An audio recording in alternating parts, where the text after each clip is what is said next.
Pursuit Part 1. The blade pressed against his neck, causing the body in his grasp to tense and convulse violently, emitting tremors that belied its diminutive size, as if seeking to unleash every vestige of life contained within it. The warm, metallic liquid gradually dripped into his mouth. The trembling of his fingers waned, eventually fading into nothingness. Asa exerted every ounce of strength to squeeze the mountain mouse, indifferent to the contents of its stomach that were expelled in the process. It was only when the final drop of bodily fluid descended slowly that Asa relinquished the now contorted and deformed creature, extending his tongue to lick the blood from his lips. "I do not wish to perish."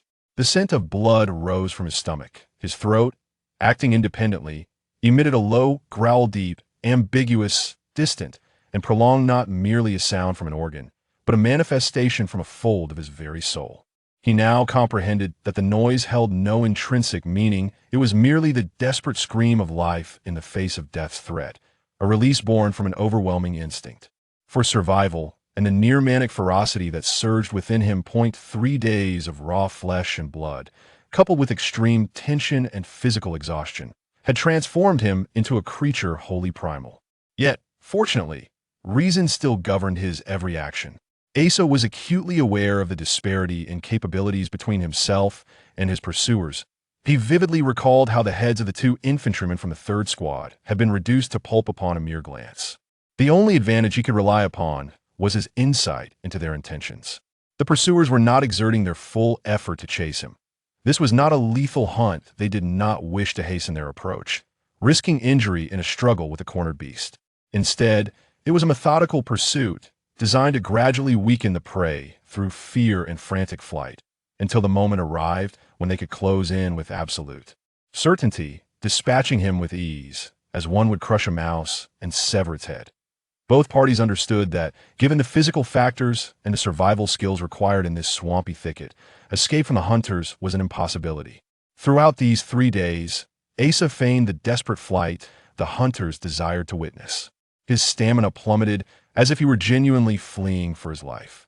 The inability to kindle a fire left him bereft of adequate sustenance in the lizard swamp. Consuming the flesh of any animal was tantamount to courting death, as the parasites within could prove fatal to a human body. Thus, he was left to forage for some innocuous insects to consume raw. While the fresh blood of animals was safe and offered slight replenishment, it was insufficient to counterbalance the sweat and energy lost to vigorous exertion. The scarcity of salt and food had nearly reached the limits of endurance he needed to conclude the authentic deception he had woven over the past 3 days with an impeccably executed action. Fortuitously, he soon discovered 3 non-venomous worms amidst the surrounding grass and shrubs. Each was the size of a finger, writhing energetically in his palm. Grasping the head with his fingers, he slowly constricted it.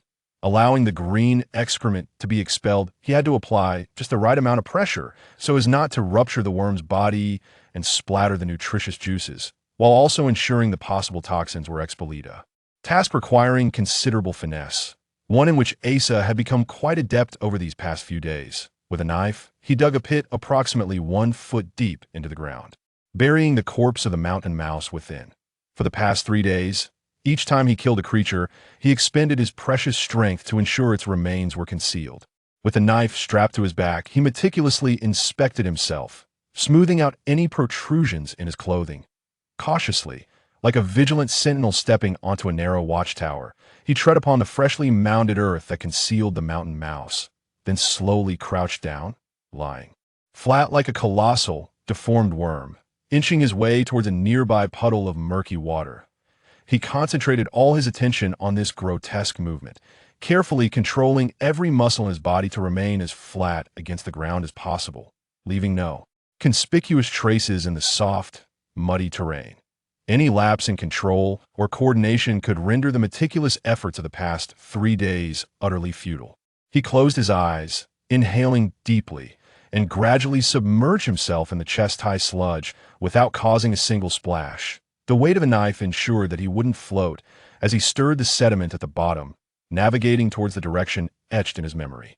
This puddle led to a temporary stream formed by the rainy season. He had deliberately chosen this particular location to bury the corpse, every detail meticulously planned.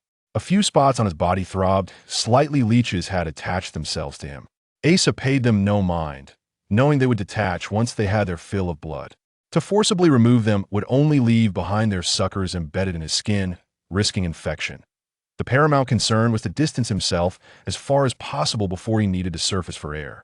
All he needed now was a stroke of rotten luck, in the sediment formed from decaying matter. Asa, like a carrion lizard, moved his limbs with fervent prayer.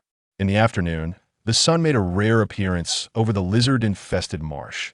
The pursuer observed quietly as a large group of carrion lizards eagerly scrambled over the carcass of a mountain mouse. He found the pungent scent of these repulsive scavengers intolerable. Far too intense for his sensitive nose, a larger lizard triumphantly snatched the corpse and fled, with the others hastily trailing behind, leaving only a freshly dug pit and scattered remnants in their wake. For a human, this prey was quite formidable, possessing admirable speed, agility, and strength. The pursuer felt intrigued and confident in his ability to slay it in a direct confrontation. However, mere confidence was insufficient. This was not a battlefield but a hunt, where confidence must gradually evolve into certainty. Since yesterday, the tracks had begun to appear increasingly feeble and tenuous. Now, the pursuer sensed he had amassed sufficient assurance. Yet, this was a peculiar quarry. Although it was indeed being chased, the tracks did not betray the disarray and panic typical of prey on the run. The weary steps revealed an unusual steadiness, not merely a desperate flight, but rather an indication of something else concealed beneath the surface. His efforts to mask his movements over the past 3 days had been commendable, but he had consistently committed a foolish error by burying the drained carcasses of the animals. This had backfired entirely, as the lizards would be drawn by the scent of decay, unearthing the bodies to feast upon. The pursuer need only follow the stench wafting from the multitude of lizards to locate his target. An incomprehensible mindset and foolish errors seem to possess an elusive connection, a sensation that leaves the hunter feeling somewhat peculiar. However, this peculiarity is merely a fleeting discomfort. Once he has pursued, slain, and severed the head, the strangeness dissipates entirely. No creature can elude his tracking within this swampy thicket conviction he holds with unwavering certainty. Yet, the hunter is soon astounded to find that all traces cease at this point, failing to extend in any direction. This revelation transcends the accumulated wisdom passed down through the generations of his tribe. Flight, concealment, and dwindling stamina, the hunter must rely solely on his intellect to forge connections, hoping to uncover insights beyond his experience. However, a mind lacking in logical reasoning struggles to fulfill this task. He realizes he is, as the fugitive had anticipated, ensnared step by step in a bizarre trap. An uncontrollable fury engulfs his every thought. Kneeling close to the ground, the most sensitive olfactory senses on the continent finally discern a hint of the sought-after scent amidst the foul odor emitted by the lizards, slime, and the decay of the earth. This aroma leads toward a stagnant pool of sewage. One must extract the heart while it still beats, tearing apart that warm, pulsating organ with one's teeth, swallowing it whole along with the freshest blood, transforming the cunning it embodies into one's own strength. The skull must remain undamaged, slowly excavating the brain from the eye sockets to consume, peeling away the flesh, and enlisting the finest artisan to grind the skull. This perfect trophy may rest upon the tomb of ancestors, serving as a testament to the tribe's pride in their advanced hunting prowess. "You are my splendid prey," a long-forgotten exhilaration coursed through the running hunter, reminiscent of the sensation he experienced when, in his youth, he pursued the most beautiful female of his tribe. Was it fortune or misfortune? Asa pondered while sipping his meat broth. The meat was indeed superior premium beef, dried and pounded into a fine, compact texture. A single small pouch could contain the flesh of an entire cow. When boiled in water, it reconstituted into delectable beef. This was the sustenance favored by noble warriors on their expeditions. The broth was exquisite. Even the river water from the lizard swamp, purified by a cleansing charm, was as clear and sweet as the purest mountain spring. When used to prepare a pot of beef soup, seasoned with salt, not even the finest chefs in the city could find fault. It seemed the purification charm was indeed worth a silver coin. Consuming such fine meat and savoring such splendid broth could revive even the most weary soul. Asa was acutely aware of his physical state. With one more night of proper rest, he would be capable of bringing down a cow with his bare hands. The campfire was meticulously constructed from large logs, a sturdy amalgamation of dry and damp wood that promised to burn through the night. The warmth radiating from the flames could overshadow human body heat, rendering the double-footed wyverns oblivious to its presence, while other wild beasts and venomous creatures dared not approach. Nestled beside such a fire, one could enjoy a peaceful slumber, ensuring a complete restoration of strength.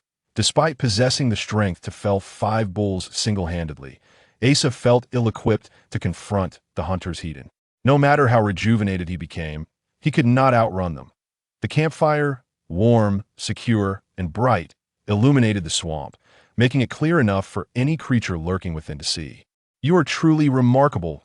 It is the first time I have encountered someone brave enough to traverse the lizard swamp armed with only a single weapon," remarked the woman who claimed to be an apothecary, her admiration evident. Asa felt unworthy of such praise. He had not even noticed that the skin where the leech had detached continued to bleed, attracting the attention of carnivorous fish lurking in the swamp.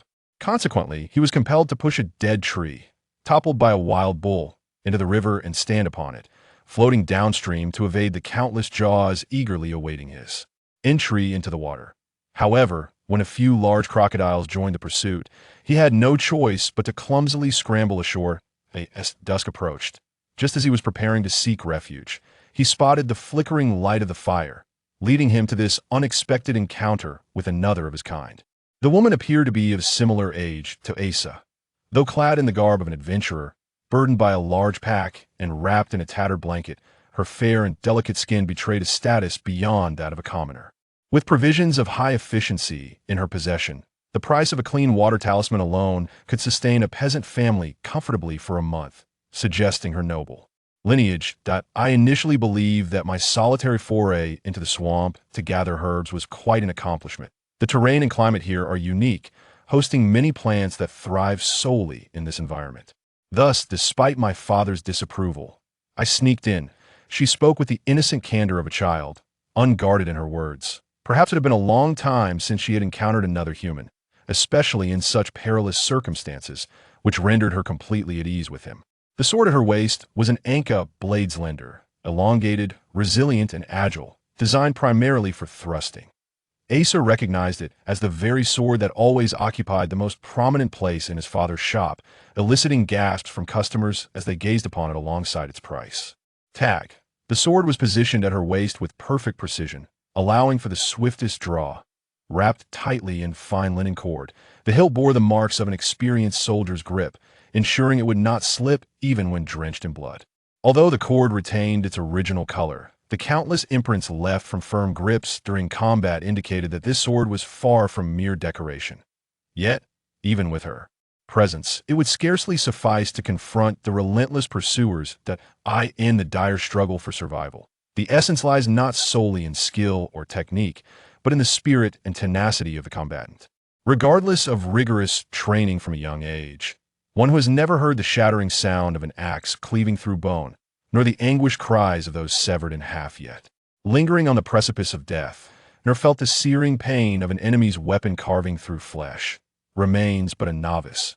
When faced with the imminent threat of death, the overwhelming agony that threatens to engulf one's consciousness induces fear and hesitation, subsequently eroding one's will to fight.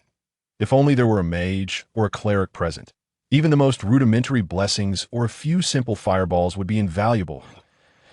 Asa found himself enveloped in the unexpected comfort of the broth and the crackling fire. He felt a momentary forgetfulness of his dire circumstances. To encounter another human being in this vast expanse of dense forest and marshland, and to enjoy a warm meal by the fire, was a stroke of fortune almost too good to be true. After chewing on a piece of adventurer's biscuit given by the woman and washing it down with the savory broth, Asa sighed with a blend of satisfaction and resignation. Whether fortune smiled or frowned, given the circumstances, he must endeavor to guide events toward a hopeful outcome. "How far is it to the Dono River?" Asa inquired. "Am not entirely sure, but it's not far, perhaps a day or two's journey," she replied, With a vigorous sprint, he could reach it in half a day, but without precise knowledge of the distance, certainty eluded him. He was assured, however, that the pursuers could easily overtake him within that time frame. The chances of a clean escape were slim. He resolved to reveal the truth to the woman, inviting her to join him in confronting their pursuers. Despite the slim odds of victory, it was preferable to waiting in vain. Asa contemplated how best to convey his thoughts. "Pardon my boldness, but might you accompany me? I intend to venture deeper into the marsh tomorrow in search of new herbs. This will be my first foray into such depths," she suddenly asked. "Of course, I will compensate you." She brushed aside a few strands of cascading black hair, which clung to her delicate lips, forming a faintly anxious curve.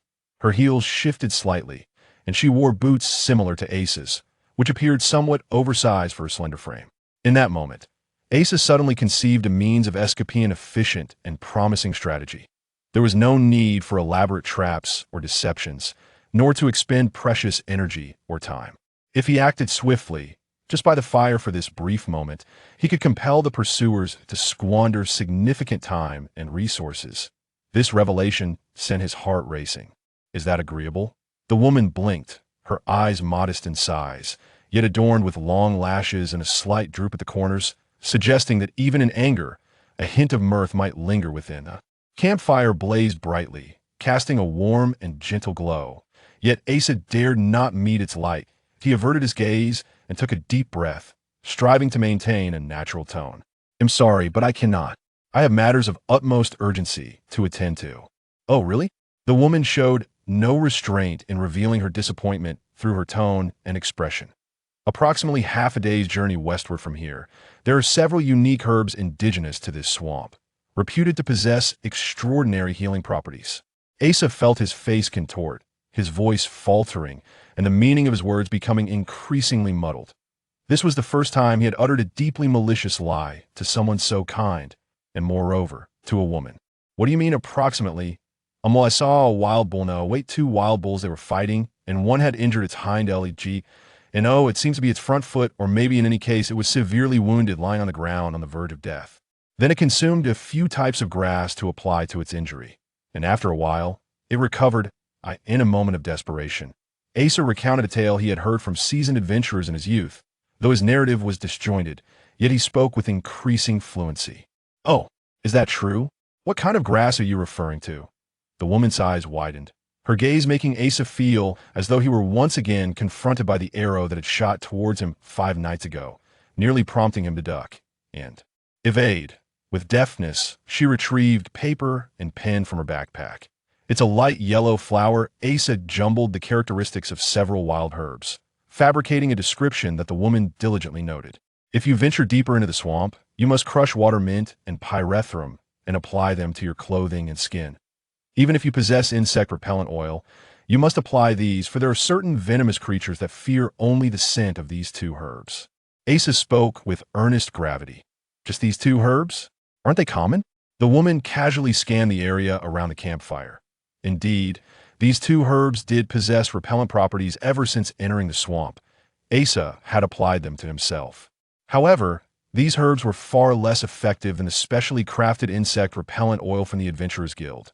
During the past 3 days, the first thing Asa did upon awakening at dawn in the hollow of a tree was to gently remove centipedes and other venomous creatures that sometimes nestled in his armpits or pants. Naturally, deeper within the swamp, there were no creatures that solely feared these 2 herbs. That it appeared that any skill could be cultivated through practice. Even the most challenging and contrary to human nature tasks could become habitual with sufficient repetition, leading to proficiency and even immersion. With the prior opportunity for rehearsal, Asa found that by the time he uttered the most malicious part of his extreme lie, his speech was fluid and his voice steady still. He could not bear to meet those luminous eyes. He feigned to poke at the campfire with a stick to disguise his averted gaze. "Thank you sincerely. If I manage to find these herbs and comprehend their properties, it will be sufficient to embarrass those old fellows at the apothecary." The woman, brimming with excitement, seemed to believe that a bond had formed between them, allowing for a sense of camaraderie as she spoke freely. "I have long known that the world is vast, and surely there exist undiscovered remedies. Yet, those old men are perpetually engrossed in the writings of their predecessors. There was no reason for guilt. Even if he chose not to disclose his intentions and heroically ventured forth alone to meet his demise, it would yield no favorable outcome for her. Should the hunters uncover any trace of humanity within the marsh, they would undoubtedly pursue without relent. Even in their combined efforts, the likelihood of survival was slim. She might even become a hindrance, offering no assistance at all. This course of action merely rendered her death more significant, affording him a greater opportunity for escape. Asa searched his mind for justifications to rationalize his treacherous scheme. Once my findings gain recognition, not only the apothecary, but even the magical academy will take heed of my work. Perhaps even the esteemed bishop will inquire about these new herbs personally. Her excitement flushed her round face with a rosy hue. Pointing to a nearby tree, she exclaimed, "Look, this is one such tree, one of my discoveries. There has never been any mention of it in texts, yet through inquiries with numerous retired adventurers, I learned it is quite common in the marsh. Furthermore, I have discovered that its sap possesses potent irritant and toxic properties should it splash into the eyes of a person or animal. Your existence is, in truth, sustained by the demise of countless others. Thus never relinquish hope for survival." The trunk of the tree was entwined with slender, straight roots, reminiscent of the pen used by the old adventurer from behind the village. This prompted Asa to recall a profoundly resonant phrase he once heard, which undoubtedly elevated his previous schemes to a philosophical plane. Asa felt a sense of justification wash over him.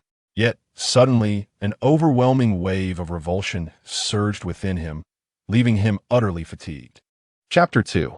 The Pursuit, Part 2. Chapter 3. The Pursuit, Part 3. The bipedal dragons soared past the treetops, their rushing currents palpable even within the tree hollows. These colossal avian creatures held absolute dominion over the swampy night, incorporating all warm-blooded animals into their diet, even the formidable wild bulls of similar stature. A scent reminiscent of lizards wafted through the air, eliciting a sense of revulsion in the hunter. He cared not for any connection between the two species. He simply found them distasteful, were it not for these nightly apparitions compelling him to await dawn in the hollows alongside his quarry. He could cause his prey to collapse from exhaustion within a day and night. Had it not been for the foul odors that nearly dulled his sense of smell, he would not have been ensnared by the almost deceptive ruse, nor would he be here, distracted by the distant glow of firelight. What purpose does this bonfire serve? To replenish strength with sustenance? Do you believe I have seen through your trap? Or is this yet another ploy? Are you taunting me? The hunter furiously pondered. Are you beckoning me to your side, inviting me to extract your heart? Yet, he quickly admonished himself, reminding himself to maintain composure. To lose one's cool in the face of such a cunning adversary would be to fall into a snare. Undoubtedly, this was a trap. Perhaps a continuation of the deception from the day prior. The river was not far off. Come dawn, he would pursue with all his might, culminating this chase in a most gratifying manner. The hunter snorted in excitement, tightening his grip around the formidable weapon in his hand. The remnants of brain matter and blood forming a thin crust, now an integral part of the armament. Do not become overly exhilarated. Maintain your calm. The hunter admonished himself once more. Every trace he encountered the following day must be scrutinized, every detail contemplated, lest he be misled by any semblance of illusion. Remember to heed the false appearances. Tread carefully regarding deceptions. Do you presume I can easily be deceived? Do you still take pride in that mind which I shall soon savor? The hunter felt a surge of satisfaction at his composed thoughts, letting out another emphatic snort. The blade sliced through skin, severed muscle, and cut the windpipe before cleaving the arteries, emerging unscathed from the nape, the sensation coursing distinctly from his fingertips to his wrist, then to his elbow, ultimately resonating within his heart, layered and profound, akin to an exquisite poem. Then, vibrant crimson blood flowed exuberantly from the woman's body, allowing Asa to indulge in its warmth. Strands of dark hair clung to her delicate lips, which curved into a slight, constrained smile. Her downturned eyes squinted, long lashes concealing a vague hint of mirth. Upon closer inspection, it became evident that she was an extraordinarily beautiful woman. Asa suddenly felt an overwhelming fear of the tenderness hidden within her squinting gaze, fear of the stubbornness reflected in her thinly pressed lips, though her expression remained unchanged. Asa found himself utterly ensnared by the terror wrought by this abrupt revelation of delicate beauty, gazing upon the exquisite and gentle visage of the woman. Marred by a grievous wound upon her neck, Asa felt the sting of his own injury. A profound sense of sorrow, dread, and anguish enveloped him, akin to the surrounding darkness. Abruptly, he was jolted awake. The woman, however, seemed to have slept soundly. After applying her salve, she deftly began to gather her belongings, all the while engaging him in casual conversation. "You had quite the nightmare last night. It startled me from my slumber. I almost considered waking you." Asa stared blankly at her serene and radiant countenance. Her enchanting, hazy eyes, the straight bridge of her nose, and her delicate, pale neck barely visible beneath her garments conjured an eerie illusion of blood flowing from that very spot. A shiver coursed through him. Once she had prepared her belongings. She bid him farewell. "Goodbye. Should the opportunity arise, do visit me at the Duke of Miralak's estate in the royal city." She bestowed upon him a smile so tender that it seemed to soften the morning mist. "My name is Xiaoyi." There would be no opportunity. It was either his demise or hers. Asa could not bear to meet her smile. He merely nodded, eyes cast downwards. As he watched her silhouette vanish into the morning fog, he began to run along the river's path. He did not plunge into the water to mask his scent, nor did he mind leaving unmistakable footprints in the soft earth, prints so clear that even the most myopic of rodents would discern them. His pace was deliberate, neither hurried nor slow, efficiently conserving his strength. He knew all too well that any guise would be glaringly obvious to a pursuer. Thus, this overt trail might serve to bewilder them. Indeed, the pursuer might still follow this genuine trail, but having traversed the previous trap, they would likely harbor reservations, diminishing the possibility. To Asa's surprise, he found himself almost yearning to hear the footsteps of the hunter behind him. Yet, such confusion was futile. This was undoubtedly the most efficient course. Should the pursuer expend their energy and time chasing the woman, Asa stood a greater chance of escape. Even if the pursuer were to eliminate the woman and then resume the hunt for him, his own advantage and stamina would enhance his odds of success. Asa shook his head, striving to concentrate solely on the rhythmic pounding of his feet as he ran. However, after less than half an hour, he found himself confronted by a vast river. An absurd feeling washed over him. Everyone, including the pursuer, had grossly miscalculated, perhaps due to the rainy season. The river had diverged from its marshy lowlands, cutting directly through the swamp. At that moment, a faint, agonized scream echoed from the depths of the marsh. Though the sound was faint over such a distance, it struck Asa's heart like a colossal hammer. Instantly, the vivid memory of the previous night's dream surged forth. The woman's throat, marked by that dreadful wound, crystal clear in his mind. He stood frozen, unable to move. Chapter 4. The Pursuit, Part 4. Another cry echoed through the air. Asa understood that the hunters were tormenting the woman. This was a method employed by their kind when hunting humans. If he turned to run and rescue her, he would fall into this foolish trap. And the consequence would be that their heads would adorn the trophies of some orc tribe. The waters of the Dano River flowed swiftly and gently eastward, the shimmering waves seemingly beckoning him. Perhaps he could harness this sorrow as motivation, and years later become a general, leading an army to eradicate all the orcs on the continent, avenging this woman. A third scream pierced the air, faint and fragile, as if merely a figment born of worry. Asa uttered the most vicious curse he knew and turned back, sprinting with all his might while letting out a loud roar, indicating to the hunters that their stupid trap had, as he anticipated, proven remarkably effective. Within less than 10 minutes, Asa, breathless from his frantic run, caught sight of the pursuers and the woman clutched in their grasp. Her long black hair cascaded from her cloak, obscuring her anguished expression in a disheveled veil. Her right hand was a grotesque mass, twisted like a withered vine, with every bone shattered. This was not the result of a single injury. It had been broken in one place, then another, until there was no more flesh to break. Asa felt a slight relief, apart from that hand. She appeared to be free from mortal wounds for the moment. She hung in the air like a lamb awaiting slaughter, faint moans escaping her lips, intermittent sounds that seemed on the verge of being silenced by the claws that gripped her throat. Following the massive, fur-covered claw, Asa beheld for the first time, under the glaring sun and at such close proximity, the orc that had pursued him for 3 days, towering a full foot above him and half again as broad.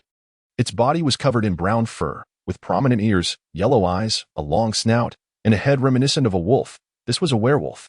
The proportions of its body were roughly human-like, yet the perfect curves of its muscles and bones revealed a strength and agility far beyond human capabilities. The werewolf donned specially crafted leather armor, and the morning star on the ground, which had previously shattered the skulls of several of Asa's comrades, was evidently custom-made. A weapon far too massive for humans or dwarves to wield. This terrifying armament complemented its physique, making it more than capable of taking on an entire squad of soldiers alone. However, the werewolf did not seem as imposing or formidable as one might expect. In fact, it appeared somewhat disheveled. Its left arm was matted with blood, congealed into a mass, and the wound continued to bleed slowly. The Anka dagger, though not designed for slashing, retained its lethality. The unique blade, upon penetrating flesh, would tear apart surrounding vessels and tissues with a mere twist, its slender form forged from the finest dwarven alloy, capable even of piercing bone. On the back of its left claw was a charred patch, revealing muscle that had been scorched and exploded. The surrounding fur singed away, evidence of a fireball spell's aftermath. The slight singe marks upon his head revealed that it had once been a fireball aimed directly at his face, which he had deflected with his hand in a moment too fleeting for him to evade. The timing of that fireball was undoubtedly impeccable.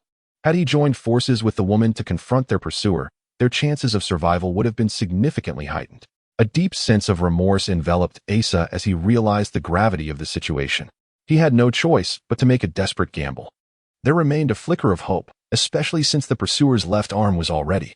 The pursuer emitted a guttural growl, parting his jaws to reveal sharp teeth, and shifted his shoulders.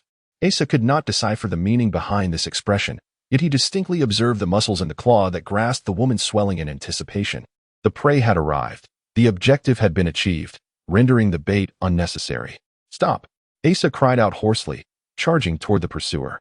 A sharp, crisp sound echoed, a bone snapping, yet Asa could not discern whether it emanated from the woman's neck or his own body. His legs, wearied from excessive exertion, lacked the strength to evade the oncoming blow, and he could only watch in horror as the pursuer accurately planted a foot upon his chest, sending him hurtling backward like a mere scarecrow, colliding heavily with a tree. The knife in his hand embedded itself into the trunk. Asa curled up like a shrimp, blood mingling with saliva spilling from his mouth and nose. Several ribs had fractured, but fortunately, none had punctured his internal organs.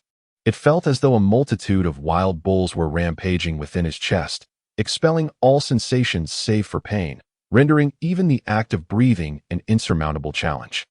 This was not the conclusion he had envisioned. The pursuer, filled with disappointment, regarded the prey that had consumed so much of his thoughts over the past 3 days, now rendered so pathetically feeble.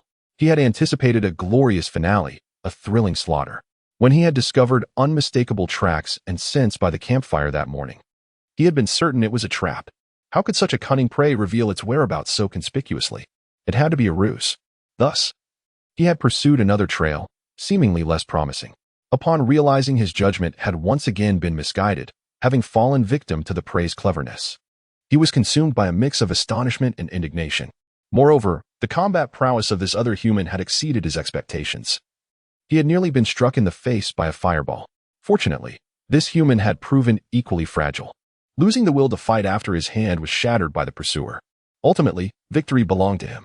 He had successfully lured the fleeing prey into his grasp, and now he could approach and effortlessly sever its head. No, there was no need to rush. Savoring every nuance of the impending process, he wondered what the human would do upon realizing that its life was drawing to a close. A final trick? A desperate struggle? Or perhaps curling into a ball, weeping and emitting incoherent wails? He hoped it would not resort to that. He had grown weary of such displays. Asa labored to draw a breath, feeling as if blades were lodged between his ribs, rising and falling with every breath. He managed to lift his gaze toward the knife embedded in the tree, which was now coated in the white sap oozing from the trunk. He recognized the tree, its slender, straight roots evoking a nearly shameless phrase from his memory. Now, as he glanced at the lifeless woman sprawled on the ground, devoid of any groans, a surge of sorrowful rage compelled him to rise, extracting the knife from the trunk. With every ounce of strength remaining in his body, he hoisted the blade and charged forward. The pursuer regarded the approaching prey with a pitiable mindset, as if to say, "Is this your final struggle?" The motion was agonizingly slow, akin to that of a tortoise, each muscle's twitch and the distortion wrought by pain laid bare. One could discern precisely when the knife would descend and with what force. The pursuer raised the handle of his meteor hammer, unerringly blocking the blade. A resounding clash of metal echoing through the air. As anticipated, both the knife and hand were repelled, the force sending him staggering backward, leaving an unguarded opening in his chest and abdomen, where one could easily plunge a claw and extract the still warm heart. It was not sap, but rather countless small knives, sharpened with venom, barbed and glowing red from the flames. The pursuer emitted a cry of anguish so piercing that even he had never heard its like before. The entire world was consumed by this torment. Vision first blurred into a crimson haze before succumbing to darkness. The sense of smell vanished, leaving only pain in its wake, while even his ears were filled solely with the echo of his own wails. Then, A chilling sensation surged from his lower abdomen, invading his body and reaching his chest, effortlessly yet resolutely displacing his neatly arranged organs. A fear so profound it could mask pain surged forth, prompting the pursuer to instinctively clutch at his abdomen, summoning all his strength and dread. It was then he heard another scream, one that rivaled his own in its agony.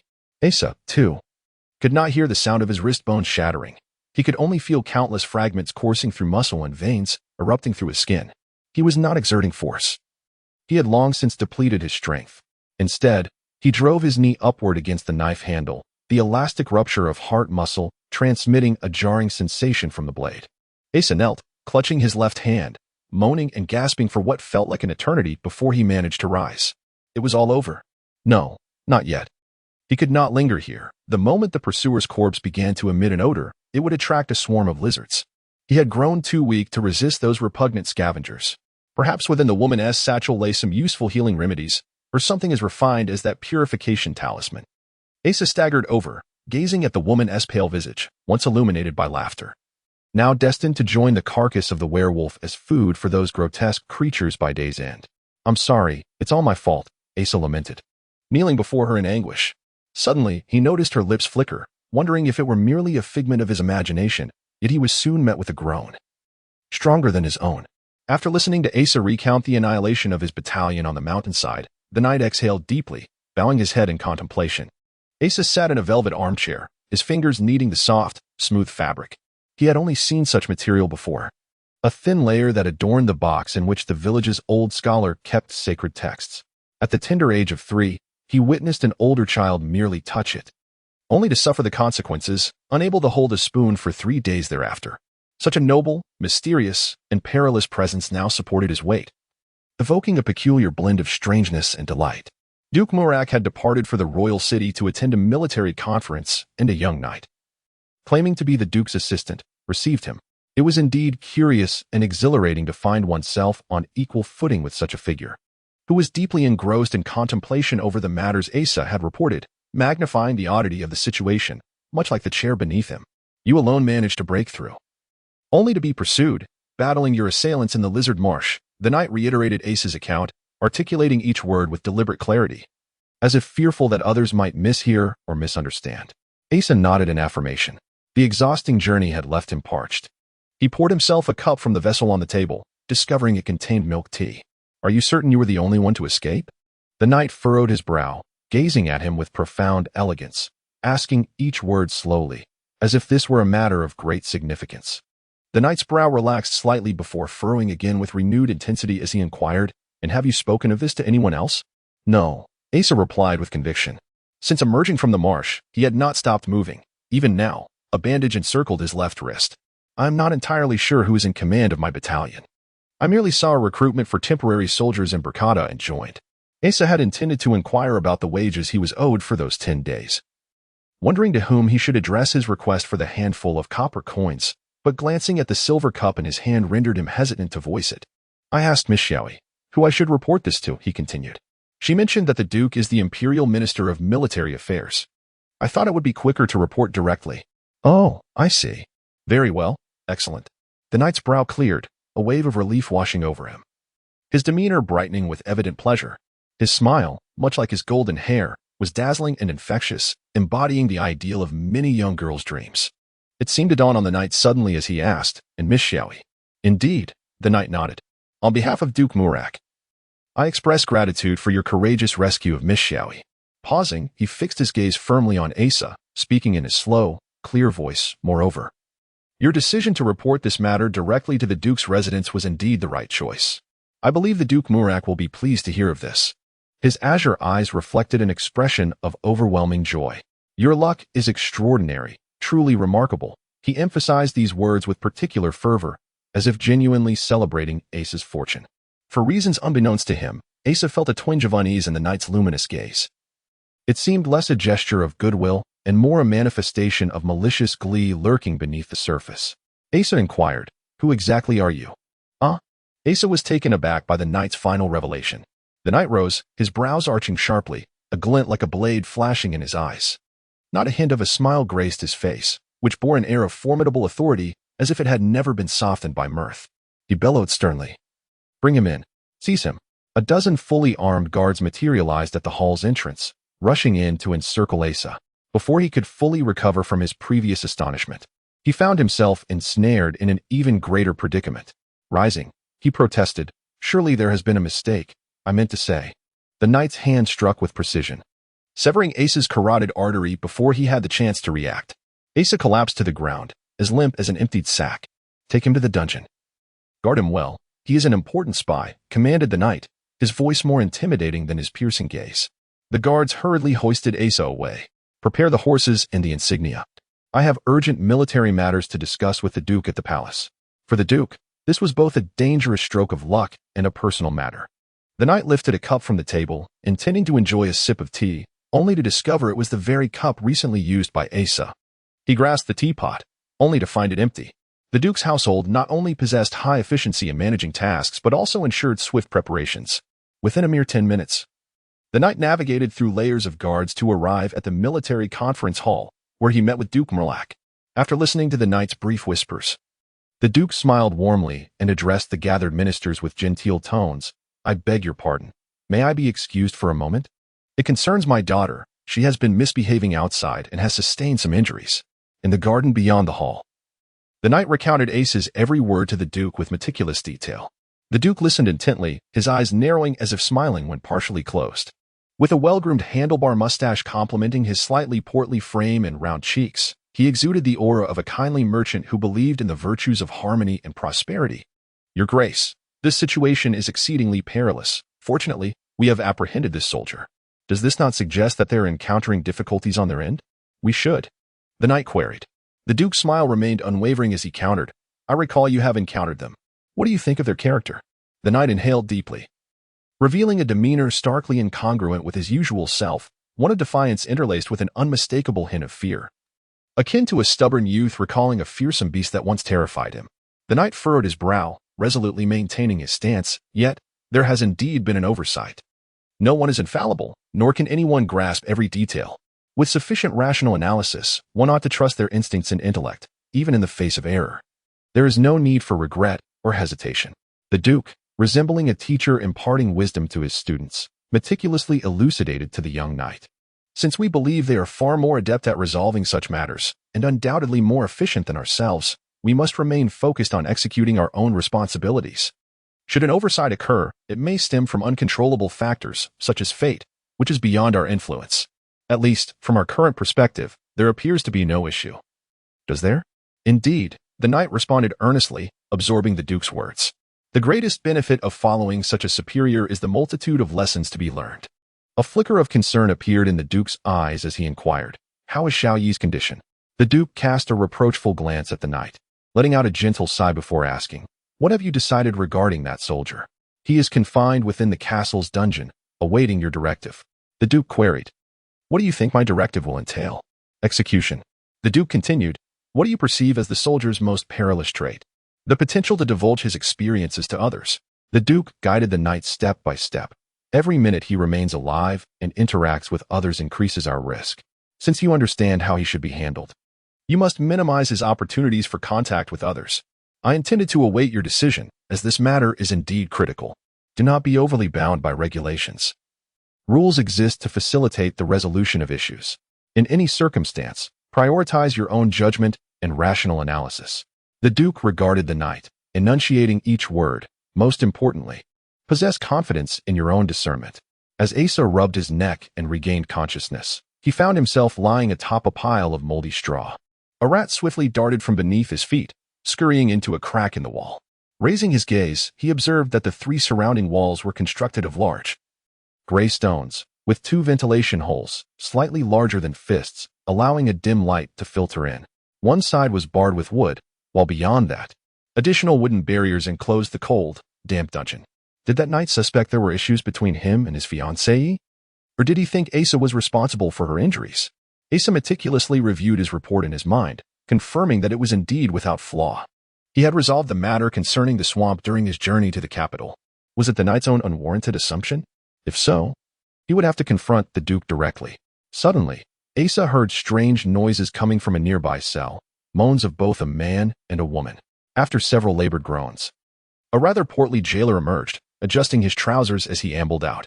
The portly man, unperturbed, remarked, "Oh, let it be. Since it has already transpired, there is no point in discussing it further.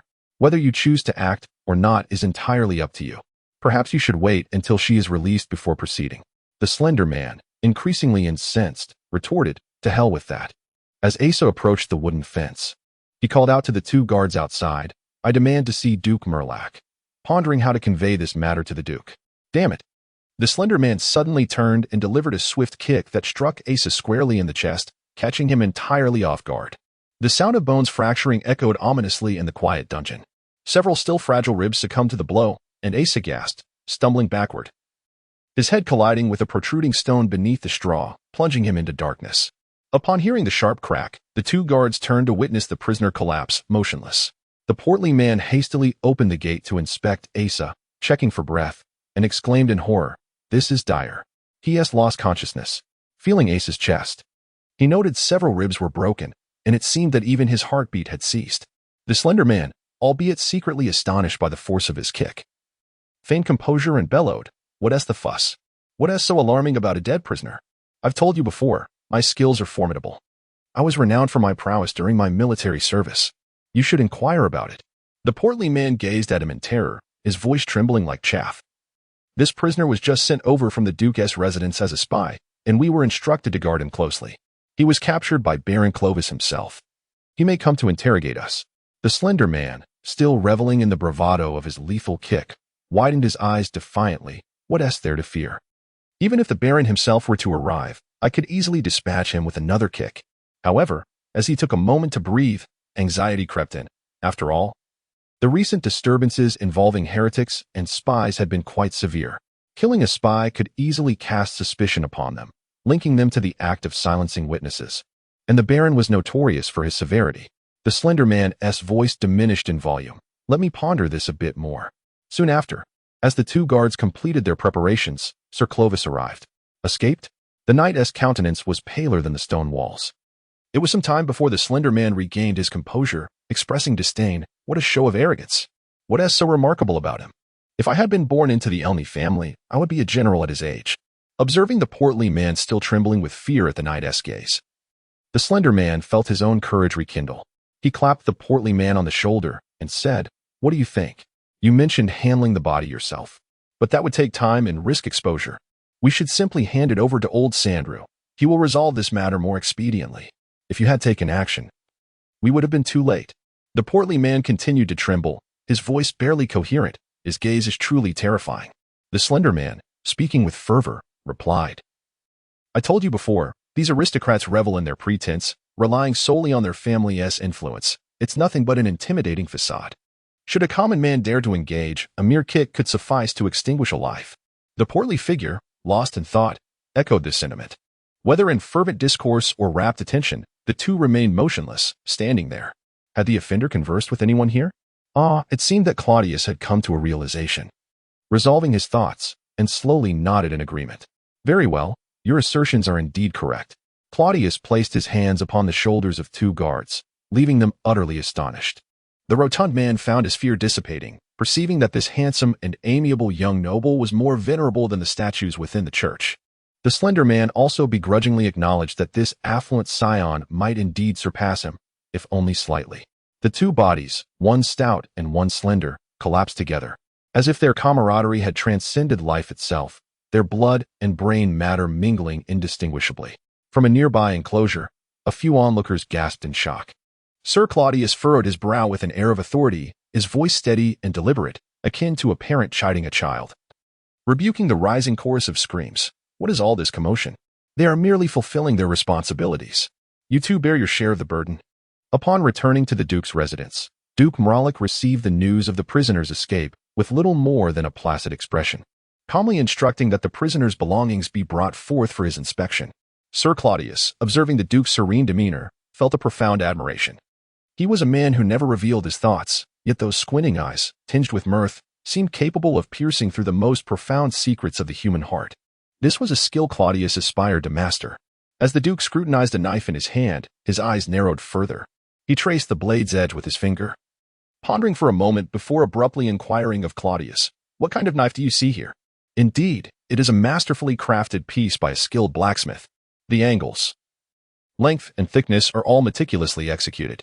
Can you discern the relationship between this blacksmith and the knife's wielder? This knife is highly functional, with every practical aspect well considered, yet devoid of any decorative embellishment, not even the slightest ornamentation. It seems to be crafted for personal use rather than as a commodity or a gift among friends. The Duke then asked, "How old do you suppose the soldier is?" "Approximately 20 years of age. If this knife were forged by him, he must have begun practicing the blacksmith's craft while still in the womb. It is likely that an elder, perhaps his father, crafted this knife." The Duke's reasoning left Claudius in awe. The iron used for this knife was of exceptional quality, prompting the question of how an ordinary blacksmith's family could possess such fine ore, unless they resided near a mine rich in such resources. Claudius continued, "I shall dispatch someone to Calindo to investigate." "No need for that. It has been less than an hour. The individual is surely still within the city." "A diligent search will suffice," the Duke replied, setting the knife down. "Where is the chair that soldier sat on and the cup he used?" "I ordered them to be discarded." "Discarded?" A rare look of surprise appeared in the Duke's eyes. "Why?" "I believe that retaining items used by such a person within the estate is a complete desecration." The Duke stared at Claudius for a considerable time. Although he understood that the Duke bore no anger or blame, Claudius felt a chill run down his spine. Yes, Claudius acknowledged the command and withdrew. He had great faith in the efficiency of the royal guard. Perhaps that soldier was already dead. How is he still alive? Asa awoke, greeted by a tone of complaint. This tone was commonly heard in the market when an elderly woman, dissatisfied with her purchase of subpar vegetables or meats, would instantly express her grievance. In a room filled with various corpses, an old man engaged in the task of moving the bodies turned to Asa, voicing a lament of regret. "I had wondered why that scrawny monkey suddenly decided to deliver today, and without haggling, no less. Had I known that cheap goods are never good." Asa attempted to rise, but as he pushed himself up with his hand, a sharp pain pierced his chest, eliciting a painful cry, and he collapsed back onto the ground. His re-broken ribs intertwined, rendering him too weak to even speak. The old man ignored him, continuing to grumble to himself as he handled the corpses. After catching his breath, Asa struggled to look around. This was a large room, or rather, a spacious house, characterized by its simple structure, high ceiling, and wide space, with broad doors. The walls were adorned with large glass windows high up, illuminating the room brightly. Every corpse within was clearly visible. To call them corpses was not entirely accurate, as in addition to a dozen complete bodies, there were numerous dismembered remains and countless organs preserved in glass jars, displayed on shelves and surfaces of varying heights. This house was essentially a human exhibition hall. Asa lay surrounded by a naked male corpse and several hands and feet, while the old man proceeded to dissect a female corpse. A squad leader inquired of the old man, "Do you have anyone else here? People?" The old man named Sandrew nodded, indicating that all present were indeed human, and suggested that if one sought a specific type, they should look for themselves. "I meant, have you seen any suspicious living individuals that you haven't encountered before?" "I have not seen that one, nor this one," Sandrew the old man replied while pointing to several soldiers. The soldiers, upon realizing they were being pointed at, contorted their faces in disgust as they were smeared with blood and other fluids from the female corpse just moments ago. This old man, today, a prisoner escaped from the city's prison. He is a vicious and cunning spy who has killed all the inmates, including the two who frequently sold corpses to you, the fat one and the thin one. The fugitive is still hiding in the city, and we have been ordered to search," the squad leader stated. "I have not seen any spies, nor is anyone hiding here. Feel free to search if you wish." The venerable elder Sandrew resumed his grim task of manipulating the lifeless body. The others meticulously scoured the area, recalling the description, a man in his 20s. Slightly taller than average, with dark hair and eyes, and a wound on his left hand. They were also reminded that upon discovery, they must not engage in conversation, but rather eliminate him on the spot, as per the directive of Duke Merlac. It was evident that this individual might possess some dark sorcery, prompting everyone to remain vigilant. With an air of authority, the captain issued commands, and the soldiers sluggishly dispersed to search, though several remained rooted in place, grappling with the urge to retch. Duke Merlac's commands? Asa remained silent but absorbed every word, though he could not fathom how he had managed to eliminate all the inmates of the prison and escape here in such a wounded state. He distinctly recalled the order to immediately eliminate him, without uttering a word. The most prudent course of action now was to shut his eyes and feign death. hoping to navigate this perilous situation. Unfortunately, the room was well lit, revealing his bandaged hand with clarity. "Come and see," Elder Sandrew exclaimed, extracting an object from the abdomen of the female corpse, proudly displaying it as though he had made a remarkable discovery. "I wager this woman never bore children, yet has undergone an abortion. Can you believe such deeds occur in the royal city? Ugh. Oh." The two soldiers beside the captain could no longer contain themselves and began to vomit.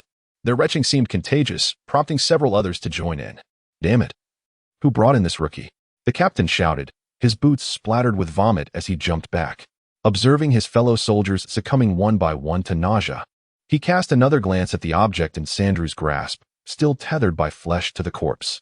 Overwhelmed by disgust, he barked, "Regroup. Move quickly." The soldiers fled the scene as if escaping a calamity. Asa now discerned that the elder was a rather tall figure, clad in a robe so filthy that its original color was indiscernible. His face, obscured by a tangle of gray hair and beard, allowed only his piercing eyes to be visible, sharp, and devoid of the dullness typical of someone his age. Elder Sandrew fixed his gaze upon Asa and, with an air of incredulity, inquired, "Why should I hand you over to them?" He raised 5 fingers and shook them. "You are worth but 5 copper coins. If I ever get the chance to escape, I shall repay you." Asa was utterly bewildered by his circumstances. Severely injured and inexplicably branded a fugitive, the directive of "do not speak, eliminate" immediately left him no opportunity for defense. "No need," the elder remarked. "It seems you have no chance of leaving the city now. I could search here as well. Perhaps even the women's lavatories in the city have been combed through by now." "What, pray tell, have you done?" "I merely rescued the Duke's daughter from the marshlands," Asa replied. "And then, perhaps, you shared her bed, fathered a child, sold her to a brothel, delivered her to a slaver?" The elder's imagination ran wild. "I escorted her all the way to Blacada."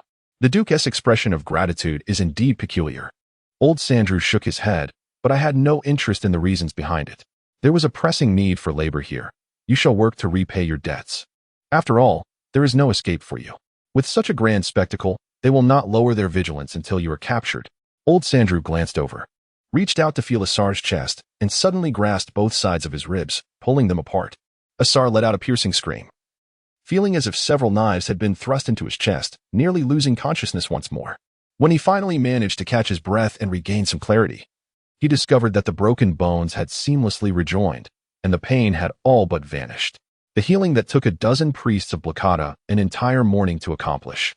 This old man seemed to perform with a mere flick of his hand. Although Asar was not well versed in magic, he could surmise that this was a spell of exceptionally high caliber. 3 months, said old Sandrew. What? Asar was bewildered by the old man's words. I have healed this. You will work for me for 3 months. Asar quickly raised his left wrist, which had been crushed by a werewolf, and asked, and what about this? Old Sandrew unwrapped the bandages and examined it closely, letting out a sigh as if he had found money by the roadside. At least 3 years. In the Duke's study at the Duke Merlac's residence, the Duke rarely furrowed his brow, listening to the report from the royal city guard, which yielded no results. Sir Clovis stood nearby, perfectly composed. Even in this moment of fury, he maintained his dignified demeanor, embodying the very essence of knighthood. Yet, as he cast his gaze downward upon the floor, flashes of suppressed anger occasionally flickered in his eyes. The Duke did not reprimand him. He would never blame anyone or lose his temper. However, Clovis could not forgive himself for committing such a grave error, one that could jeopardize the entire plan and endanger both the Duke's and his own safety. The Duke suddenly inquired, why were all the prisoners killed? Yes, I will exert every effort and employ every means to capture this soldier. As he observed Clovis' retreating figure, the Duke's brow remained furrowed. This was a young man of great ambition, capable and diligent, with a fierce determination, an excellent aide, a commendable subordinate, and a valuable pawn. However, he might not be the one to achieve great things. An overwhelming desire can cloud reason. Being overly focused on certain matters can prevent one from grasping the entirety of a situation and its subtle changes. Distracted by a single leaf, one may fail to see the entire forest. Excessive ambition and ruthless actions leave little room for flexibility. This young man also belonged to a prominent family. The Ernie family had been a noble lineage for generations, boasting high-ranking officials in the court and wealthy merchants in the world. He was the eldest son of the family head, undoubtedly a perfect candidate for a strategic marriage. Yet, he would not make a good husband.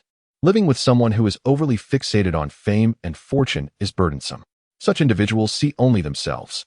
In the solitude of his study, Duke Mark let out a weary sigh. It had been a month, and the hunt for the notorious criminal was still in full swing. Patrols of the royal guards were a common sight, scouring the streets. Posters bearing the criminal's likeness adorned every corner, sparking fervent discussions among the populace. Some speculated he was a spy sent by a rival nation. Others claimed he was a new breed of beastman, while still others insisted he was a cultist from the Necromancer's Guild. Asa, accompanied by the old man Sandrew and a few vegetable vendors, gathered outside the butcher's shop. Enthralled by the proprietor's animated tales of how the cultist conjured symbols, bellowing incantations that caused the inmates of the prison to meet gruesome fates, their blood flowing like rivers. The vendors whispered among themselves, agreeing to visit the church to procure holy water for protection, insisting it must be sprinkled on intimate areas for maximum efficacy, particularly on their undergarments, as Sandrew advised. As a patrol of the royal guards brushed past Asa, a few cast curious glances his way, just a fleeting glance. Asa, too, dared not gaze too long at his reflection in the mirror. His visage resembled a grotesque wax mask, partially melted by fire and then remolded, pockmarked and glistening with an oily sheen, his features grotesquely distorted, his eyes askew. Even a half-orc or a goblin would appear more handsome by a wide margin. Yet, it was merely a mask, albeit a finely crafted one, with visible pores in the veins beneath the growths faintly discernible, possessing the same elasticity as real skin. Sandrew's craftsmanship was remarkable. Wearing it felt surprisingly comfortable, though Asa hesitated to inquire about the materials used in its creation. Bending slightly, carrying a cushion, limping as he walked, and donning a tattered robe that enveloped him entirely, he blended seamlessly with his appearance. After wandering the streets with Sandrew for a couple of days, the locals became familiar with him, recognizing him as Sandrew's hunchbacked assistant. To Asa's surprise, Sandrew was affiliated with the Magic Academy, and that ominous house filled with corpses also belonged to the institution. Even in his rural Kalindo, among miners and blacksmiths who indulged in cheap liquor and loose women, mention of the Magic Academy elicited respect. It was the church's most significant institution, regarded by many as almost the very heart of the church, a place dedicated to the study of magic and the training of priests and sorcerers. Discussing royal affairs or military matters with the common folk felt abstract and insubstantial compared to the tangible intrigue of street gossip. However, in times of injury or moral turmoil, it was the priests from the Magic Academy who offered solace and assistance. Thus, in the eyes of the general populace, it was a sacred and noble establishment. Yet, just as even the most divine woman is still human, and thus must answer nature's call, the Magic Academy, in its pursuit of healing magic, necessitated the study of the human body, which required a dedicated space for the storage of corpses. Naturally, considering the sanctity of the church, such research was conducted discreetly and only when absolutely necessary, and such facilities could not be housed within the academy itself. The Grand House is situated in a secluded corner on the western outskirts of the city, inhabited solely by Asar and the elderly man, Sandrew. Sandrew's primary occupation involves the meticulous preservation and categorization of various organs and limbs, leaving him with ample free time that he occasionally spends wandering through the marketplace. However, he often indulges in the eccentric pastime of reassembling different body parts into a humanoid form, employing inexplicable magic upon the corpses, and meticulously slicing organs into numerous fragments to steep in a myriad of potions. This peculiar hobby is quite resource-intensive, leading to a cordial relationship between Sandrew and the city's executioners and guards, who readily sell him any unclaimed or inconsequential corpses for a few copper coins. Asar's role encompasses the transportation and assistance in the dismemberment of bodies, the mincing of organs, and the procurement of daily necessities, thereby ensuring sustenance for the two of them. The Grand House is typically avoided by passers-by, save for 3 wild cats that linger nearby, and a visitor who appears every few days, a fellow elder draped in a black robe, with gaunt cheeks that suggest a lifetime of missed meals, and dark circles beneath his eyes as if he has never known restful slumber. He invariably arrives at night to converse with Sandrew, who sends Asar into a smaller room to read during these visits. The two old men light candles amidst the macabre surroundings of corpses and organs, engaging in conversation until the witching hour. Logically, Asar could easily slip away unnoticed while Sandrew is preoccupied, using his mask and current notoriety in the city to navigate freely. Yet, he refrains from doing so, believing that the Duke's pursuit of him stems from a misunderstanding between himself and Shaui. In light of the present circumstances, such speculation is all he can muster. However, this is not the crux of his predicament.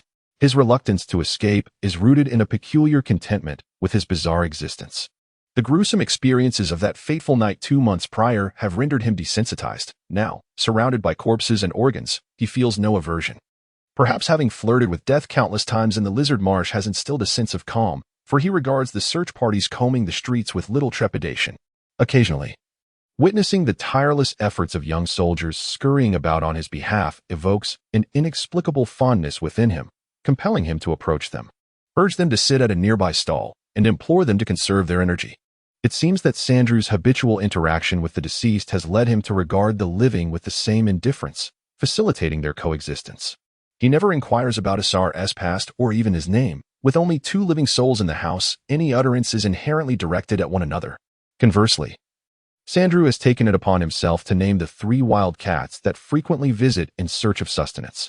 Their relationship resembles that of longtime friends who have long since exhausted their curiosity about one another. More significantly, Asar's daily studies of magic and meditation consume his entire focus, allowing him to perceive tangible progress each day, advancing from the simplest of blood-stopping techniques to genuine restorative magic. From igniting a candle with just 2 fingers to mastering the art of roasting a fish barehanded, each day is devoted to learning, practicing, and meditating. Fully immersed in a life of continual self-improvement that he has embraced since the tender age of 5. For him, this way of life is the epitome of tranquility and serenity. Everything flows so naturally, devoid of any tension or pretense. Unbeknownst to him, Asa spent a month in this seemingly mundane existence filled with corpses and pursuits. Moreover, he could not allow so many lives to be lost in vain atop the desolate mountains of the West. A peculiar intuition led Asa to feel, albeit vaguely, that the information he reported at the Duke's residence had not truly reached its intended destination. "Hey, where are you lost in thought?" the old man Sandrew said, thrusting a package of purchased goods into his hands. Asa accepted the items and, with his head down, limped along in silence. That night, after meditating, Asa was drawn outside by the luminous glow filtering through the window, where he beheld, for only the 2nd time in his life, a full moon of unparalleled brilliance. Chapter 5. Remembrance of the flowing years. The moonlight gently spills its silvery tenderness onto the ground, rendering the peculiar, rocky terrain less jagged under its embrace. Asa leans against a stone by the campfire, gazing at the moon, reluctant to close his eyes. The moonlight is so beautifully soft that it seems to caress his exposed skin, a sensation he has never experienced in Kalindo, where the perpetual clouds and coal smoke suffocate all hopes of reaching the sky. His rock-like, stoic visage glows in the firelight, resembling a shrine. Muscles, entwined like tree roots around his arms, throb rhythmically as the hammer strikes, each vibration palpably transmitted through the blade to Asa's hand. This shot comes from his father, forging a unique bond that makes him feel distinctly connected to him for the first time. The shape of the knife gradually becomes clear as his father takes it from his hands and begins to work it. Asa feels the resonance with his father fade, understanding that their connection will dissipate with the crafting of this blade. In its place arises a surge of excitement. This knife symbolizes the dawn of a new chapter in his life, the true beginning of his journey. This anticipation reverberates with each resonant clang of metal striking metal, echoing the essence of the blade. It will be a knife of exceptional quality, one not even found in his father's workshop.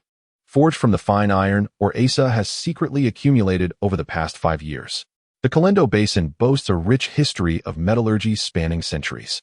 The mountains surrounding the basin are replete with seemingly inexhaustible mineral resources, and the dwarves dwelling within these caverns are accustomed to mingling with humans, often emerging to coexist among them. This unique relationship has elevated the region's metallurgical prowess to the highest in the continent. The inhabitants have embraced this tradition, dedicating generations to the art of metallurgy. Few venture beyond the basin. While their physical steps may be confined, their hearts seem frozen within its bounds. Growing up amidst mining, smelting, and forging, Asa finds himself destined to inherit this legacy. Over the years, an unspoken rule has emerged within the basin. Upon reaching the age of 20, a man must inherit his father's craft, whether as a farmer, merchant, miner, or blacksmith. Though the origins of this mandate remain a mystery, it has been adhered to with unwavering strictness, becoming one of the few spiritual symbols in this culturally barren basin.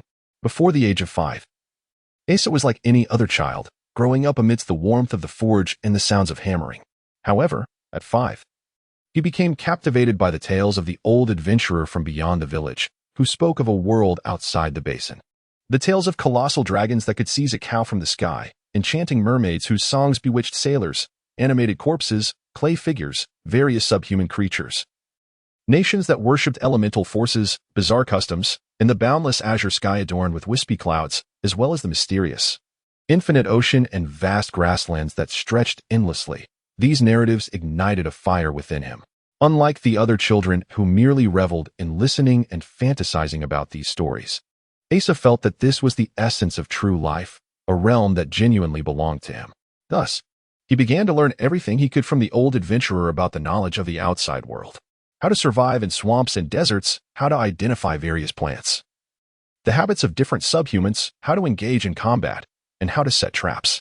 His footprints traversed every desolate and uninhabited corner of the basin, where he lingered for an entire month, fantasizing that this was the wondrous world beyond. Within this solitude, he honed his survival skills.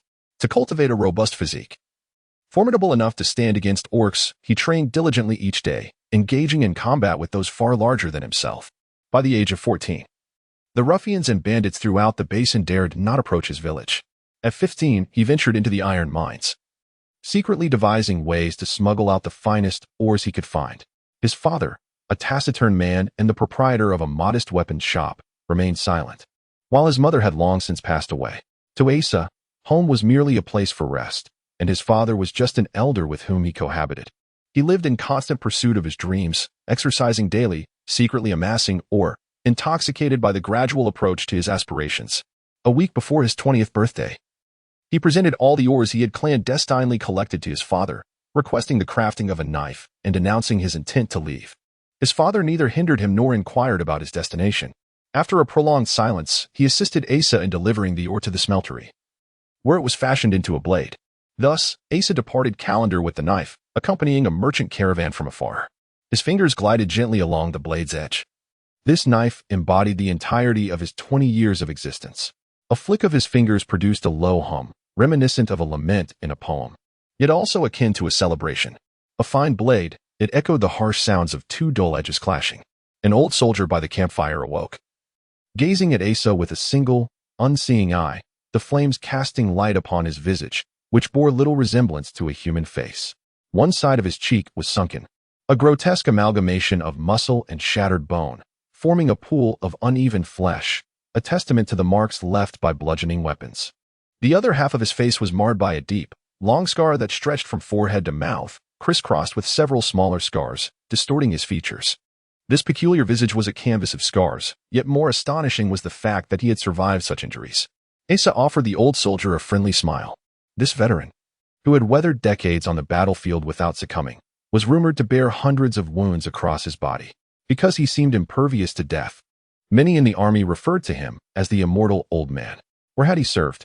Noticing that Asa's knife was not standard military fare, the old soldier assumed he was a solitary mercenary.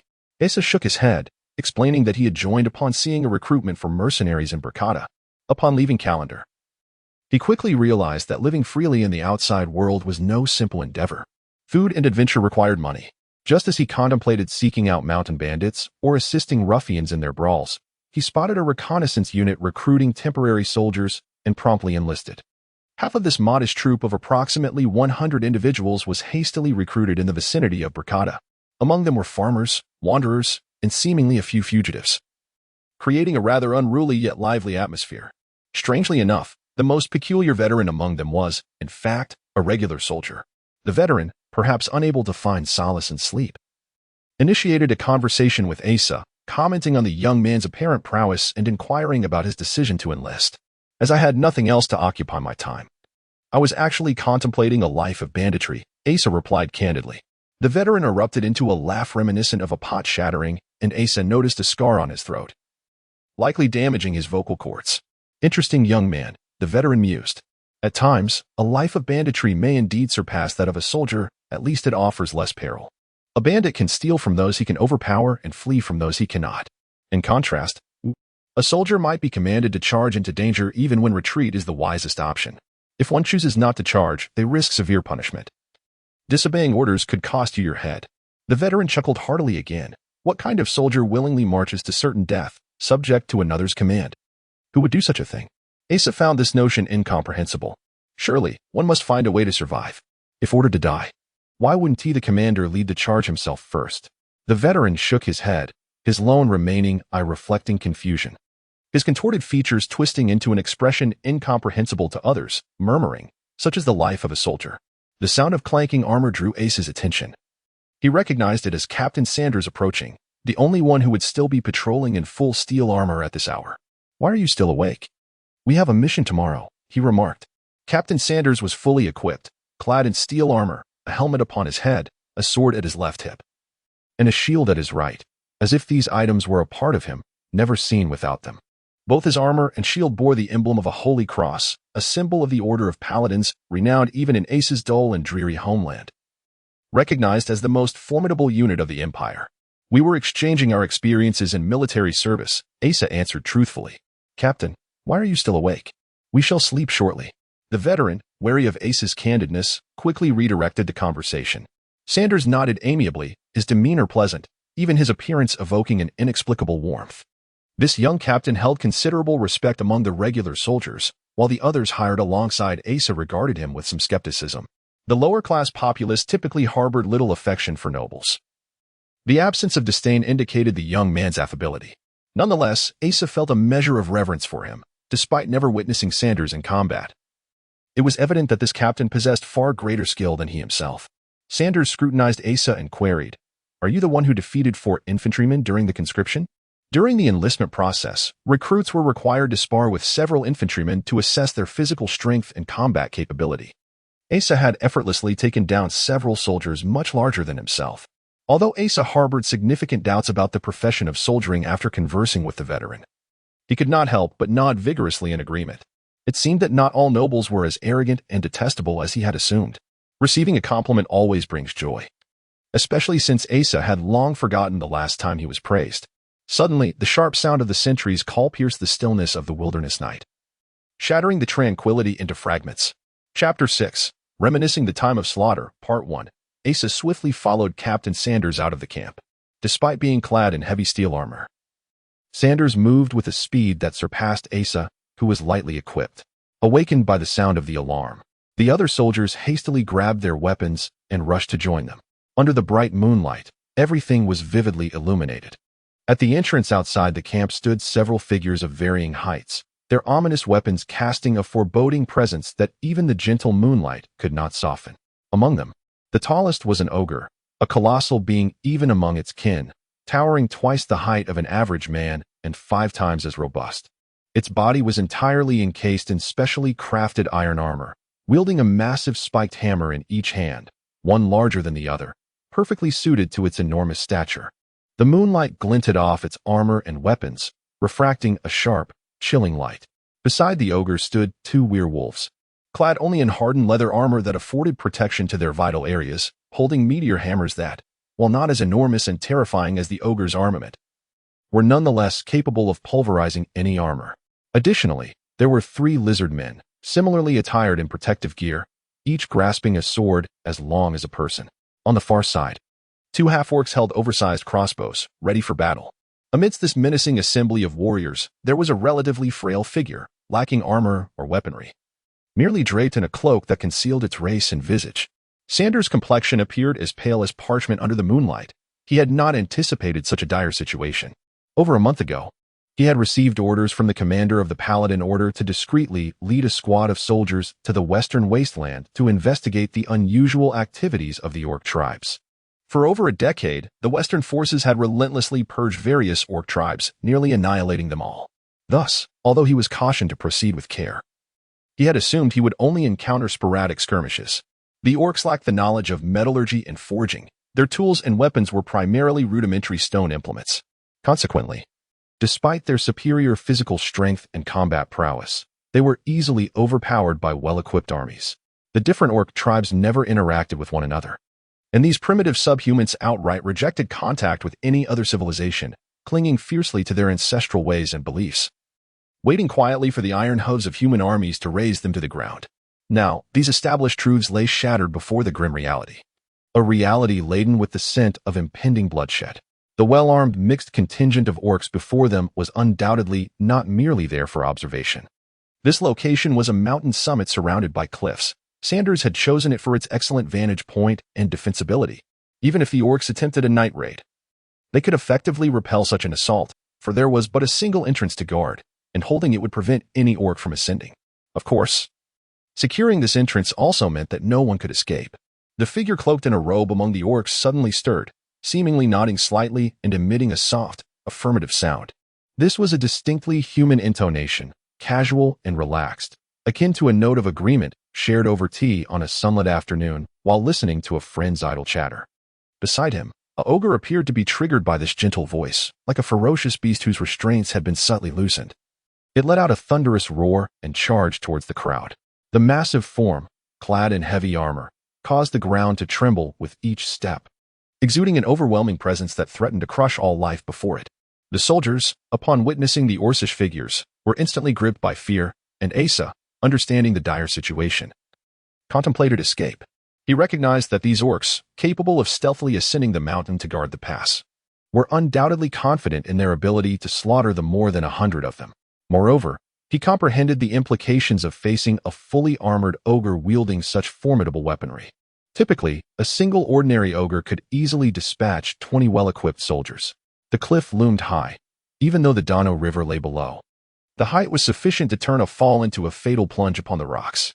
Yet, Asa recalled that amidst the cliff, there stood a tree, a place he had once even doused with urine while relieving himself. He was well aware of the tree's position and the thickness of its branches, which could sufficiently mitigate the force of a fall to a safe level. As the ogre charged toward him, he was about to turn and flee when a figure suddenly dashed forth beside him. It was Sanders, sword drawn and shield in hand, bravely confronting the ogre alone, striving to bolster the morale of the demoralized troops. Asa held his silence, for he knew that the fate of the ogre was now sealed. In a fleeting moment of their paths crossing, Sanders nimbly evaded the ogre's hammer strike, leaping onto its shoulder and thrusting his sword toward the gap in its helmet where the eyes resided.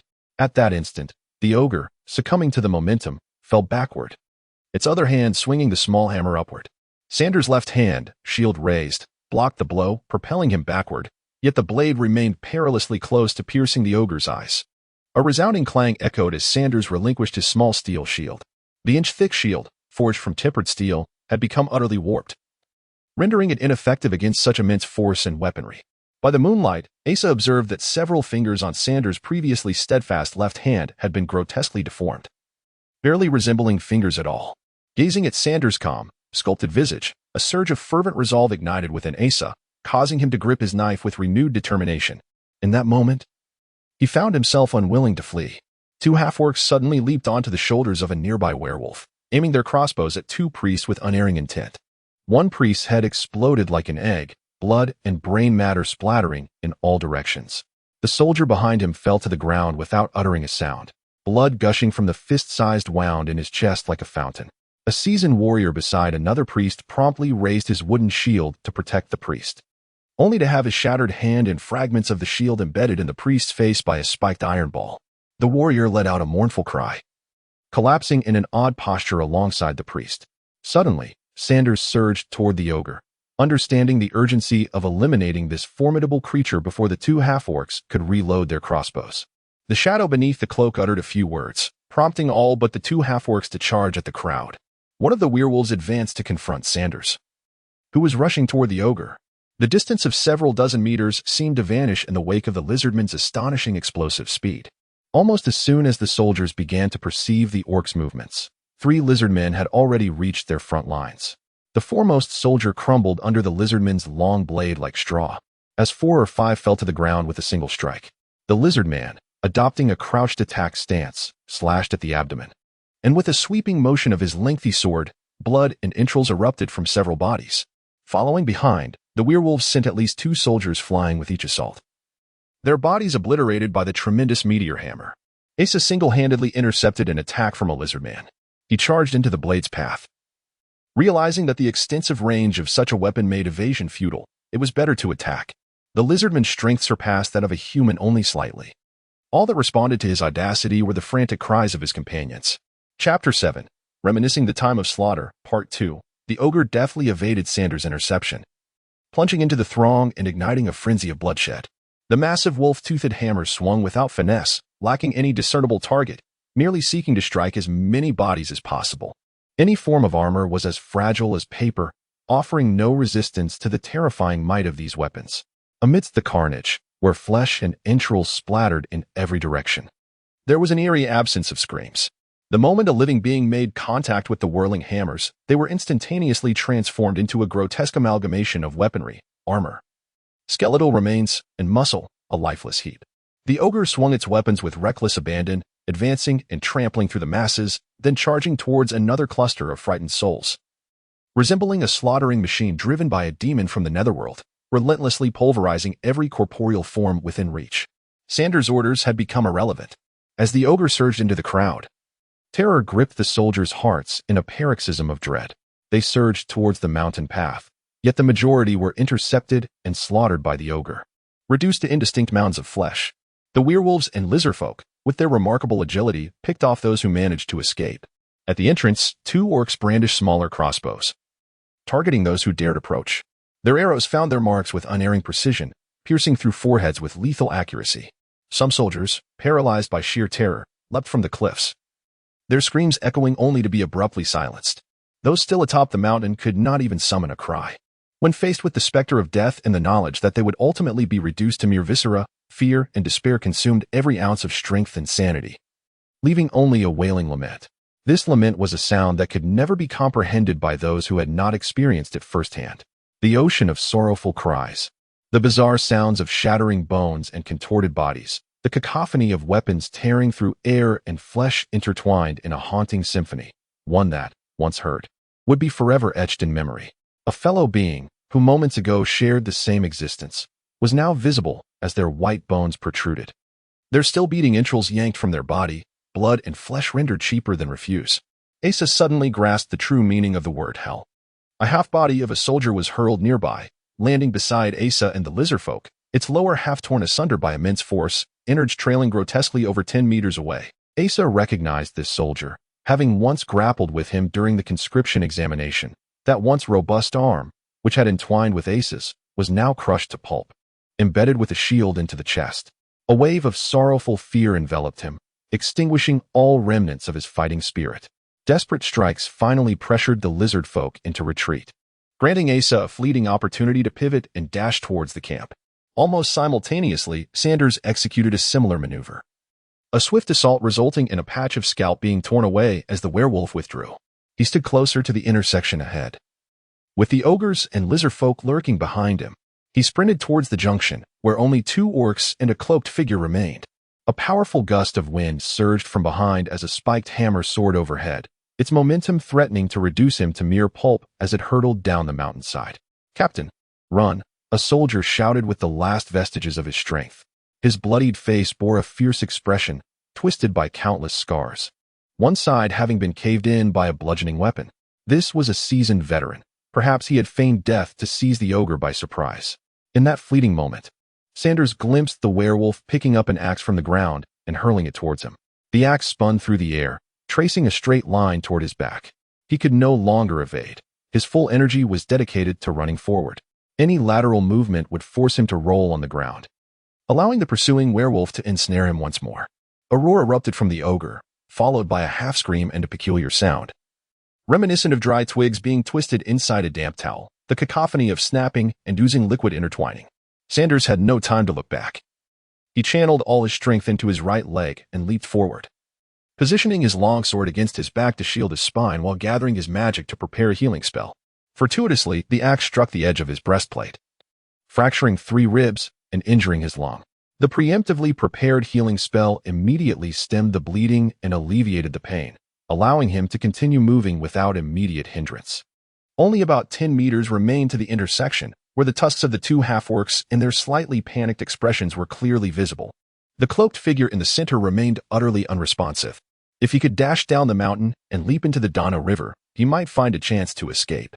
Sanders concentrated all his remaining magical energy into his sword-wielding hands. The cliff loomed before him, and he recalled the tree's positions with clarity as he launched himself into the air. Fortunately, he twisted in midair and caught sight of a lizard folk drawing a crossbow from behind and aiming it at him. He bent low and rolled forward, feeling the bolt graze his skin, before he completely soared off the cliff, plummeting downward. The pursuing lizardfolk watched helplessly as he broke a branch midair, plunging his knife into another to arrest his fall, ultimately landing safely in the water. The sword in Sandrew's hand radiated a brilliance rivaling the sun. All his magical energy had been infused into the blade. Blood trickled down his forehead, turning his vision crimson in his left eye, yet he felt nothing. All his mental fortitude was concentrated on the imminent strike. The two half-orcs shielded their eyes from the blinding light, retreating to the side, while the cloaked figure remained motionless. Beneath the sword's resplendent glow, the features of the face hidden beneath the cloak became distinctly visible. It was a human face, slightly gaunt, pale, with sculpted bones that were both sharp and serene, much like a statue. Beneath long, fluttering eyelashes, the inky depths of the eyes resembled an unfathomable abyss. Stagnant for a millennium, merely reflecting the dazzling sword light that approached. With merely 10 paces remaining, the figure showed no inclination to evade, his expression remaining unchanged. His body immobile. He appeared as a statue, steadfast since the dawn of creation, destined to remain unyielding until the next genesis of the world. With 8 steps, 7, 6, 5, 4, 3, Sanders surged forward, executing a flawless 360-degree spin as he drew his sword. The force from his toes reverberated through his calves, thighs, waist, chest, and shoulders, flowing into his wrists and culminating in the blade. Every muscle in his body channeled its strength into the swing of the sword. A seamless amalgamation that transformed him into a vessel for the weapon. Each subtle movement was meticulously crafted to release the blade's sharpness and the latent magic within. Following an impeccable trajectory, all the orcs ceased their actions, utterly captivated and awestruck by this singular strike. The sword's brilliance morphed into a radiant curtain, its might capable of cleaving the very night in two as it surged forward. Though soundless, all orcs sensed the impending crack that would echo through the mountains. As if the earth itself would split apart, every ounce of speed, strength, magic, will, spirit, and even the faintest essence of life converged within this sword, culminating in an unprecedented explosion of sparks. Fear and anger evaporated from Sanders' heart, even his desire for escape vanished. He resembled a singer, lost in the crescendo of a magnificent aria, wholly absorbed in the ecstasy of his soul's release. He was poised to cleave the corporeal form before him as if slicing through a figment of imagination. Yet, that resplendent curtain, capable of resonating through the very ends of the earth, abruptly vanished, reduced to a motionless sword in a single hand. This elegant hand, adorned with a matching grace, delicately grasped the sword's edge, akin to capturing a butterfly in mid-flight. The seamless flow of energy came to an abrupt halt. Sanders first experienced a profound sense of loss, akin to a singer's exquisite note being severed at the moment of its most magnificent delivery. Following this was the surge of pain and dread. He opened his mouth, attempting to utter a groan, only to find his voice drowned in blood within his throat. It felt as if all his lifeblood was being drawn to his throat, rushing forth through the trachea and esophagus in a frantic exodus. A hand withdrew from his chest, and blood found a more liberating outlet, joyfully cascading from his throat in a new direction. The sword's radiance swiftly diminished, shattering with a soft crack into countless delicate shards that scattered upon the lifeless body of its master. A gust of wind swept through, transforming the human-esque cloak into tattered ribbons that fell, bearing witness to the unparalleled sword energy just unleashed. The man raised the hand that had gripped the sword, gazing at it in the moonlight. A faint bloodstain lay across the center of his palm, reminiscent of a newly formed lifeline. The man's visage remained as unmoving as a statue. The werewolves and lizardmen meticulously sifted through the heap of corpses. Even the relatively intact bodies were struck several more times until they were rendered a formless mass of flesh, devoid of any semblance of life. The lizardman who had battled with Asa approached, reporting the situation in a tongue predominantly composed of consonants. The man gestured towards a river below with a nod to one of the werewolves, who promptly dashed down the mountainside, vanishing into the shroud of night. An owl perched on a barren branch beside the camp, its large eyes wide with bewilderment as it surveyed the carnage of flesh and blood, emitting a timely hoot. Suddenly, the man kicked a small stone, which struck the owl with a resounding thud, shattering it like decayed cotton and sending its remains scattering. The remnants of the owl fell, oozing a dark liquid that exuded a pungent odor overpowering the scent of blood that permeated the mountains. The half-orcs and werewolves emitted a cacophony of shrieks, hastily covering their noses. The man regarded the foul-smelling black fragments on the ground, furrowing his brow as a flicker of emotion crossed his otherwise stoic countenance, revealing a hint of concern. In the dim confines of a chamber, the red-robed mage gently caressed the now-dimmed crystal ball, sighing, "So many fresh corpses." Sandrew must be deeply pained by this sight. Chapter 8. A quest for death. The pedestrians on either side of the street paused to behold the knight upon the white steed, emitting murmurs of admiration. The young maidens whispered among themselves, their eyes sparkling with a blend of reverence, enchantment, and yearning, an expression that men often long to see in the gaze of women directed towards themselves. The horse was a rare gem among steeds, and the rider was truly exceptional. The shimmering silver armor he donned seemed less a mere garment than an extension of his very essence, exuding an air of formidable grandeur that appeared to be intrinsic to his being. His golden hair, radiant to the point of dazzling, appeared as though it bore the very brilliance of the sun, willingly becoming a part of him. With sword-like brows and a straight nose, his visage was strikingly handsome, embodying a robust masculinity that did not falter. Sunlight danced upon his armor and hair, refracting light in a manner that led onlookers to mistakenly believe it was his own brilliance emanating from within. Of course, such a figure must possess a corresponding stature. Among the bystanders, a few recognized him and whispered in hushed tones, he was none other than the eldest son of Duke Elny, the captain of the Royal Order of Knights, and the son-in-law of Duke Moralic, Sir Elny Clovis. Among the listeners, a young woman allowed her imagination to wander, contemplating whether her mother had once shared an intimate connection with Sir Moralic. Clovis, however, remained indifferent to the throng of admirers around him. To him, these foolish commoners were no different from ants, and their astonishment at his towering presence was of no concern. He was presently irked. Indeed, he had been vexed for over a month, and now he found himself languidly wasting time in this place. Were it within his power, he would unsheath his sword and rid the streets of the wretched commoners obstructing his procession. The very notion that a soldier had managed to escape from the capital, and might still be lurking within its shadows, had robbed him of restful nights throughout the month. Whenever he envisioned that lowly scoundrel potentially hiding in a dark crevice, reveling in his successful evasion from a knight's grasp and relishing the knight's mounting anxiety, he would be consumed by a fury so profound it was almost palpable. He vowed that when he finally captured the soldier, he would meticulously extract every sensitive part of his being, akin to trimming nails, until the wretch howled like a dog in a pool of his own blood, desperately licking his own boots and pleading for death. The only glimmer of hope was that, for the moment, the soldier had not divulged any information. It was possible he remained unaware of the true implications of his escape, destined to bury this affair within the shadows alongside himself. The progress of the orcs in the west had been surprisingly swift. Within half a year, their objectives would likely be met. Yet, that soldier remained akin to an unpredictable bomb, potentially having lost its potency or poised to reveal itself at any moment, jeopardizing the delicate web of plans he had meticulously woven. He harbored an intense disdain for the squandering of time. Time was a precious commodity. Every minute ought to be spent efficiently, yielding tangible results that would bolster his pursuit of greater power and elevated status.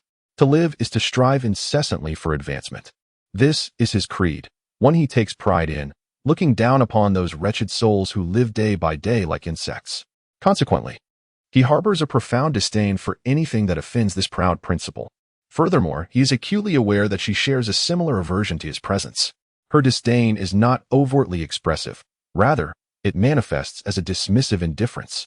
This attitude incites a deep-seated irritation, even anger, within Clovis. He is accustomed to being revered, admired, and feared by others, and he can even tolerate their hatred, for it at least signifies his undeniable prominence and strength in their eyes. However, he cannot abide being disregarded, nor can he accept being perceived as a mere cockroach scuttling unnoticed in a corner. Such a notion is undeniably repugnant. If he could, he would never allow it. The two of them have reached an unspoken understanding, exchanging neither glances nor words. Upon their initial encounter, she urgently inquires in a feeble voice about the whereabouts of the young man who reported to the Duke's residence a month prior. In her eyes, that soldier holds a significance 100-fold greater than that of her fiancé. This only fuels Clovis's ire, but it is not jealousy. To him, his fiancée, or any woman, is merely a prop. Her attitude signifies, from a certain perspective, that he pales in comparison to the soldier. He refuses to dwell on which perspective that might be. He simply cannot allow a lowly country bumpkin to surpass him in any regard. I am the strongest, the most perfect, the most formidable, the preeminent individual. This notion has long taken root in his mind, and it is a source of his pride. He is indeed a proud man, easily vexed and quick to anger, Perhaps that wretched soldier might seize the opportunity to approach her. He imagines himself before her, methodically dismantling that fellow limb by limb, demonstrating who truly deserves to be acknowledged. Clovis entertains this thought, attempting to imbue this disheartening and tedious action with some semblance of meaning. Yet, he knows this is merely a form of self-soothing. That soldier is not foolish enough to act so recklessly. Brother-in-law, did you notice the way those girls looked at you? Chris remarks, her gaze fixed on Clovis with excitement, eager to share her observations. Yes, Clovis replies, still engrossed in his thoughts. Don't always be so aloof, Chris urges, her gaze penetrating deeper.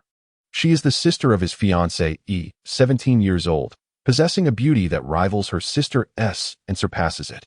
She is one of the few renowned beauties in the capital, her demeanor emblematic of the frivolous and capricious nature typical of noble girls. Clovis sometimes wonders why the Duke does not marry this daughter off to him. Such a naïve and superficial girl would be easily managed, providing convenience for both the Duke and himself. Suddenly, a commotion arises from the trailing convoy. Someone attempted to climb onto the lady's carriage, but we apprehended him. A soldier reports. The report suddenly reminded Clovis of a notion that had previously only existed in his imagination. A premonition of immense fortune surged within him as he galloped forth. Several soldiers were restraining a figure entirely shrouded in a cloak. This individual appeared to be hunchbacked and possibly lame, donned in a cloak that resembled something that had not been washed in centuries, evoking images of someone engaged in bizarre activities within a dimly lit basement. Clovis scrutinized the figure closely, and to his astonishment, he discerned that the cloak was, in fact, quite well made, perfectly concealing every aspect of the person beneath it. Even from a distance, one could scarcely perceive the face within, and the figure itself appeared indistinct under the cloak's influence. He approached the individual step by step, each movement deliberate and measured, as if confronting a specter that had emerged from the fissures of time, liable to vanish into thin air with the slightest misstep. His hand slowly grasped the hilt of his sword, commanding in a measured tone, remove the covering from his head. At this proximity, he was confident that no one would escape his grasp. As the cloak was drawn back, the first to react was the soldier pulling it, who immediately recoiled in fright. The visage that was revealed was ill-suited for the light of day. The features appeared as though they had been carelessly reshaped after being scalded in boiling water, resembling the work of an unsatisfactory sculptor who had clumsily pressed their hands upon an already grotesque face. Additionally, there were patches of purplish, glistening tumors, swollen to the point of bursting forth with putrid blood.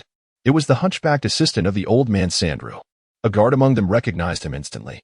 Clovis meticulously scanned the face from top to bottom, finding not a single element that aligned with his expectations, only a wave of revulsion washing over him. He turned to the soldier who had spoken earlier, his anger and disdain palpable enough to be sensed even by the dullest of cattle, and inquired, "Do you recognize him?" The soldier trembled as he clarified, "It's not that I know him, but many are aware. This fellow is the assistant of the old man Sandrew from the west side of the city, known for dealing with corpses." Several bystanders echoed their agreement, with one calling out, "Hunchback, do you think this is a cart for transporting bodies? Bow your head and admit your mistake. Was it truly merely a coincidence? Just another individual?" Yet, even if you were to mistakenly slay him, it seemed inconsequential. One could not overlook any faint possibility. The veins on the back of Clovis's hand throbbed with tension. However, upon gazing once more at that face, which was unbearable to behold, he ultimately released the hilt of his sword. Such a loathsome individual, engaged in such filth. Surely his blood would be as tainted and foul as the water at the bottom of a sewer. What if it were to splatter upon his clothes and body? What if it were to touch his face? This thought instigated a wave of nausea within him. He turned and mounted his horse, commanding, "Drive him away." Scat! The guard, fearful of soiling his shoes, dared not truly kick him, instead feigning a motion with his foot and issuing a sound akin to shooing a dog. The onlookers erupted in laughter, remarking on the terrifying visage of the individual moments before. Watching the figure don his cloak anew, limping away with a hunchback, Chris clung to Clovis's arm, feigning fear. As dusk settled in the grand hall, Sandrew was extracting the livers from 2 corpses to compare them, subsequently slicing them into smaller pieces to soak in liquid, while Asa assisted by handing him various instruments. A wildcat leaped through the window, fixating its gaze on Sandrew and meowing.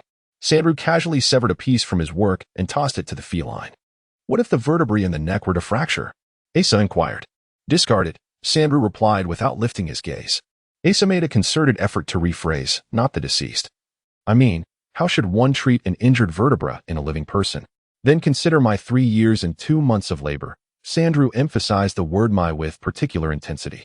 Do not seek death. I have heard of your valor today, but do you realize that your limp is rather unconvincing? How might one make it more convincing? Asa humbly sought advice, resolving to speak with her next time. Sandrew picked up a small hammer once more. Lift your foot. Simultaneously, within the Duke's residence, Duke Mlax sat by his daughter's bedside, weaving a fabricated tale. It had been over a decade since he had engaged in such an endeavor. Yet he navigated it with ease. He simply left like that?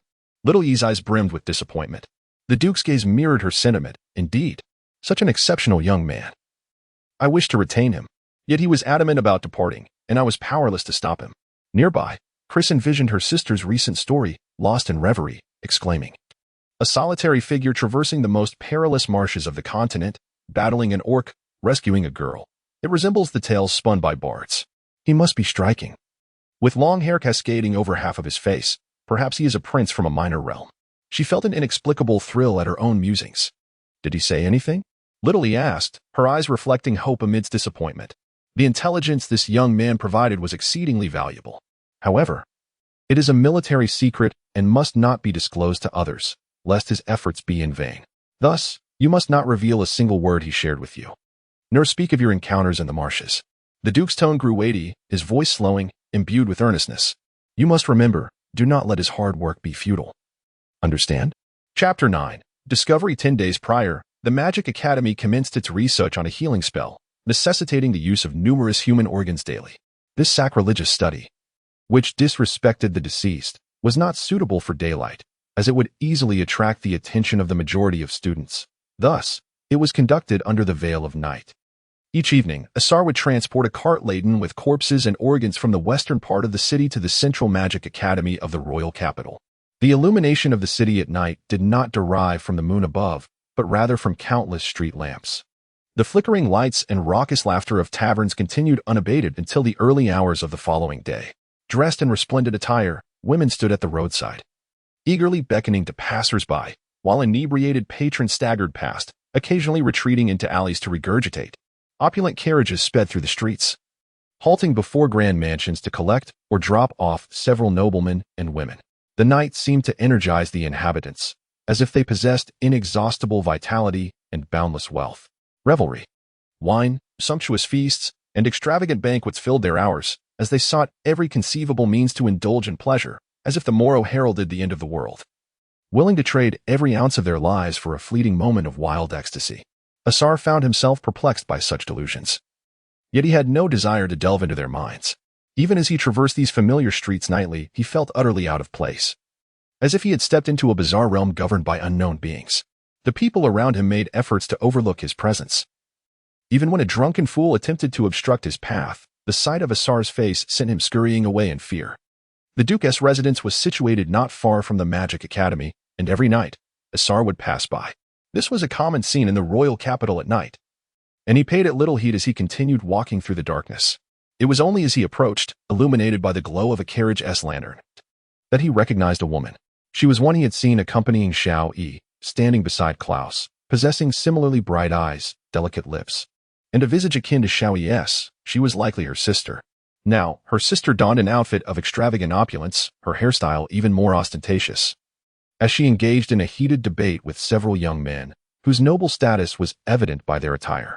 As she conversed, it appeared she was about to stride towards the Duke's residence when a young man with braids grasped her hand, as if pleading with her. She turned and continued her loud retort, delivering a sharp slap across his face. Infuriated, the young man retaliated, and they began to brawl. Such altercations were commonplace in the royal capital at night, as young nobles often found themselves embroiled in senseless fights, perhaps due to their pent-up energy. This was merely a characteristic of their lifestyle. Asar continued his solitary walk in the shadows of the street. The young man with braids seemed enraged, striking with considerable force. Unlike her sister, she fell to the ground after just a few blows to the head. A few nearby men rushed to support her, and the braided young man, seemingly their leader, commanded them to lift her into a carriage. The men hesitated, prompting him to shout vehemently. Asar had crossed to the opposite side of the street. Listening intently, the braided young man exclaimed, "What are you afraid of? If I take her now, can the Duke truly harm me? If this scandal spreads, he will lose face. In the end, he will have no choice but to marry this wretched girl to me." regardless of whether this is a common scene. It cannot be overlooked. Asa suddenly shouted, "Put her down. I will summon help from the Duke's manor." Typically, individuals of such ilk are filled with trepidation, and a mere intimidation would send them fleeing. However, these individuals were evidently not the usual sort, and they did not perceive themselves as thieves, thus their hearts remained untroubled. The small braids, filled with righteous indignation, bellowed, "Who goes there?" The coachman illuminated the area with a torch and replied, "It appears to be the hunchbacked assistant of that old Sandrew from the western part of the city." Asa had already gained notoriety, regardless of his various identities. The small braids stumbled forward, gesturing to Asa, "Do not be afraid. Come here, let me tell you." As he drew closer, Asa caught a whiff of alcohol, and suddenly, the small braids brandished a dagger from his bosom, lunging towards Asa's chest, shouting, "I command you to summon aid." The first strike, a reflexive twist of the wrist, was instinctual, while the second, a palm strike to the throat, was a desperate necessity. Compared to these individuals, he felt more anxious, fearing the discovery by the Duke's men. Upon witnessing this, the other men attempted to assist, but were halted by the coachman from the 2 carriages, who warned, "You are no match for him. Do not approach." The 2 coachmen unsheathed long swords and charged forth. Asa recognized from their stances that these were not mere ordinary coachmen. Evading their strikes, the limping figure could no longer feign weakness, abandoning all pretense to evade with all his might. These 2 proved to be formidable swordsmen, likely bodyguards of the small braids. Finally seizing an opportunity, Asa rolled and scrambled out of their encirclement, tearing off his cloak and hurling it at one of the swordsmen. The swordsman effortlessly sliced the cloak into 2. Indeed, they were seasoned warriors, pressing the advantage and denying any respite for their opponent. Once the cloak was severed, the swordsman beheld a burst of crimson light before him. Before he could comprehend what it was, a fireball erupted against his nose. This was merely a novice's fireball, lacking in potency, equivalent to a few oversized firecrackers tied together, incapable of causing severe injury, but sufficient to shatter his nasal bone. With a resounding pop, the fiery display on the swordsman's face appeared rather magnificent in the darkness, and he elegantly toppled backward.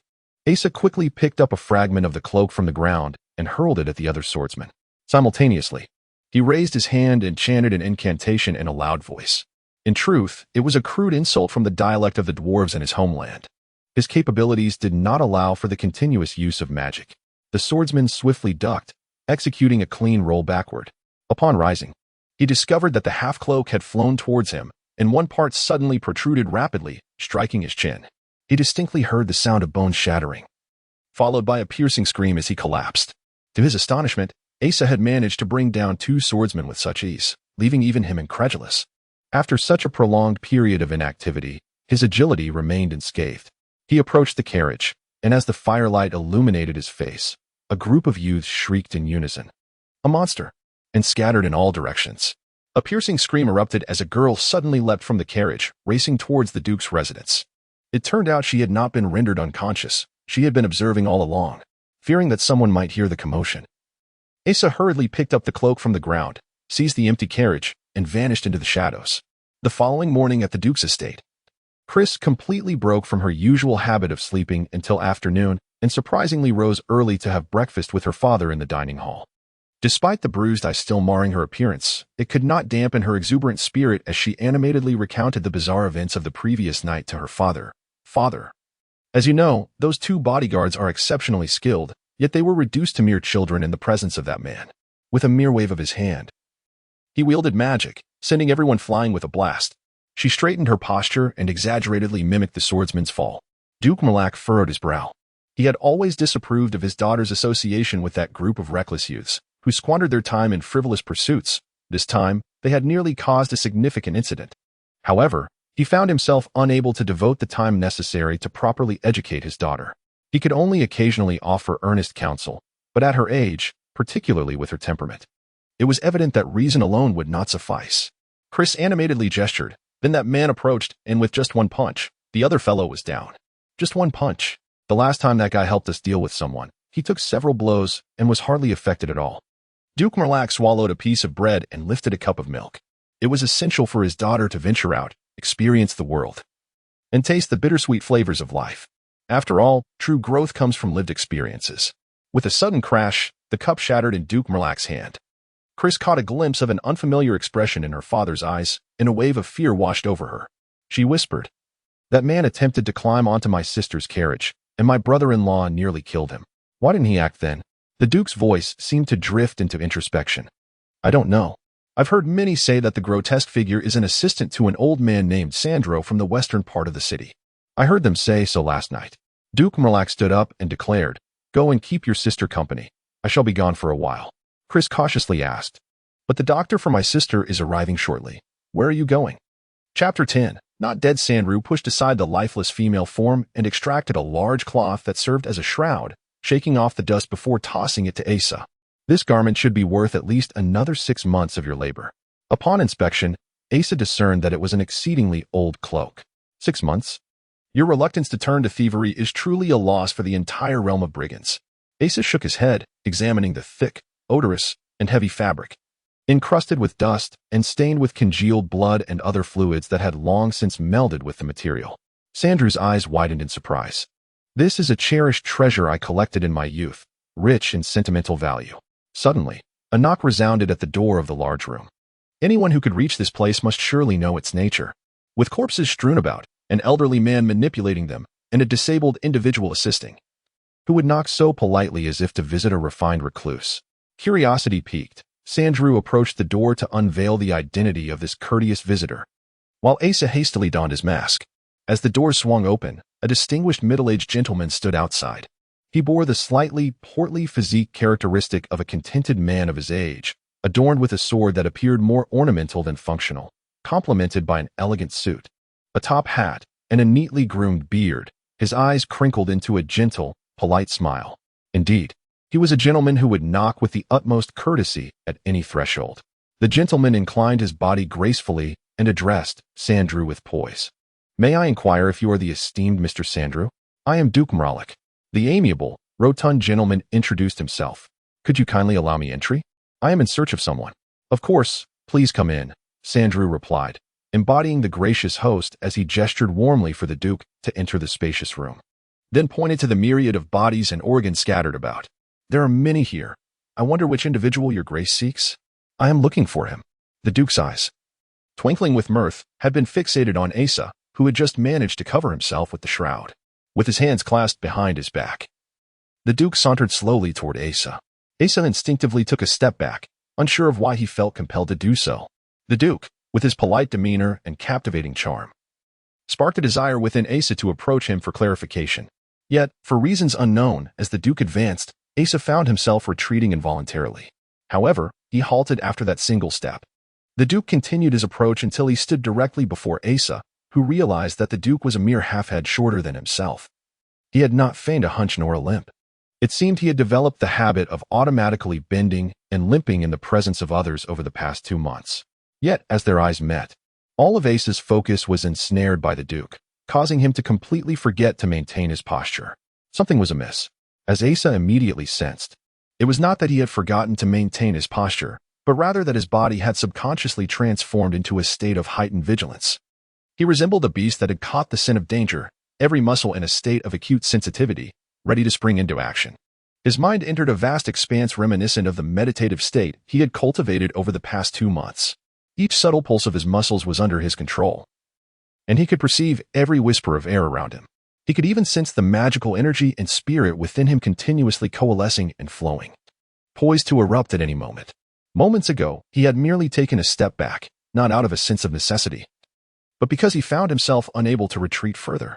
Beyond that lay the boundary, the limit of a predator pursuing its prey. Should he move even slightly, the seemingly affable Duke would strike with the swiftness of a leopard and the ferocity of a lion, ready to extinguish his life. The Duke's lips curled into a smile, a blend of admiration, regret, and mockery. He spoke with unruffled composure. "This young man rescued my youngest daughter from several nefarious individuals last night. I am aware he also saved my eldest daughter 2 months ago, and I truly wish to express my gratitude. However," the Duke's right hand emerged from behind him, seemingly casual, resting upon his belt, adjacent to a sword that was ostentatiously ornate. Asa could not hear the Duke's words. All his focus was on the Duke's right hand and the sword beside it. His physical strength and magical energy converged, mingling with his spirit and determination, forming a point on the verge of explosion. Even if there was but a 1 in 1,000 chance, he would unleash all his power before his head took flight.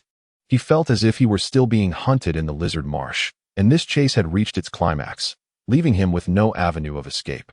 The primal ferocity and madness surged within him. Asa remained still, his demeanor surprisingly tranquil, fully immersed in the expansive realm of meditation. Yet, he could sense the wolf deep within his soul baring its sharp fangs and howling in fury. "Are you here to kill me? Come, try your hand at it. See how easy it is to slay me." The Duke's smile deepened, infused with a greater sense of mockery amid his apparent approval. That pale, meticulously trimmed hand glided to the hilt of the sword. "Oh, a hero saving a damsel in distress. How valiant." Sandrew suddenly interjected with an odd tone. Having positioned himself behind the Duke, casually toying with several dead men's teeth, an old habit of his, always fidgeting with remnants of the deceased. The teeth clattered in his grasp, his hands gnarled and white, so pale that no trace of veins or hair could be discerned. A hue more ghastly than that of a corpse. Even the sound of the teeth colliding in his hand bore an ominous pallor. The Duke's expression remained unchanged. It was no longer a smile, nor a mere expression, but rather the last moment's visage frozen in time. The facial muscles remained unchanged, yet devoid of any emotion, resembling a mechanical demonstration of what a smiling face should be. The Duke's gaze remained fixed on Asa's face. However, Asa sensed that he was not truly observing him, but rather focusing intently on Sandrew, who stood behind him, invisible to the Duke. His concentration was as intense as Asa's had been when he had regarded the Duke. Now, even if Asa were to step back or perform a dance, the Duke would show no sign of reaction. Asa felt as though he had suddenly transformed into a mere observer. Neither Asa nor the Duke moved, while Sandrew, apart from fiddling with his teeth, resembled a stone statue.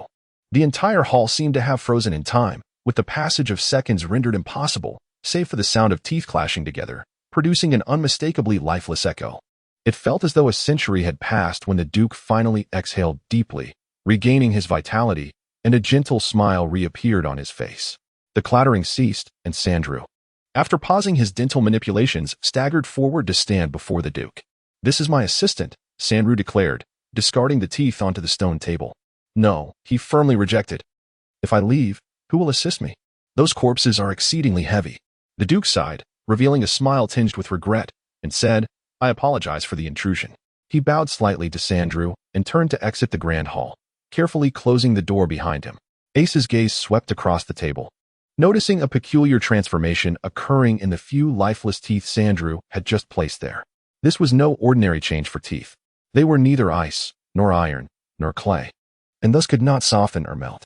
Yet these small objects, which had just been clattering moments before, were now gradually softening, as if chewed like malt candy.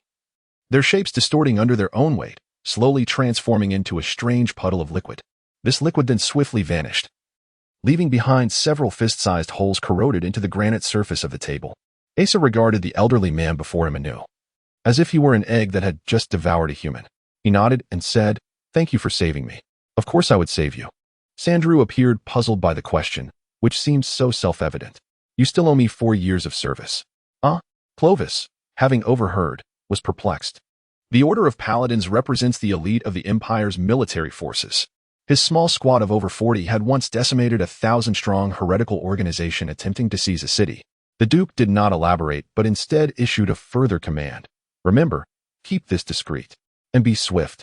Within the grand hall, Asa donned the cloak that Sandrew had just handed him, reverting to his hunchbacked, limping form. He needed to slip out of the city as quickly as possible, to escape the capital. The Duke had mentioned that he was aware of Asa saving his daughter. Thus any reason for the Duke to seek his death could not possibly stem from a misunderstanding. The reasons elude Asa. He only understands that if a Duke is intent on orchestrating his demise, the sole recourse is to flee with all his might. Moreover, he harbors no desire to implicate anyone else in his plight. He perceives that Sandrew possesses considerable prowess. Yet he is acutely aware that even the most formidable individuals have their limitations. The Duke could summon hundreds of royal guards to apprehend him, if that proves insufficient. He could mobilize thousands, or even call upon the Holy Knights. Asa bowed to Sandrew, expressing gratitude for allowing him refuge over the past 2 months. Sandrew fixed him with a gaze, inquiring, "Surely you do not intend to flee? You still owe me 4 years of labor." Asa shrugged helplessly, replying, "Once I am prosperous, I shall certainly express my gratitude. However, remaining here might only bring you trouble." Sandrew shook his head, stating, If you run, trouble will persist indefinitely. It will linger for me as well. One should not fear trouble. Instead, confront it, and it shall cease to be a concern. Asa managed a wry smile as he approached the door. If he did not flee now, he would find it impossible to invite any future troubles. Just as he was about to turn the handle, he suddenly heard the sound of galloping hooves drawing nearer. Asa's expression shifted, and he dashed toward the window. But Sandrew raised a hand, saying, "Do not panic. The one who resolves troubles has arrived." Chapter 11. Immortal Clovis's hands were drenched with sweat, and he began to worry that he might not be able to grip his sword firmly. He had never felt such tension before, and he was astonished to discover that his palms could sweat so profusely when anxious. To the majority of onlookers, Duke Mralik was a figure of high esteem. Astute and capable, well-versed in the art of diplomacy, a politician worthy of great respect. Yet, Clovis understood that in the heat of battle, the Duke would not be outshone by any general of the Empire. When it came to skill, the Duke undoubtedly ranked among the top 5 in the Empire. The Duke had just given him and his subordinates a peculiar directive, to disregard the true target they sought, and instead, to focus their assault on whomever the Duke chose to engage.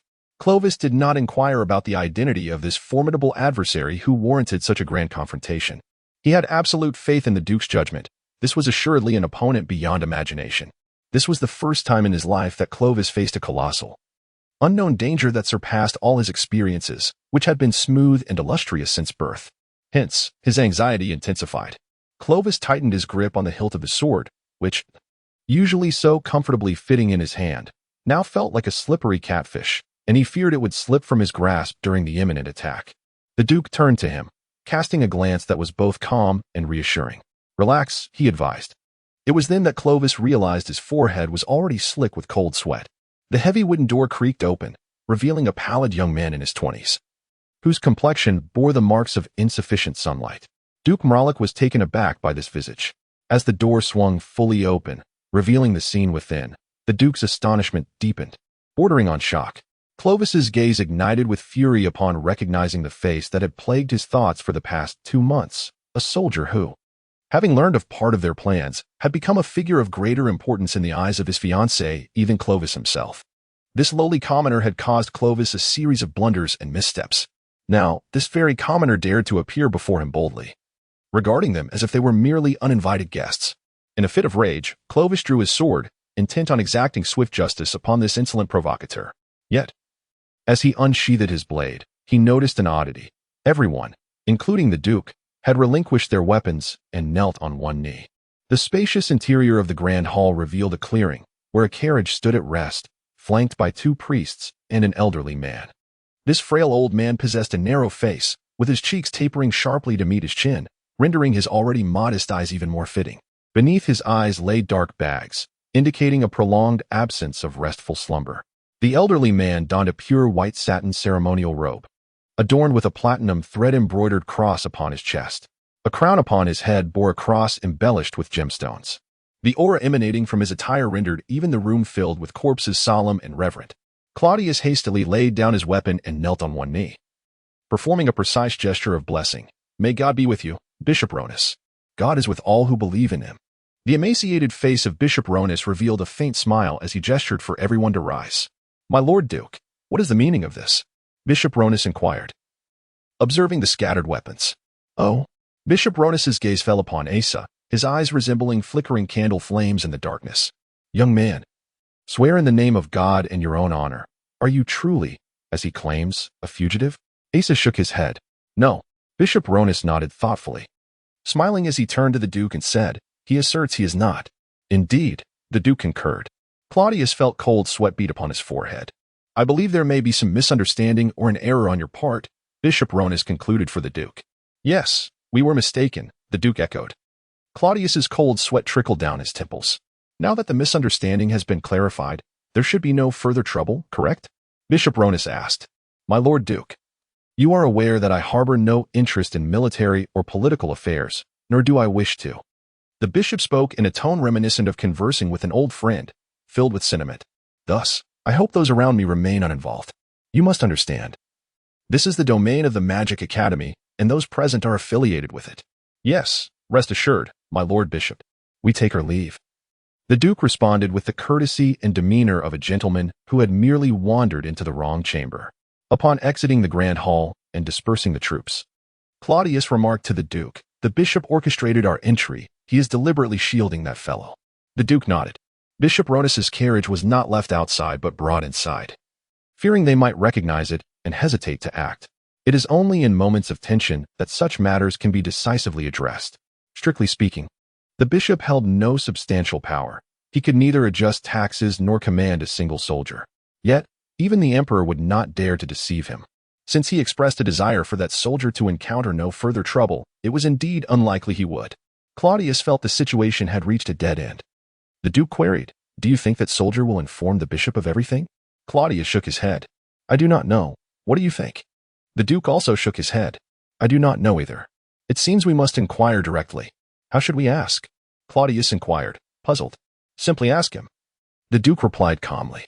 Claudius remained somewhat confused, yet observing the Duke's composed demeanor, he sensed that the situation might yet take a favorable turn. The Duke stated, "From a certain perspective, there exist only 3 types of individuals in this world. The first category consists of those who bear no relevance to you. Such individuals warrant neither concern nor attention. The second category encompasses your enemies, of whom there should be but a few. Should their numbers swell, one must eradicate them entirely." He cast a glance at Clovis. "Yet, what if you encounter an adversary you cannot vanquish? With all my strength and every means at my disposal, I shall defeat him." Clovis responded, furrowing his brow with resolute determination, already contemplating how he would later elucidate the situation to the esteemed bishop. The Duke shook his head in disappointment. "You ought to devise a method to transform him into the third type of individual, a friend. The more such friends one possesses, particularly those whom you cannot confront, the better." "Friends?" Clovis echoed, as if hearing the term for the first time. That afternoon, shortly after Bishop Ronith had departed, a servant from the Duke's residence delivered a letter to Asa.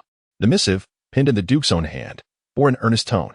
Essentially, it expressed his profound gratitude for Asa's timely rescue of his 2 daughters. However, due to certain unavoidable circumstances, misunderstandings had arisen. He expressed his sincere apologies for the previous miscommunications, citing numerous intricate reasons that were unsuitable for elaboration within the letter. The Duke would send a carriage that evening to convey Asa to his estate for a personal apology. Asa perused the letter repeatedly, unable to reach a decision on whether to attend.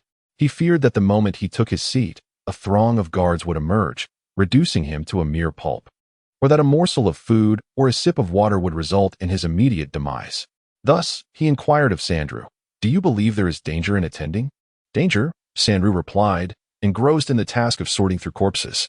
"He might brandish a knife at your throat, coercing you to marry his daughter. Hand me the saw."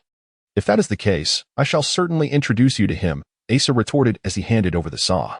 Yet, this also presented an opportunity to uncover the truth. What precisely was the misunderstanding? How had his own report fared? What of Shawty's condition? "Very well, I shall go," Asa finally resolved. He detested the weight of unresolved matters pressing upon his conscience.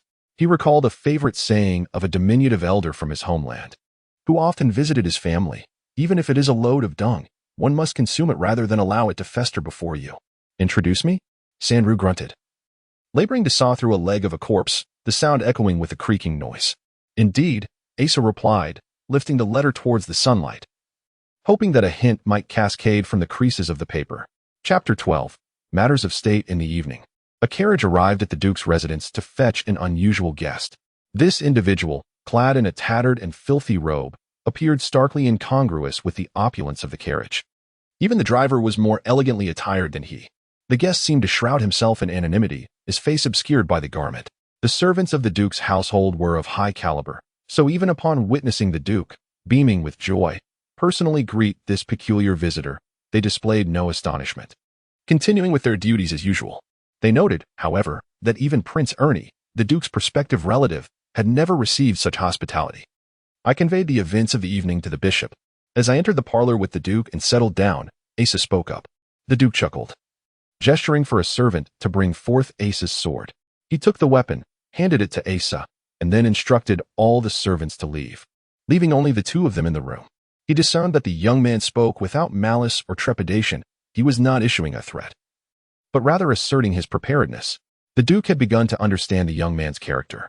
Despite his shabby attire, he had entered the splendid Duke's residence with an air of confidence, albeit somewhat awkward, Yet his demeanor was neither obsequious nor overbearing.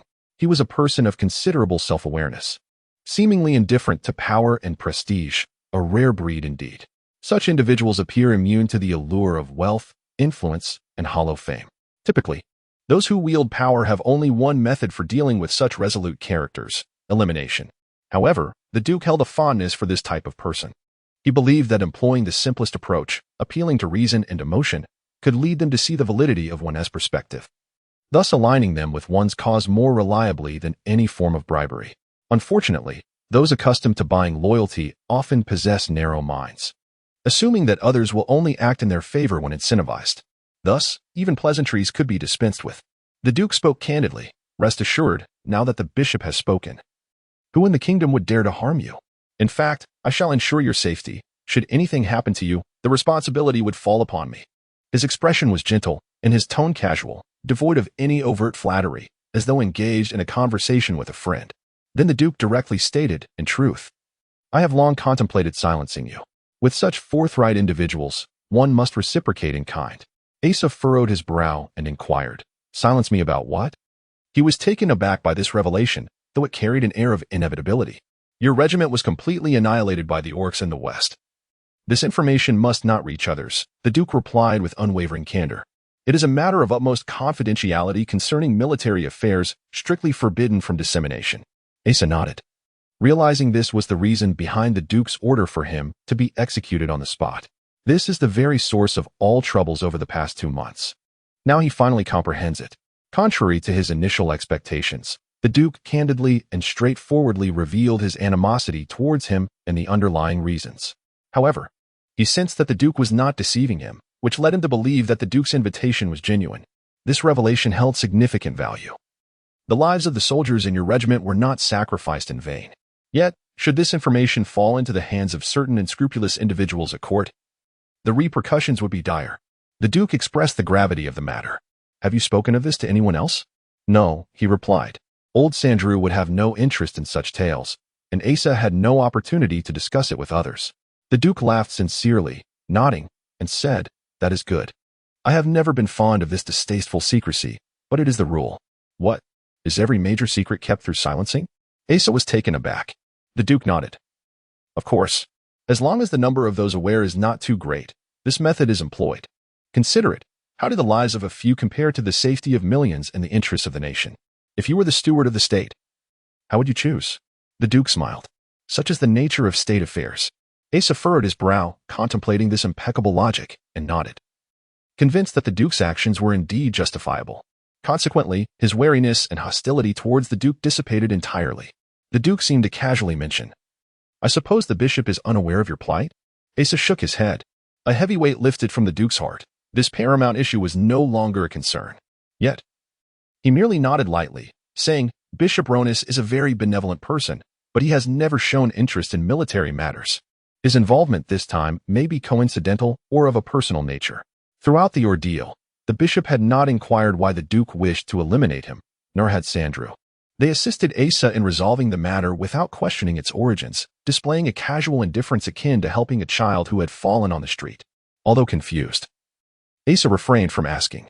It was inappropriate to question the bishop, and even if he did, Sandrew's indifference would render it futile. He could only interpret their lack of curiosity as a sign of their disinterest. Moreover, the manner in which they resolved a situation that nearly cost him his life was indeed rather nonchalant.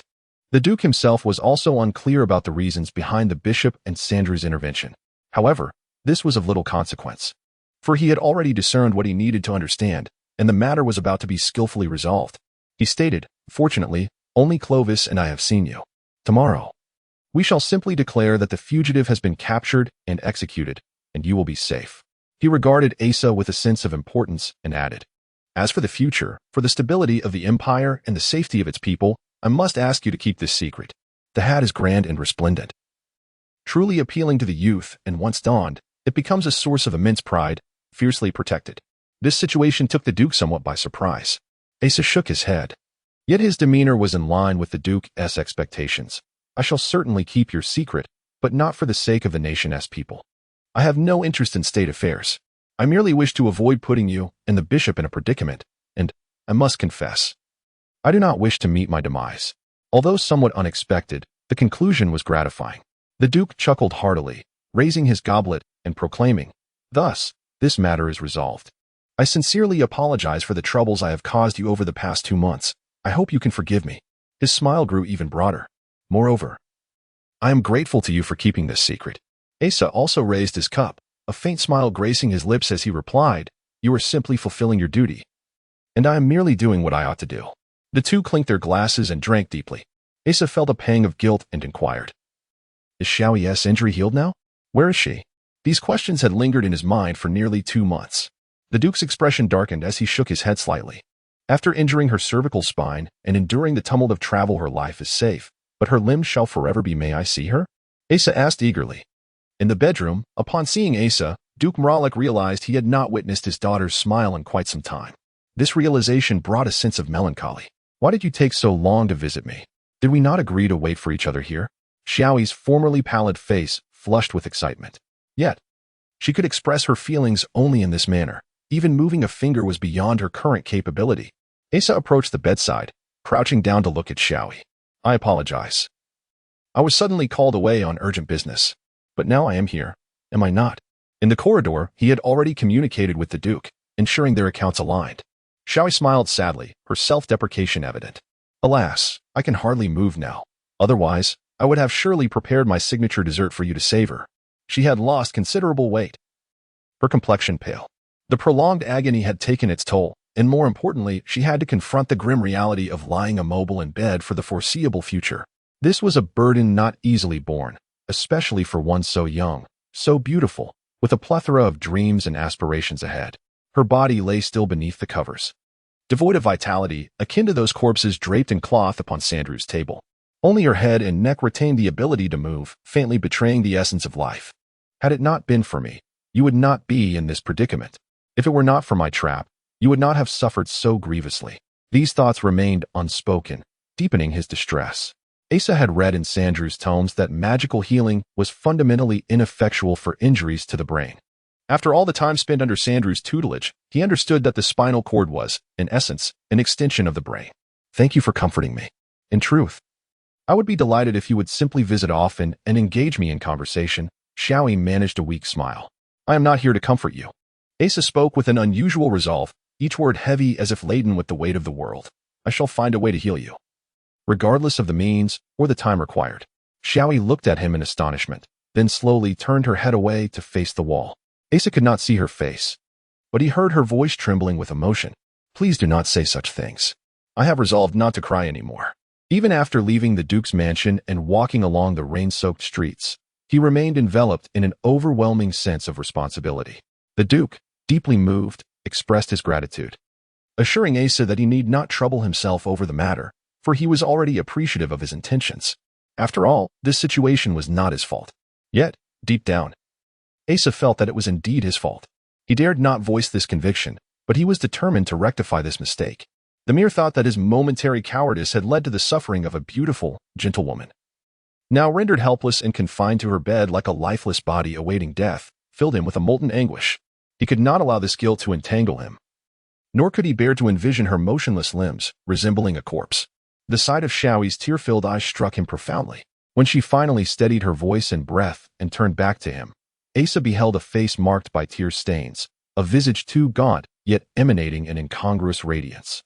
It was a weary richness, a bittersweet fulfillment born of misfortune.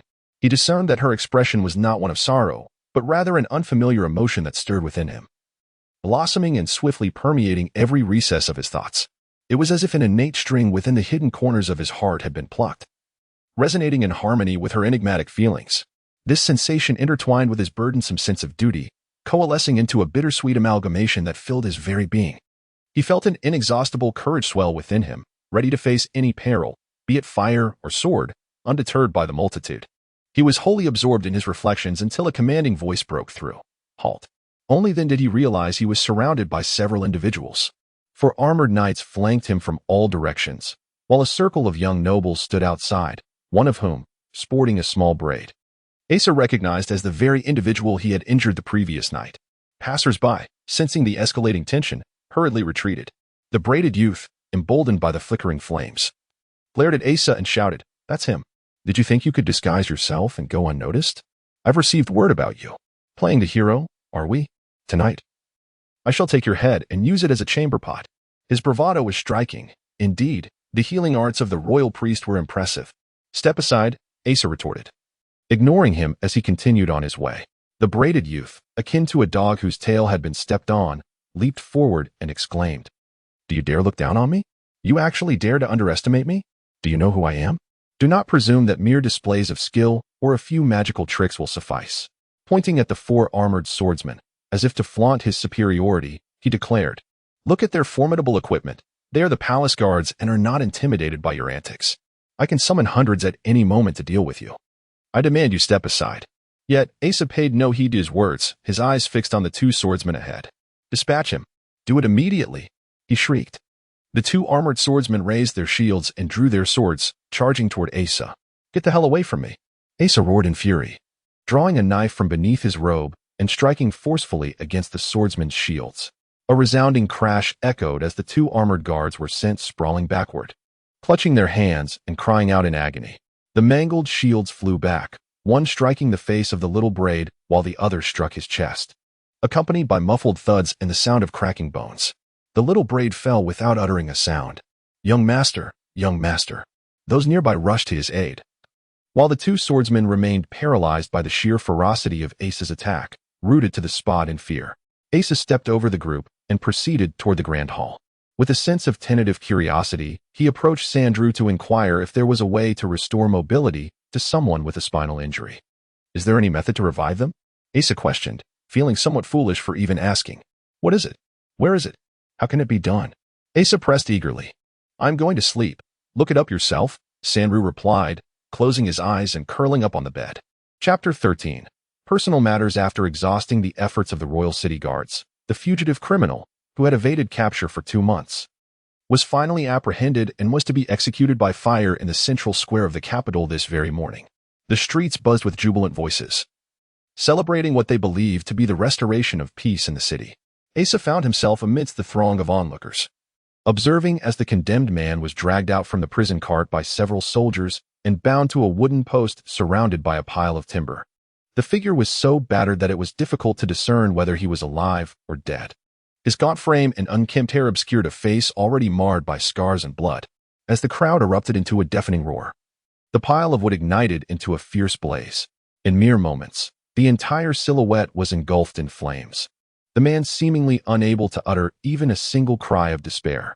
The efficiency of the execution left Asa with an unsettling sense of satisfaction. In a certain light, one could argue that this individual had sacrificed himself for the nation to conceal a potentially perilous secret. To die for one's country could be regarded as a somewhat honorable end. Yet, it was clear to Asa that this man did not wish for death. Such is the nature of state affairs. Asa recalled the words of Duke Merlac from the previous evening.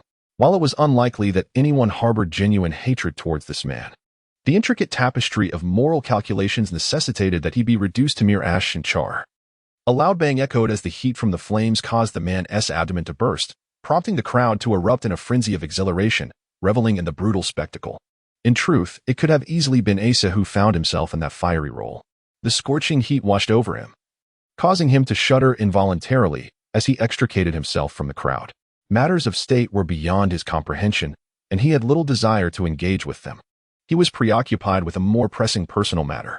The night before, he had scoured the shelves of Sandrew's library, yet found no mention of the leaf of the world tree. The only reference was in the latter half of a book on meditation techniques, where the phrase leaf of the world tree appeared, surrounded by incomprehensible symbols. When he approached Sandrew in the morning to inquire further, he was taken aback to find Sandrew flustered, announcing that he needed to leave the city.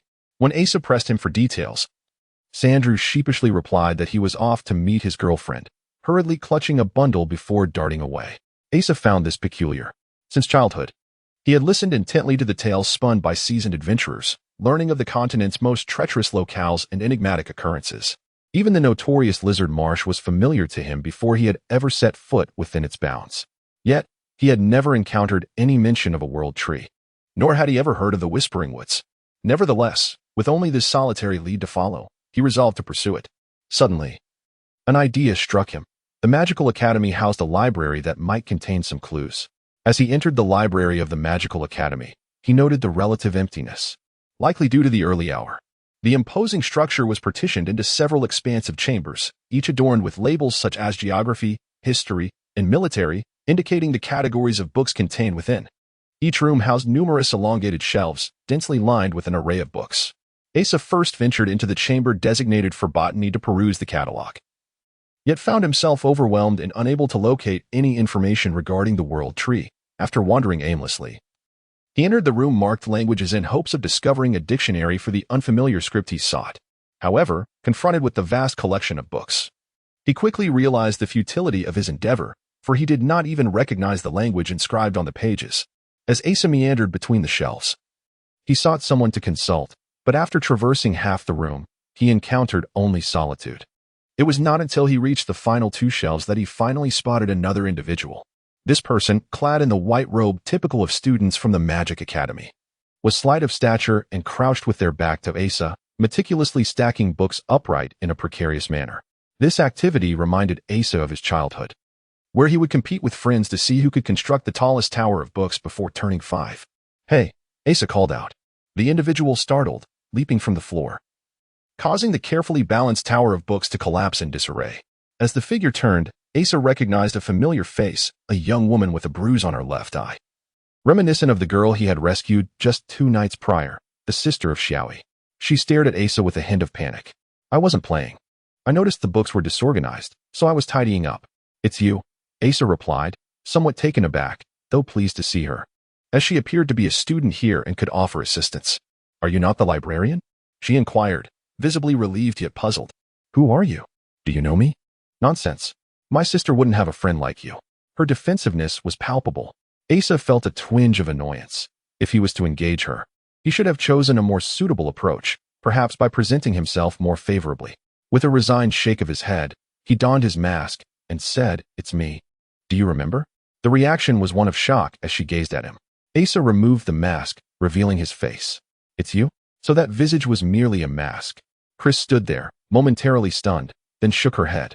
"Still, it doesn't work. You lack long hair and look rather disheveled." Asa was utterly perplexed by her response.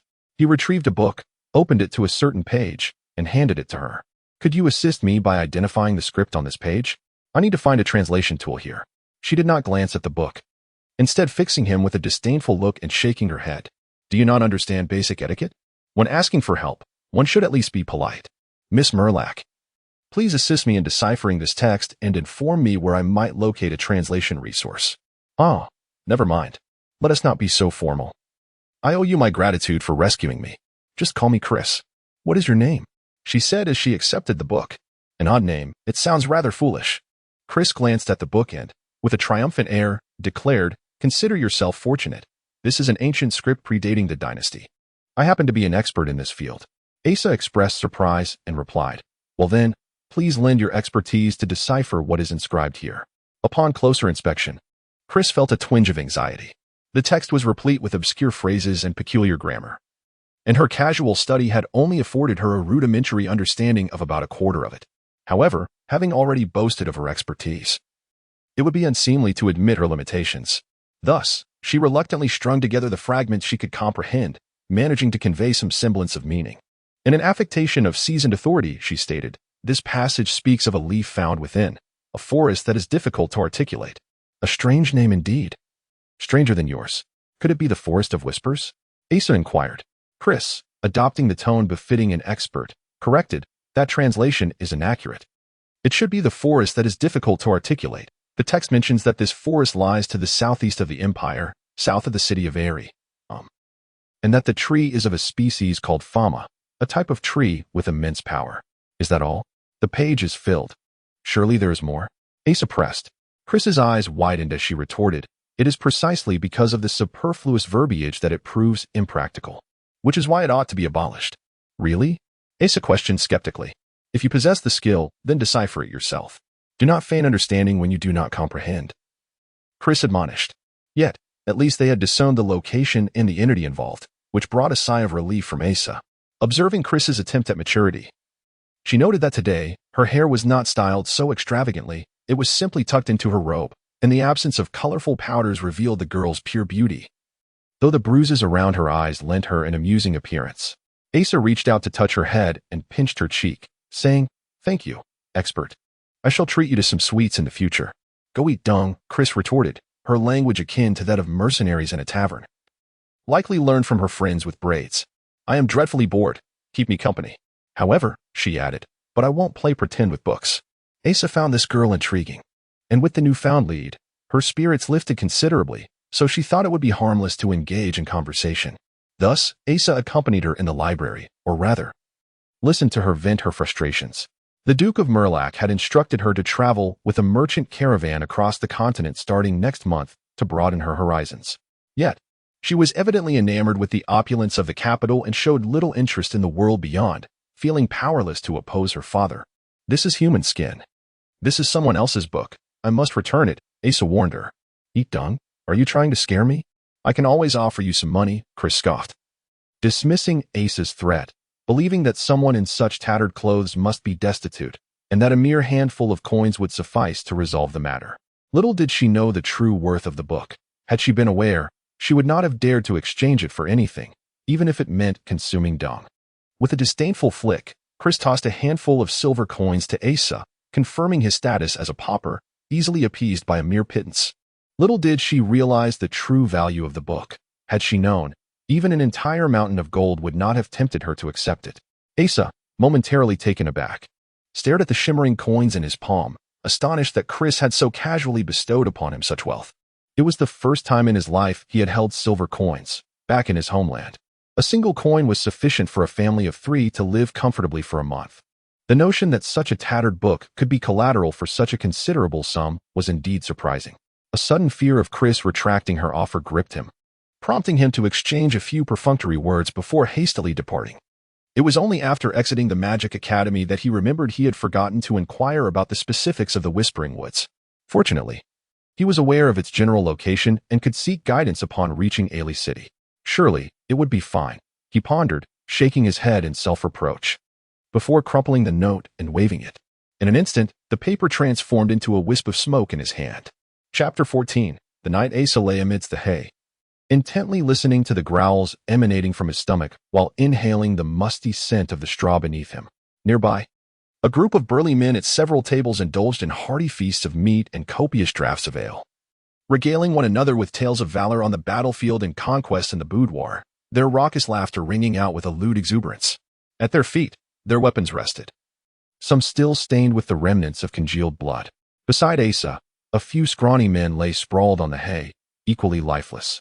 This was the mercenary tavern of Ailey City, a gathering place for all those lacking in skills, willing to barter their lives for coin, serving as hired muscle or bodyguards, and some even as accomplices to bandits.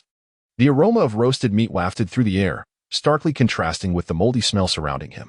Asa suddenly envisioned a quarrel erupting between himself and the hulking men, imagining rising in righteous fury to incapacitate them all and sweep away the remnants of their feast. Alas, the men were blissfully oblivious, lost in their world of beer, beef, and idle chatter, completely dismissive of his presence. Moreover, he had not yet succumbed to the depths of hunger that would drive him to instigate a brawl over a few morsels of meat.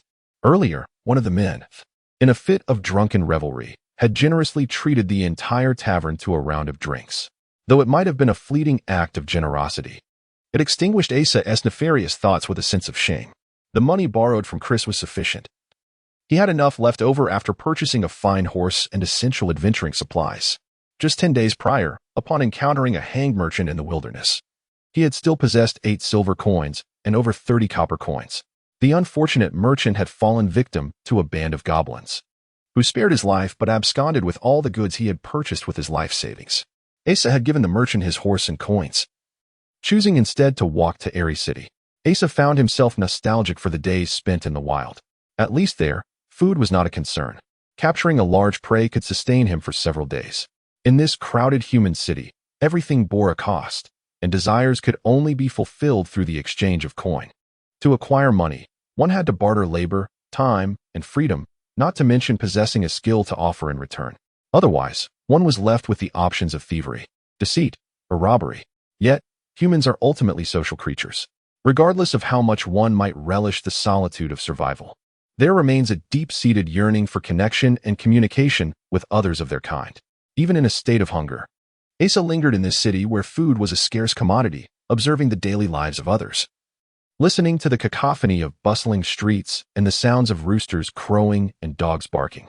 Such experiences brought him a semblance of tranquility unattainable in the wilderness. He was simply unaccustomed to the peculiar lifestyle dictated by this strange environment, akin to a wild dog thrust into the midst of domestic canines. Feeling out of place yet drawn to the presence of countless others of his kind. Despite his discomfort, he had no desire to leave the city. This was a place where he could test his luck. Even if he lacked useful skills, he was more than capable of performing physical labor. Furthermore, this might be the very place where he could glean information about that accursed forest. He had been wandering in the city for quite some time, inquiring about the whispering woods or the forest of inarticulation.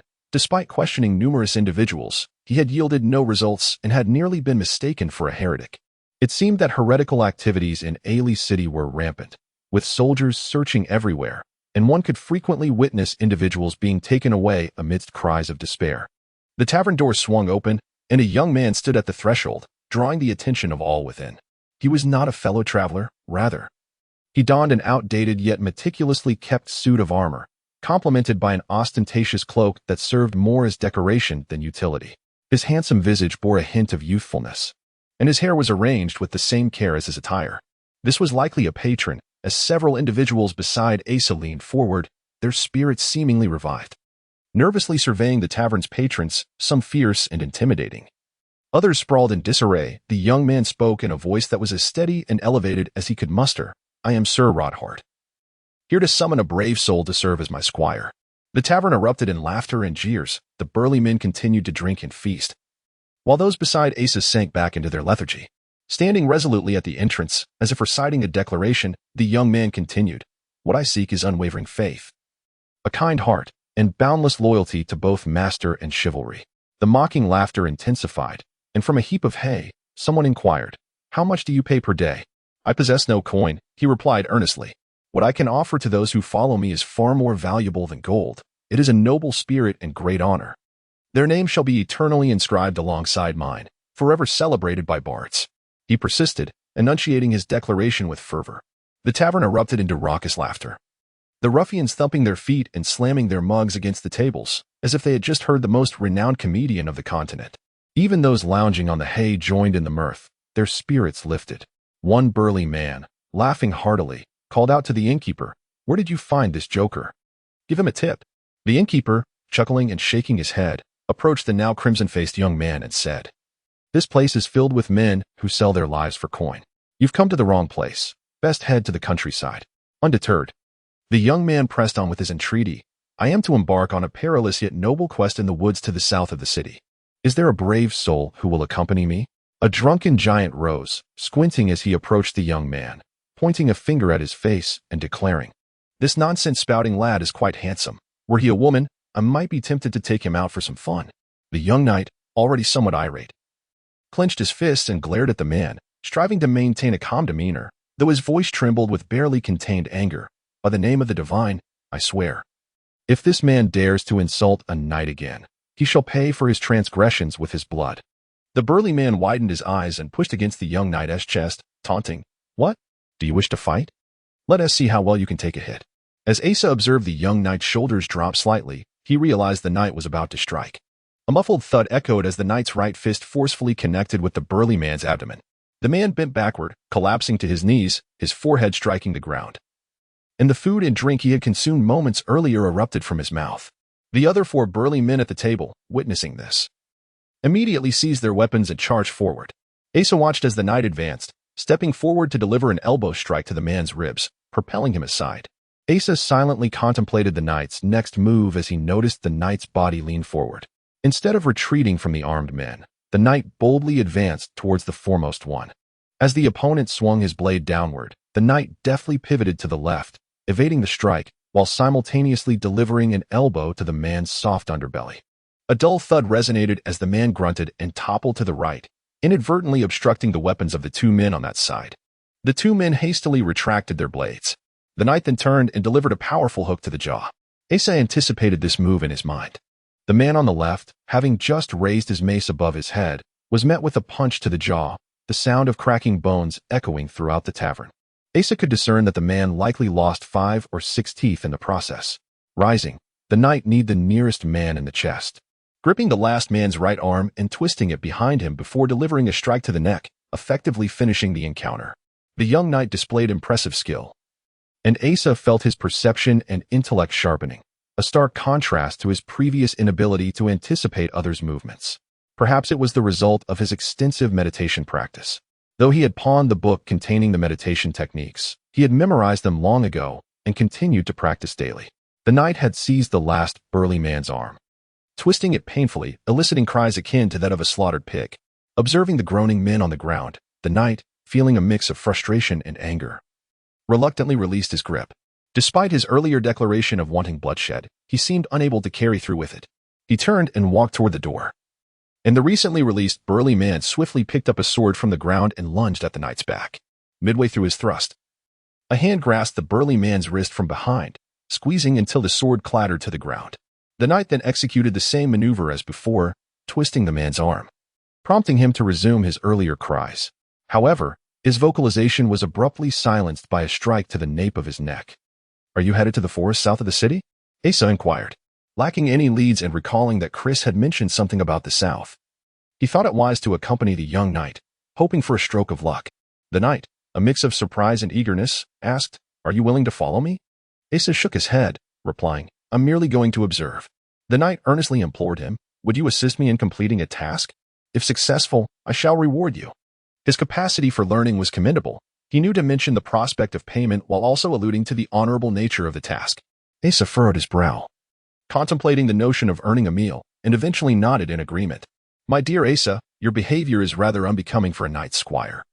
Akin to that of a beggar on the street," the knight remarked, having noticed Asa licking the grease from his fingers after finishing the beef. Likely perceiving it as a breach of decorum, he offered a polite reminder. As Asa wiped his hand across his body, he inquired, "Must you speak in such a tone?" The knight, taken aback for a moment, replied, "Knights are meant to speak this way," now adopting a more conventional tone. "Have you encountered any other knights? Is that so?" The knight expressed surprise. "I have yet to meet any. I've merely heard tales and read in books that knights ought to behave thus." "Are the knights you know not like this? Where are they from?" Asa observed him, concerned about the angle at which his waist bent, and commented, "They are somewhat akin to you, though they do not speak with such pretentiousness." "Is that so?" The knight straightened his posture, letting out a sigh filled with mixed emotions, gazing ahead, lost in a reverie of elegance. "Indeed, it is better to speak more casually. It showcases the knight's grace. Only great heroes can remain true to themselves." Outside the city, Ronith glanced around to ensure no one was watching, addressing Asa, "My friend Asa, let us now embark on this noble quest. Have you heard the news concerning the envoy?" Asa shook his head. "No." The knight's face radiated with excitement, brimming with the fervor unique to youth, as he exclaimed, "I fortuitously heard from a soldier at the town hall. The envoy, here to inspect the royal capital, encountered a band of mountain bandits just outside the city yesterday. The envoy has been taken captive, and the bandits are demanding a hefty ransom from the local officials. The town hall is in utter chaos. If we reach the envoy before the army does and rescue him, imagine the accolades we would receive. I could truly become a knight then." His eyes sparkled as he looked at Asa, as if sharing in his joy. "You too could partake in this monumental honor. Let us hope it does not take too long." Asa stifled a yawn, filled with the weariness of an elder. Chapter 15. No thieves in the world. I yearn to preserve my identity as a knight, while simultaneously fulfilling my mission with perfection. I must find a solution that satisfies both objectives. He cradled his head in contemplation. I chose to infiltrate stealthily. In doing so, we do not contravene the noble principles of knighthood. Rather, we prioritize the sanctity of life. Ronith finally discovered a rationale that harmonized both approaches, and with elation, he resolved upon a strategy, feeling quite proud of his ingenuity. "I have gained a deeper understanding of chivalry." He led Asa to the location where it was said the envoy had encountered his misfortune that very day. This was a thicket, a natural shortcut forged by the frequent passage of carts and people. Such an environment indeed provided a fitting lair for bandits. The envoy, daring to venture forth with only 2 or 3 attendants, clearly overestimated the local security. Ronith surveyed the surroundings and remarked, "Thank the heavens it hasn't rained." The local officials, fearing to disturb the peace and endanger the envoy's life, have not dared to send anyone to investigate. He proclaimed with satisfaction, "Now, I can simply apply the tracking methods I learned at school to uncover the bandits' traces." He bent down, meticulously examining the ground and the grass. After a considerable time, he rubbed his sore back and stood up, utterly astonished. There are no traces whatsoever. Those soldiers at the town hall took my money and deceived me. It was right here, only about 10 of them, unmounted, escorting the envoy. Asa had already discerned the footprints in the flattened grass. Follow me. Asa ventured deeper into the woods, and Rodhart hurriedly trailed behind him. Within the forest, Asa effortlessly uncovered the bandits' tracks and followed them with ease. For one who had once engaged in a chase with a werewolf in the continent's most perilous wilderness, such a task was trivial. To Asa, the traces appeared almost as if they were conspicuously marked for his guidance. He leaped and dashed through the undergrowth with the agility of a creature in its domain. While Rodhart, clad in heavy steel armor, struggled to keep pace. Suddenly, Asa halted, reaching out to grasp Rodhart, who was trailing behind. For seemingly natural vines extended from the bases of 4 trees up to the treetops, blending seamlessly with the other natural vines, rendering them nearly inconspicuous. This trap demonstrated considerable skill and was evidently designed for capturing humans. Traps for animals do not require such concealment and would not be placed where the bandits had previously traversed. This was merely a net trap, devoid of lethal mechanisms. Such traps, which do not inflict immediate harm, are generally ineffective against humans. As long as one possesses a blade or similar weapon, they would not remain ensnared for long. This implies that the trap must be equipped with a bell or similar device to alert its setter for capture, thus indicating that the bandit's hideout was likely nearby. Asa advised Rodhart, remove your armor. It is too cumbersome and will hinder your speed. However, Rodhart shook his head, insisting, no, this is the emblem of a knight. As he pondered the situation, Asa realized that if he could keep pace with them, he would join. If not, he would delay the bandits as much as possible. He found such individuals to be quite bothersome and preferred to disregard them. With his skills, he believed he could easily handle a dozen bandits. Asa picked up a larger dry branch from the ground and tossed it into a thicket ahead. With a swift whoosh, a large net suddenly ascended from the underbrush, gathering in the treetops while a distant gong echoed faintly. Asa quickly discerned the direction and distance of the sound. He dashed sideways, preparing to stealthily infiltrate the bandits' lair by circumventing the approaching foes. After sprinting for a while, Asa spotted several rudimentary grass huts in a clearing among the trees, accompanied by a few dying bonfires and some wooden cabins nestled in the branches of large trees. This was undoubtedly the bandits' camp.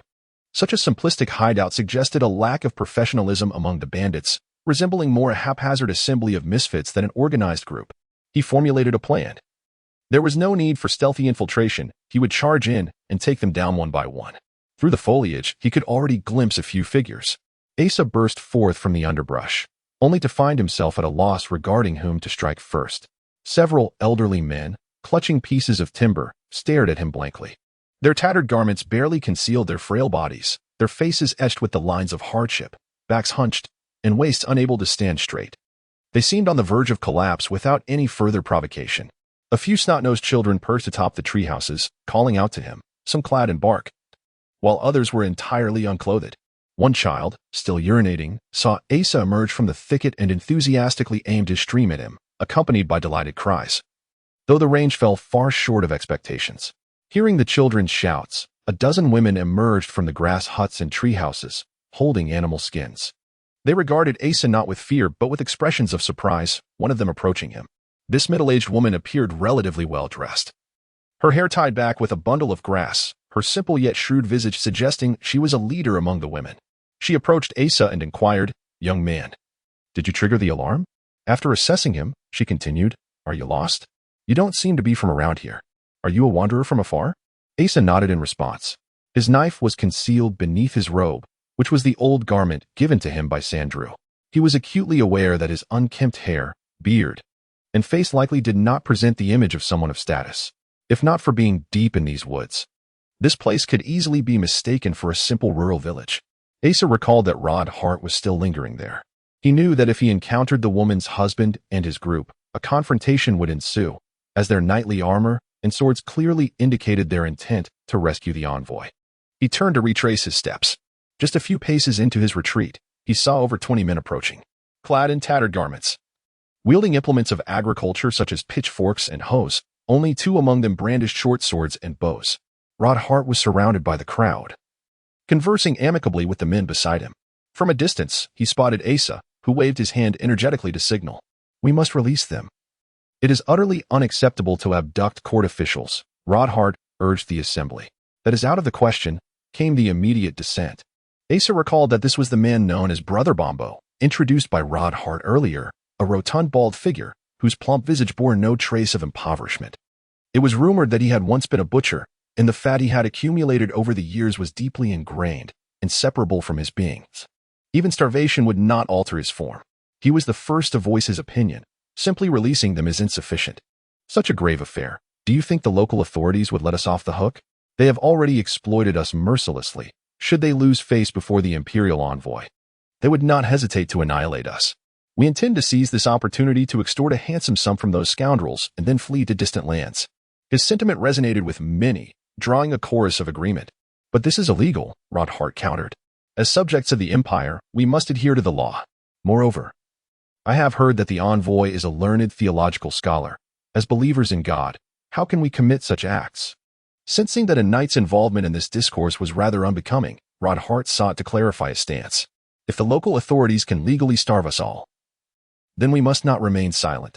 Levin, the hunter and de facto leader among them, was a diminutive yet able figure, devoid of any excess flesh, seemingly forged from iron.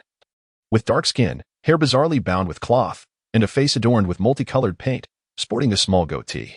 When your grandfather was in power, those officials were somewhat restrained, afraid to overstep. However, it seems that recent higher-ups are intent on exploiting us.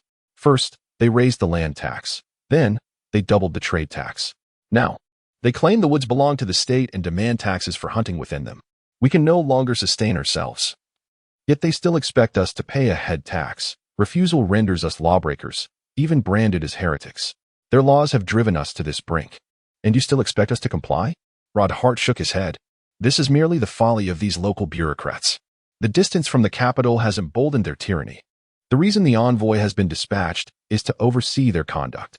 If we present our plight clearly to the envoy, he will surely deliver justice. The woman who had just beckoned to Asa was Levin's wife, and with a keen insight unique to her gender, she remarked, "Young Ronith, you have spent far too long in that school of yours, absorbing rigid doctrines. What are those teachings but mere words, inked symbols? What we witness is the stark reality. Consider this. Does the envoy feel closer to those corrupt officials or to us? If he were to visit the city, would he dine at our table and rest in our home? Do you believe they would protect us?" Ronith shook his head stubbornly, asserting that justice must prevail and that evil forces would inevitably face their due punishment. This is what my grandfather taught me, having lived for 70 years. "I have yet to witness the essence of justice and fairness," remarked an elderly man nearby. His few remaining teeth rendered his words somewhat garbled. Yet they carried a weighty significance. He surveyed the surrounding crowd, emphasizing 70 years. Ronith's face flushed, whether from agitation or another emotion, reminiscent of his countenance in the mercenary taverns of the city. He declared emphatically, "No, it will certainly come to pass. My grandfather once told me the same." Suddenly recalling a potential ally beside him, he turned earnestly to Asa, saying, "Friend Asa, you too must believe in the principles of justice and fairness in this world. Do you not?" The crowd remained silent, perhaps reluctant to dampen his fervor. The villagers stirred. His words held a compelling allure. For a native of this rural community, the affection for one's homeland and way of life is indeed irreplaceable. It seemed he had a point. Some began to express their agreement with his sentiments. Ronith nearly implored, "Please, believe me. I vouch for this with the honor of a knight, and with my grandfather's name as well." This assurance bore considerable weight, as Ronith's grandfather appeared to command great respect among the villagers. The crowd began to engage in murmured discussions. After a while, Hunter Levin finally nodded. "Very well. Since you say so, and given that the outcome will ultimately be to release them, let us heed your counsel and take this chance." Ronith replied with unwavering confidence. "This is not a gamble. It is certain. Let us not view this world in too dark a light. Just as I have heard city folk speak of a band of ruthless mountain bandits, are you not all good people? As long as we approach life with an open heart, we shall see that there are not so many evildoers in this world." Chapter 16. The Imperial Envoy. After discussing with the villagers the matters they would report to the Imperial Envoy, Ronith and Asa arrived at the modest wooden cabin where the envoy was confined, and there they met the Imperial Envoy. The envoy was a middle-aged man with fair skin and a tidy appearance, exuding an aura of noble refinement combined with an air of delicacy, unmistakably of aristocratic lineage. Such figures were commonplace in the capital's nocturnal revelries, often seen entwined with women or men, sometimes even in reverse, being embraced while disembarking from opulent carriages. Entering the resplendent mansions illuminated by countless lights. A notable trait of these individuals is that even when they indulge in such intimate gestures, their expressions typically convey a demeanor of unwavering commitment to their state duties. The current imperial envoy, however, appeared even more devout. He knelt in the center of the cabin, eyes closed in prayer. Evidently, his status as a captive did not rattle him. His attire remained immaculate, and his countenance was solemn and dignified, as if he were within a grand cathedral. He did not respond to Rodhart's words, remaining focused on his supplications. Rodhart, too, knelt in silence. Asa stood at the doorway, perplexed by the scene before him. At last, the envoy slowly opened his eyes, seemingly having concluded his prayers. "We are here to rescue you, my lord," Rodhart said. Still kneeling, he was utterly captivated by the man's composure. To remain so tranquil and devout in such dire circumstances illustrated the steadfastness of his faith and the breadth of his character. Truly, he embodied the demeanor befitting a person of great stature. "I am aware," the envoy replied, regarding the kneeling Rodhart with a benevolent gaze reminiscent of a prophetic sage in full command of his destiny. "As a servant of the divine, I have always believed that I shall not be harmed by those despicable brigands. The Almighty will surely come to the aid of those who believe in him." He rose and approached Rodhart, assisting him to his feet. "Sir Knight, you have been guided here by divine providence. You must be a person of immense righteousness and profound piety. Am I correct?" Rodhart nodded earnestly. "Indeed. I am prepared to dedicate my life to the pursuit of light and justice. What is the situation outside? Have those brigands been thoroughly vanquished?" The envoy regarded him with admiration, his eyes sparkling with the respect one reserves for a hero. "The matter is as follows." Rodhart, feeling the weight of the envoy's attention, grew excited yet awkward. "Those are not brigands. They are." "Thank you, my lord. You are truly esteemed in the eyes of the common folk, akin to a divine messenger," Rodhart expressed, nearly moved to tears. "That is only natural." The envoy replied with graceful acknowledgement, unfazed by the praise. "As the emissary of His Majesty, a servant of the divine, I am bound to uphold justice with all my might. During my inspections, I have always been relentless against heretical blasphemers and those who disrupt the peace of the empire. However, if devout believers and law-abiding citizens suffer injustice, I shall ensure they receive their due recompense." The envoy nodded as if acquiescing to a request. Rodhart immediately bent slightly, respectfully ushering him away from the confines of the wooden cabin that held him captive. From beginning to end, the envoy did not spare a glance at Asa standing nearby.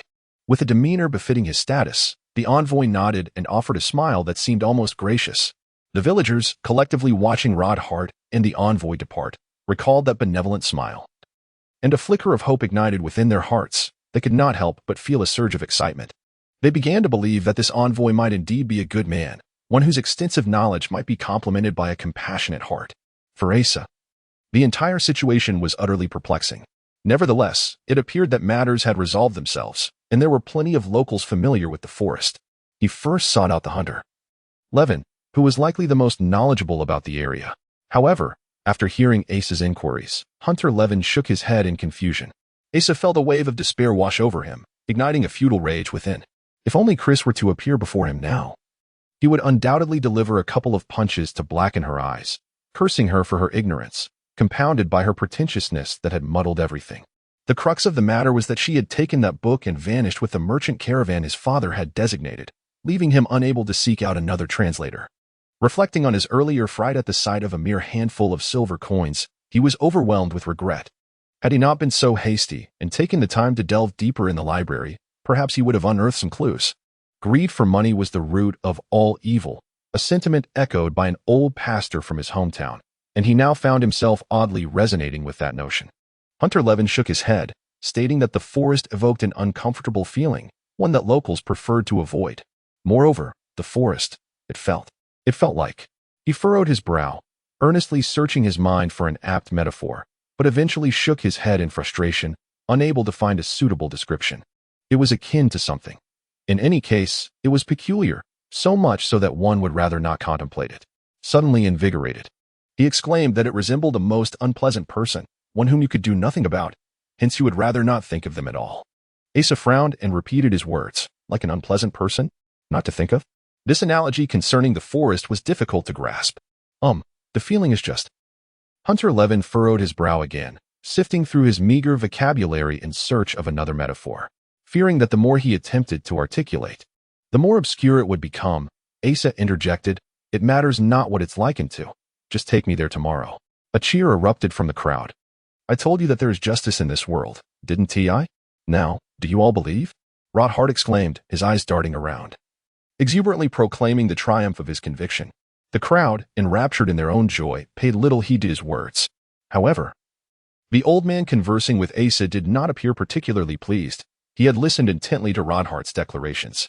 Shaking his head, as if musing to himself, he muttered, "I have lived 70 years and have never encountered such a thing." Turning around to emphasize to Asa, "I am 70 years old." Asa nodded eagerly. "The enchanted forest lies just beyond that point," the old man informed Asa. His words, muffled by the wind, were somewhat hesitant, as if he were a soothsayer interpreting an ominous prophecy. Chapter 17. The Pillars of the Nation. Last night, they laid out all their savings of grain to host a celebratory feast, and Brother Bamboo unveiled a barrel of wine he had secretly cherished for a long time. Everyone gathered around the bonfire, singing and dancing.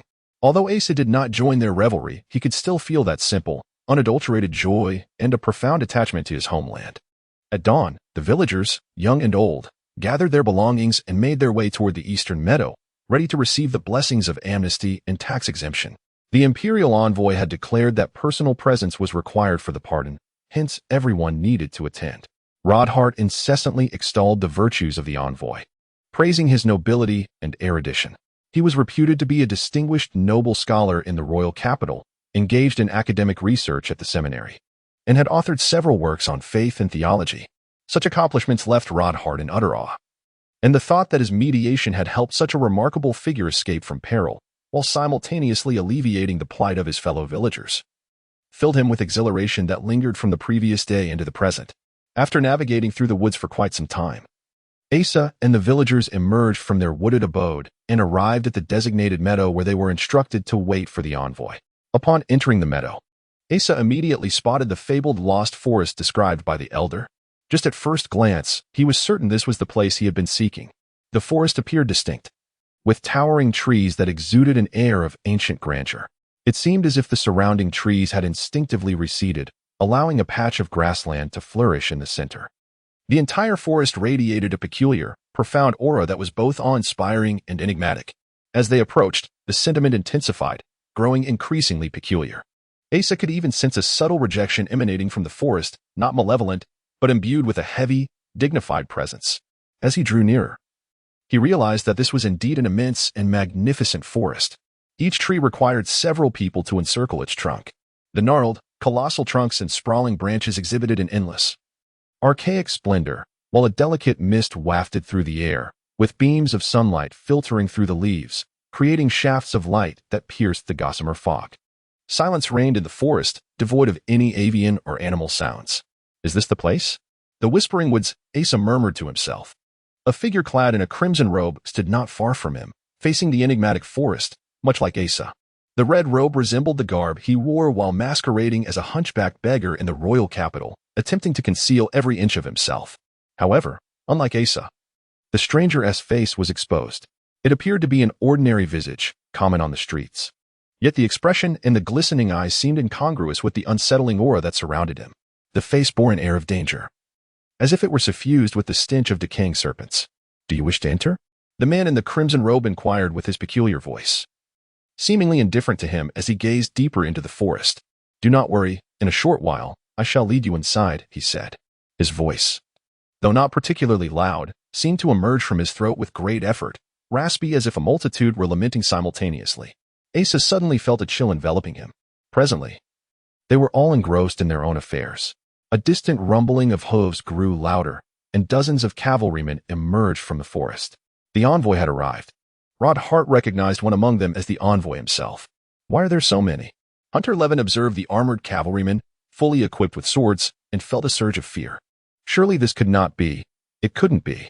The envoy had already proclaimed a pardon for all. Such a distinguished and learned individual would not go back on his word, would he? Having been disturbed last time, it was only natural he would return with guards. Ronith sought to reassure everyone. However, it was evident that the cavalrymen were not merely there as guards. They charged directly towards the villagers. encircling them and forming a tight ring around the 30 or so villagers. Then, the envoy and a portly official resembling a bureaucrat approached on horseback. "You, the knight, may step forward," the envoy gestured with a nod. Ronith approached cautiously.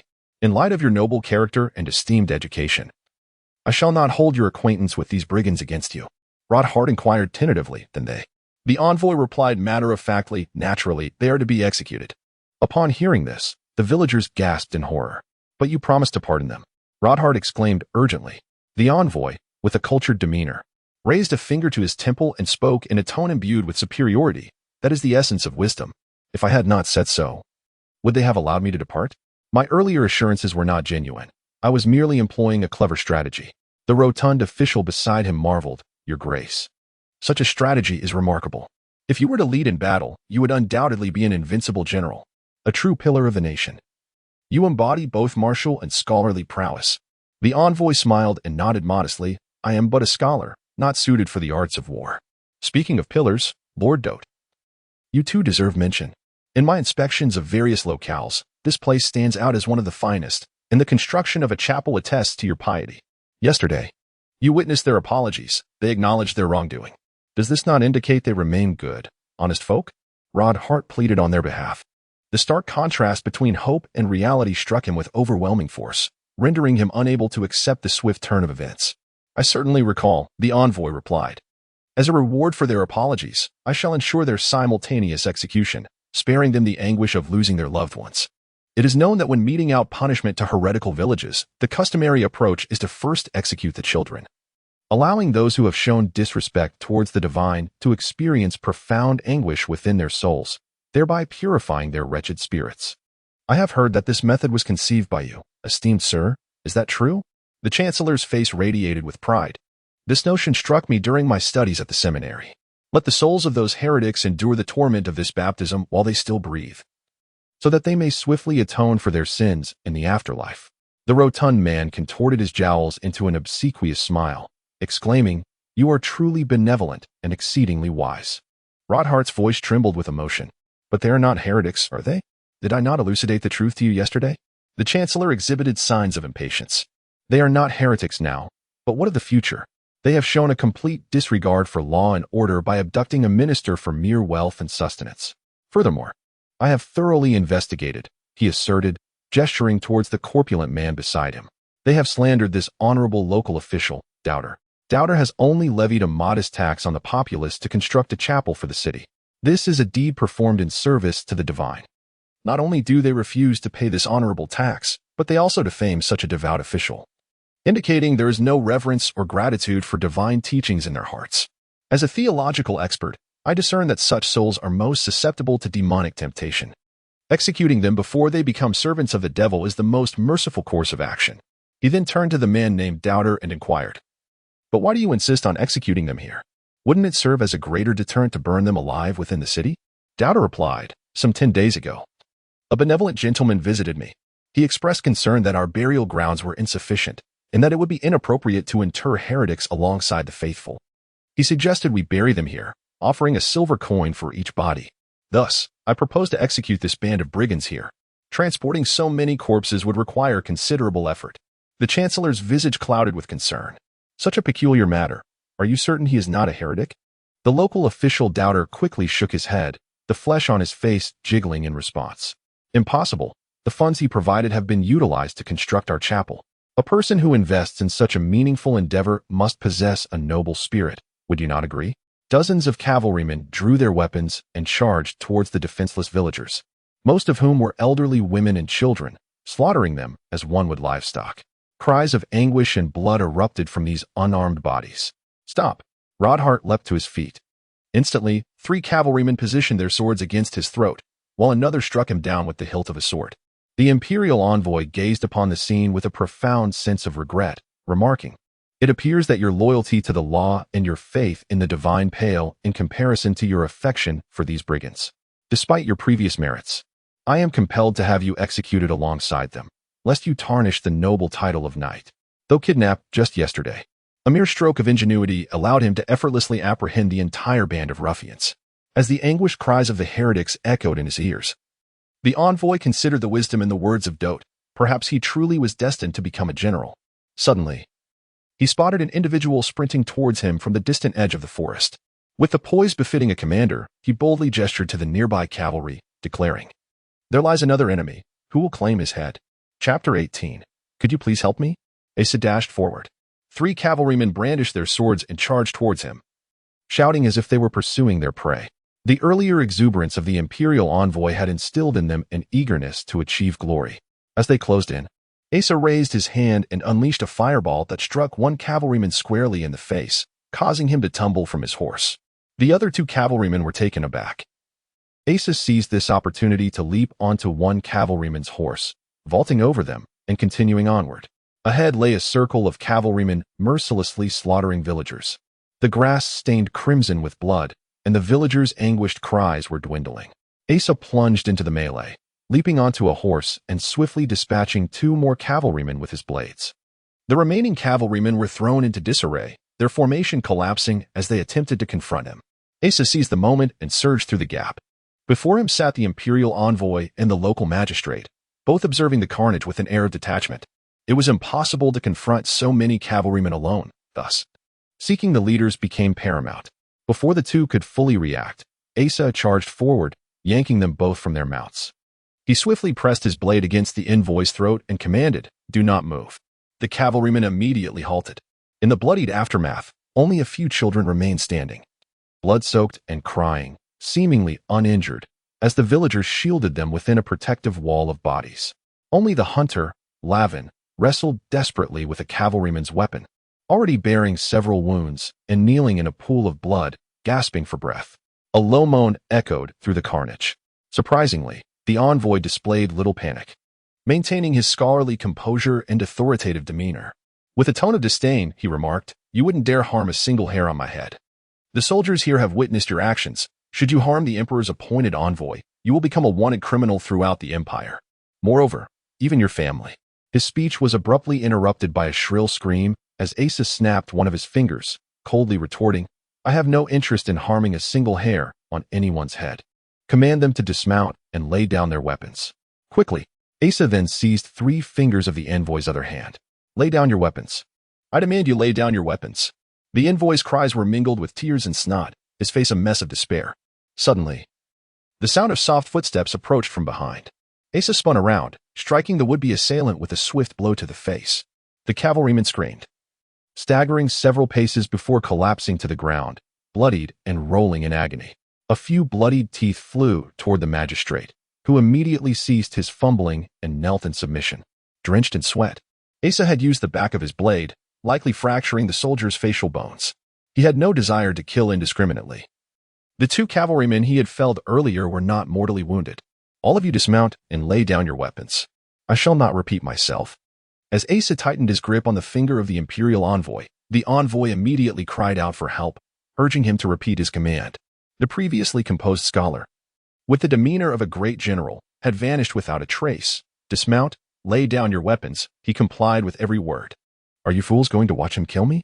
The cavalrymen swiftly dismounted, eager to abandon their arms. Asa surveyed the remaining villagers, noting several who were gravely injured. Even if they were allowed to leave, their escape would be limited. Ronith had already risen from the ground, gazing at the corpses strewn about. The villagers who had been so vibrant and jubilant just the night before, reveling in the illusions he had crafted for them, were now slaughtered like livestock in this place they had longed for.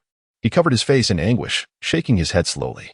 His voice choked with tears. How could this happen?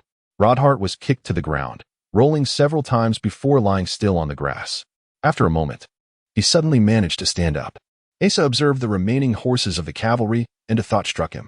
He asked Hunter Levin, "Are your injuries severe? Can you still move?" "I won't die just yet," Hunter Levin replied, covering his wounds, which were deep and bleeding profusely. Thankfully, his robust constitution allowed him to endure. Asa gestured for him to come closer and placed a hand on several of his wounds, exerting all his effort to perform a healing spell. His interest in healing was minimal and his practice scarce. This was the extent of his capability. He instructed Hunter Levin, "Drive away all the horses from here. The farther the better. The city is quite far, and it will take a significant amount of time to ride back. If we can disperse the horses, even if we cannot control the situation, it will buy the fleeing villagers precious time." Hunter Levin turned to chase the horses. As he passed by Doubt, he suddenly seized him and beat him until he collapsed before finally rounding up the horses to lead them away. Watching Rodhart depart with the villagers, Hunter Levin also disappeared into the forest with the herd. Asa finally breathed a sigh of relief, and then the pin-up rage surged forth. He grasped the fatty flesh at Doubt's neck, pulling him over to kneel alongside the Imperial envoy, and positioned his knife at their throats, demanding, "I have decided to execute one of you and keep the other as a hostage. You shall determine who shall die. He should die." They both exclaimed in unison. "He holds a higher position than I. All these ideas were his, and it was he who insisted on the massacre of these villagers." Doubt trembled, his body quivering like a pig squealing in distress. "I am merely a minor official. They compelled me to act. I am thinner than he, making me a more suitable hostage." The envoy, true to his scholarly nature, emphasized his own merits. He raised the hand that Asa had broken, as if displaying a remarkable achievement. "Look at what has become of me. I do not wish to die." Tears and snot streamed down his face. Asa paid no heed to their pleas and pitiful cries. Unbeknownst to anyone, the figure in the red robe, who had originally lingered at the edge of the whispering woods, silently approached and squatted among the corpses of the villagers. The cavalry had long since lost their resolve, and no one paid him any heed. In an unexpected surge of courage and strength, Doubt, who had been kneeling on the ground, suddenly rose and ran towards the red-robed figure. He stumbled and crawled to the figure's side, kneeling as he spoke. "Sir, I have done as you instructed. I have executed the condemned prisoners from the city and buried them here." The red-robed man stood, nodded, and replied, "Indeed, I have received the bodies. You have performed admirably." Doubt implored, "I know you are a sorcerer. I have witnessed your wondrous magic. Please, save the envoy from the hands of that brute." He understood that even if he were to escape, his fate would be sealed if the envoy perished. He had clearly heard the blame cast upon him by the dozen or so individuals just moments prior. The red-robed figure ignored him, gazing skyward. Doubt grasped the sorcerer's hand, pleading, "I beseech you, I am willing to offer more corpses." He fell silent abruptly, for he beheld the hand that the red-robed man had drawn forth from beneath his garments. It was unmistakably not the hand of a living being. Rather, it appeared as though a tattered, decrepit glove had been fitted over a skeletal hand. Fragments of the decaying glove revealed bone, not white but a deep, lifeless gray reminiscent of a dead fish's eye. Doubt's eyes widened in horror as he looked at his own hand, his mouth agape as if for the first time in his life.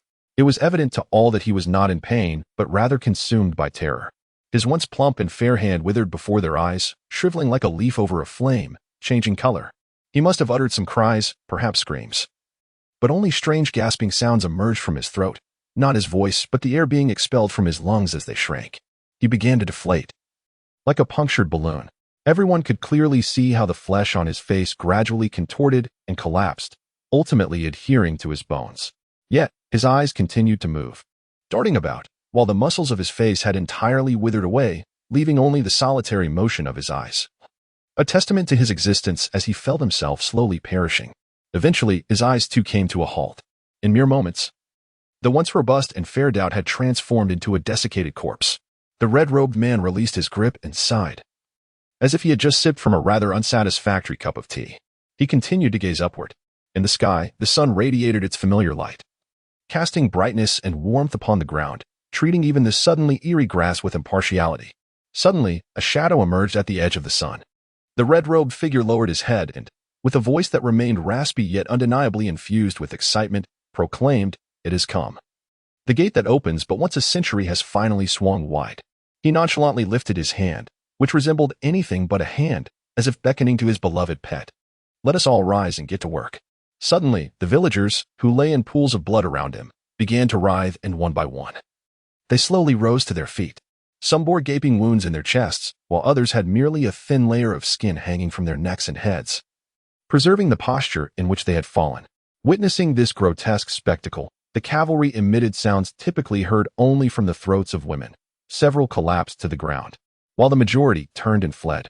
It was only upon turning that they noticed the ground beneath them cracking open, revealing the decaying corpses that crawled forth.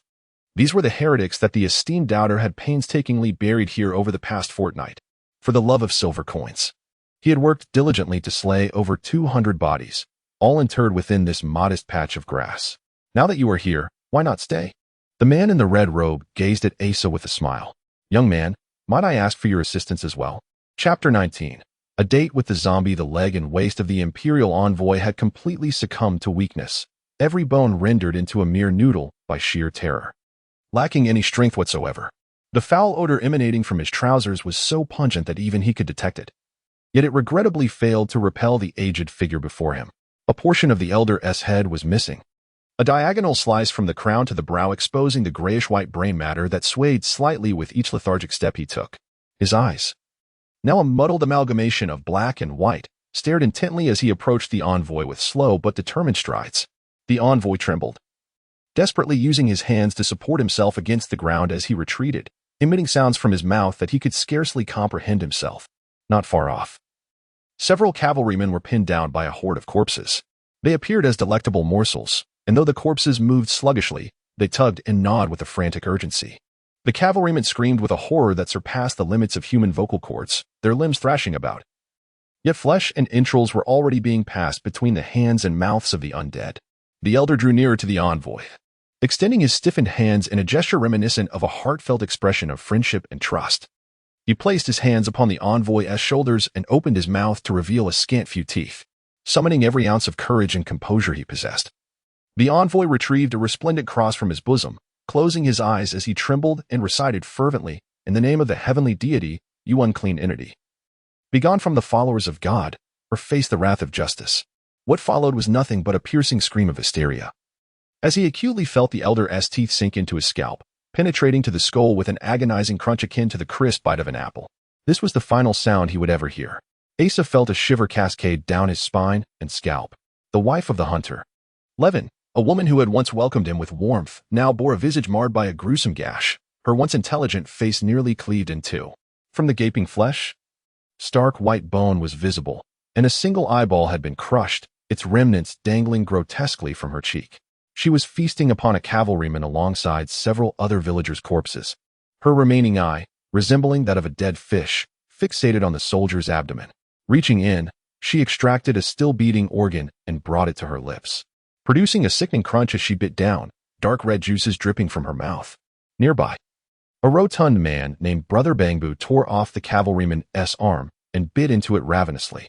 His neck was nearly severed, blood having long since drained, leaving his skin an ashen white that starkly contrasted with the vivid crimson fluid still oozing from his lips, a horrifying juxtaposition. The wails of the dying were now the most melodious sounds upon this grassland, a testament to the vitality of living beings. All other sounds were reduced to the rustling of countless corpses swaying and shuffling about. Some of the corpses bore gaping wounds in their chests, exposing their innards, while others clutched their decapitated heads like grotesque trophies. Some had already succumbed to decay, their limbs dropping off as they staggered, or their putrid organs oozing out in a manner reminiscent of vomiting, all the while their murky eyes remained fixed ahead. Whether pursued through the desolate lizard marshes or in any other perilous situation, the greater the threat he faced, the stronger his instinct for survival surged within him. The resilience coursing through his veins rivaled that of the most tenacious beasts. Fleeing was not an option, he chanted fervently within his mind. He understood clearly that when confronted by fear, turning one's back would lead to utter defeat. Reason and fighting spirit would be devoured, leaving only the frantic urge to escape. In terms of speed and agility, those corpses posed no real threat. But should he succumb to fear and expose his back to that skeletal hand, the outcome could very well be a fiery obliteration. One must be well fed to possess the vigor to act. Indeed, not just humans, but all creatures require sustenance to function, don't you think? The figure in the crimson robe surveyed the surrounding corpses indulging in their morbid feast, regarding Asa with a tone reminiscent of a cat toying with a mouse. His canines pressed against a morsel of flesh on the wall of his mouth, and with a forceful bite, the metallic tang of blood spread within him. This flavor, almost forgotten, reignited the fighting spirit that had nearly been submerged by fear. Asa extended his bloody tongue to lick his lips. Once ignited, his resolve burned fiercely like a red-hot dagger. Drawing a deep breath, he gripped his knife tightly and crouched low, resembling a poised cat. The figure in the crimson robe watched him, shaking his head with an unsettling smile, and spoke in a voice laced with the stench of death. "Do not be so tense. I merely wish to..." Suddenly, Asa surged forward with determination, youthful impatience. The figure mused, raising a withered hand as if making an inconsequential gesture. A small green flame flickered from that claw-like hand and landed on the ground. In a desperate maneuver, Asa bent low, using both hands and feet to propel himself sideways, rolling away as the muscles in his limbs protested against the abrupt exertion. He had been meticulously observing every movement of the figure in the crimson robe. This charge was merely a means of evasion. As the tiny green flame touched the ground, it abruptly erupted into a towering column of green fire, racing in a straight line toward the path Asa had just taken, narrowly missing him as he rolled to the side. The flame raced like a wild stallion toward the corpses behind, and upon making contact with one, it exploded violently, engulfing the body in a frenzy of flames. The towering fire column lifted several corpses into the air, and as they reached their zenith, they were entirely consumed by the emerald blaze, leaving no trace behind. Asa did not glance back.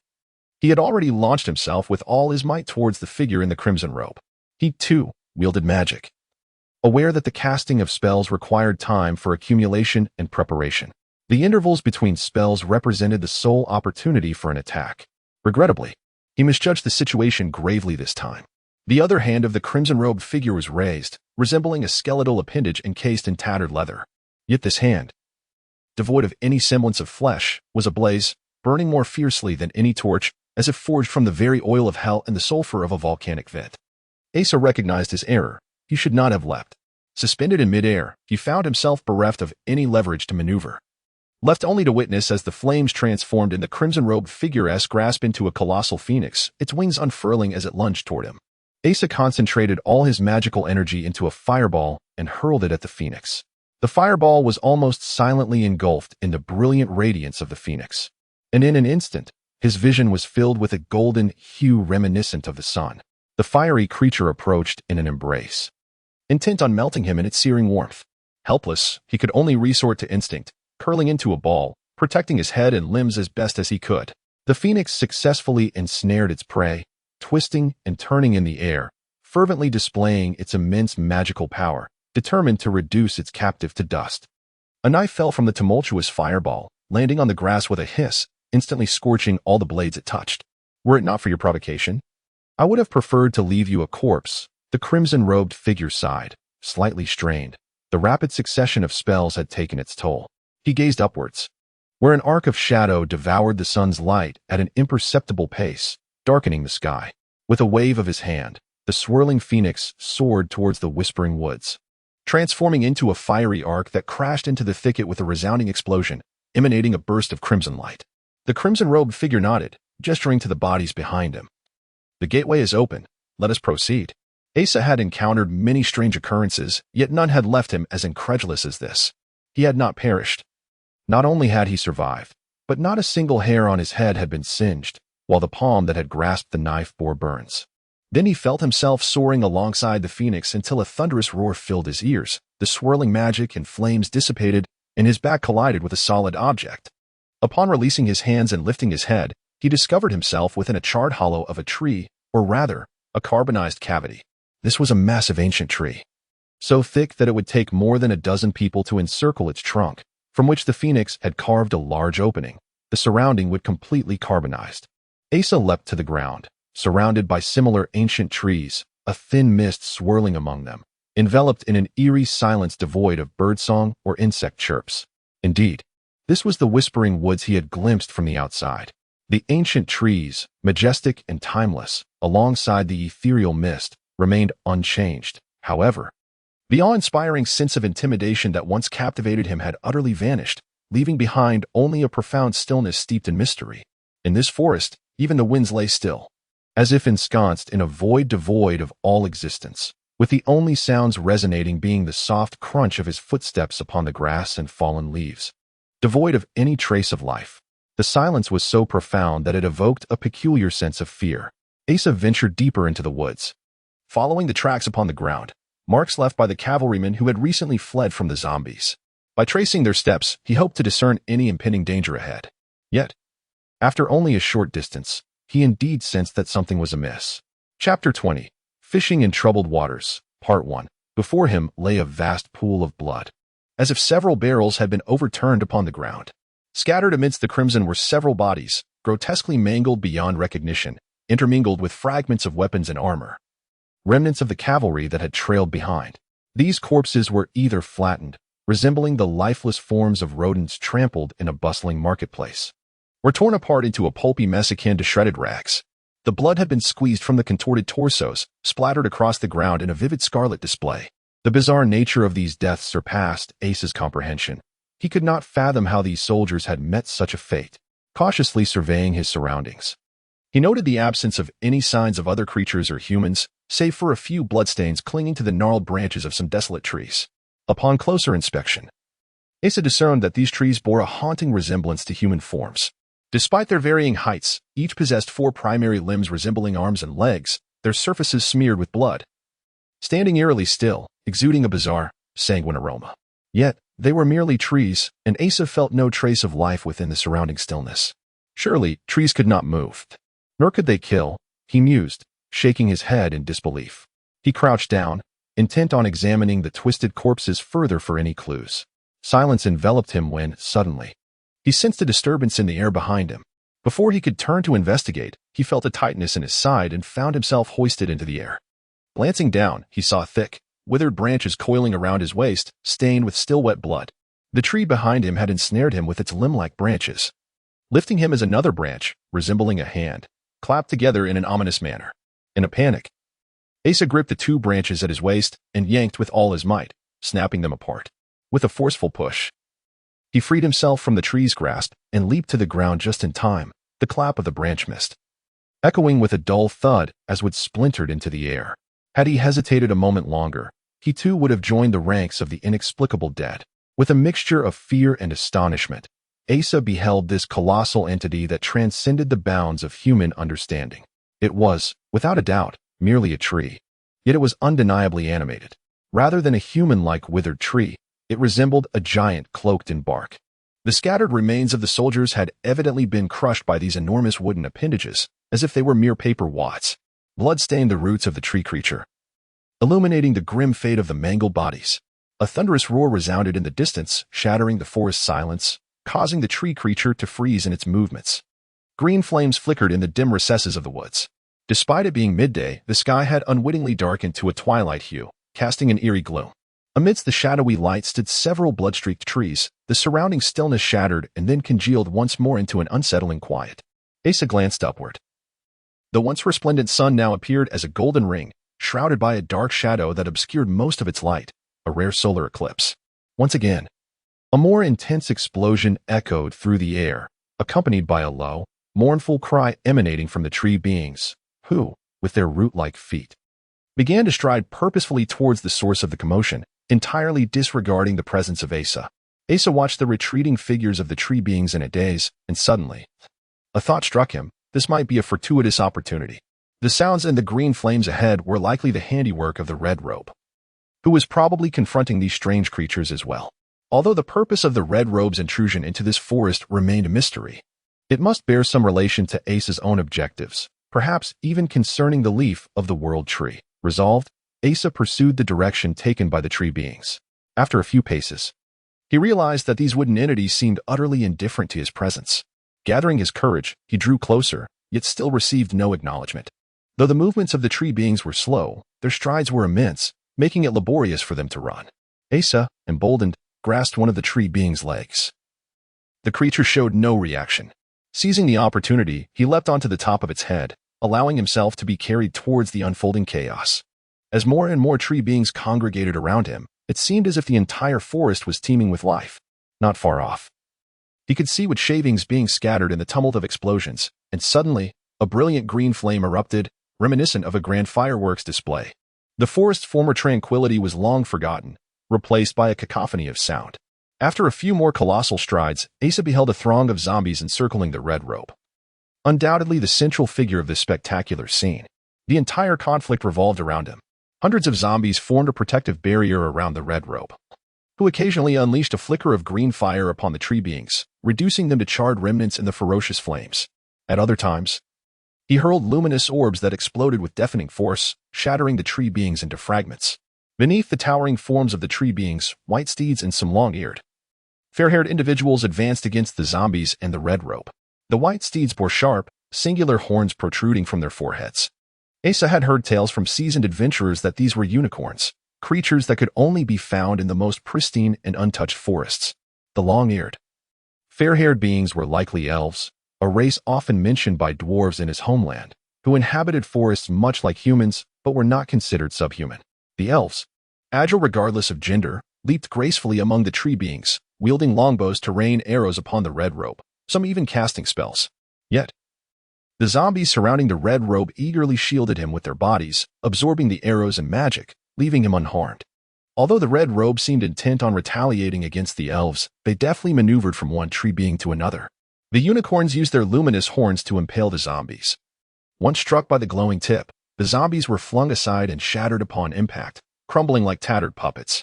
Meanwhile, the tree beings utilized their immense hands and feet to crush the zombies, squeezing them into oblivion. The number of zombies is rapidly diminishing, while reinforcements from the elves continue to amass, with trance incessantly emerging from the surroundings. The figure in the crimson robe raises his hands repeatedly, and the sounds of explosions and flames grow increasingly intense. However, the rate at which the trance fall remains eclipsed by their relentless resurgence, leaving the crimson-robed figure completely engulfed by them. It appears that the outcome is all but decided. Suddenly, Ace's attention is drawn to a scene that starkly contrasts with the surrounding chaos of battle. A circle of moss-laden rocks juts from the ground, forming a serene enclave around a crystalline spring. 3 emerald leaves float upon the water's surface, and at the center of the spring stands a naked elven maiden. The girl remains motionless in the water, her arms crossed over her chest, her head bowed and eyes closed. Her cascading silver hair mingles with the radiant sheen of her exquisite form, emanating an aura of beauty that inspires reverence and forbids any impure thoughts. His gaze is swiftly captivated by the 3 leaves adrift on the water. From such a distance, he cannot discern their nature, but he is overwhelmed by a profound shade of green, as if the essence of all nature converges within that hue. It resembles a painting, isolated and transcendent, indifferent to the fierce battle unfolding nearby, quietly showcasing its tranquil beauty. A thunderous explosion nearly deafens Asa, jolting him from his reverie. A treant beside him is struck by an orb of light. The ensuing blast of air, mixed with splinters, grazes his face, stinging painfully. It is then that he realizes the treant he inhabits has joined the fray. Just as he intends to slip away, he feels a sudden constriction. Asa discovers that vines from the treant have ensnared him, binding him tightly around the waist and securing him to the treant's head. The once constant sounds of explosions and roaring flames suddenly cease, replaced by the voice of the crimson-robed figure, rising like a legion of spirits unleashed, reciting in a poetic cadence, "O dark dragon, slumbering within the fissures of time." Asa begins to frantically tear at the vines ensnaring him. Yet, they are both pliable and resilient, resisting his efforts. The zombies are now few in number, around 30 or 40 encircling the crimson figure. As he raises his skeletal hands and begins to chant, the zombies strive to close the distance, with some even climbing atop their comrades to form a fortress-like wall of flesh around him. The elves beneath hastily intensify their assault, raining magic and arrows upon the crimson figure, yet all are thwarted by the corporeal barrier of the zombies, decaying flesh flying in all directions. "In the name of darkness and destruction, I summon you." The crimson figure continues his incantation, shielded by the zombies, as an indistinct, colossal shadow begins to coalesce in the air. The vines remain tightly coiled around his waist, seemingly tightening further with each struggle. Asa grows increasingly alarmed.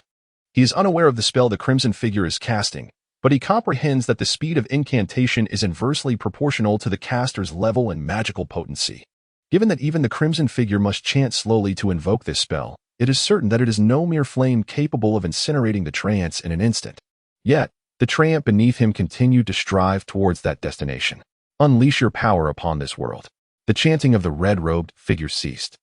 The silhouette gradually became distinct in the air, revealing a massive lizard-like form adorned with verdant scales and a pair of enormous wings upon its back, an illusion of a cerulean dragon. This was merely a figment, and the colossal body did not hinder the treant's assault. They relentlessly swung their limbs under the guise of the illusion, causing the number of zombies to dwindle. However, as the phantasmal dragon lifted its neck, inhaling deeply, the surrounding air was abruptly drawn toward what should have been an abyss, the turbulent currents even stirring the sawdust on the ground. Asa conjured a fireball at his waist, determined to extricate himself from the entangling vines, even at the cost of his injuries. On the ground, the elves had entirely abandoned their offensive, gathering together to collectively uphold a shimmering white barrier. The unicorns began to scatter in all directions.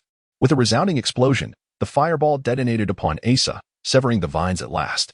To his astonishment, he realized that the Trent's valiant advance had brought him directly beneath the dragon's maw, where he could feel the concentrated air swirling within, intertwined with immense magical energy.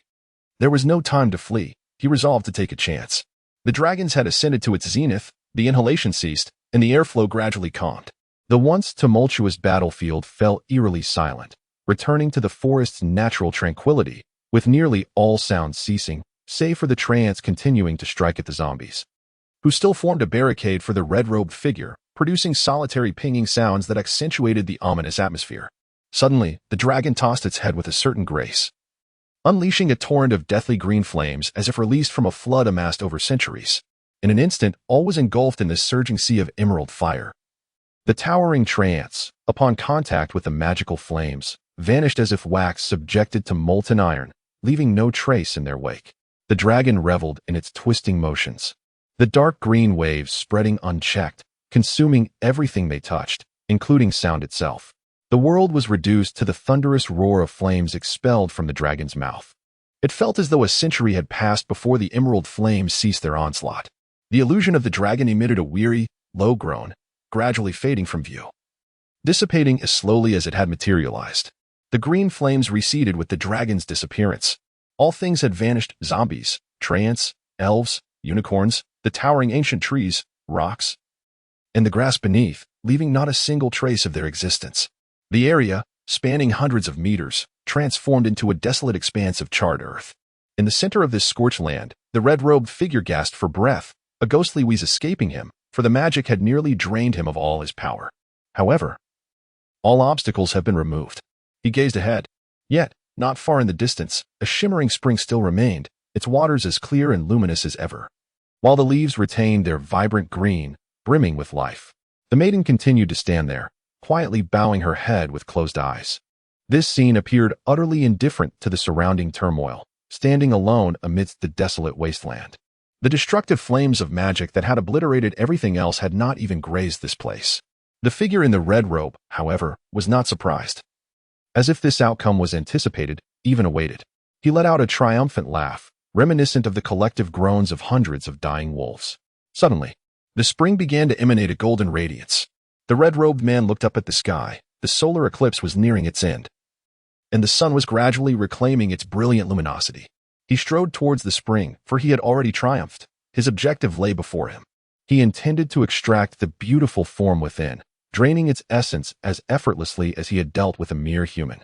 At that moment, the scorched earth stirred, and a shadowy figure sprang forth, seizing a unicorn's horn from the ground and charging towards the red-robed man.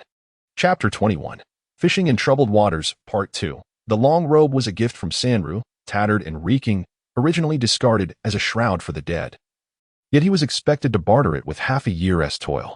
Asa initially believed Sandrew was merely jesting, taking his words with a grain of salt.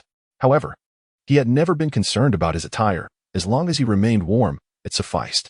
Though it had become so soiled that its original hue was indiscernible, he had worn that robe continuously without change.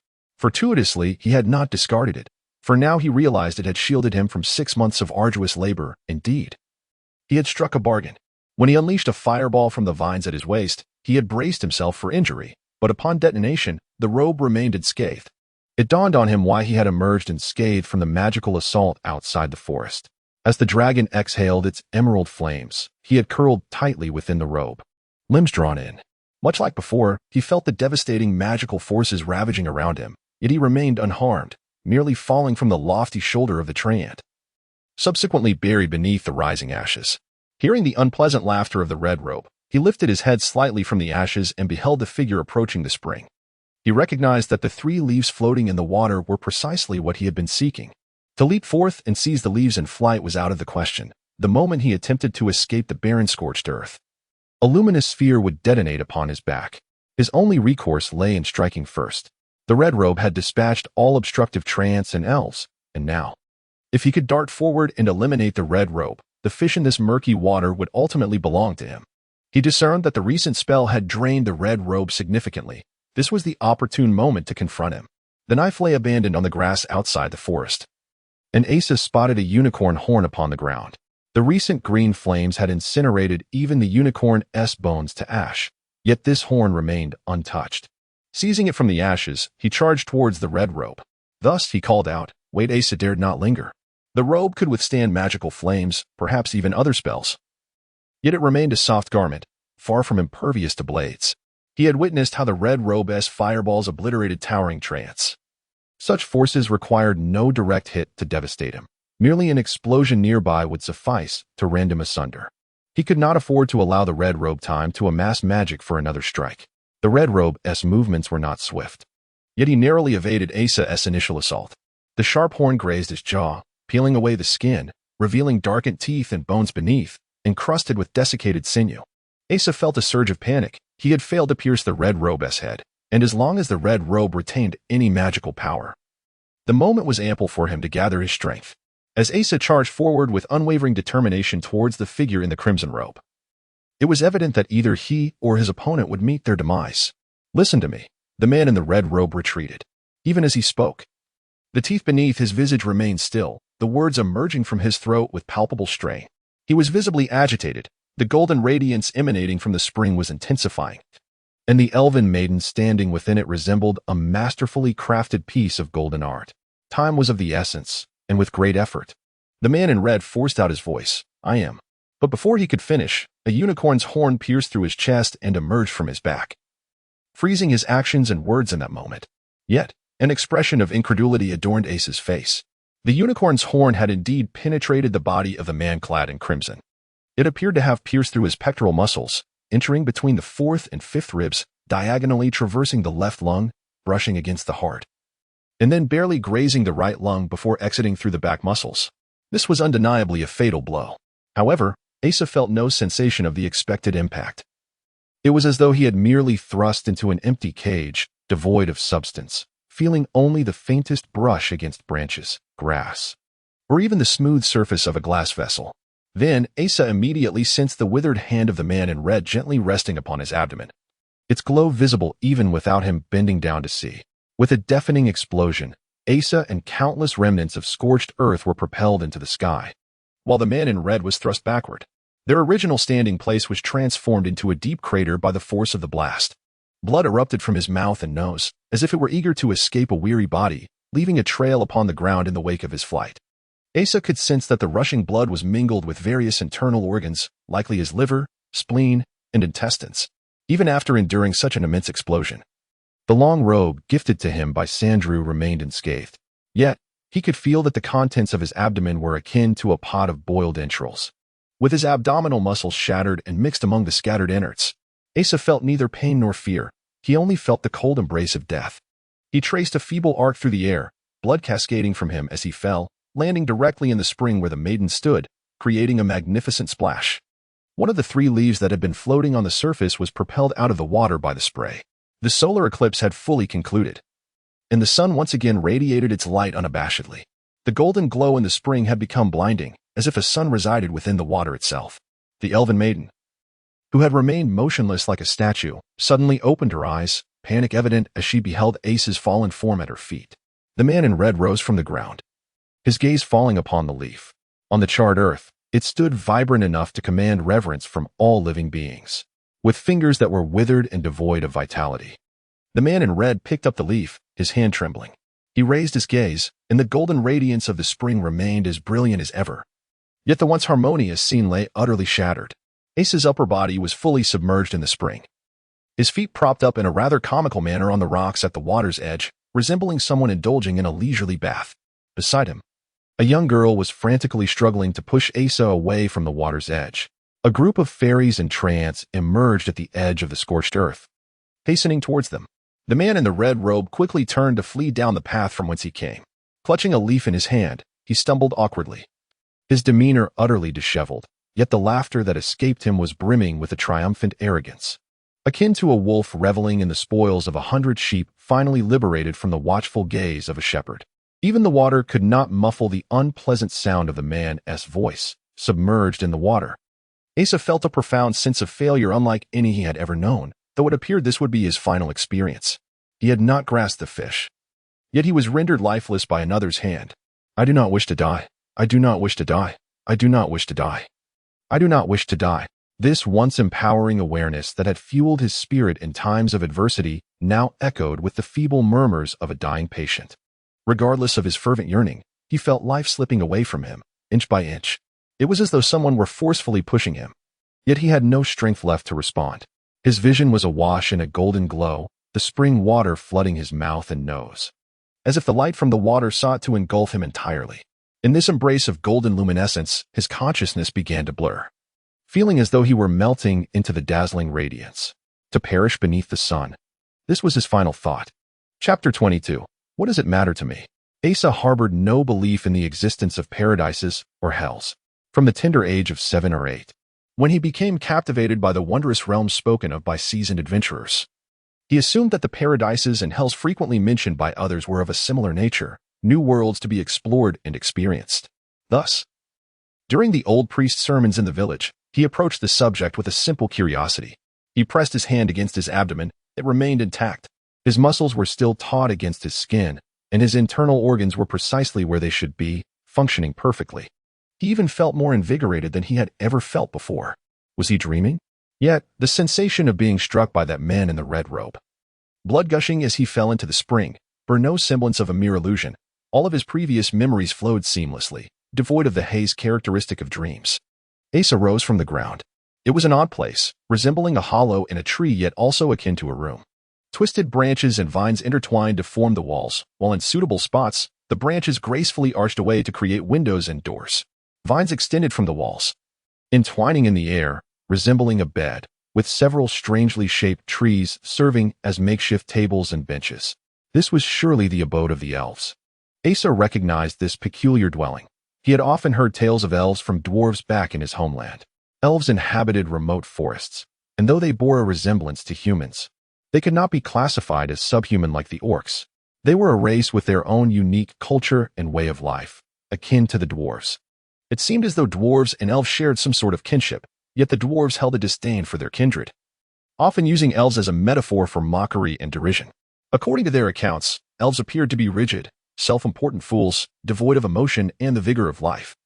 Mere wooden lumps. Suddenly, footsteps echoed from outside the wooden dwelling, and 2 elves entered. One was male with dark hair, and the other was female with silver tresses. At least in appearance, they bore no resemblance to the wooden lumps of stereotype. Both were strikingly beautiful and ethereal by human standards, tall with long ears protruding from their shoulder-length hair, exuding an air of elegance. It was difficult to fathom that they were kin to the stout and robust dwarfs. The male elf spoke to Asa in a calm and gentle voice. Greetings, human. Allow me to introduce myself. I am Clan, an elder of the most noble and pure lineage of elves on this continent. It seemed, like the dwarfs, they could not be judged by their appearance alone. Asa had seen dwarves younger than himself sporting thick beards, and this elf, appearing as a young man, yet serving as an elder of his kind, could very well be several centuries old. Elder Clan gestured towards the elven maiden beside him, saying, "Her name is Luya." Asa suddenly realized she was the very elven maiden he had seen, bare in the spring waters. Now she gazes at him with an emotional intensity that one would not expect from a being of her kind. Sitting upon the wooden bench, Elder Clan regards Asa with an unwavering calmness, stating, "You are the first human to penetrate the depths of this forest in nearly 5 centuries. We have never been inclined to welcome the lesser beings of humanity, yet we acknowledge your selfless bravery in assisting us against that dark servant. For various reasons, we have brought you to this place, which is ordinarily forbidden to your kind." Asa listens impassively as the elder continues, recognizing the gravity of the misunderstanding. "Regrettably, though the dark servant is indeed to blame, it was you who disrupted a significant ritual of ours, allowing the dark servant to seize a leaf from the world tree." "Ah, so it truly was a leaf from the world tree. Fortunately, only one was taken, which implies that at least 2 remain, offering a glimmer of hope." Asa remains composed, discerning that this is not something he can simply request to reclaim. It would be wise to conceal his intentions and ascertain the situation further. He probes. "How many leaves remain on the world tree?" The elven maiden, Lua, turns her head away. Though her expression betrays little, this gesture speaks volumes of her disdain. Elder Clan's demeanor, however, remains unperturbed, as he replies in the same gentle and serene tone, "There is no world tree.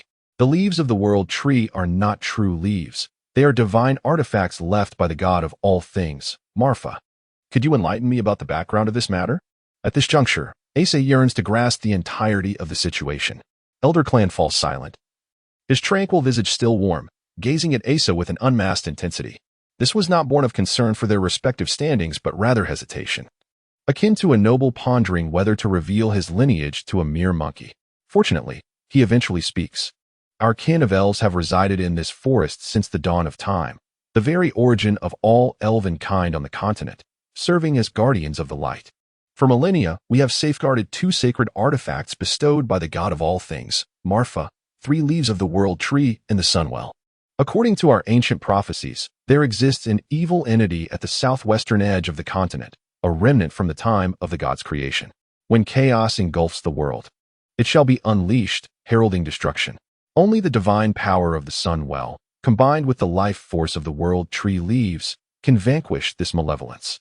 Although we have never engaged with the outside world, other elven clans have continually reported to us. We are aware that the world has begun to descend into chaos. The harmony we once shared with nature and the orcs has been utterly disrupted. This turmoil is entirely due to humanity. You have forsaken your faith in the divine and your reverence for nature, even constructing cities near this sacred forest. You have shattered the once stable existence of the orcs. And now the remaining wild beasts are on the brink of madness, poised to join the chaos engulfing the world. Most importantly, there are already individuals who have been entirely captivated by the darkness, enveloping that malevolent entity in a shroud of fatal shadows. We seized the rare opportunity presented by the centennial solar eclipse to conduct our sacred rites above this forest. At that moment, the once steadfast power of the sun well would oscillate anew, allowing our most gifted members to harness its energy, preparing to combat the encroaching darkness alongside the leaves of the world tree. Regrettably, this was also the moment when the sunwell ceased to shield the forest from harm. We were unaware of why the servants of darkness were privy to this knowledge, but they seized the occasion to disrupt our ceremony. As you are aware, the outcome was dire. The servants of darkness absconded with a portion of the world tree's leaves. Just as our ritual was nearing completion, you, grievously injured, plunged into the sunwell. The well's energy instinctively flowed into your dying form, and as the waters brimmed with the vital essence of the world tree's leaves, that power transformed to heal your wounds. That energy was originally meant for me, lamented the young woman, Luya, with a tone tinged with indignation akin to that of a pearl being fed to swine. Had I not fallen in? Or if the red-robed man had not extracted you, it is likely he would have dealt with you as he did with that rotund local official. Asa cast a fleeting glance at her, recalling her standing bare within the well, and found it difficult to fathom how such beauty could metamorphose into a grotesque cadaver. Elder Kron's demeanor and tone remained consistently serene and composed, yet it seemed to emanate a self-satisfied air of superiority, masking a disdain for Asa's human identity beneath a veneer of politeness. Before you proceed, you must remain here. To resist darkness and death is the duty of one granted life by the sun. As a lowly human, you should feel honored to partake in this sacred endeavor. Asa remained impassive, merely envisioning a gesture often employed by street ruffians directed at this self-important elf. Do you believe yourself to be exceptional? Such grandiloquent declarations had no bearing on the fabric of his thoughts, as if he were merely listening to a bard recount a tale. He had never contemplated any connection between himself and the realms of light, darkness, or peace. They felt far removed from his reality, much like the miners from his homeland, who indulged in cheap liquor and the company of courtesans. They would listen to lofty discussions of national affairs and moral culture, indifferent to the truth of the speaker's words, only sensing the speaker's self-perceived superiority and thinking, what concern is that of mine? Yet, it appeared that the situation was indeed precarious. Since it was a divine artifact, it would undoubtedly not be bestowed upon someone they regarded as insignificant. Only by gradually uncovering the truth could they strategize effectively. Asa inquired, how long will it take to extract that power from my body? If it can be accomplished in a matter of moments, only to hastily expel me, that would pose a significant dilemma. We do not know. We must diligently consult ancient texts to seek a method. This is an unprecedented occurrence for us. Elder Cran rose to his feet, signaling the conclusion of the discourse. Though the span of human life is fleeting, do not be troubled. We shall endeavor to discover a solution before the sands of time run out for you. Chapter 23. The escape. Asa's initial impression of the elves was shaped by the dwarf's words. After spending several days among them, he discovered that the dwarves excelled not only in mechanics and forging, but also possessed considerable literary prowess. Their satire and mockery vividly encapsulated the essence of the elves' character. Indeed, they were bound by convention, self-righteous, and devoid of vitality. The elves took immense pride in their identity and their illustrious, ancient culture. The weight of their millennia-long sacred history rendered every action they took cautious, as they dared not offend it in the slightest. Each day was consumed by a series of ritualistic prayers and ceremonies that occupied a significant portion of their time. Although Elder Clan had vowed to earnestly seek a method to extract the power residing within Asa, even the scant remaining time they had would be devoted to discussions whenever someone proposed a new idea, assessing whether it might offend their glorious traditions or contradict the teachings of the divine. This pace indeed hinted at the possibility of him spending a lifetime in this place. Nonetheless, Asa understood what he must do. Shortly thereafter, several highly scholarly elves stood forth to express that, due to the complexities of their environment, humans had begun to embrace concepts derived from their own experiences, such as justice, fairness, wealth, technology, and diligence. The elves, reflecting on this, agreed to Asa's oath based on his personal convictions and beliefs. Elder Clan solemnly advised him, "Swear by that which you hold sacred and which guides your life. For fear of being forsaken by it will compel you to honor your promise. Violence is scorned by our noble race. We shall resort to it only in dire circumstances. The divine teaches us that to restrain the body is inferior to restraining the spirit. Thus, we employ a civilized and effective means of constraint." Initially, Asa considered offering a trivial promise to appease them, but upon witnessing the elves' earnestness, he felt a twinge of embarrassment. Furrowing his brow, he delved deeply into his mind to identify what he truly believed. Observing his earnest contemplation, Elder Clan encouraged him, "Think earnestly. Recall that which you believe most fervently. The truth of utmost significance and trust in your life, your guiding conviction." Asa indeed pondered deeply and ultimately concluded, "I believe that without food, one will go hungry, and prolonged hunger will lead to death." This was, without a doubt, his most steadfast belief. The elves stirred with excitement upon hearing this, yet after an intense discussion, they accepted his assertion, recognizing it as a valid belief. Thus, under the elves' guidance, Asa took an unusual oath through their ritual, in the name of sustenance. "I swear I shall not flee from this place, nor will I upon this declaration." All the elves collectively acknowledged that this human had been bound. The elves had never regarded him with any semblance of equality, let alone trust. Asa could distinctly sense that they viewed him much like humans regard livestock, unabashedly considering him a being of a lower order. Certainly, they exhibited no hostility, maintaining an ever-gentle demeanor that betrayed their self-proclaimed elegance. Such indifference, devoid of any overt animosity, conveyed a deep-seated disdain more acutely than any display of ire. Asa felt little anger towards this contempt, yet it imbued his oath with a resonant fervor. In recent days, he had quietly resided among the elves, embodying the simple vessel they desired him to be. In stark contrast to the oppressive silence felt on the outskirts of the Whispering Woods, the interior of the forest thrived with vitality. A myriad of peculiar insects and flowers flourished, while magnificent unicorns traversed the landscape, occasionally accompanied by ethereal fairies flitting among the blossoms. Here, not a trace of human intervention was evident. The elves' dwellings were organically formed from the very branches themselves, and their implements crafted with ingenious artistry from insect exoskeletons and plant materials. To some, this might seem a paradise harmoniously entwined with nature. Yet, Asa yearned to fulfill his purpose and depart from this place at the earliest opportunity. In contrast to the rigidity of the other elves, only the young maiden, Luya, exhibited a semblance of vitality. Her curiosity about the outside world led her to pose peculiar inquiries to Asa regarding human customs and society. Each time he relayed his tales, her wide-eyed astonishment was palpable. She found it inconceivable that humans would slay animals merely for their pelts, engage in mutual slaughter, or labor tirelessly to sustain others entirely unrelated to themselves. After her initial surprise, she would often shake her head in disapproval, disdainfully muttering, "Barbaric, base," as if Asa were solely responsible for these atrocities. Despite her condescending gaze and tone, her expressive demeanor was a refreshing contrast to the placid indifference of the other elves. Initially, Asa sought to extract information about the Sunwell and the leaves of the World Tree, but she would promptly respond with guarded caution, insisting, "Humans must not know such things," likely a warning from Elder Clan. Nevertheless, through subtle insinuations, Asa skillfully gleaned nearly everything he wished to know.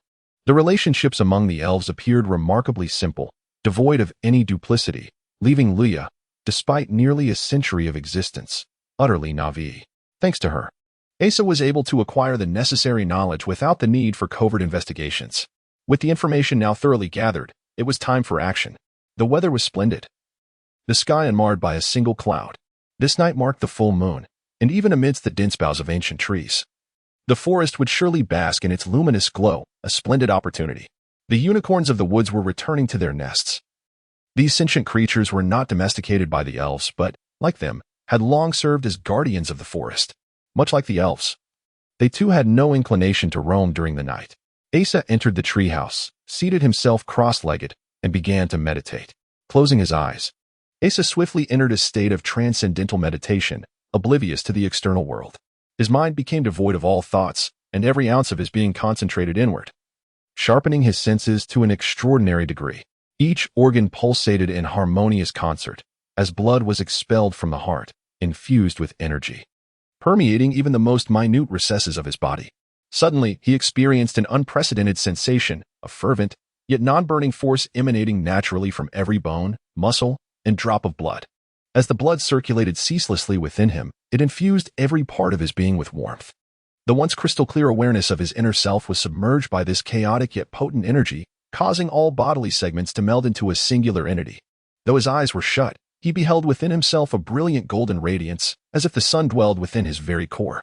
This was an extraordinary feeling, perhaps a testament to his meditation practice reaching a new zenith, or perhaps a consequence of immersion in the sun well. Had Elder Kron not remarked that with his tainted human body he could not harness such power? Was this mere folly, or was he unable to discern the truth? Yet, he had no time to ponder such questions now. This was undoubtedly a fortuitous turn of events, providing a greater assurance of success in the endeavors that lay ahead. Asa stealthily descended from the treehouse. The forest glade bathed in moonlight was eerily silent, save for the melodic hum of insects weaving through the night. Cautiously placing his feet upon the ground, he quietly made his way toward the sunwell. Asa had never before perceived his footsteps as so resounding, as if they could reverberate throughout the entire forest. Chapter 24. Kill her. The sunwell lay ahead. In the moonlight reflected upon its waters, two shadows emerged, and Asa recognized them as the leaves of the world tree. The divine power of the sunwell could instill a profound terror in any living being, evoking an instinctual dread that would seize their very souls long before they even approached the forest. Even if someone dared to confront this overwhelming pressure and venture into the woods, the hundreds of skeletal sentinels guarding the periphery would unleash an unrelenting assault. Thus, the elves remained unprepared. Moreover, within their exalted culture, the sunwell and the leaves of the world tree were intrinsically linked, and the thought of extracting the leaves from their sanctuary had never crossed their minds. What concerned Asa was an additional aspect of the sunwell. Under its influence, no magic could be wielded by anyone other than the elves within the forest. This was why the red robes only dared to enter the woods during a solar eclipse. The knife had fallen to the grassy expanse outside the forest, and with magic rendered impotent, he found himself utterly defenseless. However, he could not afford to wait for the golden ringed eclipse, as the next occurrence would be a century and 30 years hence. In every regard, the opportunity presented today was remarkably favorable. At the very least, the more than 100 skeletal sentinels eliminated by the red robes had yet to be replenished. In the vicinity, the once barren ground had sprouted saplings taller than a man, and the withered grasses had begun to flourish anew. Just days prior, Asa had witnessed Elder Kron using 2 leaves of the world tree to sprinkle the sunwell's waters upon the scorched earth, prompting fresh shoots and grasses to eagerly emerge from the ashen soil. According to Lua, the devastated areas and the skeletal sentinels would fully recuperate within a month. Beneath the clear moonlight, Asa observed numerous dry twigs embedded among the saplings, their frail, twisted branches devoid of any foliage, as if suffering from malnutrition. Yet, in a month's time, these would transform into colossal beings, towering 5 or 6 men high, capable of crushing a person into a mere pulp beneath their weight. As he approached the sunwell, he realized that the surrounding area was almost entirely populated by saplings of the skeletal sentinels. The chilling memories of the destruction that had taken place here sent a shiver down his spine, and he found himself begrudgingly admiring the red ropes. Had it not been for their flames, he might have stealthily approached only to meet his end as a mere heap of flesh. Asa plucked a leaf from the well. He understood its value, yet he required only a single piece. Carrying more would only invite trouble. Under the moonlight, the leaf's breathtaking hue was obscured, but it emanated a vibrant green, seemingly radiating a breath of life. Asa discerned that this was perhaps not a leaf at all, for it bore no veins typical of foliage. The entire blade and its petiole seemed to merge into a singular form, holding the so-called divine artifact. He felt an inexplicable surge of emotion within him, causing his fingers to tremble ever so slightly. "What are you doing?" A voice, bright and clear as moonlight, resonated from behind.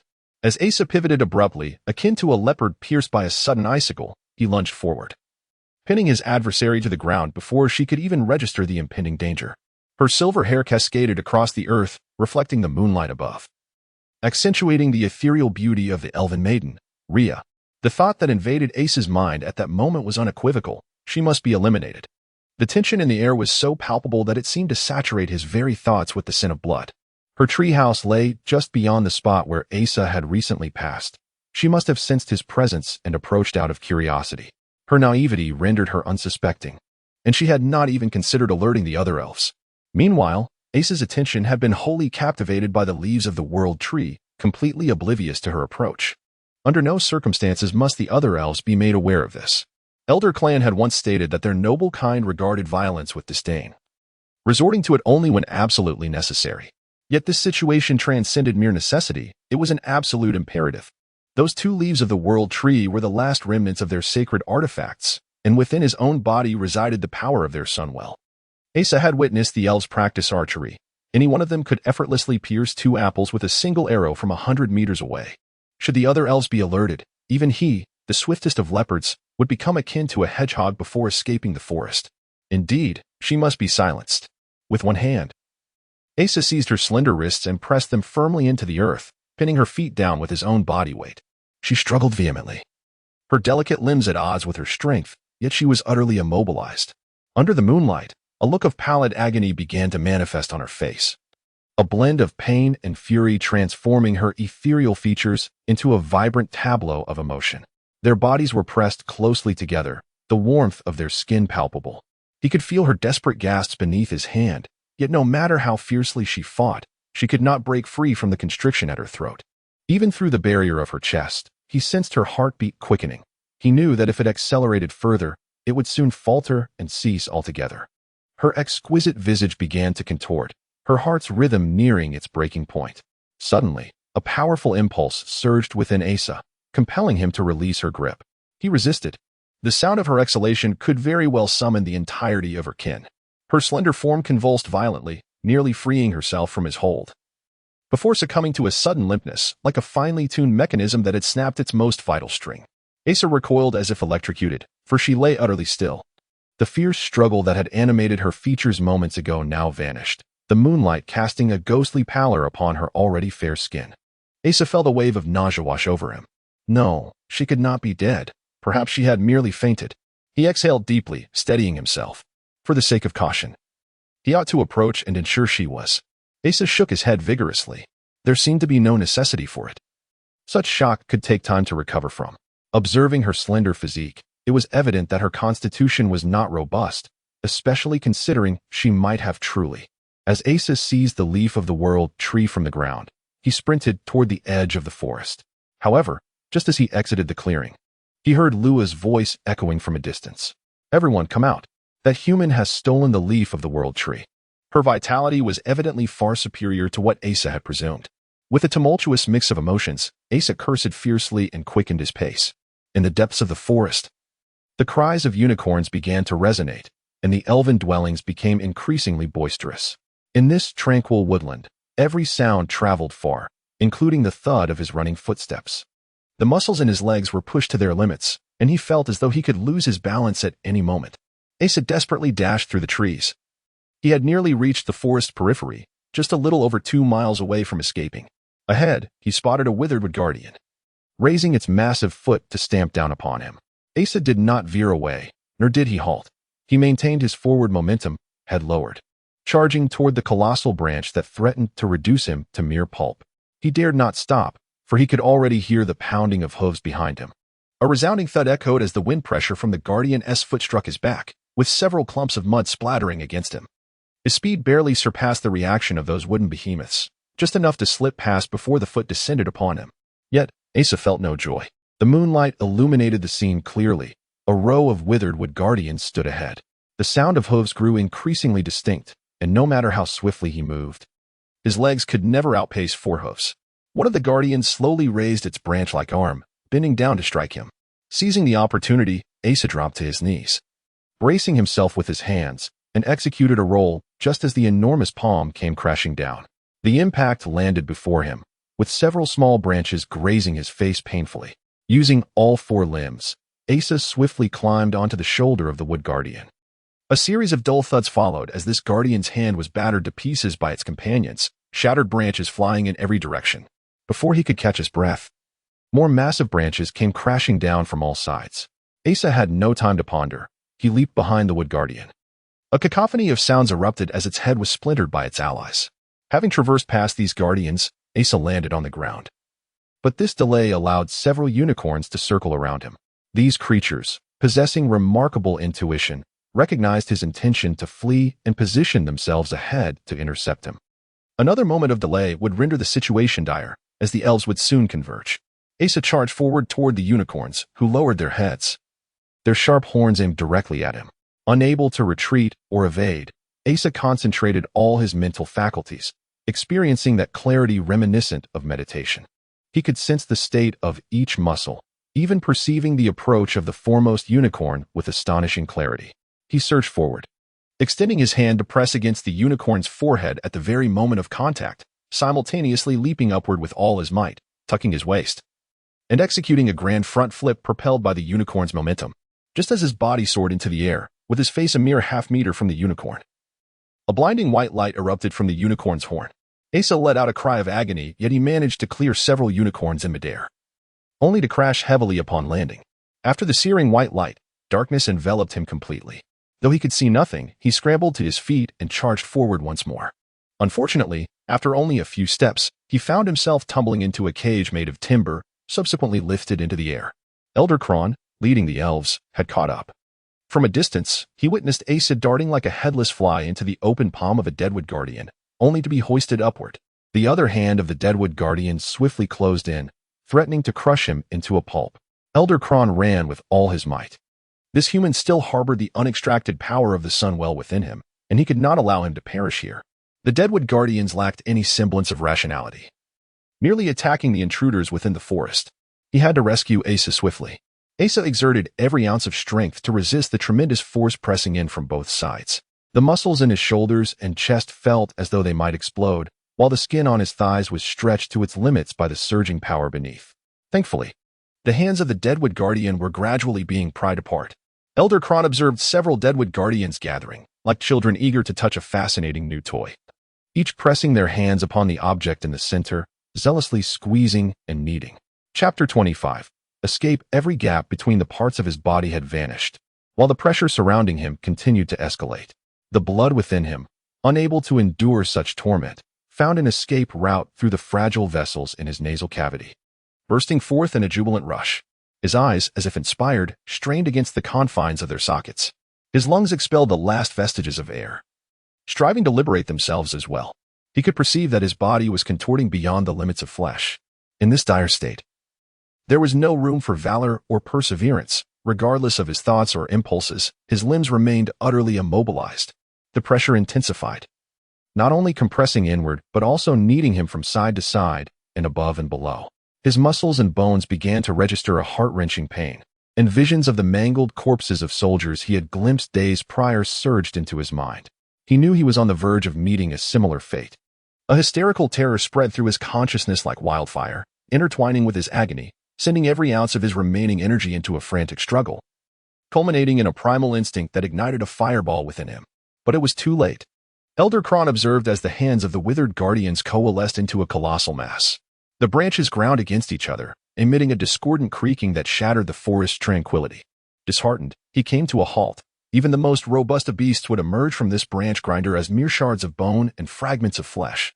Suddenly, a thunderous explosion reverberated through the entire forest.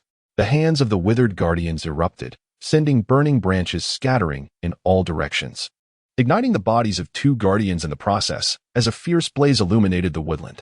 Asa plummeted from the epicenter of the explosion, crashing heavily to the ground. Yet, he quickly regained his footing, staggering forward in a desperate bid to flee. Impossible. Elder Kron stood frozen, watching as the dismembered guardians flailed their non-existent arms in pursuit of the beleaguered Asa. This forest was cloaked in the divine power of the sun well, and apart from the elvenkin flourishing around it, No one could wield magic here. He observed Asa, who, after stumbling to his feet, initially faltered but soon quickened his pace, emanating a blue-white glow of restorative magic that propelled him forward with increasing speed until he seemed to fly. Elder Kron understood. Though he hesitated to admit it, it was evident that this human had fused with the residual powers of the Sunwell. This union not only enabled him to wield magic within the forest, but also amplified his magical prowess exponentially, courtesy of the divine energy enveloping the entire woodland. Elder Kron drew his bow, extracting an arrow from the quiver on his back. He knocked the arrow, drew the string taut, and the flint-tipped arrowhead began to emanate a vibrant golden light. The bowstring was fully drawn, and the arrowhead had transformed into a dazzling orb of yellow brilliance. Almost simultaneously as he extended his hand, the glowing orb transformed into a radiant beam of yellow light, extending towards the back of Asa, who was sprinting ahead. The magical power contained within erupted instantaneously, producing a violent explosion that caused the pursuing unicorns to recoil in alarm. While a powerful shockwave knocked down a nearby withered guardian, the fleeing human was sent hurtling through the air like a desiccated leaf. However, upon landing, he merely knelt momentarily to catch his breath before springing back to his feet, brimming with vitality as he continued his flight. Witnessing the utter ineffectiveness of his full-force strike, Elder Kron, a figure of elven nobility and composure, uttered words unbefitting his station in a mix of astonishment and rage. "Kill him." The wind howled past his ears, and the scenery blurred in retreat. Asa felt an overwhelming urge to dance and shout in exhilaration as he ran. Ahead, several more withered wood guardians approached. Without flinching, Asa thrust his palm forward, charging ahead. A massive sphere of fiery brilliance, larger than his own body, coalesced at his fingertips, radiating searing waves of heat that seemed poised to shatter the very atmosphere of the forest, roaring forward towards the oncoming guardians. The entire forest trembled in response to the explosive force, and even Asa was knocked to the ground by the blast. The remnants of the guardians were reduced to burning husks, resembling enormous torches, while flaming debris illuminated the area as brightly as day. Rising from the ground, Asa gazed upon his magnificent triumph, exhilaration bubbling forth as he continued his furious dash. The golden power within him resonated harmoniously with the forest, and he felt the distant sun welling behind him, pulsating waves that permeated the air. Each use of magic amplified this resonance, enhancing its effects exponentially. The blow he had sustained moments before had initially caused him considerable pain, but with the application of healing magic, he felt rejuvenated. A long arrow whistled past his ear as the elves began their assault. Asa quickly pulled his robe over his head for protection. Arrows rained down upon him like a torrential storm. In just a few strides, he had already been struck by 2 or 3 dozen arrows. Yet they failed to pierce his robe. The sound of galloping hooves approached from behind, prompting Asa to pivot and unleash a fireball. The explosion was accompanied by the cries of unicorns, some of which were sent soaring, while others were thrown into disarray by the force of the blast. With a graceful wave of his hand, another fireball erupted, transforming a nearby guardian into a magnificent display of flames. Navigating through the cacophony of explosions and the fiery spectacle, he paid no heed to the deluge of arrows raining down behind him, feeling as if he had become the sovereign of the forest. Asa found himself eagerly anticipating the appearance of new guardians ahead. Those once daunting wooden figures now appeared as fragile as paper, easily dispatched. He had never felt such exhilaration before. Calculating the distance, he surmised he must be nearing the edge of the forest. Suddenly, a wall formed before him, comprised of dozens of withered wood guardians. Though these wooden sentinels seemed devoid of thought, they possessed an innate collective consciousness, converging towards his path of escape, forming an encircling barrier. Behind them, the patch of grass he had first entered was now visible. Asa was nearly overwhelmed with joy, almost crying out in exhilaration. If he could just blast away the wooden obstruction ahead, he would be free. He raised his hand and conjured another fireball. But this one was only half the size of the last, merely decapitating one of the drywood guards, while the others remained unscathed. Asa paused, and in his astonishment, he realized that the once surging magical energy within him was now showing signs of depletion. The resonating power of the Sunwell, which had filled the air, had considerably diminished. In truth, as he distanced himself from the Sunwell, this resonating force had been waning all along. Yet he had been too caught up in his own prowess to notice. In that moment of hesitation, a dozen unicorns swiftly closed in, spreading out around him. Likely fearing to harm them, the elves ceased their archery. Surrounded, Asa surveyed his surroundings, observing the unicorns brandishing their sharp horns in a display of dominance. These astute creatures did not rush to attack. They carefully encircled him from a distance of several meters, waiting for the elven forces behind them. Meanwhile, the Drywood guards began to advance toward him. Suddenly, Asa found himself plunged from the peak of invincibility into a state of panic, trapped with nowhere to retreat. The stark contrast filled him with dread. The freedom that lay just ahead was tantalizing, akin to 1,000 cats clawing and biting at his heart. The grassland was mere meters away, reflecting the moonlight of liberation. From Luya, he learned that these Drywood guards were animated by the power of the sun and could not venture beyond the forest's confines. If he could escape this woodland, his chances of fleeing would dramatically increase. How could he cross those few dozen meters? Asa scrutinized his surroundings, remaining vigilant of the unicorns. He understood that the ruse he had employed to bypass them previously would no longer suffice. In this situation, being blinded by that intense light would mean certain death. Yet he could not dare to charge blindly towards the perilous horn of the closest unicorn.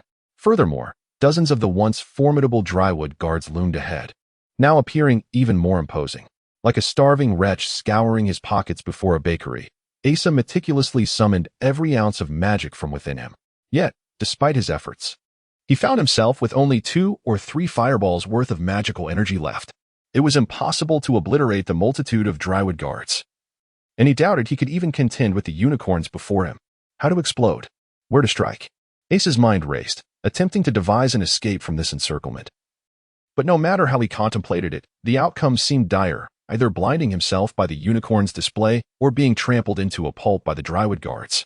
What to do? What to do? The elves were drawing near. Where to strike? Who to target? How to execute it? Suddenly, an almost absurd and exceedingly dangerous idea struck him. Yet, even in its absurdity, it was better than having no plan at all.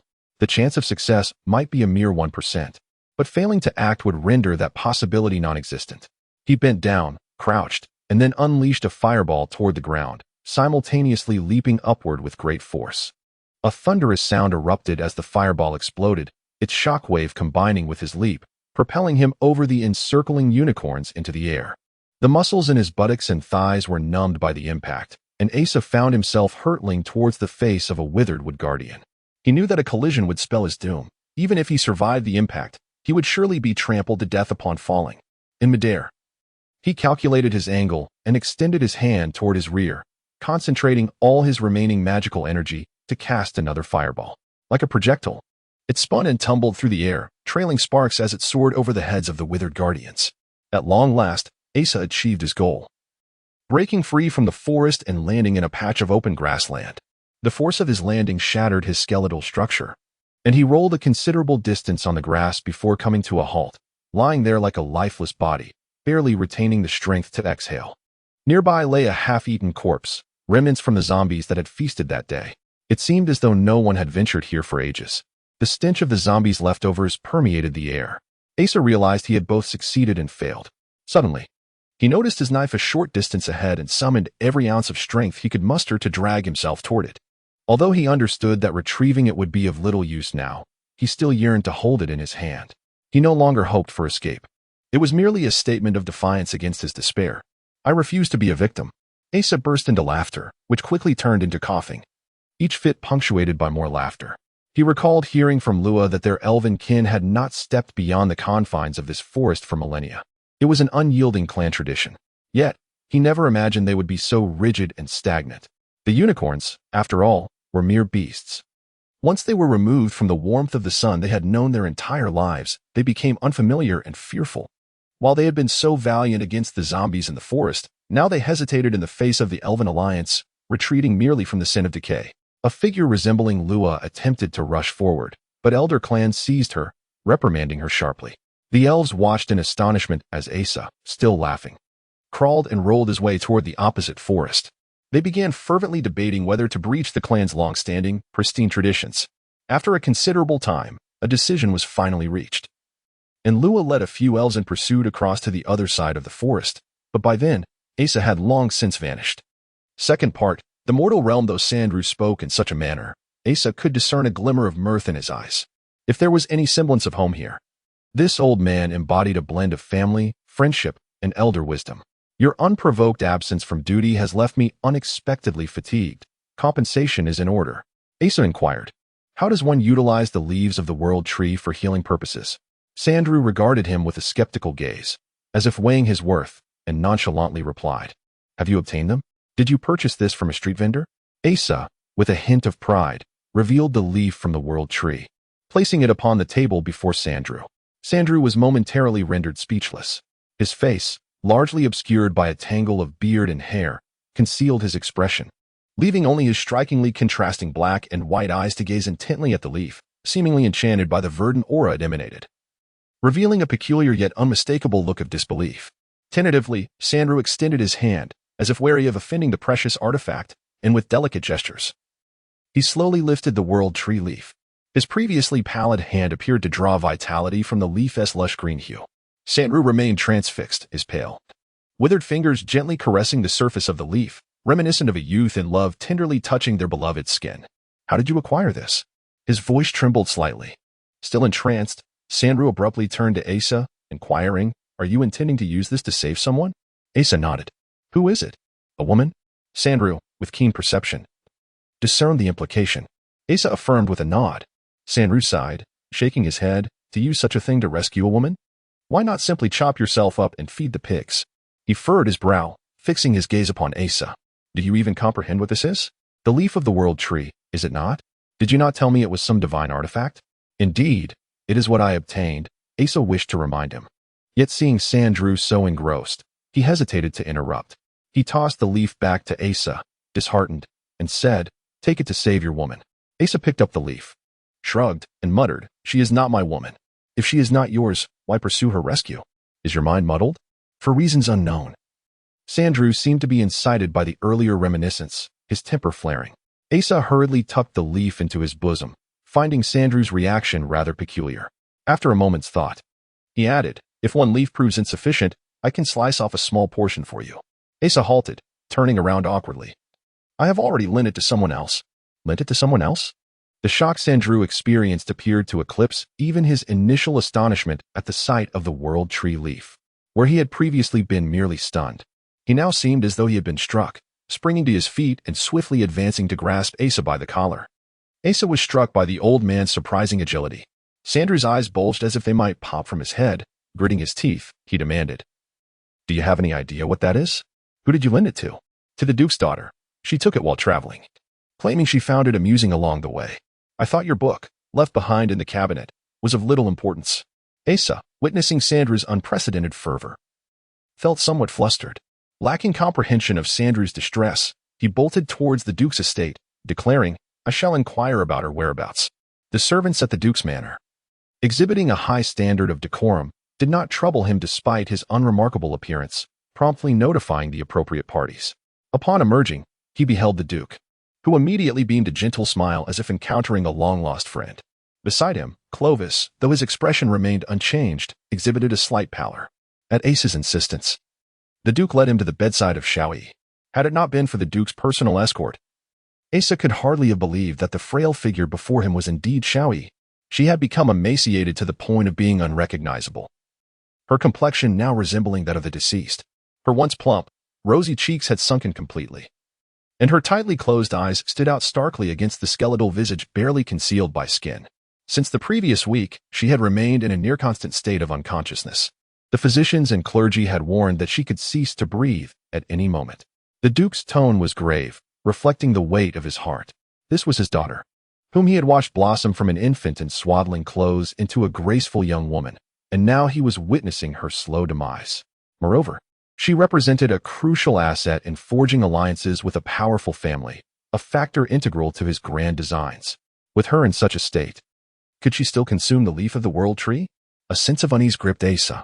It should be fine, for this was, after all, a divine artifact. Although he was uncertain of the true nature of this divine object, it was the only hope he could cling to. He carefully extracted the leaf from his bosom, gently pried open Xiaoyi's mouth, and placed the leaf within. The Duke furrowed his brow, observing with concern. Fortunately, the leaf indeed exhibited the miraculous transformations befitting its name. It gradually dissolved within Xiaoyi's mouth, not turning to liquid, but seemingly merging directly with her essence, diminishing little by little until it eventually vanished. Slowly, Xiaoyi's lips closed, and after a pause, she unexpectedly exhaled deeply, uttering a soft moan. Asa too breathed a sigh of relief and rose to his feet. He had witnessed a flush of color returning to Xiaoyi's face.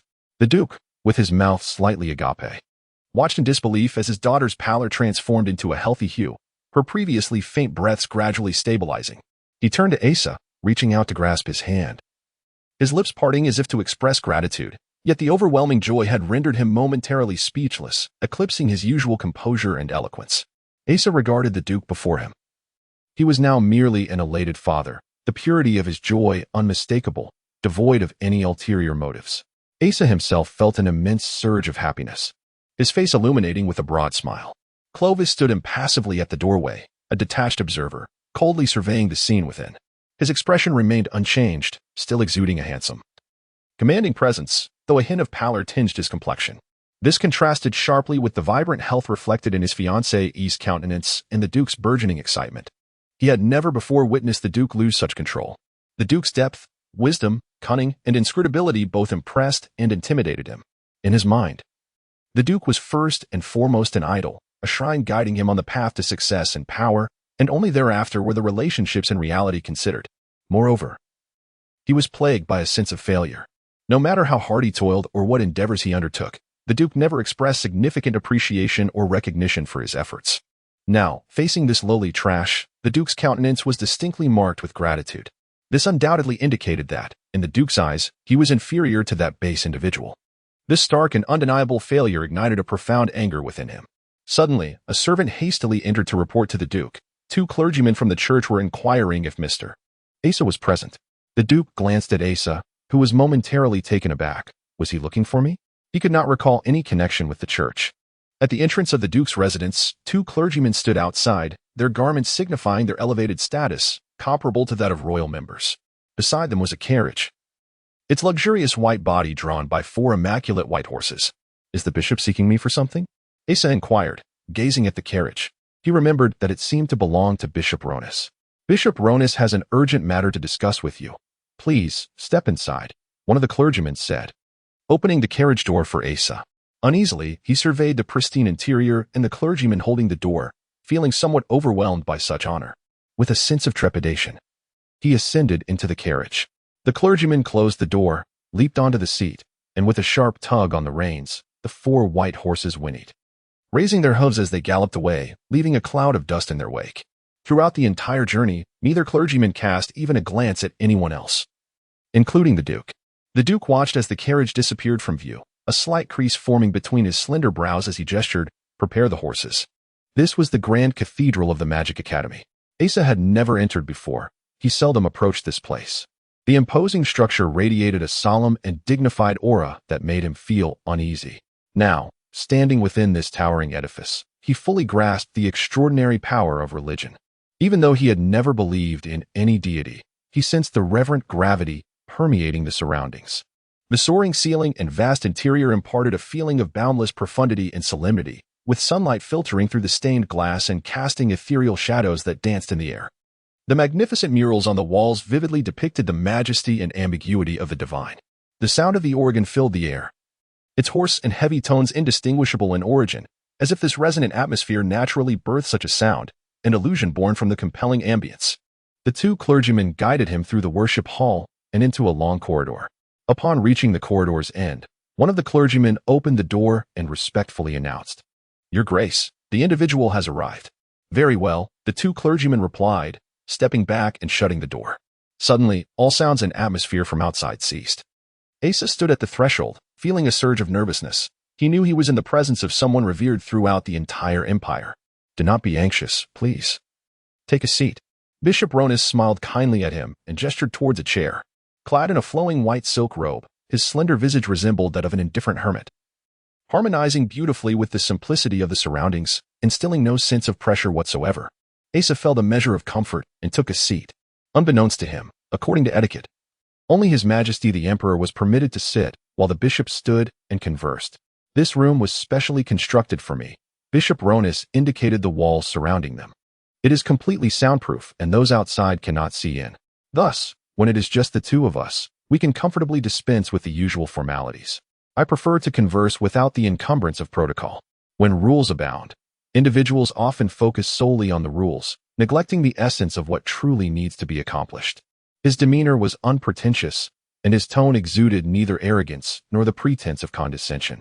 This casual grace, juxtaposed with his lofty status, evoked a sincere sense of reverence. "I have heard you acquired a leaf from the world tree?" Bishop Ronith casually inquired while pouring a cup of tea from a small pot on the table.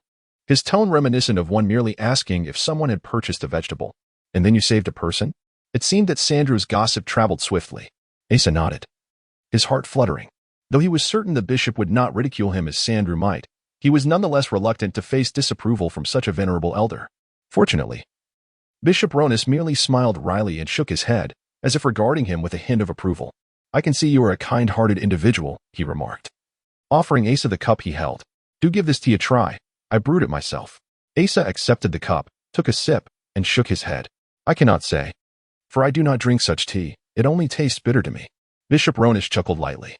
"I have heard that brewing tea is an art in certain lands. To master such a craft must surely indicate a leisurely existence." He seated himself in the chair beside Asa.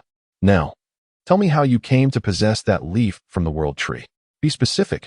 I am certain it will be a captivating tale." His expression radiated warmth and anticipation, as if he were genuinely eager to hear a splendid story. At first glance, Bishop Ronith's eyes, appearing as though they had not been well rested for some time, seemed somewhat hazy. However, upon meeting his gaze, one would discover two flickering candle flames deep within, small yet burning with an intense brilliance. Under such scrutiny, it was difficult to adopt a dismissive attitude.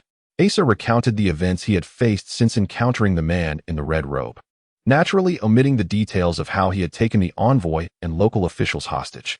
As for the words spoken by the elven elder, clan, he disregarded them entirely, considering their antiquated rigidity mere self-indulgent nonsense, and thus had nearly forgotten them altogether. In essence, the elves forbade him from leaving the forest due to their peculiar and ancient legends and customs. Asa nodded. Almost everyone had heard of this name. It belonged to an association of necromancers who worshipped death, situated in a valley called Dia at the southernmost part of the continent. They were said to feast upon human flesh, drink blood, and manipulate zombies and spirits, becoming synonymous with terror. The sorcerer you encountered in the Whispering Woods was indeed affiliated with the Necromancer Guild. Asa nodded, as he had suspected as much from the outset. Sandrew was also a member of the Necromancer Guild, or at least he had been, long ago. Ah? Asa was astonished, struggling to reconcile the image of the elderly man he had lived with for so long, who sauntered through the streets daily, with the horrific creature spoken of in legends. It was utterly inconceivable.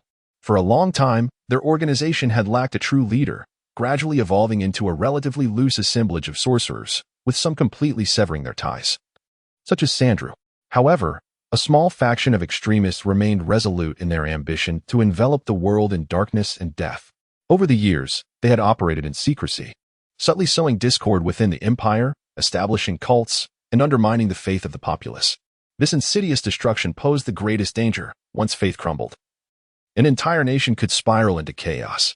History is replete with wars and tragedies ignited by fanaticism. "Do you know what the book you lent to the Duchess Milak's daughter is?" Bishop Ronith abruptly shifted the conversation to Asa's concerns. "I do not know," Asa replied, feeling a twinge of guilt, akin to a child awaiting judgment for a transgression. Unbeknownst to him, he had been entirely captivated by the profound and unyielding authority of Bishop Ronith. That book is a collection of notes left by Akabard, the founder of the Necromancer Guild. It contains ancient inscriptions detailing various magical practices known to him. More critically, it also includes a dark meditation technique supposedly devised for the leader of the Necromancer Guild. Asa swallowed hard, beads of cold sweat forming on his brow, though Bishop Ronith remained oblivious. Fortunately, for hundreds of years, no one had successfully mastered this meditation. Most who dared to practice it succumbed to the backlash of their own dark magical energy before reaching completion. 20 years ago, Sandrew had stolen this book. I had initially advised Sandrew to destroy it, but he stubbornly insisted it was a great work, and I could not compel him otherwise, so it remained in his possession. Sandrew confided in me that he kept it in a very discreet and secure location, so I had no cause for concern. However, I was taken aback that you found it, and, unbeknownst to you, lent it out.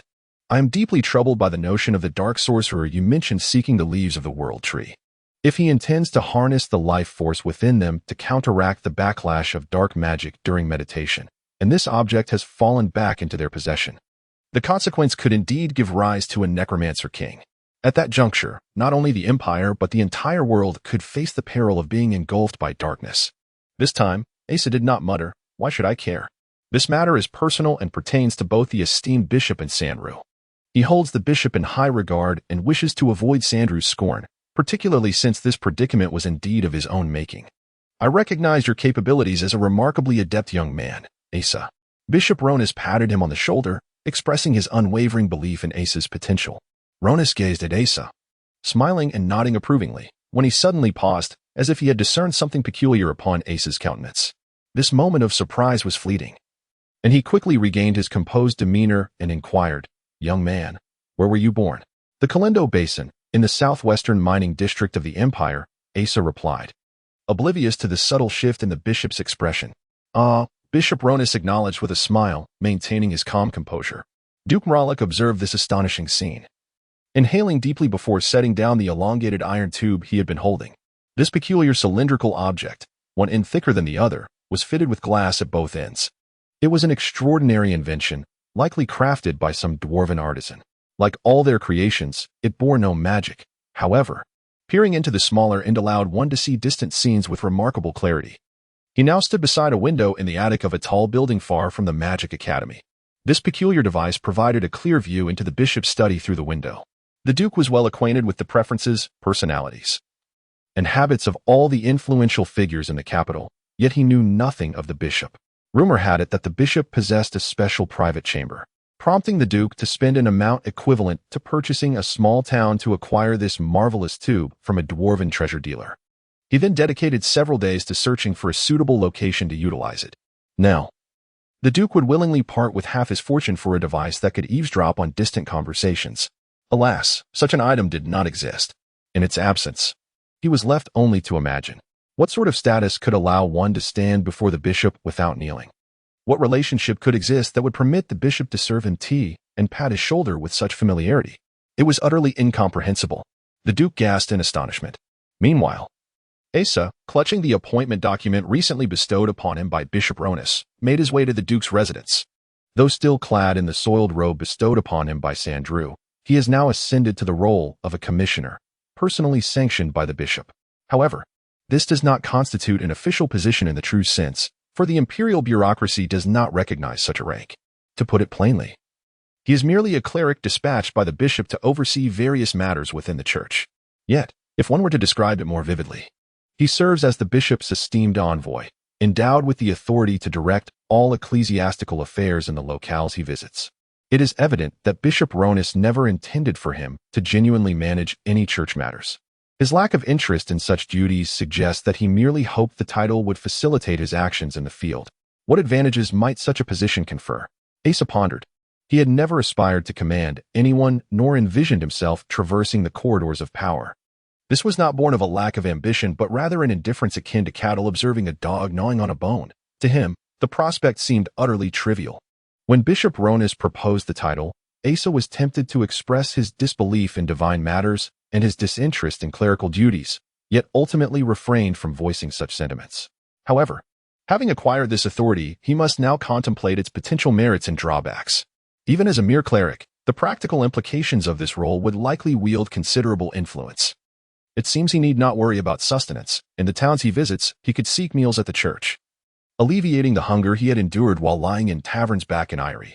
After much reflection, Asa concluded that perhaps this position was not entirely devoid of value. The Duke's household exuded a certain composure, marked by the Duke's characteristic ability to remain inscrutable in both joy and anger. Although he had just witnessed Asa being taken away in the bishop's carriage, he was unfazed by the implications of such treatment and instructed him to wait at the entrance. The Duke himself emerged to greet him, his countenance adorned with an unblemished smile, leaving no room for doubt, regardless of one's perceptiveness. "Little Lee should be feeling better now." Asa ventured to initiate conversation.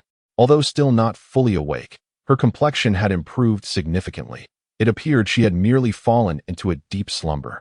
"I believe it is best to allow her to rest. She will awaken when the time is right. Would you like to see her?" "No, let her rest well." After a moment of silence, Asa found himself at a loss for words in response to the Duke. A sense of urgency washed over him. The Duke was now certain that Asa did not possess any mysterious, hidden identity. As a master within the realm of governance and a virtuoso of social interactions, the Duke possesses an extraordinary ability to discern the nuances of communication with every individual. His manner of speaking, demeanor, and the subtleties of his gestures convey profound meanings, reflective of a person's background, education, mood, and even their capabilities and character. This astuteness is akin to that of an old butcher, who can effortlessly identify the vital arteries of his prey. Such insight is characteristic of those who have honed their skills into an art form in their respective fields. The conduct of this young man indeed aligns with the Duke's assessment from 2 months prior. It bears the roughness of someone unrefined by the trials of power and decorum. The connection with the bishop appears to be purely personal, which is preferable, as relationships rooted in personal affection tend to endure, unlike those based on fluctuating interests. If the Duke cannot secure the bishop's favor, winning the affection of someone dear to him would still yield significant rewards. Crucially, this young man possesses information that poses a considerable threat to him. Although it was addressed 2 months ago, persuading him to join their side would be nothing short of ideal. Excellent, Asa nodded eagerly as he entered the Duke's study. He was taken aback by the extensive array of bookshelves and tomes, fostering a sense of admiration for the Duke. Those who seldom read often harbor a peculiar respect for those who are well-read. I truly do not know how to convey my gratitude, the Duke said, grasping Asa's hand with a tone and expression that were perfectly synchronized. You have saved my daughter on multiple occasions, and this favor is one I must repay. Asa, feeling somewhat embarrassed, shook his head and stammered, this is merely what I ought to do. It's really no great matter. After all, Xiaoyi is my friend. Speak freely. Whatever your desires may be, I shall endeavor to assist you within my means. The Duke earnestly expressed his gratitude. Should you wish to pursue a career in the public sphere, I shall lend you my unwavering support. With your talents, you are destined for great heights. He acknowledged the conventionality of his gratitude, but found himself at a loss for more original expressions. No need for that. I am not interested in such matters, Asa replied. Perhaps you are still too youthful, filled with vigor and a desire to carve your own path, indifferent to worldly accolades, much like I was in my youth. The Duke patted Asa's shoulder with heartfelt camaraderie, his laughter genuine. I admire your disposition. To be regarded as a friend by others, one must first extend friendship to them. It seemed the Duke engaged Asa in conversation purely out of spontaneous interest. His words bore no trace of calculated friendship, yet exuded warmth and amusement in perfect balance. The interplay of expression, tone, and content blended into a subtle atmosphere, effectively conveying the sentiments the Duke wished to impart. Engaging with such a person is, without a doubt, a most delightful experience. This is merely a prelude. Once a favorable impression is established, one may gradually delve deeper, uncovering the other's character, preferences, and even secrets, thus paving the way for a more profound emotional connection. Everything must unfold naturally. Should others perceive your ulterior motives, it would inevitably backfire. This endeavor requires considerable finesse. Yet it is the Duke's forte. However, Asa found himself preoccupied with how to broach the subject of Miss Chris with the Duke. Just as the Duke was poised to deepen the conversation, a sudden rush of footsteps interrupted his train of thought. A servant hastily entered the study. The Duke was well aware of the caliber of his household staff and had previously instructed them to avoid the study. Thus, the servant's frantic entrance signified a momentous event. He furrowed his brow and inquired, "What has happened?" The servant attempted to whisper the news into the Duke's ear, but the Duke gestured for him to speak openly. In such circumstances, it was imperative not to make Asa feel excluded. A swift horse had just brought news that the caravan carrying Miss Chris had been ambushed at the western border, and the young lady had been taken hostage for ransom.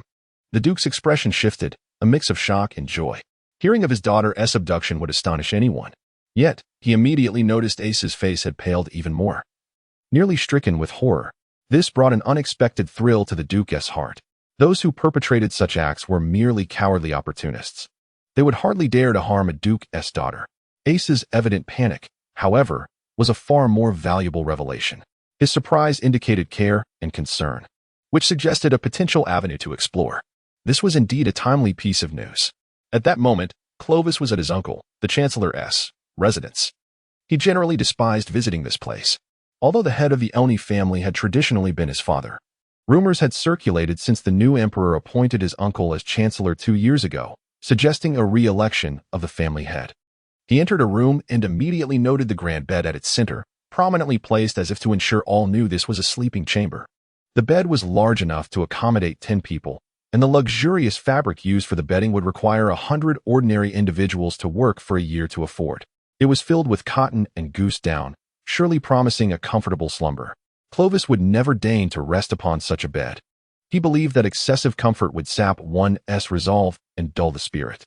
Wasting energy on such indulgences was undoubtedly a mark of the inept. Yet, even the inept, when properly utilized, could prove quite effective. The figure upon the bed, unclothed and nestled amongst several scantily clad women, appeared somewhat taken aback at Clovis's entrance. "What a rare visitor. It has been some time since we last saw you," he remarked, his face bearing the marks of injury from 2 months prior, when his bones had been shattered in a confrontation, and it had yet to heal completely. "Wow, is that really you? How strikingly handsome you are." A group of women regarded Clovis with the same fascination one might reserve for a fragile apple, emitting ambiguous giggles. The wastrel abruptly sprang from the pillow and his flesh. Bellowing, "Is that so? I've been searching for him everywhere. Bring him to me."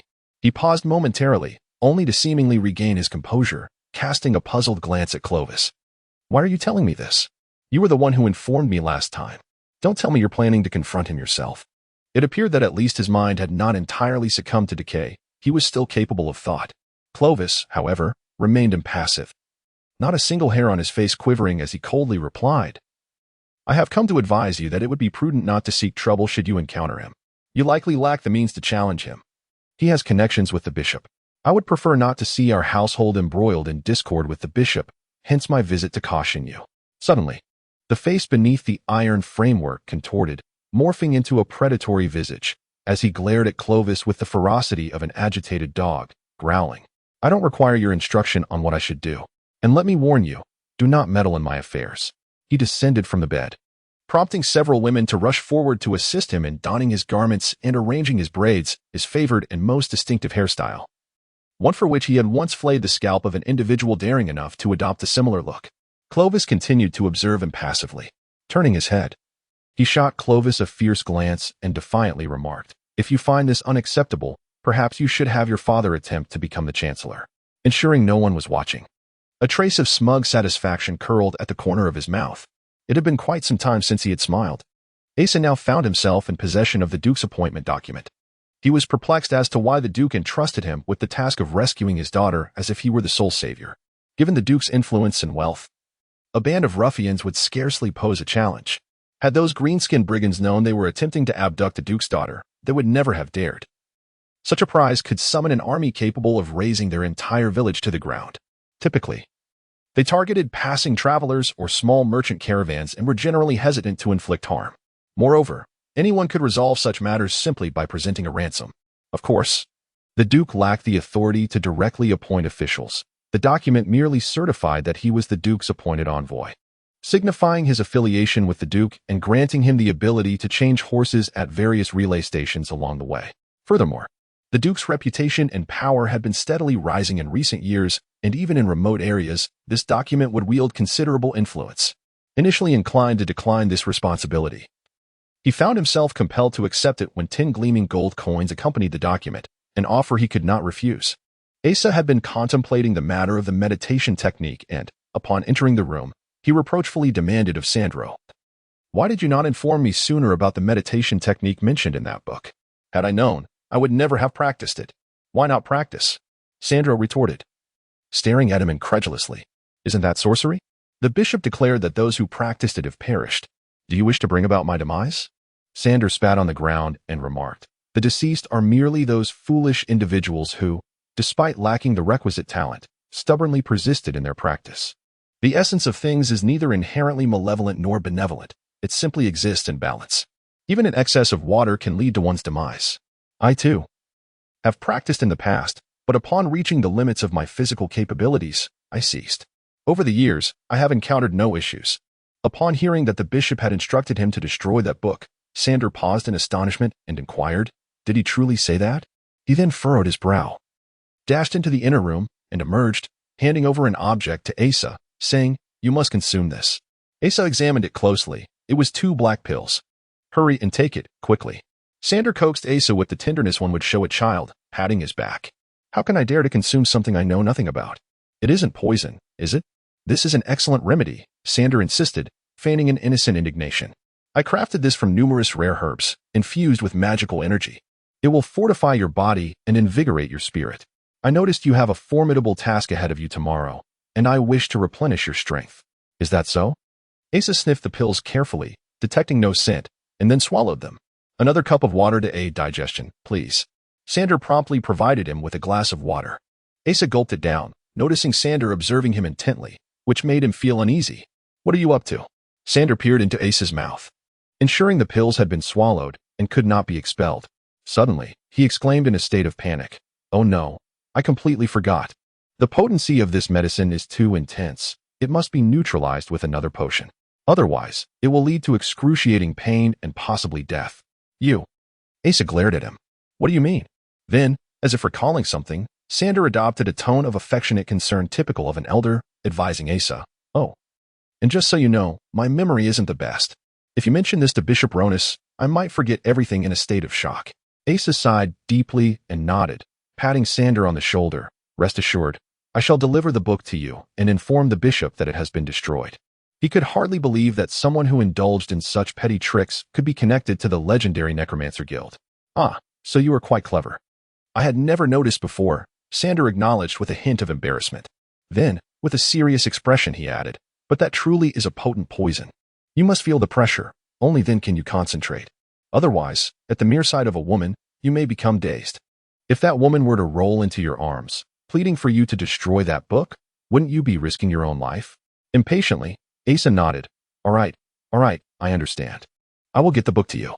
With a loud crash, the wooden doors were forcefully kicked open, and a group of burly men armed with weapons surged in. At the forefront was a gaunt, sharp-featured individual who scrutinized Asa before announcing to the others, "This is the one. The young master has ordered him alive. However, it is permissible to sever a few limbs. The first to incapacitate him shall receive 5 gold coins." No sooner had the words been spoken than everyone lunged toward the 5 gold coins that lay before them, as if they were seeking you. Slowly and busily, Sandrew turned and walked away. Asa was bewildered as to why these strangers would target him. Yet he was acutely aware of how to respond to those charging at him with weapons. Instead of retreating, he advanced, extending his hand to unleash a fireball at the first assailant who rushed forward, channeling nearly all of his strength into it. Asa understood the art of overcoming the many with the few. Those in greater numbers often held an inflated sense of superiority, their morale typically lax. By exhibiting unexpected prowess and incapacitating a few, one could swiftly undermine their spirit, making them easier to handle.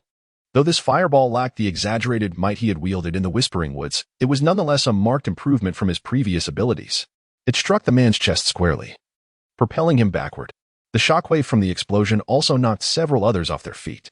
Oh, Sandrew, who had approached to observe, widened his eyes in astonishment at the power of this singular fireball. The others, undeterred, grew more ferocious, charging in during the interval following his spell. Asa recognized immediately that this group were seasoned veterans. Drawing his sword from behind his back, he parried the strikes of the few who approached head-on, then conjured another fireball to obliterate the 2 who attempted to flank him. He felt his magical energy flowing freely within him, an endless reservoir at his disposal. This marked his first engagement since fleeing the Whispering Woods, and he sensed a significant enhancement in his capabilities. The powers of meditation and the Sunwell were gradually merging within his being, manifesting not only in magical prowess but also in remarkable physical effects. Asa swung the flat of his blade to topple 2 assailants. He had no desire to kill, using the blade's flat men as strikes were not lethal. Yet each impact resonated with the sound of cracking bones. Unexpectedly, this ferocious group proved relentless. Just as he turned away, one of the larger men, despite his pain, rose and attempted to stab him from behind, but the blade merely grazed Asa's robe before being deflected. Witnessing this, the remaining few finally felt a tinge of fear, standing by with only a defensive posture, no longer daring to advance. "Stop," a loud voice commanded. The thin leader had stealthily approached and now held a knife to Sandrew's throat. "Do not move, or I shall sever this old man's head." The thin man shouted with authority, clearly believing himself to hold the upper hand. He was quite pleased with himself, although he was not particularly skilled in combat.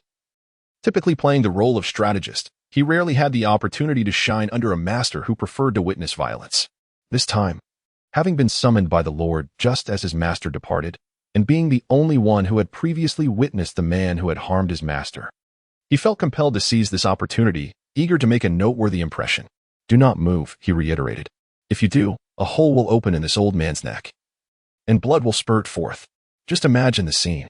Have you ever heard the voice of someone whose throat has been slit? It is an unsettling sound, particularly when it emanates from one's own kin or friends.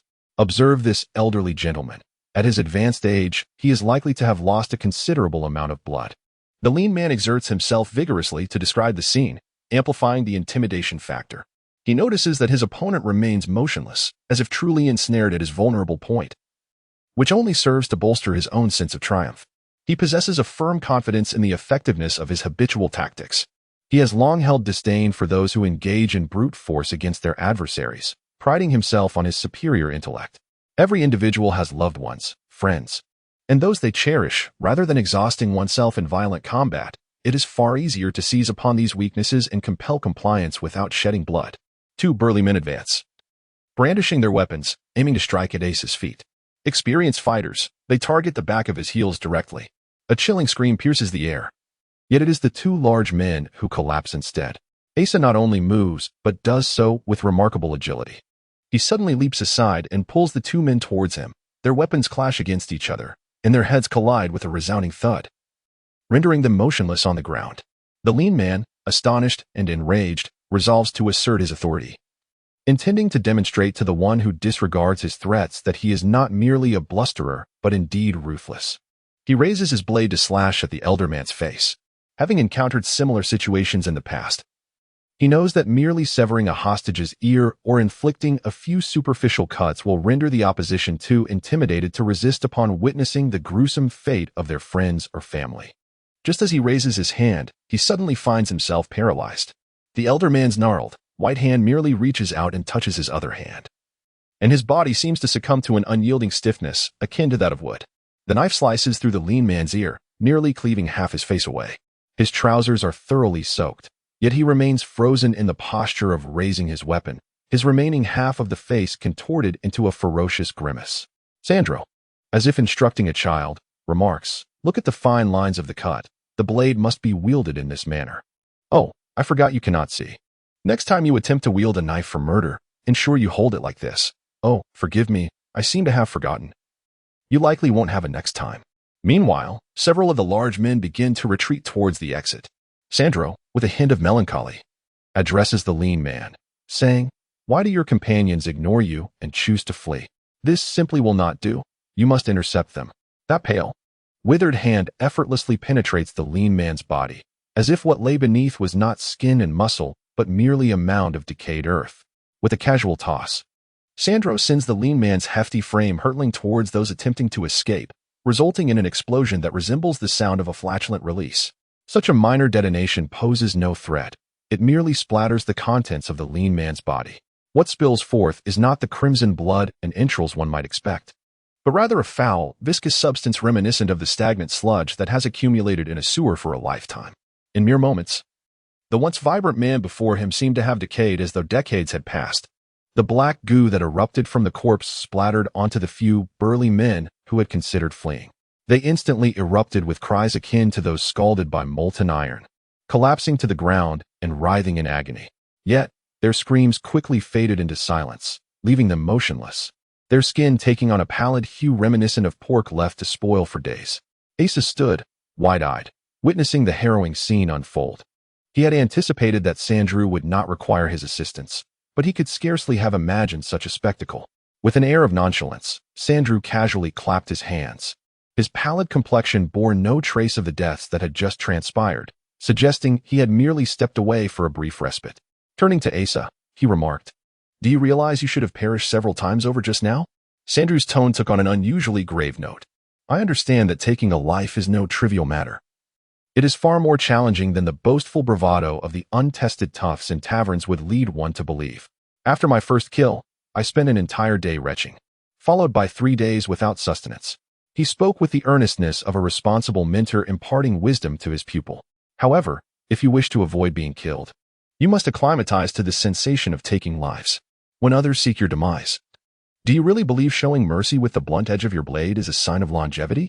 Tell me, if I were truly defenseless just now, would you have held any reservations?" "Perhaps," Asa responded candidly, "and then you would wait for others to sever your limbs, dragging you away like a slaughtered pig? Once you lose your leverage, how do you suppose others will treat those who once threatened you?"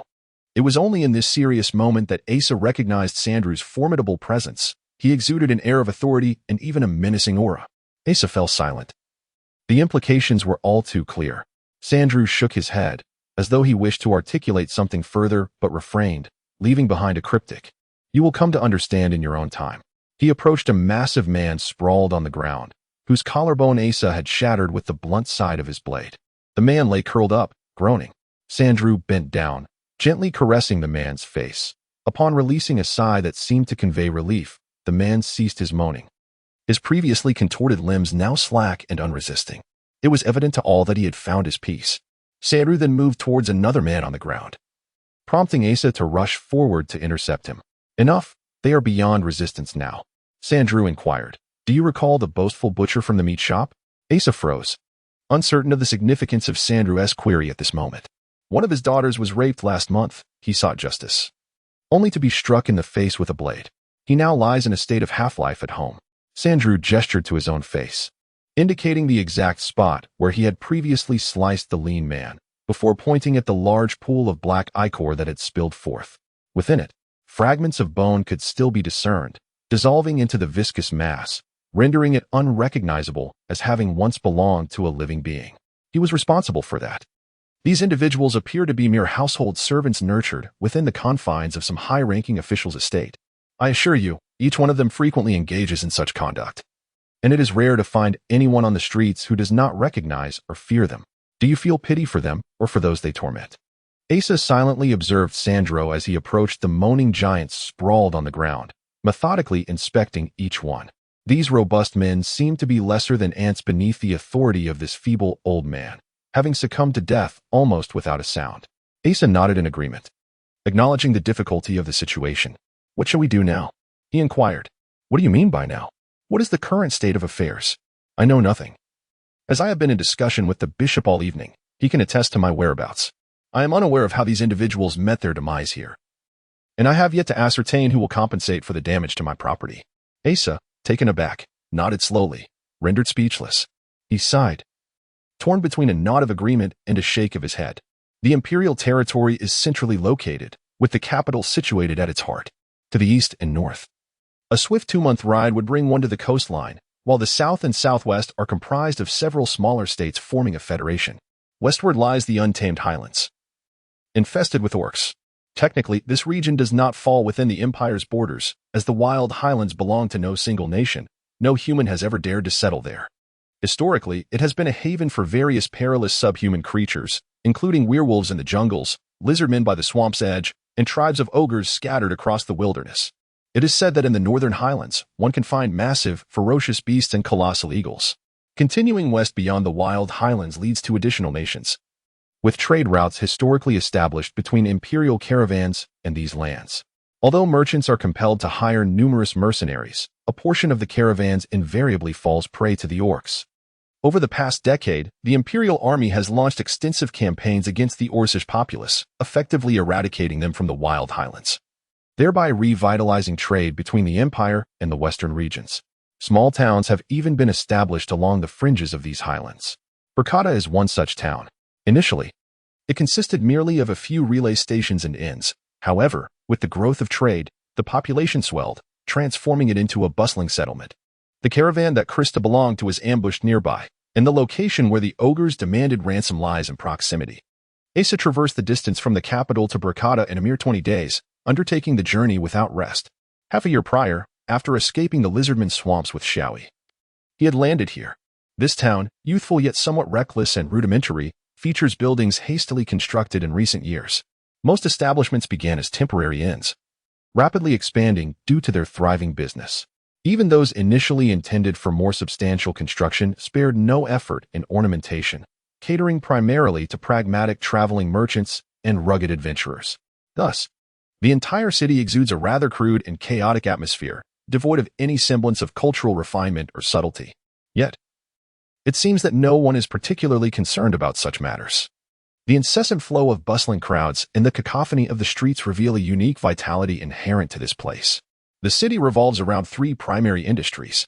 Firstly, there are the inns that provide lodging for weary travelers. Secondly, the mercenary taverns that serve as recruitment hubs for caravans seeking protectors. And thirdly, the brothels, frequented by both mercenaries and merchants alike. It is said that for the sake of management efficiency, local authorities mandated that all inns, taverns, and brothels operate collectively.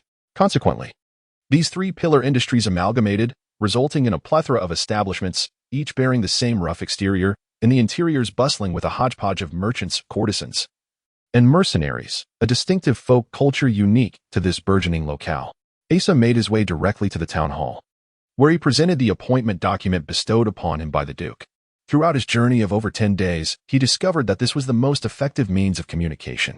Initially, he exerted considerable effort attempting to convince the officials at the relay stations of his status as the Duke's envoy, yet they regarded him with skepticism. It was only upon revealing the document that they hurriedly scrambled to prepare horses and refreshments for him. The local official was none other than the esteemed Lord Borrigan, who had previously offered them assistance. At merely 20-something, his age belied his considerable capability to hold such a position. He appeared somewhat wooden and diminutive, with a stocky frame topped by a disproportionately large head, reminiscent of the plush toys children play with. His round face bore robust features, with dark, penetrating eyes that unabashedly scrutinized everything of note, devoid of any trace of dull-wittedness. His hair resembled a bird's nest, untamed and resistant to any form of grooming. True to his unrefined appearance, he moved with surprising agility, more akin to a server in a lowly and then a dignified official. His demeanor mirrored that of the city he governed, lacking in decorum yet brimming with energetic efficiency, despite his seemingly foolish visage. He remembered Asa as the individual who had drifted to this place with the Duke's daughter half a year prior. Upon seeing the Duke's document and understanding Asa's intentions, he expressed surprise, inquiring, "Is she the injured Duke's lady from last time?" "No, she is her sister," Lord Borrigan responded with an acknowledgement, remaining perched on a chair somewhat oversized for him, his broom-like eyebrows knitting together in contemplation. "Mr. Envoy, I fear we may be of little assistance regarding this matter." His voice bore an odd amalgamation of a duck and a goose, harsh yet occasionally rising in pitch at pivotal moments. It appeared as though all the world's rogues were converging upon this place, with 3 or 4 such incidents reported merely this week. He appeared quite agitated, his stubby hands emphatically thumping the desk. Due to the military conflicts in the southern regions, the troops stationed here were redeployed 2 years ago. The local guard has begun extensive recruitment of new soldiers. However, it remains insufficient to maintain public order. I have already reported to the court requesting reinforcements from the south. I suggest you wait for the arrival of the additional forces before taking further action. "No need," Asa replied. "I will handle this myself. It is best if others do not get involved. I have always remembered what Bishop Ronith advised about maintaining a low profile. His purpose in notifying the local officials was solely to extract a ransom when necessary." Lord Borrigan leaped from his chair and warned Asa, "You should refrain from any rash actions. Those large-eared creatures have inexplicably become more aggressive. Previously, they were merely petty thieves, occasionally resorting to legitimate means. Recently, however, they have escalated to robbery, and if they encounter resistance, they resort to violence, often resulting in injuries or fatalities. You are unfamiliar with this place. I cannot bear the responsibility if something goes awry." Borrigan paced back and forth, his bushy brows furrowing deeply as if he were engaged in intense contemplation. After a moment, he abruptly approached the door, peered outside, then returned to Asa, closing the door behind him. Standing only to Asa's chest, he looked up, seemingly under pressure, and gestured towards a chair. "Sir, please take a seat."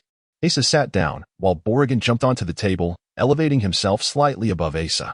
With his large, bulging eyes, he gazed down and said, "Sir, I must confess that I felt an immediate connection upon seeing you. You are not like those other officials dispatched from the capital. It is evident from your demeanor that you come from humble beginnings and have risen through your own efforts. Therefore, I believe your mindset is far more open, and I wish to discreetly discuss a matter with you. I cannot speak of this carelessly, for as the local official, I am the protector of the people and cannot indulge in baseless speculation or spread rumors. Yet, this issue is indeed peculiar." Borrigan leaned closer to Asa, his wide mouth and upturned nostrils imposing. "You see, our laws do not classify the large-eared creatures as citizens of the Empire, so they are generally treated without courtesy. Petty theft is one thing. However, upon hearing of any significant wrongdoing, the military promptly annihilates their villages without leaving a trace. Thus, those green-skinned individuals typically behave themselves and do not dare to cause trouble. But now, they have become outrageously bold. Are you suggesting that someone is backing them?" Asa inquired. No. Borrigan's eyes widened further, as if they might burst from their sockets in his fervor. His face drew closer, and despite his efforts to lower his voice, it remained a distinctly raspy tone. In the past 2 months, strange rumors have emerged, suggesting that a large city is being constructed deep within the wild highlands, a city inhabited by beasts and men. It has come to my attention that within that realm, a convergence of werewolves, lizardfolk, and ogres, along with various orcish beings, is taking place. The gremlins have also resolved to join this coalition of creatures.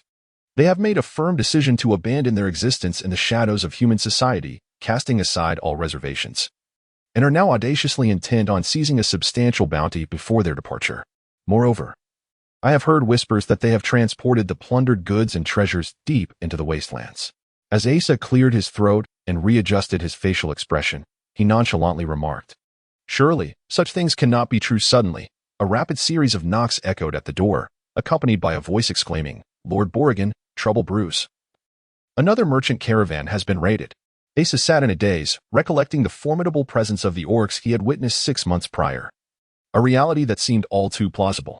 If the gremlins had indeed transported the goods there, and if that book had unfortunately found its way among them, he began to pray that Chris would cherish the book enough to keep it close, safeguarding it within her garments even during the abduction.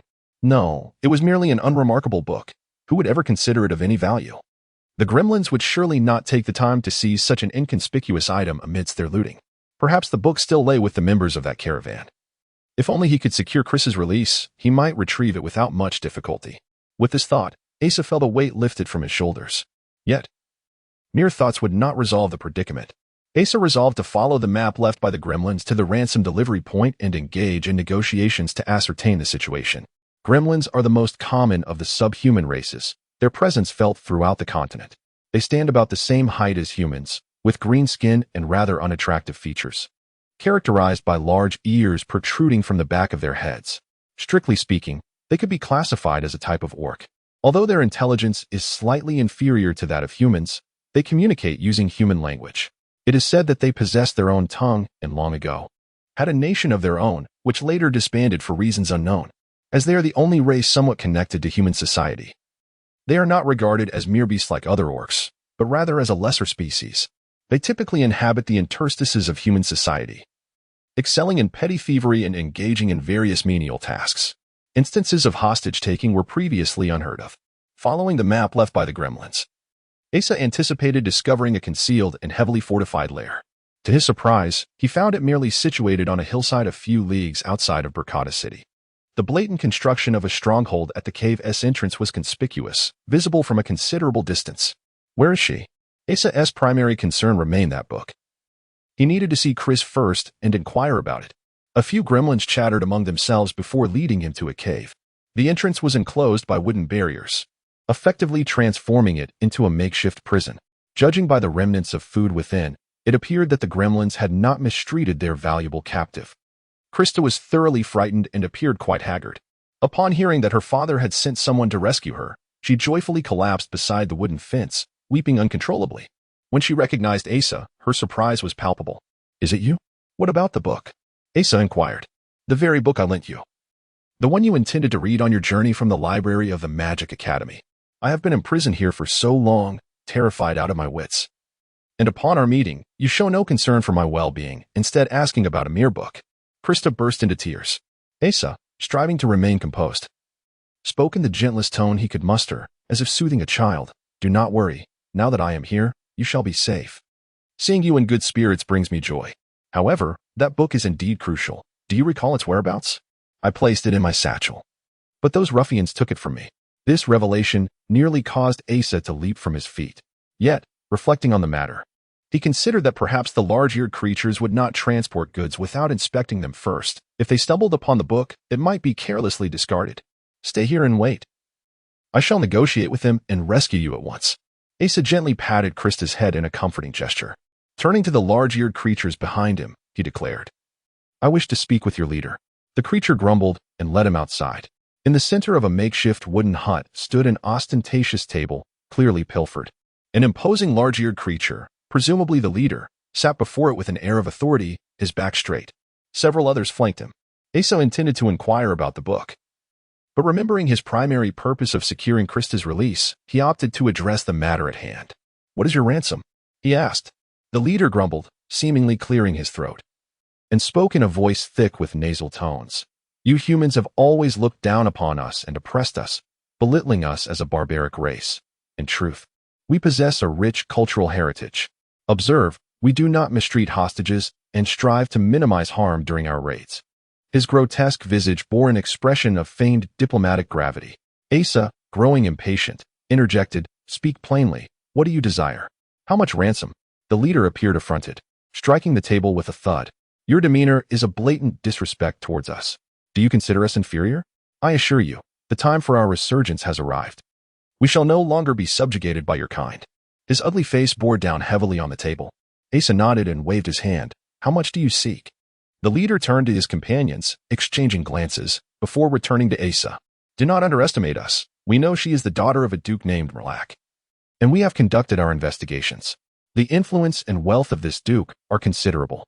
He extended 5 fingers only to retract them instantly to 1. We demand 1,000 gold coins. His narrow eyes glimmered with apprehension as he gazed at Asa. All right, Asa replied decisively with a nod. The leader of the big-eared creatures was momentarily taken aback, not expecting such a prompt agreement. One of the creatures behind him seemed to nudge him with its foot, prompting him to raise a finger. No, 2,000 gold coins. Very well, Asa responded with even greater enthusiasm, eager to finalize the terms so he could inquire about the book. Even the big-eared creatures behind the leader were visibly stirred. This time, the leader, without waiting for their cue, stood up, somewhat excitedly declaring, No, I misspoke. We need 5,000 gold coins. Asa frowned, discerning the opportunistic nature of these creatures. However, while he could readily comprehend the value of a few silver coins, anything beyond his experience left him utterly bewildered. To him, 100 gold coins and 10,000 gold coins shared a simplistic concept of a lot. Considering the duke's status, he shrugged and nodded, thinking money would likely be of little consequence. Decided, we shall require 10,000, he asserted. Asa's forthrightness ignited the leader's ambition and resolve, prompting a sudden bold demand. Asa furrowed his brow and said, All right. Then this is settled. I will bring the money tomorrow, and you will release the captive. The leader's eyes sparkled with excitement as he affirmed, Good. By the way, there is one more matter. Asa then began to broach his true intent, casually stating, Our young lady possesses a personal book, and I hope you will return it to me. A book? I have no idea where it is. The leader and the creatures behind him exchanged glances, all shaking their heads. It holds no value for you, merely sentimental worth. It is in our young lady's belongings. Please search for it and return it to me. Asa cautiously observed the expressions of the big-eared creatures. Belongings? All the goods have long been disposed of. The big-eared creature responded cautiously, speaking vaguely, but confirming Asa's greatest concern. Where could the book possibly be now? Asa asked, clinging to a flicker of hope. The leader suddenly became irate, slamming his hand on the table and standing up, exclaiming, We are not to be trifled with. Do not think you can extract information from us. He waved his hand dismissively at Asa. Now, be gone, and remember to bring the money tomorrow. Otherwise, prepare for your lady's funeral. Asa was nearly shoved out by the big-eared creatures, and several times he felt the urge to punch the grotesque face of the creature pushing him, but he restrained himself. 10,000 gold coins? Lord Polygon seemed to be struck by the number, springing up from his large chair with his mouth agape, his bulging eyes fixed on Asa. Is this the amount that the Duke has pre-approved for you, envoy? Observing Lord Polygon's reaction, Asa realized he might have stumbled into a predicament. He shook his head. Do you understand what 10,000 gold coins can procure? Lord Polygon's expression turned entirely blank. Asa continued to shake his head. He truly had no concept of this. A single silver coin could sustain a destitute family for an entire month. Do you understand? Asa nodded. He had once served as a mercenary for a mere handful of copper coins. 1 gold coin suffices for an average household to thrive for 10 years. 5 could last them a lifetime. 10,000 would sustain 2,000 families for generations. 2,000 households, over 10,000 souls, for an entire lifetime. Lord Borrigan's remaining features remained motionless, yet occasionally, the high-pitched croaks of a duck escaped his large mouth, making Asa acutely aware of the gravity of the situation. Even if I were to seize all the merchant caravans in the city and immediately liquidate their goods and properties, along with all the financial resources within the city, selling every last house, I might only amass approximately 10,000. Perhaps, at best. In truth, such a scenario is utterly implausible. Asa swallowed hard. After hearing Asa's account, Lord Borrigan fixed his gaze upon him and shook his head, stating, "I suspect the Duke has dispatched the wrong individual. You are ill-suited for handling these matters." Asa felt a flush of embarrassment. It seemed those large-eared creatures were so accustomed to poverty that they lacked any sense of monetary value. How could they propose such a sum? Did they believe the Duke managed the royal treasury? Lord Borrigan's broom-like eyebrows furrowed even further. He had not noticed Asa's face growing increasingly crimson. "I had no idea they established their lair in such a location. Humph. If the garrison stationed here hadn't been reassigned to the south, my forces would have dealt with the thieves and other gangs of those large-eared creatures long ago. However, it appears this is their first foray into abduction, hence their reckless approach. Paying them is out of the question. Perhaps we should consider employing our own methods." Asa did not take his words to heart, caught up in a whirlwind of anger and a tinge of shame. This was an emotion he had never encountered before. He had always acted on his impulses, exerting himself to the utmost, and if that failed, he would channel his fury into action, behaving almost like a beast. He had always possessed determination, willpower, and wit, yet he lacked experience in dealing with such situations, let alone managing his own intricate emotions.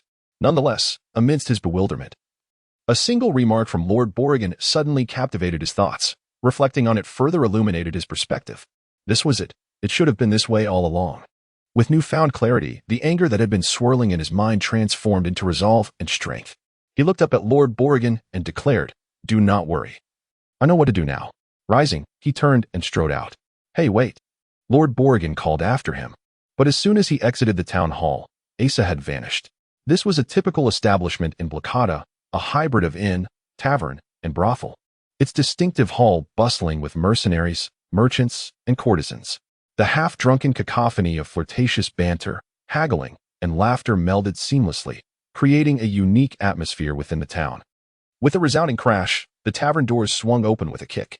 A young man entered, clad in a tattered robe that obscured half of his face, while the exposed lower portion bore the marks of a life weathered by dust and hardship. This attire was a common sight in the city. Yet it drew the collective gaze of the tavern, particularly the mercenaries whose eyes glinted with hostility. The alcohol coursing through their veins ignited a latent ferocity, rendering them sensitive to the audacity of his presence. With a soft chime, a sound not particularly loud, the atmosphere and restlessness of the tavern came to a halt. The source of this sound was a small circular object, gleaming with a resplendent golden hue, spiraling through the air before landing gracefully in the intruder's palm. It was immediately apparent to all that this radiant glow was not that of dull copper. No other metal could possess such enchanting color, a hue that danced through the dreams of most. "I wish to hire someone," the intruder declared, seating himself at a table with a tone tinged with impatience, exuding an air of arrogance that no one dared to contest. The object in his fingers served as a universal pass for any location or endeavor. "Choose among you the most formidable individual. If he can withstand my hand, I will employ him. 1 gold coin per day, just 1 day. And it is a sum 100 times that of a typical monthly wage." A portion of the patrons rose, each gripping their eating utensils, eyes ablaze with the thrill of competition. After a moment of mutual appraisal, some, visibly disheartened, gradually resumed their seats. Weapons down. I seek no further trouble for the local officials. Come unarmed, the intruder insisted, taking a cup of ale and drinking, not once casting a glance at the throng. The remaining merchants and courtesans hurriedly vacated to the upper levels, while the barkeep and owner stood transfixed, contemplating intervention yet lacking the courage to act. The remaining contenders began to clear space, shoving tables and stools aside. It was unclear who initiated the first strike, but chaos erupted as a frenzied melee ensued. The sound of bodies colliding echoed, punctuated by the occasional crack of bone and anguished cries, with shouts ringing out in a fervor. Fists, feet, fingers, elbows, knees, heads, and teeth flailed about, every possible means of attack utilized in a fervent bid to leave their mark upon their adversaries. It was indeed a spectacle rarely witnessed.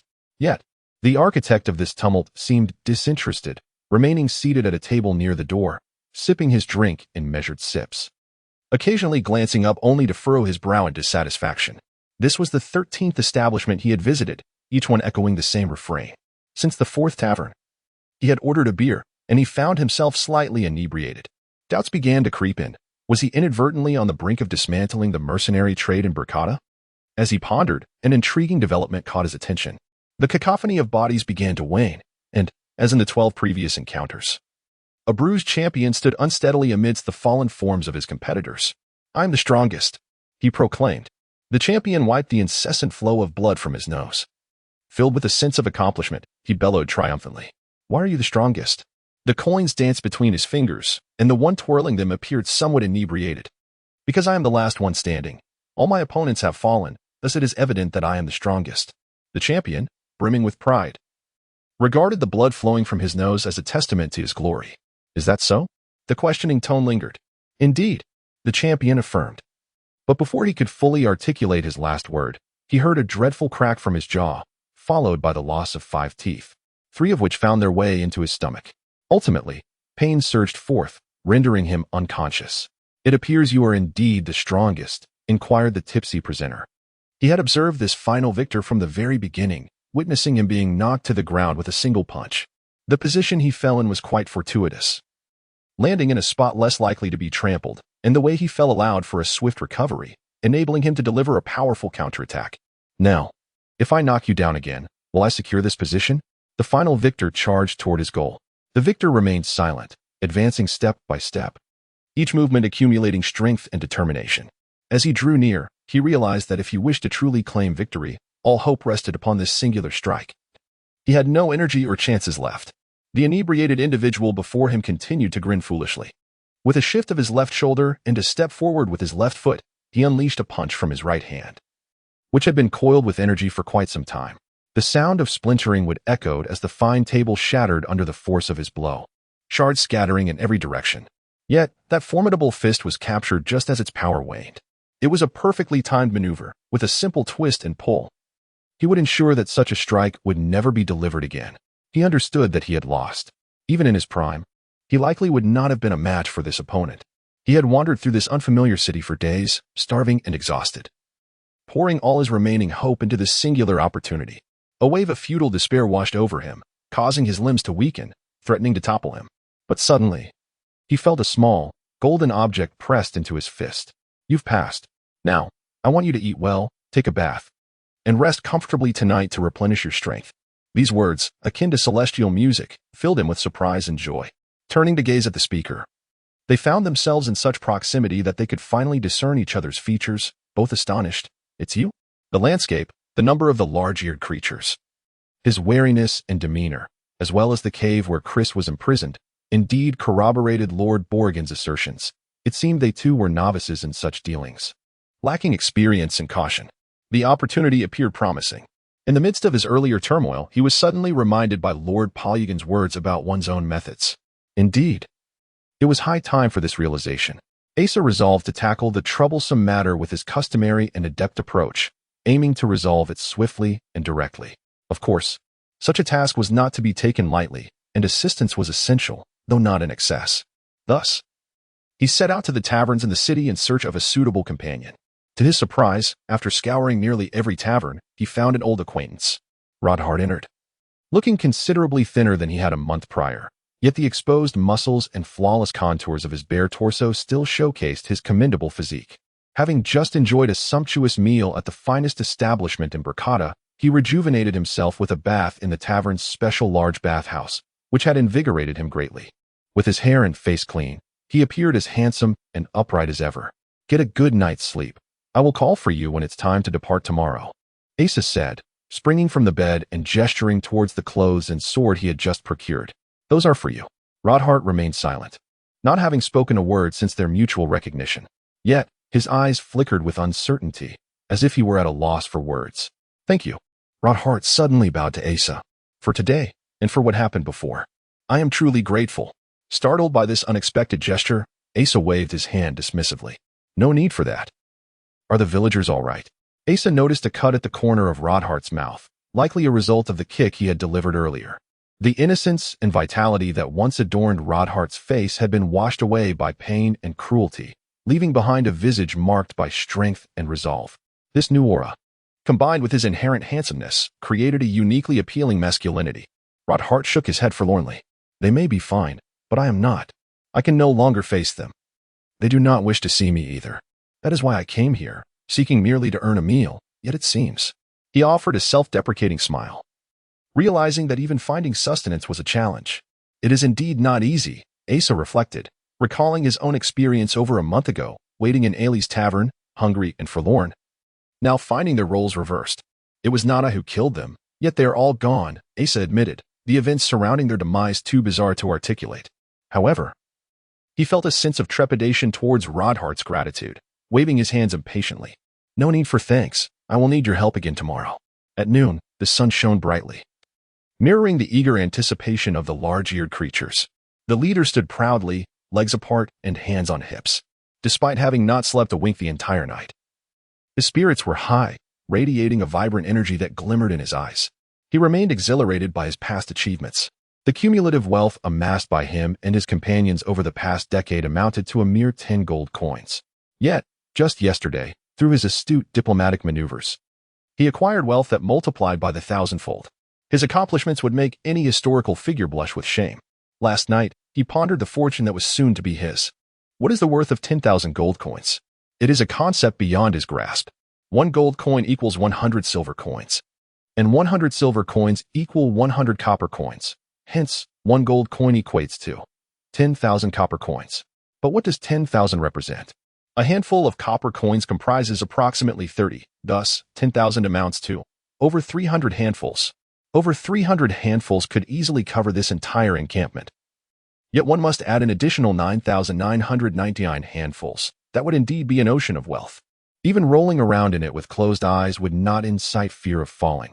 One could indulge in beef daily for many years, and a little beer would make it even better. However, it seemed there was no caravan to bear such a sea of money. The leader found this peculiar. Where is the money? As the two figures approached, he could hardly contain his eagerness to inquire. It is still secured. Do not worry. The leader was anxious. Then you should bring some to see. The others can help us move it. Is the person still confined in the same place? This individual appeared quite concerned about this. The leader nodded urgently. That's wonderful. This person expressed a tone of unexpected delight, turning to lead another toward the cave's entrance. Wait. You must take us to retrieve the money first, the leader called out. Yet, the two showed no intention of pausing and quickened their pace. It was only as they neared the cave entrance that the leader sensed something amiss and shouted, "Capture them!" The large-eared creatures nearby surged toward the pair. However, as they lunged forward, a tremendous explosion sent 3 or 4 of the large-eared creatures flying, while the others were similarly shaken. All the large-eared creatures were momentarily paralyzed by fear and halted in their tracks. It's merely a wizard. Brothers, do not be afraid. Everyone, charge. The leader, seasoned in battle, understood that a close combat wizard was merely a target for blades, drawing forth his dagger and charging ahead. He aimed directly for the individual who had just cast a spell, the very one who had so readily agreed to the substantial ransom yesterday. And now it was evident that the promise that had thrilled him throughout the night was nothing but a ruse. Disappointment plunged the leader's previously inflated pride into despair, and in a fit of rage, he resolved to eliminate this man first. The leader charged forth, letting out a furious roar, and thrust his dagger toward him. Yet, he immediately felt a tightness in his hand. A flash obscured his vision, and his body was suddenly lifted, crashing heavily against the mountainside, nearly shattering his form. The unsuspecting creatures, known as the big-eared monsters, were oblivious to the impending danger. Asa understood the terrain well. As long as he defended the cave entrance, he would be safe. The disparity in combat prowess between the monsters and the two of them was not unexpected. However, he was unprepared for his own response. This was a true struggle for survival, and he showed no mercy. With just a few slashes, he was already drenched in the monster's blood. The carnage of battle was entirely different from mere fighting. Weapons whirled from all directions, while enemies relentlessly advanced towards him. There was no time to contemplate movements or techniques. He could only rely on his instincts to evade and strike down every approaching body. The sensation of the blade tearing through flesh and severing bone melded with the acrid scent of blood from the crimson noses of his foes and the cacophony of screams surrounding him, coalescing in his mind into a primal, bloodthirsty ferocity that expelled all rational thought.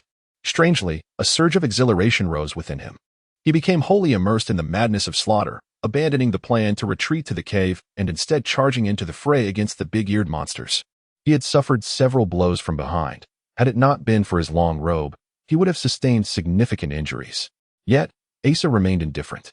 As a clarity reminiscent of meditation unexpectedly emerged within him, intensifying his primal desires, he was utterly entranced by the ferocity surging within him. Suddenly, he felt a sensation behind him, one that was completely different from the brutal impact of weapons, steady, warm, and serene. Quickly, to the cave entrance. A voice called from behind him, jolting him from his chaotic state and bringing awareness to his predicament. Ronith had already dashed to the cave entrance. But upon witnessing Asa plunge back into the throng of monsters, he followed suit. Asa steadied himself and hurled another fireball with all his might. With a resounding explosion, several big-eared monsters were blasted away, creating an opening through which the two of them could escape to the cave where Chris was held, seeking refuge against the mountainside. Asa had no time to attend to her. He glanced at the encroaching big-eared monsters. Over 30 of them had already fallen, yet the remaining creatures were now cautious, daring only to encircle the two from a distance of several paces. What should we do? Ronith panted, having sustained several significant injuries from his reckless charge into the fray. Asa licked his lips, contemplating his initial plan of having Ronith guard the cave entrance to prevent the monsters from seizing Chris as a hostage and to avoid being overwhelmed. He intended to plunge into the midst of the big-eared monsters, wielding his robe to engage in a flurry of strikes and cast a few spells, which would surely extinguish their fighting spirit and simplify their defeat. However, with Ronith's injuries now serious, a new strategy was imperative. But what could that strategy be? Asa's mind raced, yet he could conceive of no effective solution. Meanwhile, several big-eared monsters had retrieved crossbows from their makeshift shelters, evidently intending to target them from a distance. Suddenly, the sound of galloping hooves echoed, and a troop of horsemen appeared at the entrance of the mountain stronghold. Lord Borrigan merely commanded the cavalry to disperse the large-eared creatures and did not pursue them. He then approached Asa on horseback and remarked, "Envoy, you ought to have informed me. The entrance of two individuals in such a reckless manner is rather perilous, wouldn't you agree?" Asa nodded in acknowledgement, admitting, "Indeed. It was somewhat audacious. Fortunately, I overheard yesterday that you had nearly demolished every tavern in the city in search of an ally, which led me to anticipate your actions. Today, I brought the entire city's guard to stand watch nearby, dispatching individuals to observe the situation. As soon as I saw your arrival, I rushed over with my men. Everything unfolded precisely as I had anticipated. Is the Duchess safe?" Lord Borrigan proudly bobbed his head. Asa swiftly turned and severed the lock on the wooden gate, allowing Chris to emerge from within. Upon assessing the situation, which was now fully under control, she suddenly glanced around and spotted the large-eared leader lying on the ground. She rushed over, kicking and stomping while exclaiming, "How dare you capture me and keep me confined for so long? Do you know who I am?" This was merely a childish escapade, and no one paid it any heed. Out of the blue, the large-eared leader sprang to his feet, seizing Chris and pressing a knife against her throat. This unexpected turn of events caught everyone off guard. Asa and Ronith were too far away to intervene in time. The humans around could only exchange bewildered glances, unsure of how to react. "You humans dare to devise such treachery against us." The leader fumed, his green skin turning a dark purple, accentuating his grotesque appearance. Chris struggled to scream, her slender and delicate features now overshadowed by sheer terror, compounded by the sight of the green, bumpy arm that clutched her, making her resemble a canary awaiting dissection. "Someone go and sever that wretch's head," the leader bellowed, pointing at Asa, his already hideous face contorted with rage, resembling a papaya steeped in a gutter for far too long. "I shall present his head to the Duke, to demonstrate to these humans that we are not to be disdained or deceived. Furthermore, demand he delivers 20,000 gold coins directly to us, or I shall send him his daughter's head instead." One of the large-eared creatures grunted and advanced toward Asa with a knife in hand. Seeing this, Ronith took a step forward, but the leader immediately shouted, "Don't move." The blade pressed against Chris's neck, and the serrated yellow knife sank slightly into her skin. A mere exertion of force would suffice to pierce her delicate, fair skin. Ronith froze. The large-eared creature approached Asa, raising the knife aloft. Asa, however, exhibited no reaction. He remained fixated on the leader holding Chris hostage. The expression in his eyes was not one of the chaotic disarray seen in others, but rather a singular, peculiar intensity. "Stop," Ronith shouted, his features contorted in anguish. He had just taken half a step forward when he saw the previously motionless Asar suddenly extend his hand and press it against the face of the large-eared creature. With a thunderous explosion, a shower of sparks mixed with blood erupted. The metallic scent of blood thickened in the air instantaneously. The knife clattered to the ground, while the creature's severed hand still clutched it, and its lower body was hurled away, spilling innards across the ground. The upper half of its body was obliterated, showering the surroundings with flesh and blood. The large-eared creature, now stained with the remnants of its comrades, emitted a collective, pig-like shriek and scattered in all directions. The others present stood in complete shock. Asar, unwavering, fixed his gaze upon the leader, deliberately articulating each word. At this moment, we hold the advantage. It is not your place to speak. The remnants of the large-eared creature slowly rained down from the air, a solitary eye landing at the leader's feet. Still tethered by veins. The leader, transfixed by Asar's unwavering eyes, glanced down at the eye at his feet, and his body began to tremble. The knife in his hand quivered, and Krista began to shake as well. Asar's voice was as cold as a blade forged from ice that had been frozen for decades. Let me pose a question. If you harm the hostage in your grasp, what do you think my response will be? The leader's voice quivered as he repeatedly cried out. Do not move, do not move. I offer you two choices, Asar continued, maintaining his piercing gaze. Choose wisely. First, you may kill the hostage, and we will capture you, methodically carving your flesh until you have endured over 100 cuts, witnessing your own entrails being extracted before you draw your last breath. Asar gestured toward the ground where the innards and blood lay. Second, release the hostage and flee immediately. I will grant you a chance at survival. Asar's eyes gleamed like two searing blades, piercing into the leader's soul, shattering any remnants of resolve he had left. Make your choice. The leader trembled, suddenly discarding his knife and fleeing down the mountain in a desperate panic. Krista collapsed, horrified by the sight of the dislodged eye and innards, leaping up to bury her face in Rodhart's chest, weeping uncontrollably. Asar exhaled a sigh of relief, shaking his head. Lord Polygon, atop his steed, also breathed a sigh of relief, shaking his head as he remarked, Mr. Envoy, you have taken quite the risk. For I surmise that the Duke cannot muster 2,000 gold coins. I cannot allow him to see my head only to later witness the head of his daughter. Most importantly, I do not wish to lose my head. Asar thought to himself. He was not merely acting. Although he believed the large-eared leader lacked the courage to exchange a life for Krista's, he would never sacrifice his own life for hers if it came to that. He remembered well the lessons imparted by Sandrew. Lord Polygon pondered deeply, nodded, and rode over to pat Asa on the shoulder, his bulbous nose wrinkling as he spoke in a voice reminiscent of a duck, expressing his admiration. I never imagined you possessed such skill in handling matters. That evening, Asa was roused from his slumber by the pungent scent of blood emanating from his own body, though he had bathed and changed his clothes as he lay in bed. Gradually succumbing to a hazy half-sleep, the potent aroma of blood that had lingered in the air during the day returned with a vengeance. The sounds of bones cracking and muscles tearing, along with the haunting cries of the great-eared monster in its final moments, echoed faintly in his ears. A sensation coursed through his hand, reminiscent of wielding a knife to cleave flesh, mingling with the coppery tang of blood that surged into his mind. Stepping out of his room, Asa ventured into the courtyard of the inn, seeking the refreshing breeze to awaken his senses. The revelry and lights of the tavern continued unabated.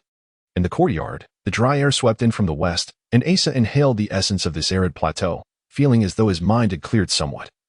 He exhaled a contented sigh. Yet, suddenly, a retching sound pierced the tranquility. Not far ahead, a figure hunched over. One hand braced against the wall while the other clutched at their abdomen, head bowed in the throes of vomiting. They expelled with such vigor, as if striving to purge every last remnant from their insides. Even when nothing remained, dry heaves racked their body, tears and mucus mingling with saliva and cascading down. At last, it seemed they had exhausted their final reserves of strength, staggering upright. The tavern's light cast a dark red hue on their face, exhaustion stripping away their masculine vigor. Asa recognized it was Rodhart. Rodhart, noticing Asa, splashed some water from the nearby trough onto his face and wiped it with his sleeve, appearing to regain a semblance of vitality. Is this your first kill? Asa inquired, aware that many warriors experience such turmoil following their initial act of taking a life. Though he too felt a discomfort within, it was far less than what Rodhart endured. Technically, those slain were not even human. Taking a life is no simple matter. Asa approached, placing a reassuring hand on his shoulder. You will grow accustomed to it. Moreover, you must adapt, especially if you wish to avoid being killed yourself. Unwittingly, he echoed the lessons imparted to him by others. Thank you for your instruction, Rodhart replied earnestly, causing Asa to feel a twinge of discomfort. I had only ever envisioned concepts of justice, heroism, and battle in my mind. Yet, in reality, I realized these notions are merely romanticized tales. My naive belief in justice led to the demise of my kin. I fancied myself a valiant hero, only to discover that taking a life is far more challenging than I had anticipated. He gazed earnestly at Asa. From you, I have learned what the true attitude should be in this world. You saved both me and my fellow villagers, and your approach today resolved what I once deemed an insurmountable predicament. I truly admire you. You are the hero of reality. Asa felt that the tavern's light burned too brightly, even the faint glow that penetrated felt as though it scorched his face. He yearned to utter some humble words, but found nothing worthy of humility, so he simply stated, in truth, I merely pursue what I desire. Suddenly, he recalled the jovial dwarfs he often encountered in Curran, and emulating their demeanor and tone, he extended his hand, saying, no need for further words. If you do not mind, let us be friends. Rodhart paused momentarily, then smiled, reciprocating the gesture by clasping Asa's hand. Could you do me a favor? Asa inquired. Unlike officials from other regions, the church's authority seemed to hold little sway over this pragmatic individual. This was evident from the urban landscape of Bracada, where only a singular, rudely constructed chapel stood amidst the rough accommodations of inns. Some clergymen were compelled to dwell in various lodgings, listening to the raucous revelry of prostitutes and drunkards while tending to their sacred duties. Nevertheless, Lord Borrigan endeavored to assist Asa, for he too was keenly interested in the news regarding the Orc city-state. They had captured several ogres, but even under covert interrogation, they yielded little valuable intelligence. These ordinary ogres were not well informed about the Orc city-state. It appeared that only the leaders of the ogre clans possessed such knowledge. They indeed planned to amass wealth here before retreating to evade the human armies. The spoils they acquired had long been gathered and dispatched in secrecy to that place. The seemingly absurd rumor concerning the Orc city-state appeared to hold a grain of truth. If such an outrageous notion could manifest into reality, perhaps we might boldly speculate and infer from our current understanding, allowing us to glimpse a clearer picture of the situation. He suddenly turned to Asa and asked, what do you suppose they intend to do with the stolen money? Of course, they will put it to use, Asa replied, perceiving the question as trivial. Many tend to regard orcs as mindless beasts. In reality, they are a race endowed with considerable intelligence, albeit their cultural expression may lead to misconceptions. Thus, while the establishment of an orderly city-state may sound ludicrous, it is indeed within the realm of possibility. Asa nodded in agreement, having witnessed several orcs of various breeds equipped with remarkably fine weapons and armor. Such craftsmanship could not have been their own. They must have engaged in trade with capable human artisans. This implies that such plans have been underway for at least half a year. A scheme of this magnitude, capable of eluding the entire Empire's scrutiny. No, not entirely, for at least he and the Duke were aware of it. The Duke has stated that it is a military secret, and the Empire is already addressing the matter, thus it cannot be casually disclosed to others. However, given the current situation, it is evident that the outcome is unlikely to be one orchestrated by the Empire. An odd, nebulous doubt began to rise within him. Yet it promptly clashed with the positive impression he held of the Duke. This internal conflict left him feeling restless and compelled him to cease his thoughts. He turned to Lord Polygon and inquired, what if that truly is the case? Lord Polygon shrugged, shook his head, and sighed. That would be advantageous for you, but utterly disastrous for me. For me, or rather for the entirety of Bracada, if a nation of orcs were to suddenly emerge to our west. The first to be affected would naturally be the trade with Western nations, leading to the complete collapse of this city's economic lifeblood. Worse yet, should the Empire engage in war with this Orcish nation, this city would be relegated to merely a military base.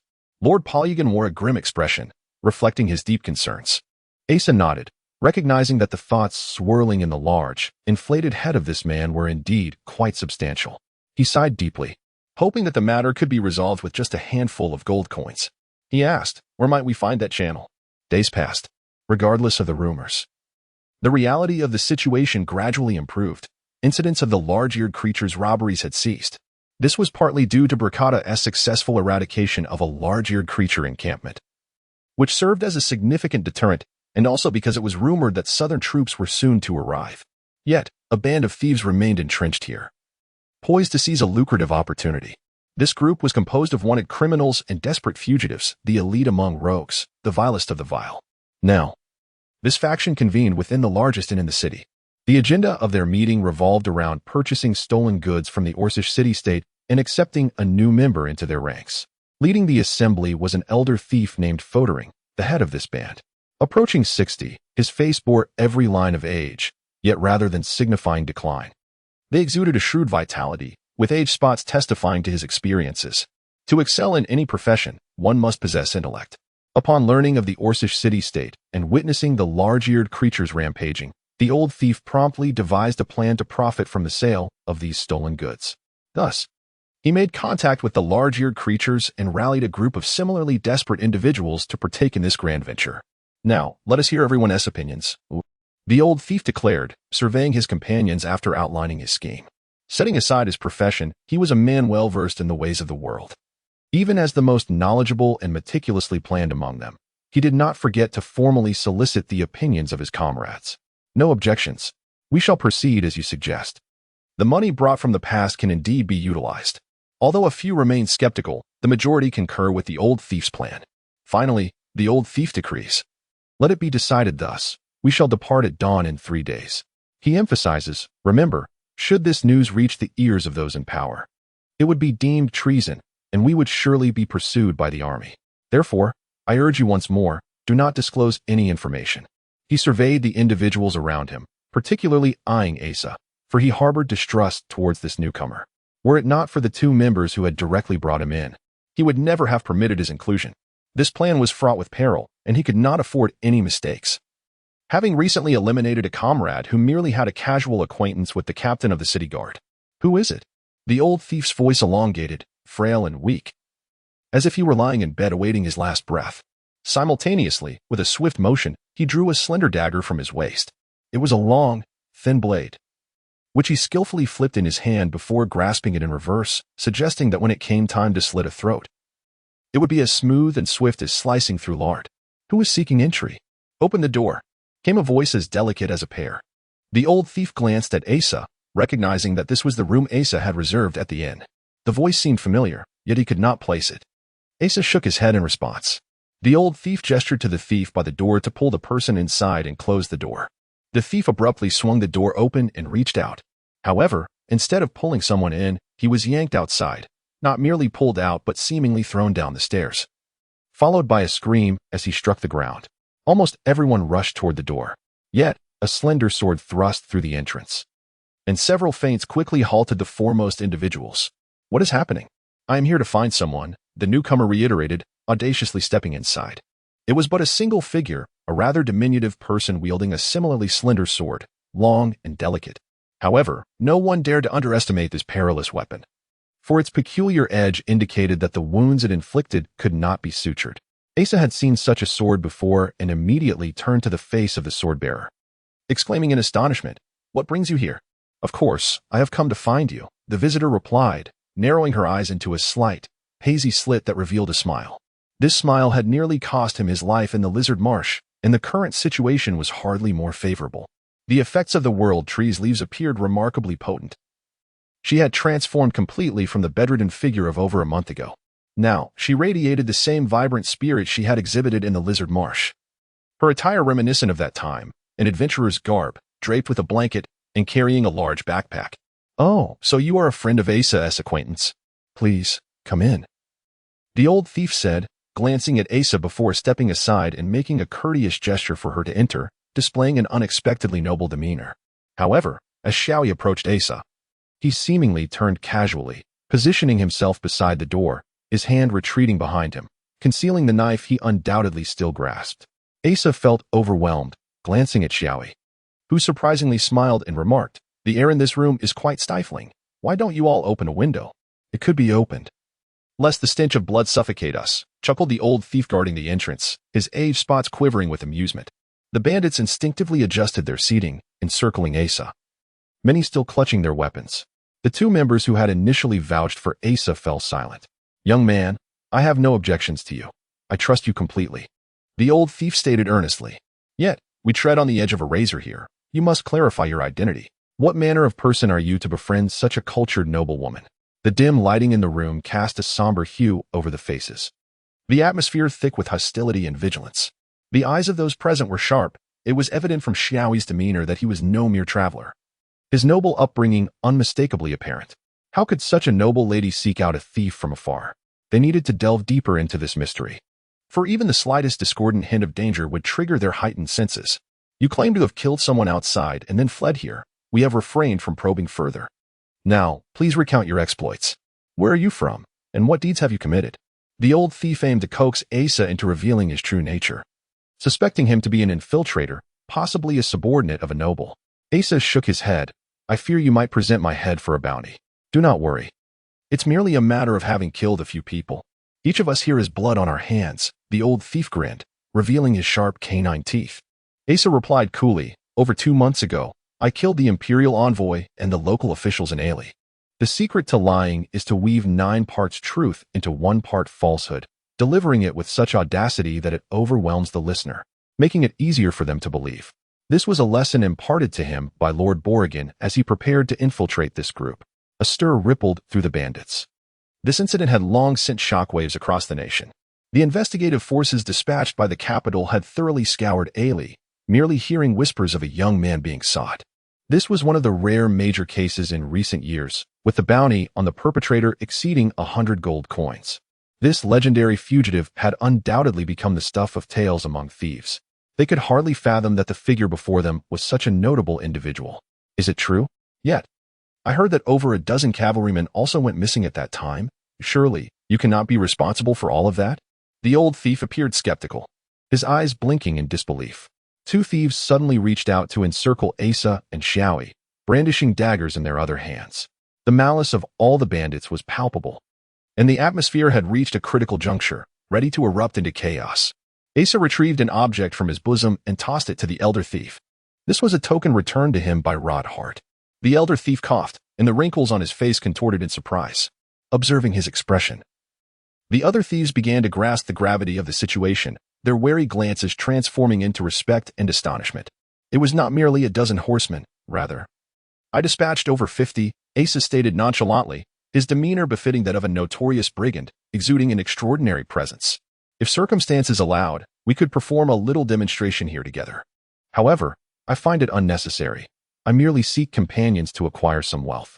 Asa's gaze swept across the room, taking in all the bandits. Dealing with these unscrupulous individuals had its conveniences, akin to how animals discerned strength through scent, once the aura of death was palpable. The sharpened gazes forged in the crucible of bloodshed would immediately reveal one another's true metal, his primal essence. Honed through survival in the wilderness and tempered by countless brushes with death, was sufficient to instill fear in these ordinary criminals. Surprisingly, Xiaoyi joined the atmosphere by drawing her sword and waving it about. Although lacking in formidable presence, she still held her ground. This is the daughter of a duke. My beloved, Asa introduced, I must refrain from disclosing her father's name, for she has eloped with me, forsaking her entire family. A wave of commotion swept through the bandits. But such an unfathomable situation involving such a formidable figure could only be regarded as a testament to the capable excelling among the capable, eliciting no further suspicion. As dusk descended, they finally dealt with the bandits, leaving only Asa and Xiaoyi in the room. Once assured that no one was eavesdropping, Asa exhaled in relief and asked Xiaoyi, do you realize you nearly brought me to ruin? Not really. But I do believe you would excel in acting or charming young ladies, Xiaoyi replied with a playful smile. Asa felt a flush of embarrassment. Clearing his throat as he said, there was no other way. That was how I garnered their trust. The local magistrate taught me that. By the way, has your health recovered? I must thank you for procuring such excellent medicine. You saved me once again, she said, stepping closer to examine Asa's face intently. I truly appreciate it. This was the first time Asa observed her in a normal environment, with a clear mindset. At such proximity, her hazy eyes seemed to radiate a unique essence, stirring within Asa an inexplicable sensation. No, I merely deceived them, he replied hastily, shifting the conversation. What brings you here? Asa furrowed his brow, perplexed as to why Lord Polygon would speak so freely about these matters to her. The backpack? It must have rotted away by now. Left out in the elements for half a year. Moreover, who can distinctly remember the exact location? Is that so? Well then, I suppose I shall accompany you to that orc city-state for a bit of amusement. After all, you have already introduced those rogues, and having found a companion, it would be unreasonable to turn away so swiftly. Xiaoyi unexpectedly smiled generously. Having someone to share the journey with might not be so bad, especially since she possesses remarkable skills, and, overall, the feeling is quite pleasant. So, where do you reside? Asa found himself questioning this unexpectedly. Right here, of course. Since you've said as much, how could I not stay here? Oh, Asa quickly replied, I shall first take a bath. After a moment's hesitation, he inquired, are you going to wash as well? Xiaoyi gazed at him, her originally enchanting slender eyes now widened yet retaining their allure. She drew her sword and swiftly performed a few flourishes before Asa, then pointed the tip of her blade at his face, articulating a word with each jab. Please. Do not overthink this. You shall sleep on the floor. Lord Borgin is not referred to as Lord Borgin as a title of respect. Rather, his entire name is Lord Borgin. He seems inherently suited to this appellation. Blocata was merely a small outpost on the frontier, yet under his governance. It remarkably transformed into a town of considerable scale within a few years. He evolved from a minor official as insignificant as a feather to the administrator of a flourishing town. At present, Lord Borgin is quite troubled. He sits in his grand chair, resting his hands on his substantial head, lost in thought. The merchant caravan, disguised by thieves, has been on its journey for a month now. Lord Borgin witnessed their departure firsthand, observing Asa and Xiaoi, also disguised as merchants. Mingling among them, footsteps echo down the corridor. It seems several individuals are approaching, as voices can be heard shouting, yet only one set of footsteps dominates, overshadowing all others with its commanding presence. The steps are large and resonate loudly, producing a heavy and steady thud, revealing the considerable stature and imposing demeanor of the individual. Lord Borgin sighed. What was destined to arrive would inevitably do so, though he had not anticipated it would happen so swiftly. The door was thrust open, or rather, crashed open. As the two doors swung wide, they slammed against the walls with a resounding bang, revealing a massive figure standing within the room. For anyone unfamiliar with the concept of might, a mere glance at this individual would impart an instant understanding. This person appears to be the very embodiment of the term might. From the tips of his golden hair spilling from beneath his helmet to the same hue of his thick beard, every aspect exudes the ferocity and valor of a soldier. His face bears deep lines and scars, intermingled as if it were war, rather than time, that has aged him. Towering above the average man, with a broad frame clad in modified steel armor that protects only the most vital areas, the rest of his body is exposed, revealing rock-like muscles marred by numerous battle scars. With two double-edged axes, which would be a burden for most to lift, hanging at his waist, Lord Borgin gestured for the municipal officials trailing behind him to leave. This man had burst in without a word, and they had been unable to stop him. Lord Borgin rose and nodded, greeting, "Good day, General Sanders." "I am not well," General Sanders replied bluntly, fixing his gaze upon Lord Borgin. "I rode here from 2,000 miles away at the southern frontier, exhausting 10 swift horses. I am weary and in a foul mood, thus I am not well." "Then where are your troops? Perhaps you should rest for a moment." The general indeed appeared fatigued. Yet even the most tired lion radiates an air of dominance and ferocity. "I have already informed you. I am not well," he reiterated, implying that such pleasantries were unnecessary. Lord Borgin nodded, well acquainted with the general's temperament from their dealings since he took over the post 10 years prior. Recognizing that it was best to comply with his wishes under such circumstances. "Do you know why I hurried here?" "I do not. Because I have heard strange rumors concerning the western barbaric highlands. I have heard they are constructing a city for orcs." "I am aware." "Then do you know about Captain Sanders of the Paladin Order recruiting mercenaries in your town 6 months ago?" "I know." "And do you know why he sought to recruit mercenaries?" The general's voice grew increasingly grave with each inquiry. "I do not." Lord Borgin seemed to have only those words to offer. "Have you heard any news of him and his troops since then?" "None." "None?" The general's fiery brows knitted together in a fierce glare, his voice resembling a beast's growl. "Do you know what that troop was dispatched for?" "I do not." The general studied Lord Borgin in silence for a moment before asking, "Is it solely because of the lack of documentation that you refuse to relinquish your troops to him? You must understand that the paladin captain outranks you significantly, and what could be more vital than a military mission concerning the nation's safety?" Lord Borgin replied. "Regardless of the task he claims to undertake, without proper authorization it remains merely a personal request. I cannot, based on rank alone, hand over my troops to another. I must uphold local security. I am the official of this town." With a thunderous crash, the axe that had hung at the general's waist was now cleaved into the desk, the well-crafted wooden surface collapsing entirely. "You are nothing," the general roared, as if intending to shatter the diminutive figure before him with his voice. "If it were not for us soldiers risking our lives on the front lines, you bureaucrats would have no power to wield. Thanks to us, the people at the borders are spared the torment of those orcs. And trade routes to the west remain unimpeded. Your wealth and privilege are bought with the lives of soldiers. Do you comprehend that? It is precisely due to the obstruction of these power-hungry officials that I find myself shackled in the cursed south, unable to make my way here. Consequently, he has been compelled to recruit mercenaries for reconnaissance, yet half a year has passed without word. Those beastmen have established a city-state adjacent to our empire." The axe struck the very center of the desk, yet the entire piece of furniture splintered as if it were merely a trinket fashioned from flour. Lord Borrigan gazed at the axe before him. Had its point of impact shifted merely an inch forward, he would have been mingled with the wood shavings on the floor.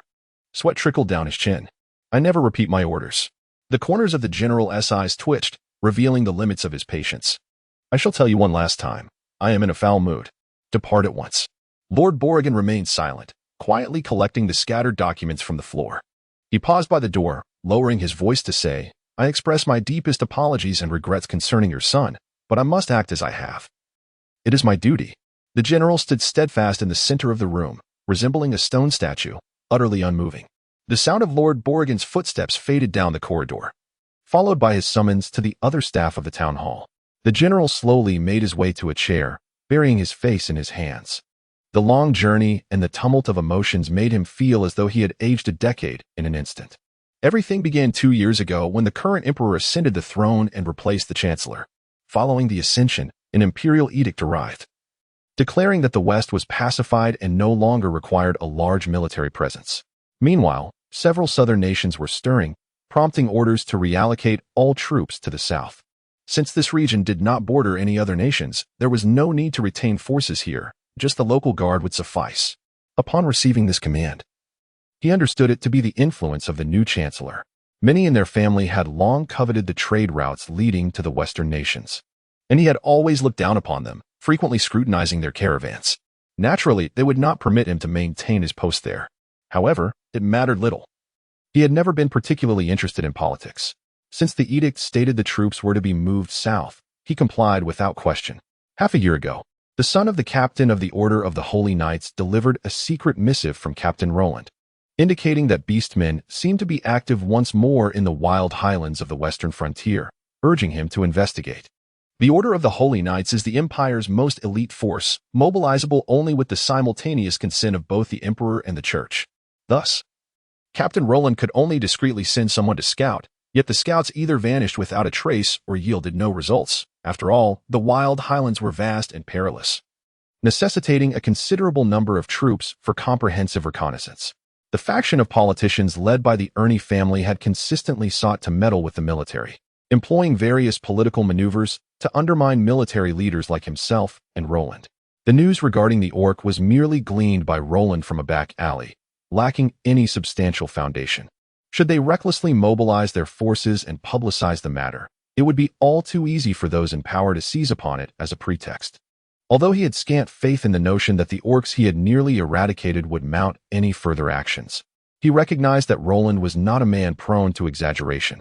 Consequently, he discreetly withdrew a handful of soldiers from his own ranks, dispatching them with his son towards the west to enlist additional forces for reconnaissance. However, this endeavor vanished without a trace, leaving no word for half a year. Burdened with the critical duty of guarding the frontier, he dared not abandon his post, yet relentless inquiries yielded none until finally Roland secured incontrovertible evidence and reported to the court. A decree was issued, commanding him to immediately deploy troops to the Western Highlands, where it was revealed that the orcs had established a city-state. Upon receiving this news, he instinctively understood that his youngest son had perished at the hands of the orcs. He was the smallest and the last of his progeny. Regardless of the cost, he vowed to annihilate every last orc. This was a pledge made over 20 years ago, a solemn vow borne witness by the divine. This time, he made no entreaties. He felt that even the devil as an ally would suffice. The tidings of war descended upon the inhabitants of Blacata like a sudden summer storm. Yet, the people swiftly acclimated from their shock and disbelief, hastily gathering their belongings to depart. Their brief sojourn in this place had not fostered a deep sense of attachment. In just 3 days, the once thriving scene had evaporated from the city. Lord Borrigan stood at the street corner, numbly observing the last of the departing residents. Tavern doors swung wide open, leaving behind only empty tables, chairs, and refuse, while the upper floor windows swayed with the wind, occasionally clattering against one another. The vanguard troops had already arrived, the glint of swords, spears, and armor dazzling in the light. The fatigue from their rapid march did little to mask their formidable presence. Is war upon us? Emerged a robed figure from the shadows of several houses, approaching Lord Borrigan to survey the street. I arrived just a few days ago, and now I witness preparations for battle. So many people. He surveyed the surrounding soldiers. Lord Borrigan's voice, already harsh, could nonetheless rival that of a great vocalist when compared to this man's tone. If it truly comes to blows, this town will likely be razed to the ground. Indeed, Lord Borrigan replied, casting a glance at the figure, who appeared to be a sickly vagabond, swathed in a robe that concealed all but the upper half of his face. When will this battle commence? When will these men set forth? The vagabond surveyed the marching soldiers with his vacant eyes. Perhaps tomorrow, after a night's rest, the general will likely send them out to scout, Lord Borrigan mused. The vagabond replied with an oblivious, "Oh, so swift, I must hasten my departure." "Indeed, let us go." Lord Borrigan turned and walked away. He needed to visit the town hall to provide the officers with a detailed account of the terrain and the distribution of buildings within the town, indicating suitable locations for storing provisions, housing troops, and establishing sentries. This was his final duty as a local official. Observing the desolate taverns around him, he let out a wry smile. Each building had been meticulously planned and erected under his watchful eye, brick by brick. When he had conceived the idea of combining the town's brothels, inns, and taverns, he had felt a certain pride in his ingenuity. As he walked, he kicked a small stone, which struck the door panel at the roadside with a dull thud. It had been an age since he had witnessed such a grand scene. Sandrew struggled to find a foothold among the heaps of corpses, advancing step by step. This valley lay between two hills, densely filled with bodies that cluttered nearly every inch of ground, the stench of blood seemingly solidifying the air into a suffocating mass, making it difficult to breathe. These were the remains of Imperial soldiers, and the marks on their corpses indicated they had fallen in battle, yet there were no signs of any enemy presence. Bishop Ronith bore a grim expression, his candle-like eyes scanning the bodies as he silently followed Sandrew. Clad in a simple monk's robe, he appeared to be an ordinary elderly man. In the middle of the valley stood a prominent rock, upon which sat a figure in a red robe, arranging something. Upon noticing Sandrew and Bishop Ronith approaching, the red-robed individual rose to greet them. After more than 20 years apart, the sight of his two mentors still brimming with vitality filled Sandrew with heartfelt joy. The figure in red bowed slightly to both Sandrew and Bishop Ronith. "I did not anticipate this troop's rapid advance, resulting in a slight miscalculation of the teleportation magic circle's location. I apologize for the additional fatigue it has caused you both. Did you slay these men?" Bishop Ronith inquired, fixing his gaze upon the figure in red. Sandrew observed the red figure covering his face and asked, "What has happened to your visage?" The individual extended a gnarled hand, resembling a chicken's claw, and removed the covering from his face, revealing a rather ordinary countenance marred by a lack of flesh and skin from the mouth to the jaw, exposing teeth as grimy as the corner of a neglected restroom, with sinew hanging like dried grass. He offered a half-hearted smile with his disfigured visage. "My students were negligent, resulting in damage to the mask crafted specifically for me by Master Sandrew. However, the one who martyred is also a student of Master Sandrew, so he must be considered my junior, I suppose.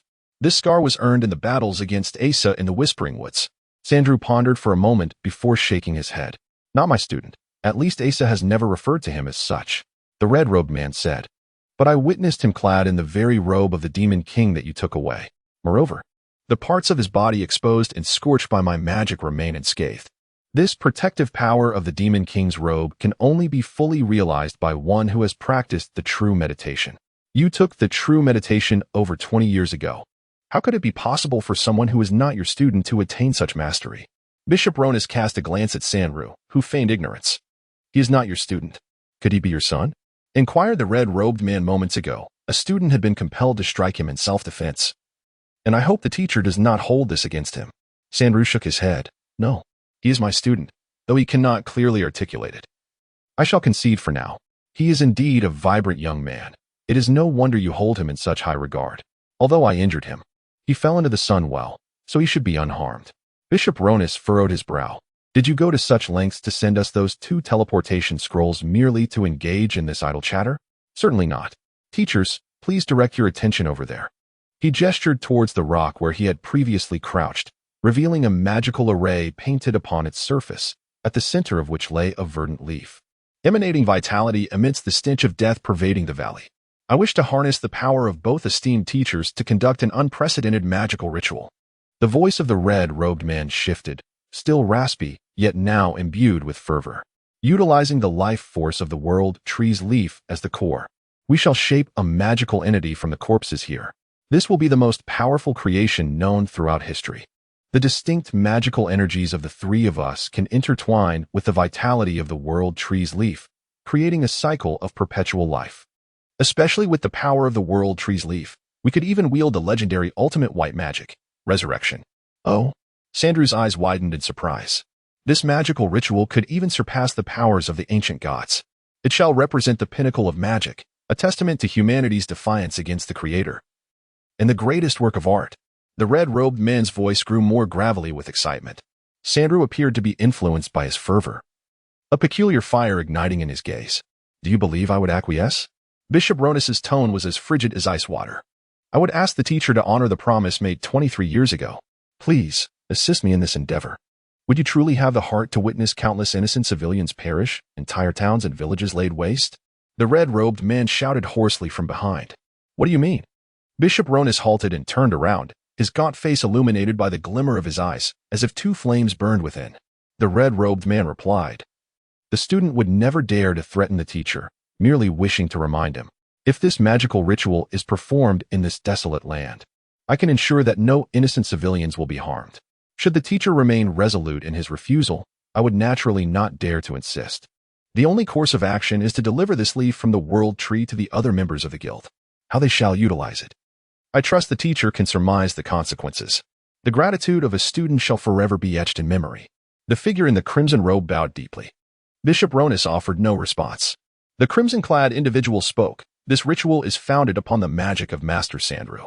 Only your zombie spell possesses the capacity to fully activate and synchronize the energy of these corpses. First, I implore you to transform as many of these corpses into zombies as possible.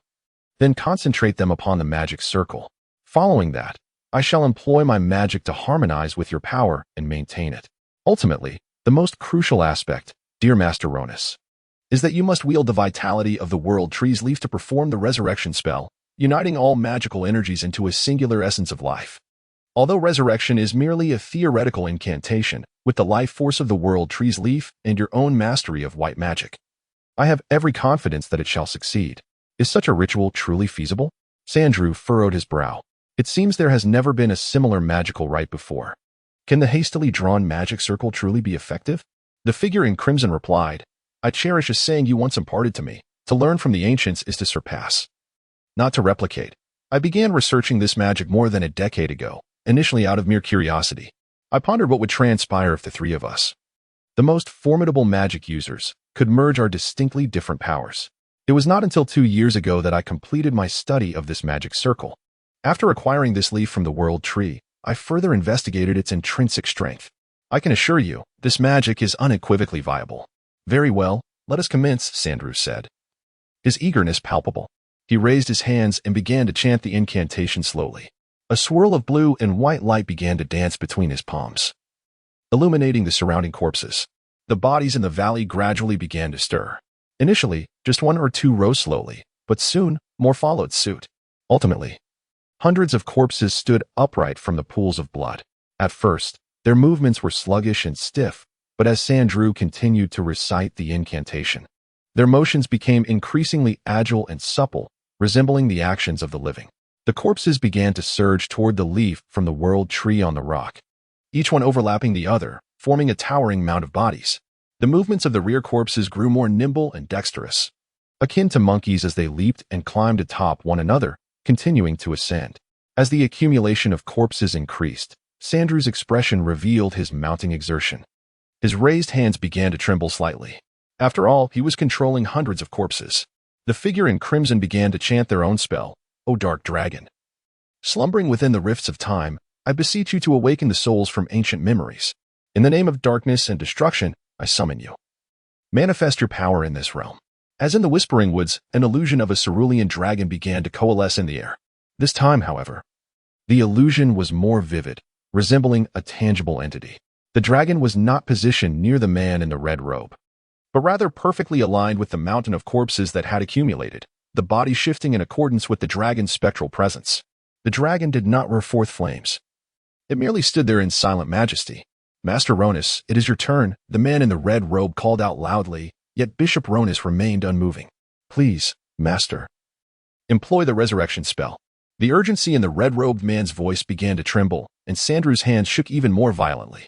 Still, Bishop Ronith did not budge. His gaze transfixed upon the corpses and the dragon's apparition. I am losing control, the red-robed man lamented, his body beginning to quake. The dragon's illusion gradually raised its head. Inhaling deeply, a fierce wind roared through the valley, drawing the air towards the dragon. Maintaining a spell while in motion is an unimaginable burden for any caster, exhausting both body and spirit in equal measure. Sandrew's body began to tremble violently, blood seeping from the corners of his mouth and flowing down his beard, only to be whisked away by the gale towards the dragon. The red-robed man's body swayed in the tempest like a leaf on the verge of being torn asunder, the sound of clashing bones emanating from within. With a voice barely audible through her tremors, she cried out, "Master, if you do not act, we shall all perish." The dragon's head lifted skyward, and the wind fell silent. O great mother of life, with your hands that bestow life upon all, caress these lifeless forms yearning for vitality, and guide the lost souls home. At last, Bishop Ronith extended his hand. A pure white cross-shaped beam of light descended from the heavens, bathing the dragon in its glow. The dragon's movements ceased, and under the radiance, hundreds of corpses shimmered with a white luminescence, beginning to writhe like a mass of enormous worms, gradually merging until they became one with the dragon's illusion. Sandrew and the red-robed man collapsed simultaneously to the ground, their bodies seemingly emptied of all substance. Bishop Ronith approached and placed his hand upon Sandrew, invoking a restorative spell, allowing him to slowly rise. A guttural roar, impossible for any creature to emit, reverberated across the sky as the dragon, formed from the gathered corpses, stirred to life. It was adorned with the clothing, armor, and weapons of the dead, scattered like scales across its body, with blood and entrails occasionally dripping from its form. The red-robed man lay prostrate, his hollow eyes radiating the last vestiges of light within him, murmuring in awe at this grotesque amalgamation, so beautiful. The corpse dragon shook its body, affirming its existence, and raised its head high as if in celebration of its birth. Sandrew hurriedly pulled the red-robed man to his side, and together with Bishop Ronith, they conjured a spherical magical barrier to shield themselves. The decaying dragon lowered its head, unleashing a torrent of emerald flames that engulfed every corner of the valley. When the flames dissipated, everything had vanished. Even the towering rock walls had been significantly eroded. The dragon, with its immense bulk, stepped forth from the valley, now utterly transformed. The figure clad in red, lying upon the ground, weak yet exhilarated, exclaimed, "Behold, this is the true dark dragon, not a mere illusion conjured by magic, but a tangible miracle that even the Creator could not fabricate. This is the masterpiece of magic, the pinnacle of wisdom, a testament to humanity's triumph over the divine." Stunned, Sandrew gazed at the dragon, slowly shaking his head. "Indeed, this is a remarkable creation of magical intellect, yet I find myself regretting it now. It seems beyond our control." Asa, at that moment, felt a newfound respect for Lord Borrigan. Although, in hindsight, his earlier predictions may not have been entirely accurate. The large-eared creatures had failed to sell their plundered goods, or perhaps were unable to do so. Those goods no longer belonged to the large-eared ones, as they had been completely confiscated by other orc factions. While this city-state was predominantly inhabited by orcs, it was said that a core group of humans managed its affairs. As anticipated, the realm indeed circulated gold and silver currency akin to human territories, with dwarves and human merchants engaging in trade. However, none of these merchants hailed from the Empire. They were all from the western nations of the wild highlands and small southern kingdoms of the Empire. Lord Borrigan had also mentioned that this place was meant to be orderly. At the time, Asa paid little heed to what this order entailed until he entered and grasped its meaning. This locale was truly a gathering place for various orc races, with nearly all structures constructed from massive stones quarried from the nearby mountains, devoid of any distinctive style or ornamentation.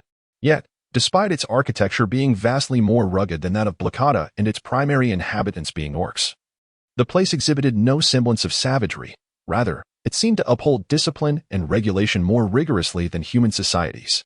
To the north, the outskirts comprised several distinct residential areas designated for ogres, werewolves, and other orc races, each governed independently by their respective clans. Nestled amidst these quarters lay the heart of the city-state known as Alf. In the central square of Alf stood 3 colossal stone monuments, upon which the city's laws were inscribed in a straightforward manner. The large characters were legible even to the most visually impaired dwarf from a considerable distance. The chiseled strokes, though lacking in aesthetic beauty, displayed a meticulousness befitting legal statutes.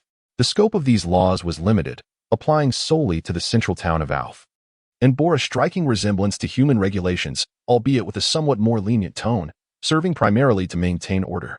The most notable and astonishing aspect was the succinctness of the phrasing. It solely delineated prohibited behaviors without specifying any punishments. Adjacent to it stood the gallows, the sole indication of consequence. Here, there existed but one punishment: hanging.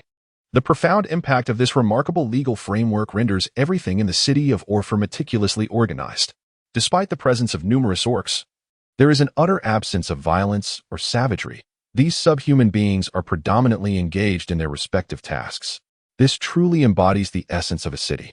Aside from taverns and casinos, it possesses nearly all the establishments found in human societies. What is most astonishing is the palpable aura of civilization here. The orcs, with the exception of the lizardfolk, surprisingly communicate in rudimentary human languages, and some are even literate. The half-orcs are particularly noteworthy. These large-eared creatures possess intelligence comparable to that of humans, making interactions with them remarkably effortless, as they manage many affairs within the city. This indeed reflects an extraordinary order. Traditionally, orcs have been synonymous with barbarism and primitivism, yet the observations made here suggest they are more aptly referred to by the scholarly term subhuman. Under such commendable order, it seems that criminal activities are exceedingly difficult to perpetrate. This revelation took the old thief by surprise. After consulting with the half-orcs, he discovered that all contraband had been confiscated by the orcs, purportedly as a right for the half-orcs to inhabit their designated area. Furthermore, the orcs appeared disinclined to resell the goods to them. This news immediately caused an uproar among the thieves, who had been trapped in the city for several days.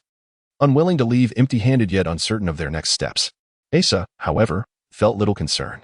He was now quite close to the book he sought, and he reasoned that the orcs would not hoard the contraband indefinitely. If necessary, he could resort to thievery. His demeanor remained remarkably calm. Or perhaps it was simply that he could not muster anxiety. Xiaoyi was the most vivacious and cheerful among their group, just as she had initially stated. They were merely here for a bit of fun. Initially cautious, she had begun by discreetly inquiring about the city's affairs within the tavern among other merchants and dwarves. But soon she was eagerly dragging Asa around the city. She carried a notebook and pen, frequently jotting down and sketching the peculiar sights they encountered. Consequently, Asa became quite knowledgeable about the city's fundamental characteristics. His adaptability was commendable, and with Xiaoyi's persistent explorations, he felt as though he were on a serene sojourn in a foreign land after spending a few days here. The only inconvenience was that despite his inclination to sleep on the floor or in chairs, Xiaoyi insisted on him bathing daily. Today, the two ventured to observe the construction projects on the city's periphery. A group of ogres and wolfmen were transporting materials to erect various buildings. Their immense strength combined with specialized tools rendering their efficiency astonishing, while the oversight was typically managed by dwarven or human engineers. Asa watched in awe, utterly doubting whether he was dreaming. The bloody and savage impressions of orcs he had held 6 months prior were utterly incompatible with this peaceful scene. Asa and Xiaoyi hastily exited, witnessing nearly all the thieves following Fodolin as they rushed outside. Last night, the Cyclops intended to pilfer some goods from the storage area, but was ultimately apprehended. Butoling remarked that the Cyclops was one of the nocturnal thieves in their group, remarkably agile, and had allegedly ventured into the royal palace to steal in the past. I had previously cautioned him against acting recklessly. Yet that fool had learned of a shipment containing jewels and stealthily infiltrated the premises that evening, only to find the warehouse was guarded by 2 werewolves. Werewolves? Asa broke into a cold sweat, recalling the harrowing encounter with a werewolf in the Lizard Marsh 6 months ago. He realized that there were no hunters more formidable than they. Their keen senses and combat prowess far surpassed those of ordinary humans. If he were to recklessly attempt the theft himself, his fate would undoubtedly be grim. As for the Cyclops, hanged. Butoling casually uttered this word. Adjacent to the 3 massive stone tablets in the city center stood a similarly grand gallows, crafted from a mixture of stone and wood, imposing and robust, exuding an aura of death alongside the legislated stone tablets. A considerable number of beastmen had gathered to witness.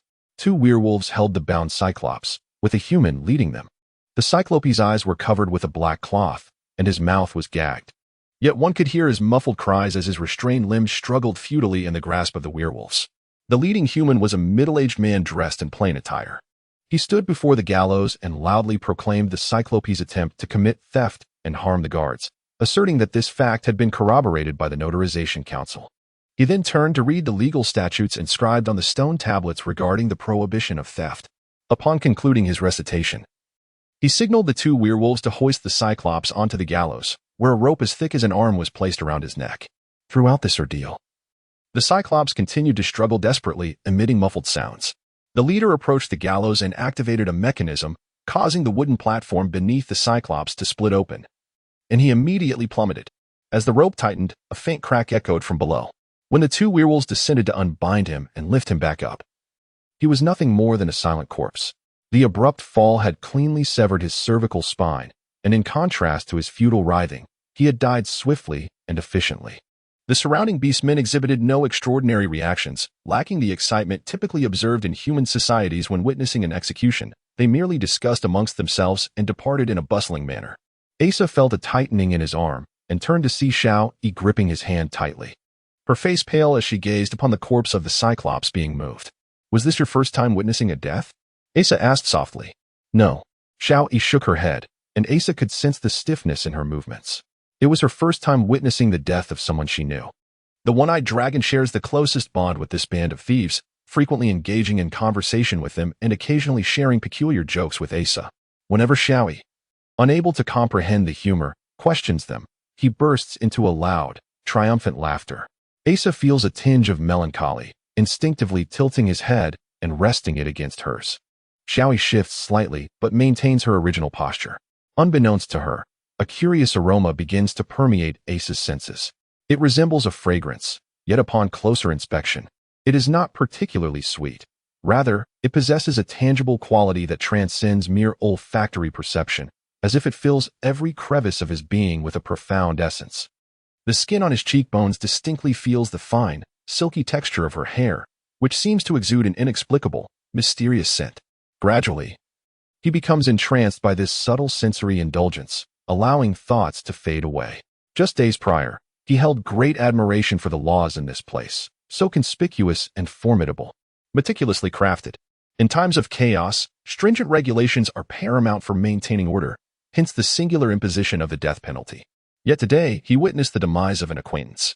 He knew the man deserved his fate, having deliberately transgressed the laws in place. To uphold the stability of this realm, the law must be preserved, and thus, his life was forfeit. Nonetheless, he found himself unwilling to witness the man's death, perhaps due to his immersion in this delicate sensation. A sudden surge of valor ignited within him, prompting Asa to straighten his posture and resolutely declare, "I will never allow you to perish. It's time to eat." Came the voice of the old thief, Faudalang, from outside. For the first time in her life, Asa found the prospect of dining utterly distasteful. The werewolves' digestive systems were not accustomed to a vegetarian diet, and it was said that there existed a training ground for ferocious beasts, rendering meat scarce and unavailable for outsiders. The peculiar soil of the rugged highlands was unsuitable for cultivating grains like wheat or soybeans, leaving Ofu devoid of restaurants or eateries for human patrons. Consequently, nearly all outsiders could only partake of meals prepared specifically for them in the inns. This particular inn was designed for the transient humans in Ofu, owned by a half-orc who spoke fluent human language. Physically, half-orcs are sturdier than humans, bearing faces reminiscent of pigs, with tusks jutting upward from their mouths, lending them a fierce yet somewhat comical appearance. However, in terms of intellect, they rank among the most distinguished of all Orcish beings, scarcely differing from humans. Most of the other patrons had finished their meals and departed. Xiao-Yi, having lost her appetite after witnessing the execution, lingered in the upstairs room, while the thieves in the corner continued their discussions with the old thief, Faudalang. As they consumed the food on their plates, it was a viscous concoction made from the fruits and tubers of several endemic plants found in the wild highlands. Initially, a couple of bites seemed palatable, yet as one consumed more, an overwhelming and cloying taste surged through the mouth and nose, almost assaulting the mind. The coarse, powdery texture scraped against the throat, eliciting a subtle discomfort. Even the occasional act of mercy from the half-orc proprietor, who added some offal of cattle and sheep, did little to alleviate the harsh assault on the palate. The thieves had endured this for over 10 days, and many were feeling the heat of their frustration rising. This was a far cry from their expectations of a lucrative haul followed by indulgent revelry. However, no matter how intense the frustration, none dared to kick tables, smash stools, or resort to theft in this place. The ever-present silhouettes of ogres and werewolves, along with the grim spectacle of the stone monument and gallows in the square, served as effective deterrents. Yet, The cumulative irritability had led many to express their dissatisfaction with the mastermind behind this plan, the old thief Feudoling. In recent days, Feudoling had been tirelessly navigating between the ears of the Great Ears and the orcs, seeking a means to communicate and retrieve the stolen goods. He had gleaned some insights into the city's governance, which appeared to be under human control. This was promising news, for in the experience of thieves, fellow humans were far more manageable than the obstinate orcs. Some suggested secretly kidnapping the families of a few individuals, while others proposed direct intimidation. But these were merely thoughtless notions born from their professional habits. Judging by Feudaling's demeanor, he seemed to be contemplating a more calculated approach. Amidst the band of thieves, Asa silently consumed the meager fare, savoring every bite. In this environment, he alone seemed capable of relishing such a dish. "Damn it! Do they expect us to deliver ourselves to be hanged?" shouted one robber, brandishing his knife. Feudaling hastily attempted to quell the uproar, but his efforts only fueled the flames. A few began to shout accusations, questioning whether he had colluded with the orcs to deceive them into a trap akin to private mines, where they would be enslaved like the Great Ears or fattened for slaughter like livestock. "What should we do?" someone asked, seeking Asa's counsel. After all, he was the most seasoned criminal among them, with superior skills, and his current silence and composure suggested a mind steeped in cunning. Asa, however, remained undisturbed, continuing to consume the viscous food, appearing remarkably at ease. Between bites, he mumbled, "I don't know, let us talk about it tomorrow. Tomorrow. If we go together, we might all be hanged. They already know we are in league with the Cyclops and are aware of our intentions towards those goods," replied the agitated robber wielding the knife. "It would be better to charge out now and fight. The outcome of going tomorrow is uncertain, but rushing out with blades drawn guarantees a definite result. Do as you will, just don't mention me if you get caught." Asa finished his meal, set down the plate, and walked out, seemingly unconcerned by the tense predicament. In such a tense atmosphere, a casual demeanor and nonchalant words undoubtedly possess the most profound impact and persuasive power. The thieves, witnessing someone maintain such composure, found themselves somewhat calmed by the infectious tranquility. Some of the more astute among them pondered aloud, if the intention was to kill or capture us, why not simply bring a few werewolves? What need was there for prior notice? Thus, they resolved to wait it out. The crowd began to extol the young man's equanimity, commending his unflinching demeanor in the face of such dire circumstances, truly a person accustomed to grand spectacles. The half-orc proprietor, hearing the commotion, entered and inquired, "What is transpiring?" "We are deliberating on how to bury our fallen comrade, for we are deeply saddened, hence the heightened emotions." Only Fodering exhibited the most adaptability, speaking with a tone of sorrow. "Oh, very well, thank you," replied the aged thief with a nod. As soon as the half-orc departed, he gestured towards the corpse of the Cyclops and said, "Who among you will take him away? You may keep the proceeds from the sale." However, no one paid him any heed. Asa stepped out of the tavern. His calmness in such a situation was not due to the absence of fear, but rather to the overwhelming presence of more personal and exquisite thoughts, leaving no room for other distractions. It was as if he could still scent her presence. The breeze caressed his face, reminiscent of a delightful touch, while her voice lingered softly in his ears. All his sensations remained trapped in that previous moment. Just before their meal, he was completely intoxicated by the atmosphere. Consequently, he became indifferent to all else, unable to focus on anything but that singular experience. Walking along the streets of Orfu, he felt as though he were immersed in a forest of rocky fortifications. The architecture here seemed to be constructed in accordance with the immense proportions of ogres, relying solely on the raw, unrefined edges of stone and the imposing height and breadth, which, while not grand, was still quite formidable. Yet, in Asa's eyes, these structures appeared to be the most exquisite in the world. It was now afternoon, and orcs could be seen striding purposefully, most bearing goods or pushing specialized construction tools, occasionally conversing in their native tongue. The sounds of metal striking metal were being planed, and even the rhythmic workings of textiles resonated from the houses lining the streets. The city had invited craftsmen from various human and dwarven trades to instruct the orcs in diverse manufacturing techniques. The city was imbued with the vibrant essence of nascent life. Asa felt as if he had been infused with a newfound vitality. Even the peculiar orcs seemed agreeable to him now. He had never before experienced such a delightful sensation. The entire world had transformed with their presence. In a corner of the market, a handful of young orcs were selling peculiar specialties from the rugged highlands. Asa purchased several exotic fruits from a young ogre. Though still in its youth, this ogre was slightly larger than Asa. Despite their shorter lifespan compared to humans, orcs, like all other beasts, matured rapidly. In just a few years, both body and mind could be fully formed. Asa found himself inexplicably drawn to the sight of her smile. Her hazy eyes, paired with delicate lips on her round face, exuded a gentle warmth, as if she were perpetually joyful. Yet, it was only when he observed the curve of her eyes and the subtle lift of her lips that he recognized the hidden smile that embodied her true beauty.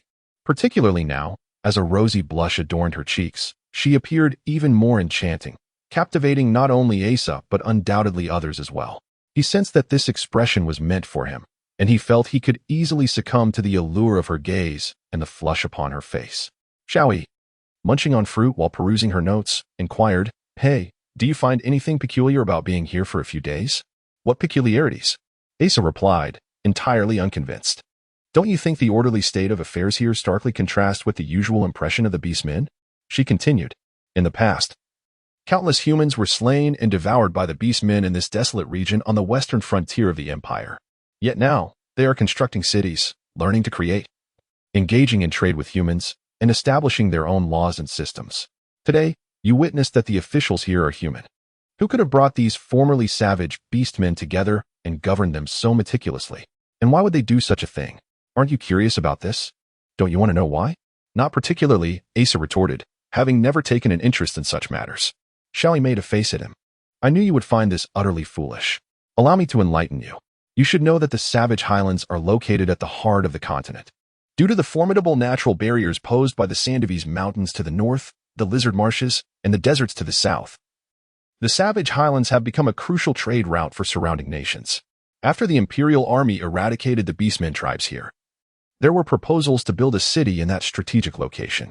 Establishing a market city there would greatly benefit the commercial economies of neighboring countries, and such a city would inevitably thrive through trade. However, this plan could never come to fruition.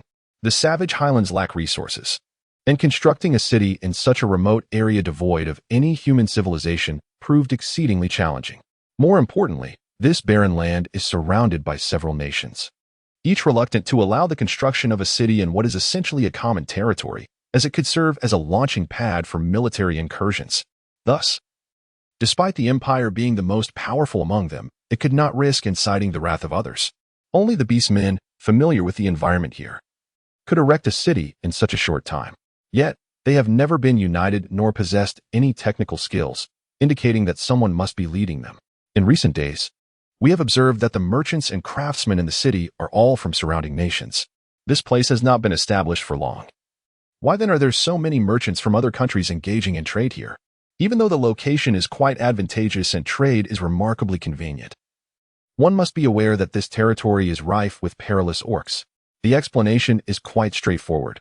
This place was originally constructed with their investment. It is difficult to fathom that neighboring nations, historically at odds, would clandestinely collaborate on such an endeavor. Thus it is more plausible that a civilian force, specifically a merchant guild, is behind this. Merchant guilds, akin to adventurers' guilds, are grassroots organizations formed by merchants aiming to collectively amass greater wealth. There is scarcely anything more potent than money, which endows this association, though informal, with considerable influence, even capable of swaying political landscapes. Due to the nature of the state apparatus, the empire lacks such entities, with a handful of prominent families monopolizing the majority of trade. I am confident in my conjecture. Indeed.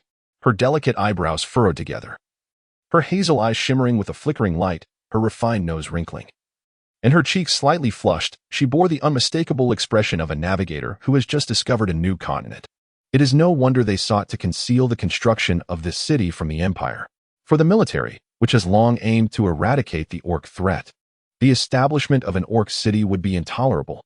For the nobility, such a conveniently located marketplace would jeopardize their commercial monopolies. Yet, how could they have truly kept this from the empire? Although the empire has historically paid little attention to the merchant guilds of these neighboring nations, such a large-scale operation should, in theory, have leaked information. Did the military not dispatch troops for reconnaissance? Was someone providing them cover? What is wrong with you? Are you intimidated by my deductions? Xiaoyi observed him with a sense of pride. I find you strikingly reminiscent of someone. Asa suddenly lowered his head, scrutinizing her face closely. Xiaoyi's cheeks flushed, her brows raised, and her eyes widened in inquiry. Who? Asa replied, that local official from Blakada, whose head resembles a pumpkin, Lord Borrigan. Xiaoyi chuckled, playfully pinching Asa, half amused and half reproachful. How annoying. I was speaking seriously. I was serious too. You both are indeed quite alike. You manage to think things through so clearly. I must admit I am somewhat in awe of you too, Asa said, adopting a serious demeanor. Go to hell. You are the one who resembles a pumpkin. Xiaoyi attempted to swat him, but he blocked her hand. Their palms met, causing a flutter in his heart, yet the thought of the Duke suddenly cast a shadow over his mind for reasons unknown. At noon the following day, all the rogues gathered in the central square. Some of the thieves anxiously glanced around, while others clutched their weapons, ready to fight to the death. Initially, they had been somewhat at ease, but this morning, word had spread that the Imperial army was already stationed at Bracada, poised to wage war at any moment. This news rendered the thieves utterly bewildered. They had intended to swiftly acquire their spoils and depart, yet now they found themselves trapped in a precarious situation. In front of them lay several towering piles of goods, and amidst these stood 3 middle-aged men, one of whom had presided over yesterday's execution, accompanied by a few ogres. These men, dressed in official attire, were diligently recording details with pen and paper, their occasional glances at the goods revealing an expertise honed over many years. The nearby treasures included spices, silks, and exquisite artifacts, all coveted by the thieves, who immediately began to whisper excitedly among themselves. One of the middle-aged men, seeing the thieves approach, stepped forward and inquired, "Have you all gathered here?" Silence fell over the group.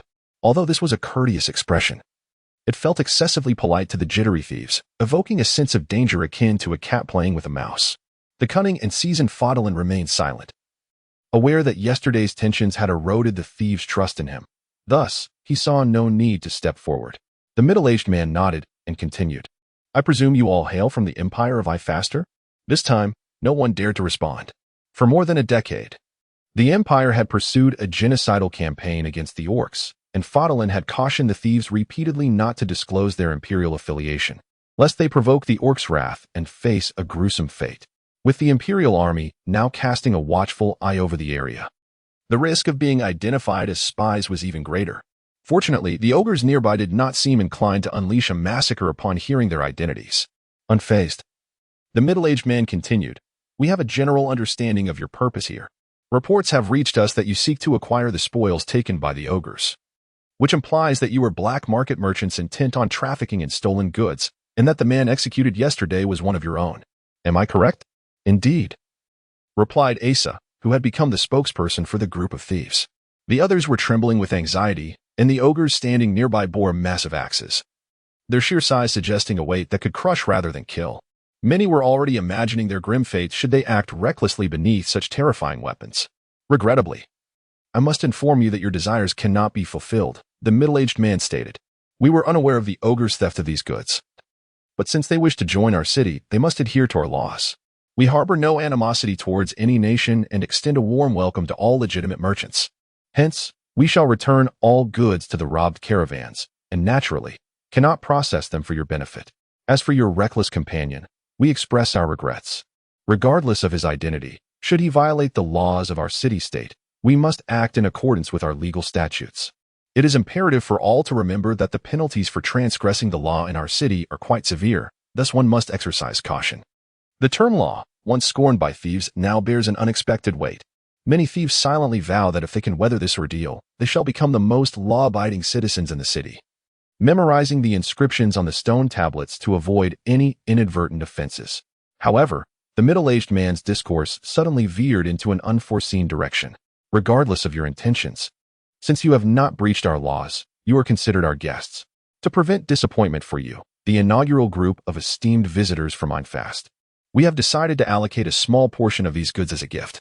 This unexpected bounty left the thieves momentarily dumbfounded. Just moments ago, they were trembling in fear of execution, and now they were regarded as guests, with the eagerly anticipated goods within their grasp. This abrupt change left them in a daze, rendering them momentarily speechless. The middle-aged man continued, "The goods being tallied here are those we are prepared to return to the merchants. Your gifts have already been placed in the city hall. Please select a few individuals to verify their receipt, and then you may take them away." Gradually, the thieves adjusted to this surprising turn of events, erupting into a frenzy of excitement. Asa nodded. Though he was primarily concerned with the book that was rumored to be among the goods, If that were indeed the case, all matters would be easily resolved.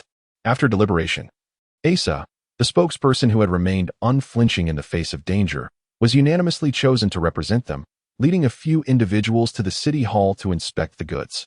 This was precisely what Asa had hoped for. It was vital to ascertain whether the book was included among this small selection of items.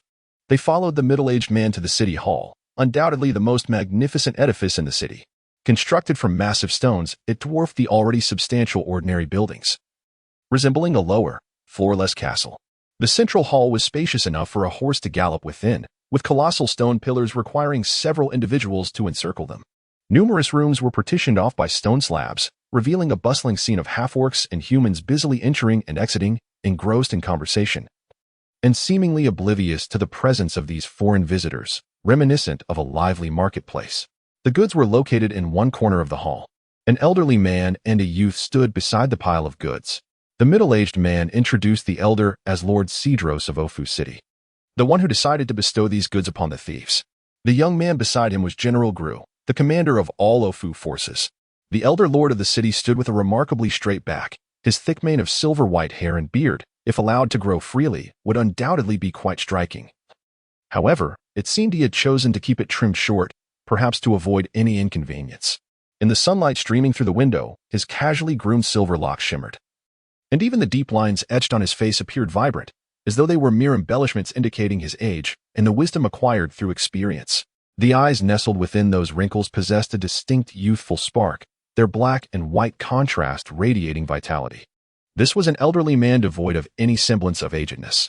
Clad in plain attire, he would blend seamlessly into a crowd, making it difficult to associate him with the formidable stature of a lord, especially in a city teeming with orcs. General Gru appeared to be in his 30s, yet his appearance seemed incongruent with his rank. His face was somewhat gaunt and pale, with sharply defined features that exuded a sculptural steadiness.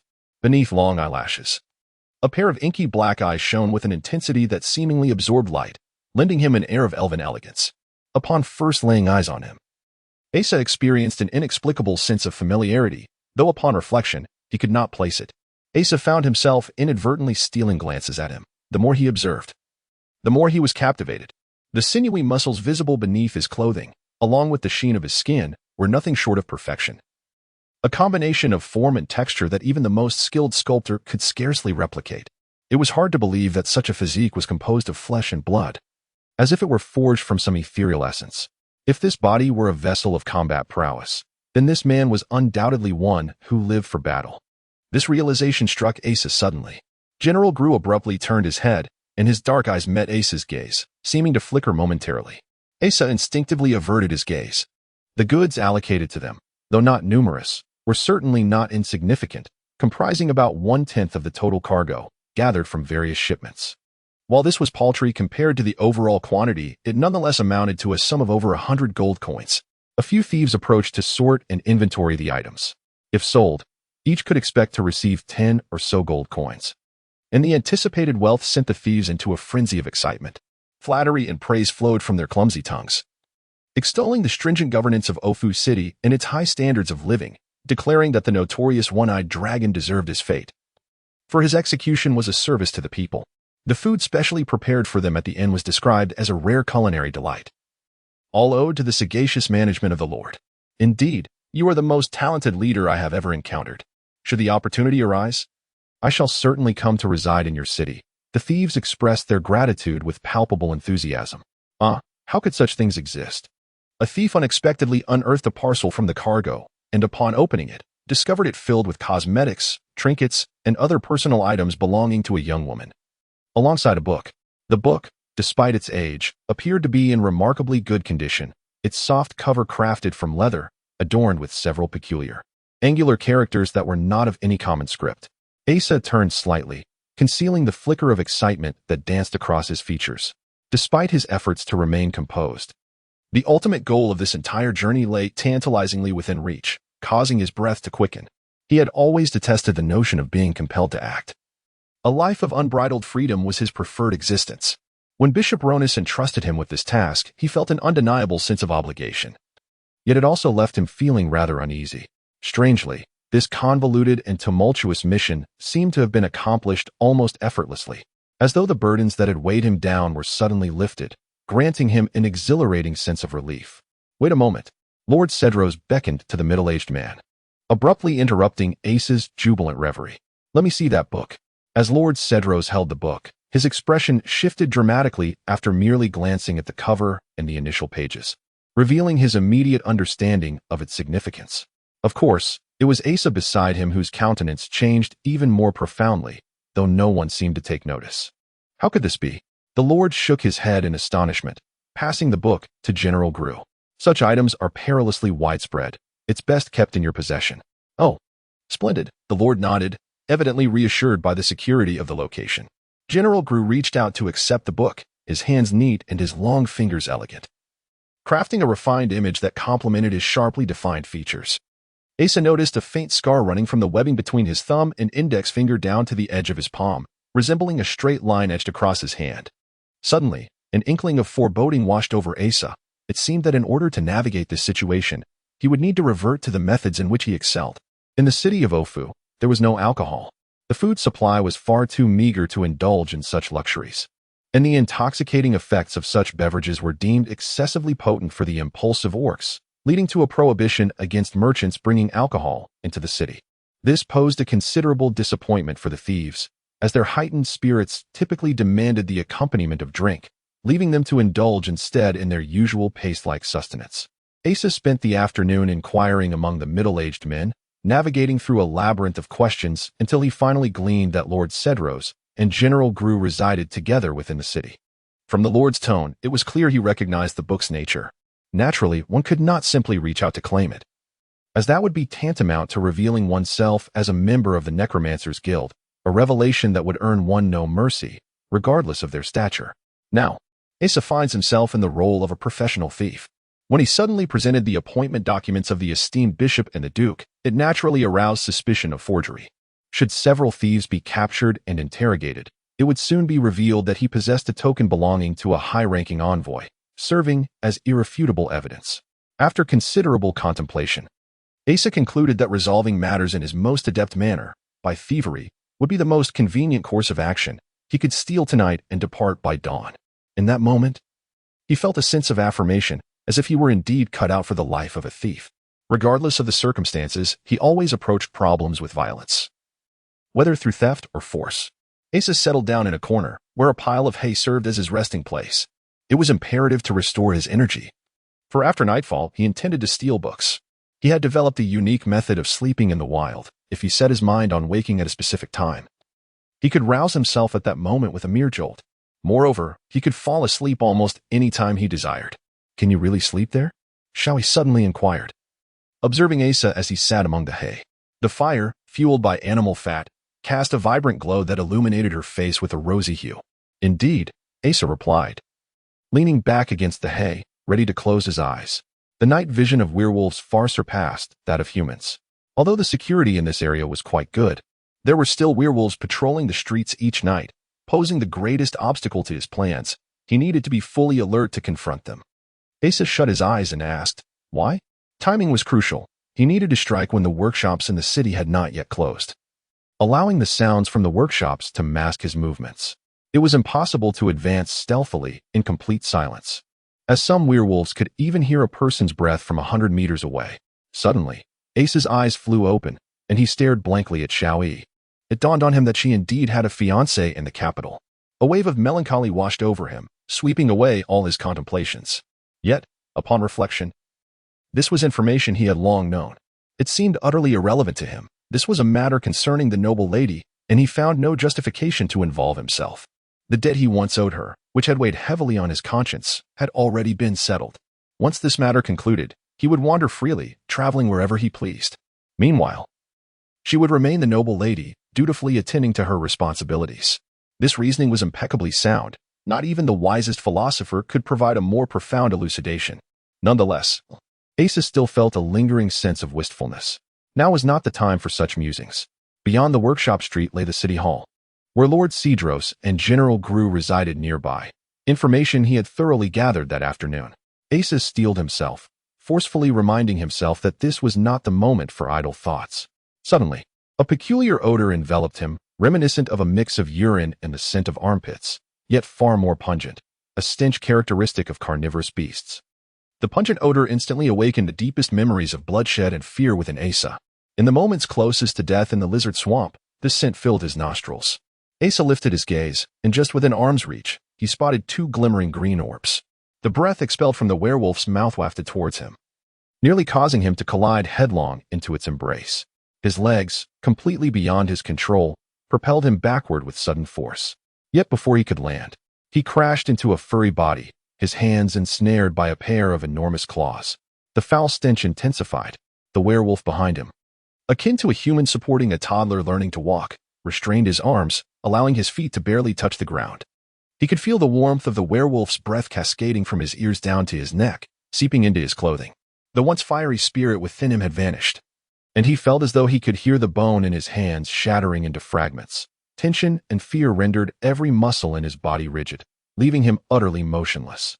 The werewolf in front drew closer, lowering its face until it nearly brushed against Asa's. He could discern the lingering odor of blood and remnants of food upon its breath. With great effort, the werewolf spoke. Its human-like articulation strained. Humans at night should not wander here.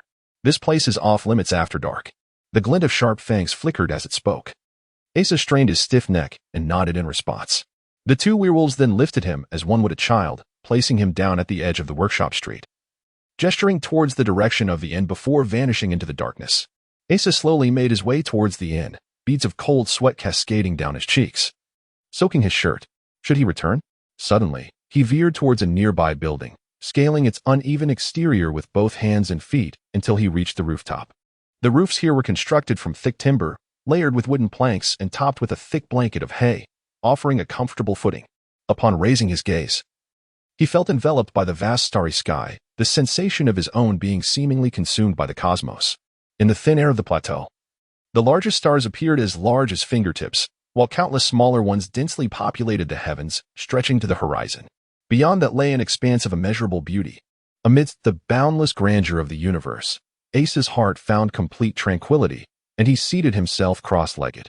He realized he had regressed.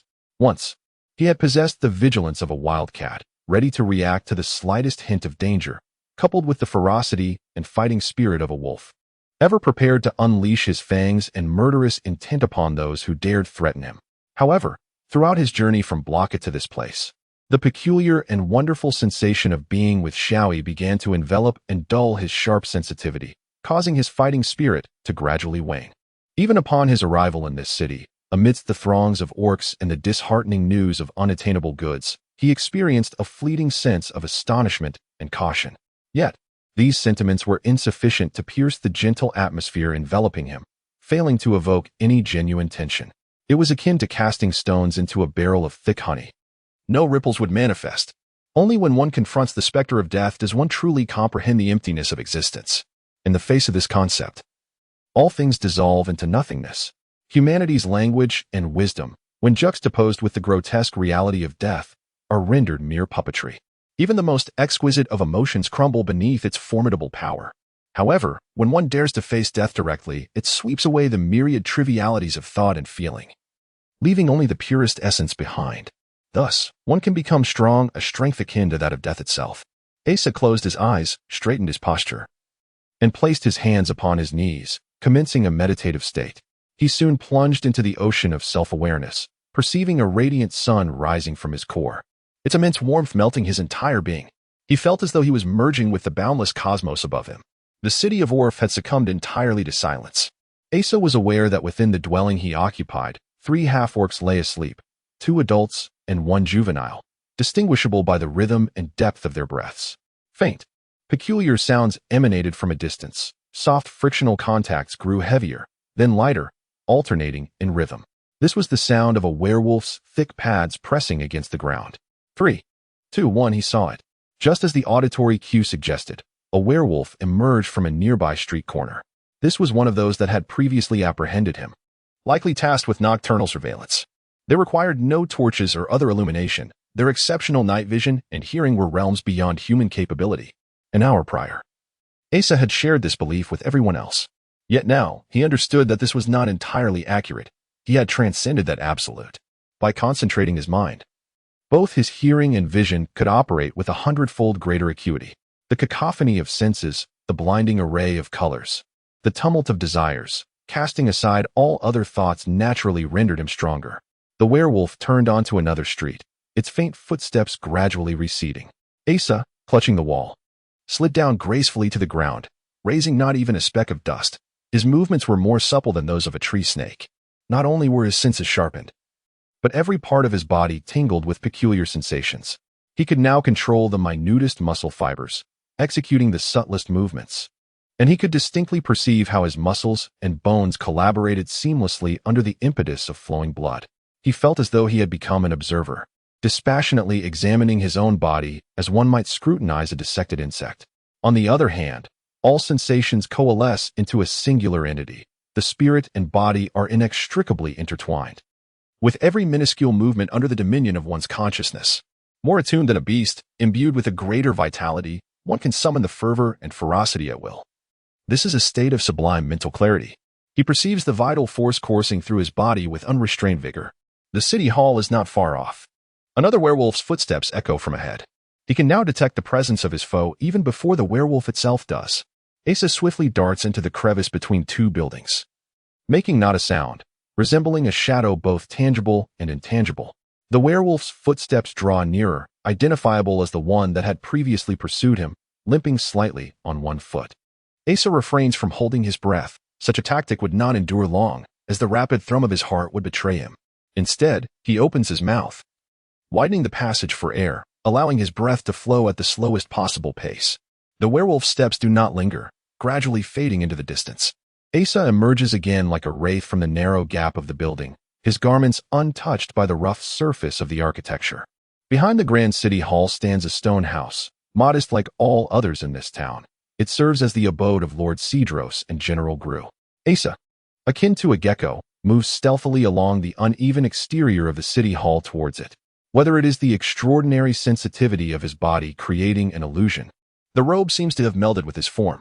The folds and fibers appear as extensions of his skin and muscle, enabling him to navigate without producing sound against the wall. He falls into silence, concentrating all his faculties on his hearing. Approximately 10 steps ahead, 2 meters deep, he detects the sound of a mouse burrowing. A lizard leaps from a crevice in the stonehouse wall, landing with a thud. The wind whistles through the gaps between the buildings, producing a symphony of echoes across the rugged surfaces, yet around him, there are no breaths or heartbeats. The house is empty. Asa does not know why it is unoccupied, nor does he wish to ponder it. The absence of company is preferable. The door stands ajar, a common practice in the dwellings of Alf City, where doors are seldom closed. Asa approaches the entrance, using his body to shield the threshold from the spilling light. Extending his finger, a spark of flame dancing to life between them. The fire flickers vigorously at his fingertips, yet Asa is thoroughly content. Not only his body, but also his mental prowess and magical abilities are entirely under his control. The challenge of sustaining magic is several-fold that of casting it. Maintaining a small flame for illumination at one's fingertip was once unfathomable, even for a mid-level mage. The house is spacious, lacking the partitioning of wooden boards that characterize other homes, creating an open and airy ambience. In the center lies a table, while a collection of books is stacked in one corner, accompanied by 2 beds nearby.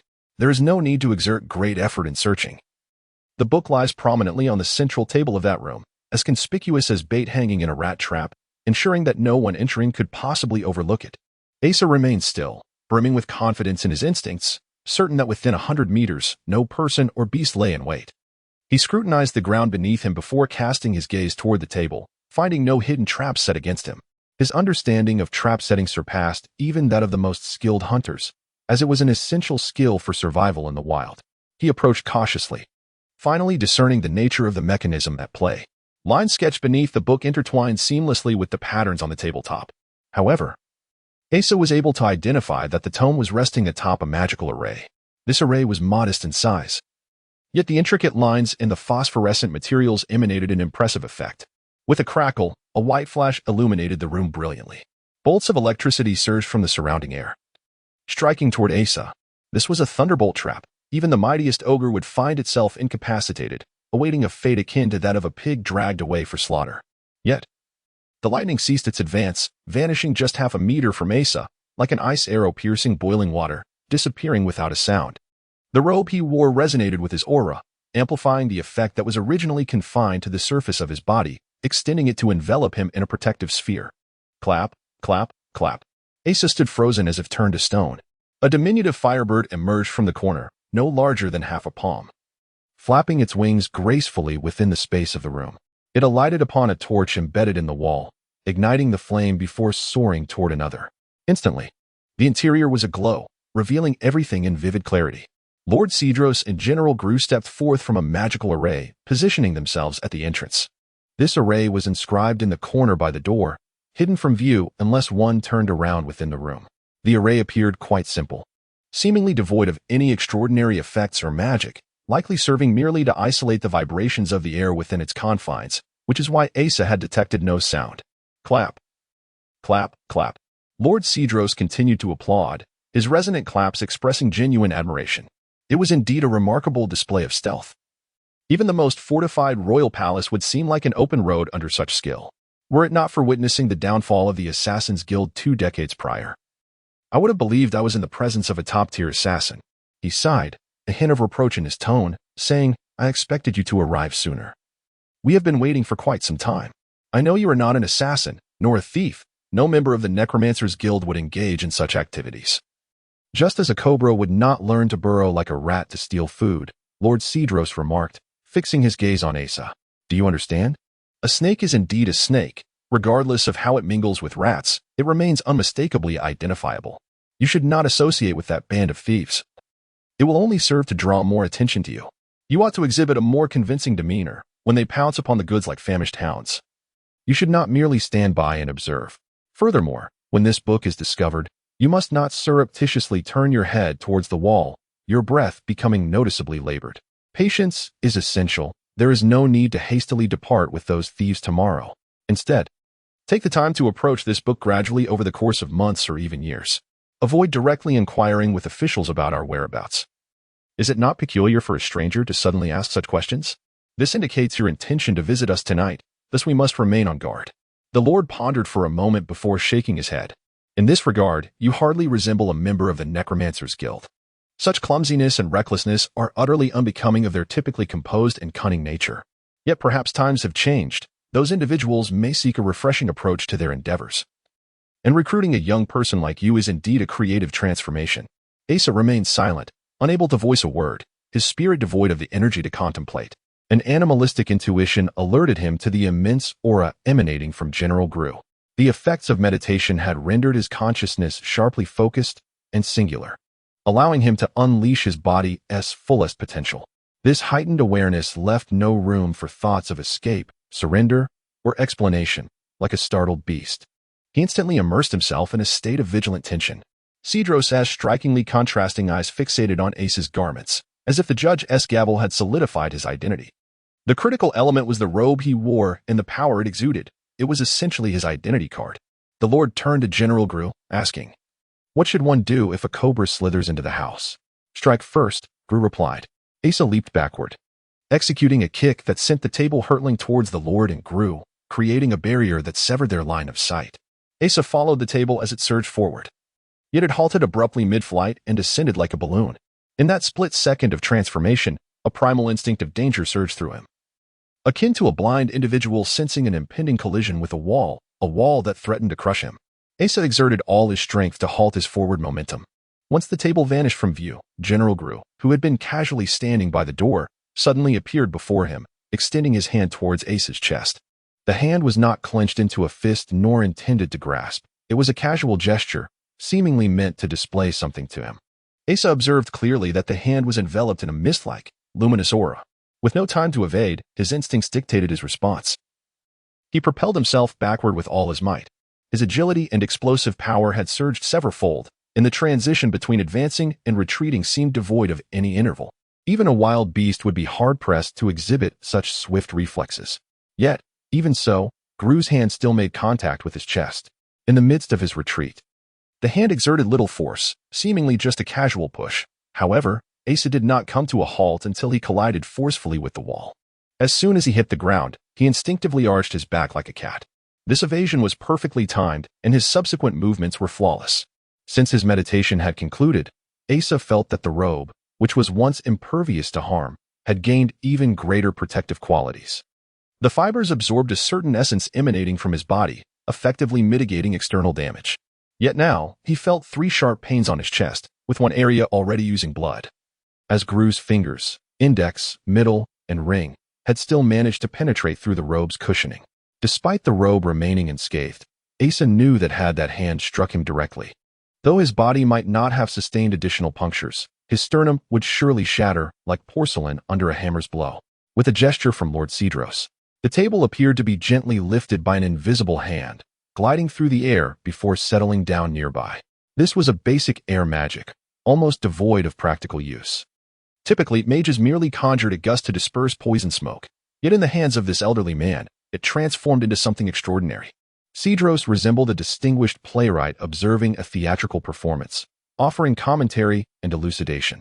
The robe he wore was a treasure of the Necromancer's Guild, known as the Robe of the Ghost King. It was said to have been handcrafted by the guild's founder, Akabat. Woven from the feathers of thunderbirds atop Mount Sandifies and the mythical phoenix from distant volcanic lands, imbued with magic. Not only did it resist any form of magic, but it was also said to provide unimaginable benefits to those who practiced his dark meditation techniques, making it one of the most defensively potent attires in existence. Your strikes would likely yield only half the intended effect. Then let's take off his head, Gru remarked, his words blunt and straightforward. Yet a fire began to ignite in his eyes. Asa's keen instincts made him acutely aware that he and his opponent were not in the same league. General Gru stood there seemingly nonchalant, adopting no particular stance, even with his hands clasped behind his back. It felt as though he were observing a harmless chick rather than a formidable adversary. However, Asa sensed that he faced an ancient behemoth from a primordial realm. Beneath that relaxed demeanor lay a latent, razor-sharp menace, akin to a sword poised to unleash its wild, terrifying essence, ready to rend and obliterate all foes before it and swallow them whole. From the opponent's earlier actions, Asa recognized that victory was unlikely. The layer of white luminescence enveloping Gru was not mere magic, but rather a purer, more direct, and ferocious force, rendering it all the more effective and impervious. Even with the protection of his robe, a single direct blow could still prove fatal. This force, seamlessly intertwined with his physique, propelled each of his movements beyond the limits of human speed. Asa gradually adopted a crouched starting position, his right foot slightly angled outward. His left hand pressed against the ground while his right hand gripped the hilt of the knife behind him. Every muscle in his body coiled with latent energy during this motion, taut and ready to explode at the slightest trigger. His gaze fixated on the ground. His entire focus and attention remained directed, albeit peripherally, towards his opponent ahead. One strike, his opportunity hinged solely upon this singular moment. Confronted with the palpable threat of death, the primal fighting spirit and murderous intent deep within Asa began to surge forth, as if a slumbering beast within him had been stirred, ready to awaken and charge forth wildly. The clarity of meditation still enveloped his thoughts, merging with this awakened primal desire to form a chilling yet fervent resolve. Before him, his opponent crouched like a panther, and even Gru, who had previously exhibited a stoic demeanor akin to a statue, displayed a flicker of emotion. His thin lips curved slightly to the side and then upward, a subtle smile that infused him with a semblance of vitality. A radiant light began to emanate from his entire being. Neither combatant made a move. The air in the room seemed to solidify, heavy with the dampness reminiscent of the atmosphere before a tempest. Lord Cedros, standing by the door, gradually withdrew from the stone chamber. He wished to remain uninvolved, confident in the belief that his intervention was unnecessary. As Asa's inhalation reached its peak, coinciding with Gru's exhalation at its nadir, he suddenly surged forth, unleashing all the pent-up power accumulated in that leap. Like a leopard, he launched forward, the muscle strength from his feet and waist cascading into his wrists.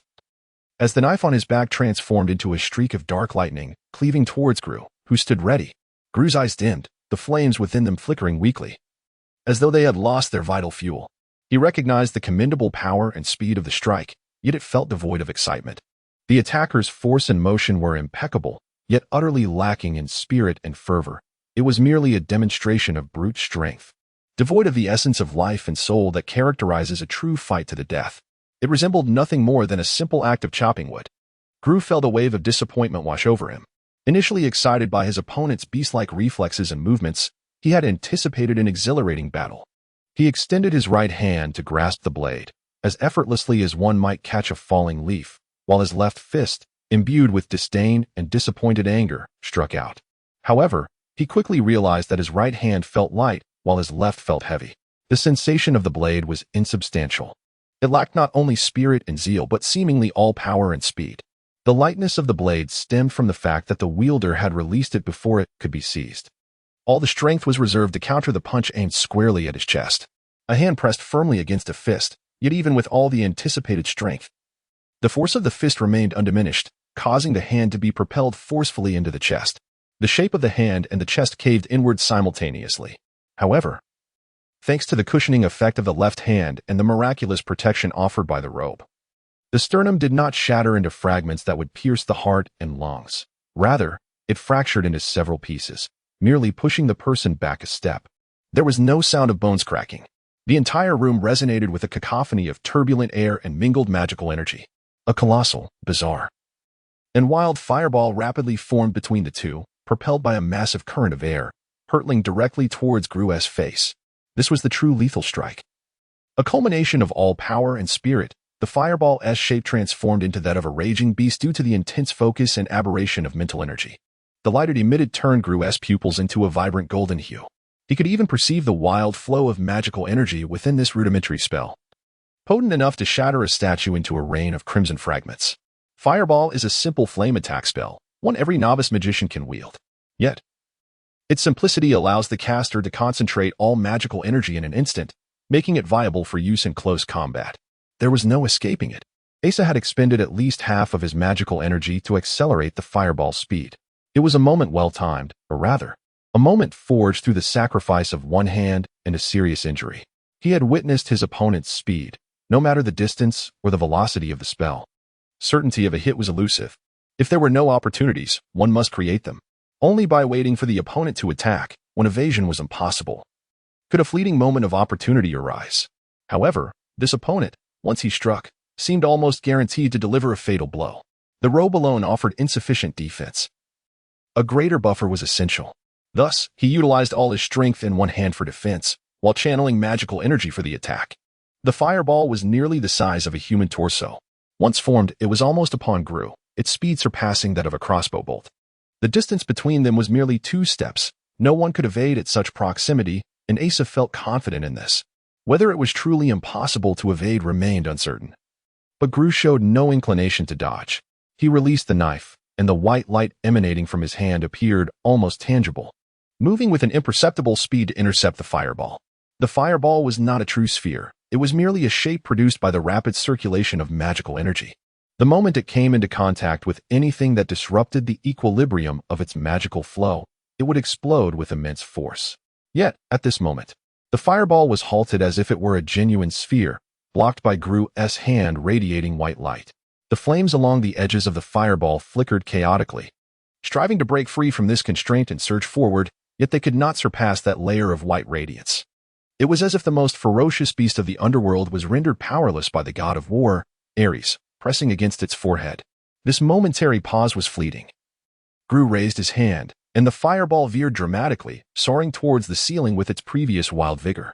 With a resounding crash, the entire roof, constructed of thick timber, was reduced to countless fragments of flame that ascended into the air. Almost the entirety of Alf City was illuminated. Gru's right hand remained poised in that upward gesture. For redirecting a rolling surge of magical energy was no simple task. It required far more exertion than simply unleashing the spell. This was not a premeditated tactic. Given the limitations of the human physique, the flow of magical energy could not accelerate sufficiently to conjure another spell in such a brief span.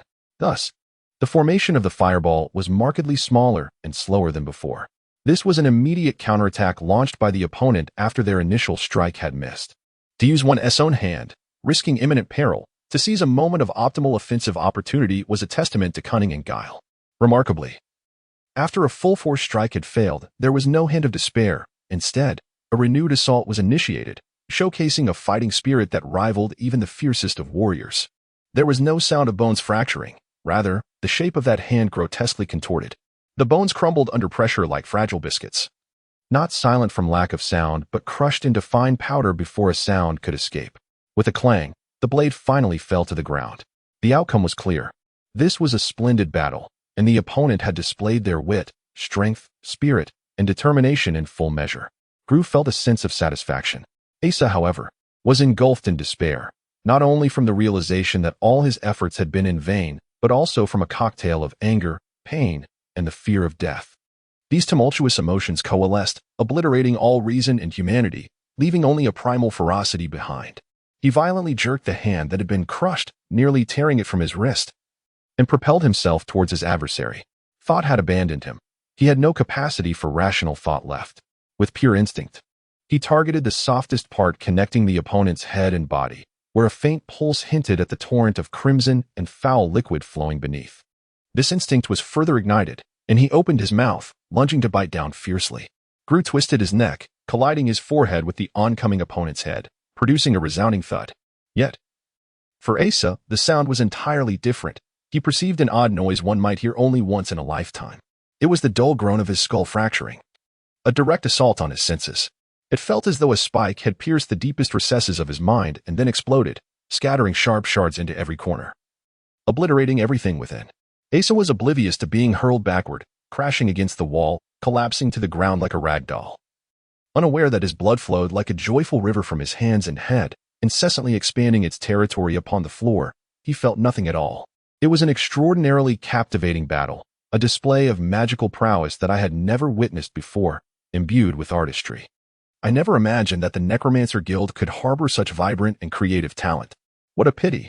Lord Sandrew sighed and shook his head as he entered the room, bending down to retrieve the book from Asa's embrace. Along with the book, 2 sheets of exquisite parchment fell to the floor. These were high-quality sheepskins, thick and sturdy, with impeccably smooth edges, adorned with intricately crafted embossed patterns. Unmistakably not materials meant for ordinary individuals or even the mages of the Necromancer Guild. Ah, he exclaimed with a sigh. However, as Lord Sandrew unfolded the 2 sheets and discerned their contents, his countenance changed dramatically. Shawi lay in bed, tossing and turning, unable to find slumber. The inn's bed was constructed from rough timber, simply assembled into a large frame, with a few planks laid across and some straw for cushioning. Yet, this bed was graced with a layer of coarse linen, a cotton cloth serving as a quilt, and a straw-woven pillow. This was the pinnacle of luxury in the inn. The sensation of resting here was, of course, worlds apart from the plush, down-filled beds of the Duke's estate. Nevertheless, Shawi paid little mind to this. She had traversed from the damp, chilly caves of the deep mountains to the Dragon Desert, where one could roast eggs in the sun. No place could compare to the oppressive atmosphere of the Duke's mansion, where she was obliged to don extravagant and cumbersome attire to navigate the intricacies of social etiquette. Upon her father's arrangement of her betrothal, she felt a wave of discontent. Under her father's strict tutelage, she seldom entertained thoughts of romance, let alone marriage. And the stringent customs of the noble Alni family weighed heavily upon her. She despised her fiancé, whose eyes gleamed only with a thirst for power. Yet, she did not rebel. She understood that this was merely a political marriage, common among the aristocracy, and recognized its significance to her father. Being a sensible and understanding daughter who cherished her father, she opted to embark on a journey across the continent under the pretext of gathering herbs for potion making.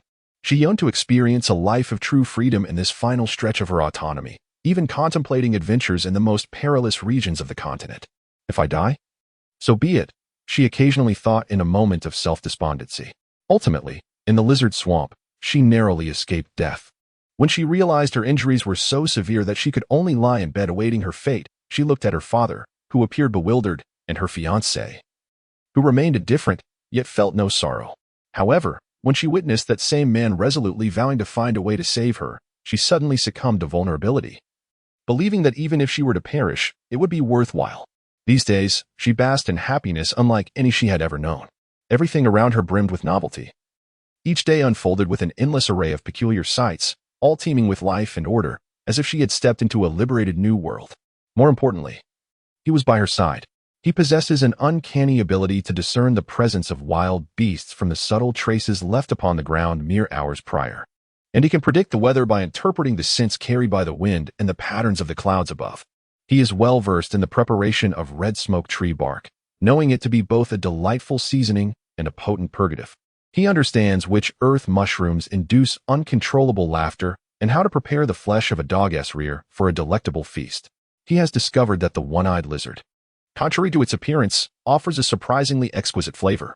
Such intriguing topics never cease to captivate. He is an utterly naive individual. As if having leaped from a secluded forest into the complexities of the world, blissfully unaware. He lacks knowledge of literature, poetry, and divine faith, often struggling to comprehend what many would consider common sense. At times, he reveals a childlike innocence. Yet he can effortlessly exhibit the most seasoned cunning and profound composure when the situation demands it. The two share an unspoken understanding, deliberately avoiding discussion of the time he once saved her. Remarkably, within just a day or two, their interactions evolved into a seamless naturalness. As though they had known each other for years, even the old thief regarded them as lovers. Despite their organic rapport, the intimacy between them deepened with the passage of time. It was only yesterday, as they nestled together, that she came to realize her fondness for him, and he for her. A sensation more intoxicating than the finest wine and sweeter than all honey enveloped her entirely. She found herself utterly entranced. Yet, forgetting does not equate to the absence of those feelings. The sudden recognition of lingering shadows amidst her happiness struck her with an unexpected force. For the first time in her life, she contemplated completely abandoning her father and familial obligations, a fleeting thought that was swiftly extinguished by her own panic. Her mother had passed away early, and her father, despite his busy public and social life, had never neglected her education. She loved her father dearly and understood the significance of this union to him. As his daughter, she felt an obligation to uphold these responsibilities. Lying in bed, sleep eluded her, and she sensed he too was awake from the rhythm of his breathing. Upon hearing the rustling of hay and his quiet movement toward her, her heart raced, nearly leaping from her throat. However, he merely passed by her bed and slipped out the door, his footsteps gradually fading away, seemingly departing the inn. Stripped of curiosity, she slowly rose from the bed and settled by the window, gazing blankly at the star-filled sky. The beauty of the Highland stars is beyond the imagination of those who have never witnessed it. When one realizes that, regardless of the tides of time and the shifts of fate, such beauty shall endure eternally, they can grasp the insignificance of humanity, thus finding a reason to endure all sorrow. Time slipped by unnoticed until, suddenly, a resounding explosion illuminated the distant sky with a magnificent spark, casting a glow that brightened the entirety of Alf City. In that instant, even the stars seemed to dim. She was not one given to sentimentality. However, upon witnessing the magnificent and resplendent flames, she was suddenly struck by the realization that this represented a life. In comparison to the eternal starry sky, it was insignificant, a mere fleeting moment. Yet, in that fleeting instant, it was undeniably the most exquisite spectacle. This melancholic beauty was a sentiment her sister often articulated, frequently admonishing her for indulging in the lamentations of those neurotically self-absorbed individuals. Unexpectedly, she found herself resonating with those very sentiments at this moment. As the commotion throughout the city gradually subsided, the half-orc proprietor of the inn, accompanied by another half-orc and a werewolf, arrived at the thieves' quarters to inquire. They swiftly located her. "The Lord Mayor requests your presence," the half-orc stated with utmost respect. The werewolf hoisted her onto his shoulder and darted towards the location where the flames had erupted, the wind whipping fiercely, making it difficult for her to keep her eyes open. She found the scent emanating from the werewolf unpleasant, reminiscent of the dread and death she had encountered in the Lizard Marsh, engendering an ominous premonition within her. Upon reaching the site of the explosion, a throng of orcs congregated before a stone structure illuminated by torches. There, an elderly human man with silver hair awaited her. When Cedros beheld her, his countenance shifted from surprise to solemnity, and he nodded silently before leading her towards the stone edifice. It was only then that she noticed the roof had completely vanished, leaving only the four walls standing. Approaching the entrance, she was met with a pungent metallic odor that made her halt in her tracks. The scent intertwined with her foreboding feelings, prompting her to instinctively retreat. Though she had encountered corpses and blood before, she could not fathom why her stomach twisted in revulsion. "Miss Merlac, please come here," Cedros beckoned. Taking a deep breath to regain her composure, the acrid scent intensified in her nostrils, seeming to permeate her very being. After a moment's pause, having regained some semblance of calm, she stepped into the roofless stone house. The blood on the ground had already congealed, covering a significant area. In one corner lay a bed upon which a bloodied figure rested, his face obscured by gore. Yet she recognized him as the very one who had stealthily passed by her bedside moments ago, nearly causing her heart to leap from her throat. Her legs weakened, as if the tendons within had been suddenly severed. However, summoning all her strength, she steadied herself and rushed to the bedside, extending her hand to cast a healing spell. She wished fervently to sever her own hand to ensure the unimpeded flow of magical energy. A dent marred his forehead, altering the shape of his visage. One of his hands was nearly impaled into his own chest, palm and fabric indented into the flesh, the oozing blood congealing with muscle and cloth. As she attempted to check for his pulse, she discovered his other hand resembled a roasted sweet potato, squashed and lifeless. Fragmented bones spread across the skin, blood had congealed. And in some areas, the distinction between skin and muscle had become utterly blurred. Her hands were stained with his blood, tears streamed down her face in heavy torrents. And her entire body trembled violently, her hands shaking uncontrollably. She was at a loss as to where to direct her meager healing magic. She bit down hard on her teeth, fighting to suppress her cries. Finally, summoning all her courage, she reached out to feel his pulse. Fortunately, though faint, there were still signs of life pulsating within him. I had already employed healing spells, but his injuries were far too severe, and the damage inflicted by the battle aura rendered the spells largely ineffective. He was hanging on solely by the strength of his life force, as Sandrew observed nearby. How could this happen? She finally let her sorrow escape in tears. 40,000 troops had gathered in Burkata, and supplies were adequately stocked. General Sanders was well aware of the number of orcs remaining in the savage highlands after a prolonged campaign of extermination. The surviving orcs were likely the young and juvenile that had fled into the San Defis Mountains during previous pursuits, and their total number could not exceed 1,000 or 2,000. Even if they huddled together, joined by some insignificant goblins and equipped with a few supplies, the disparity in forces remained staggering by dozens of times. Moreover, the magic wielded by the mages in the army was perpetually the most effective weapon against the orcs. As soon as the general gave the command, the 40,000 troops could set forth, crushing the beast's lair to the ground as if exterminating vermin. The general had become exceptionally adept at such operations over the past decade, and he was confident he could execute it flawlessly once again.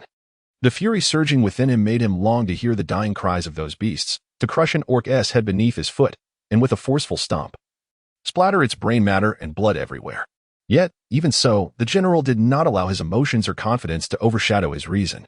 From the moment he departed the south, he had commanded a contingent to hasten to Burkata, to rest briefly before proceeding to scout and test the waters of the city-state.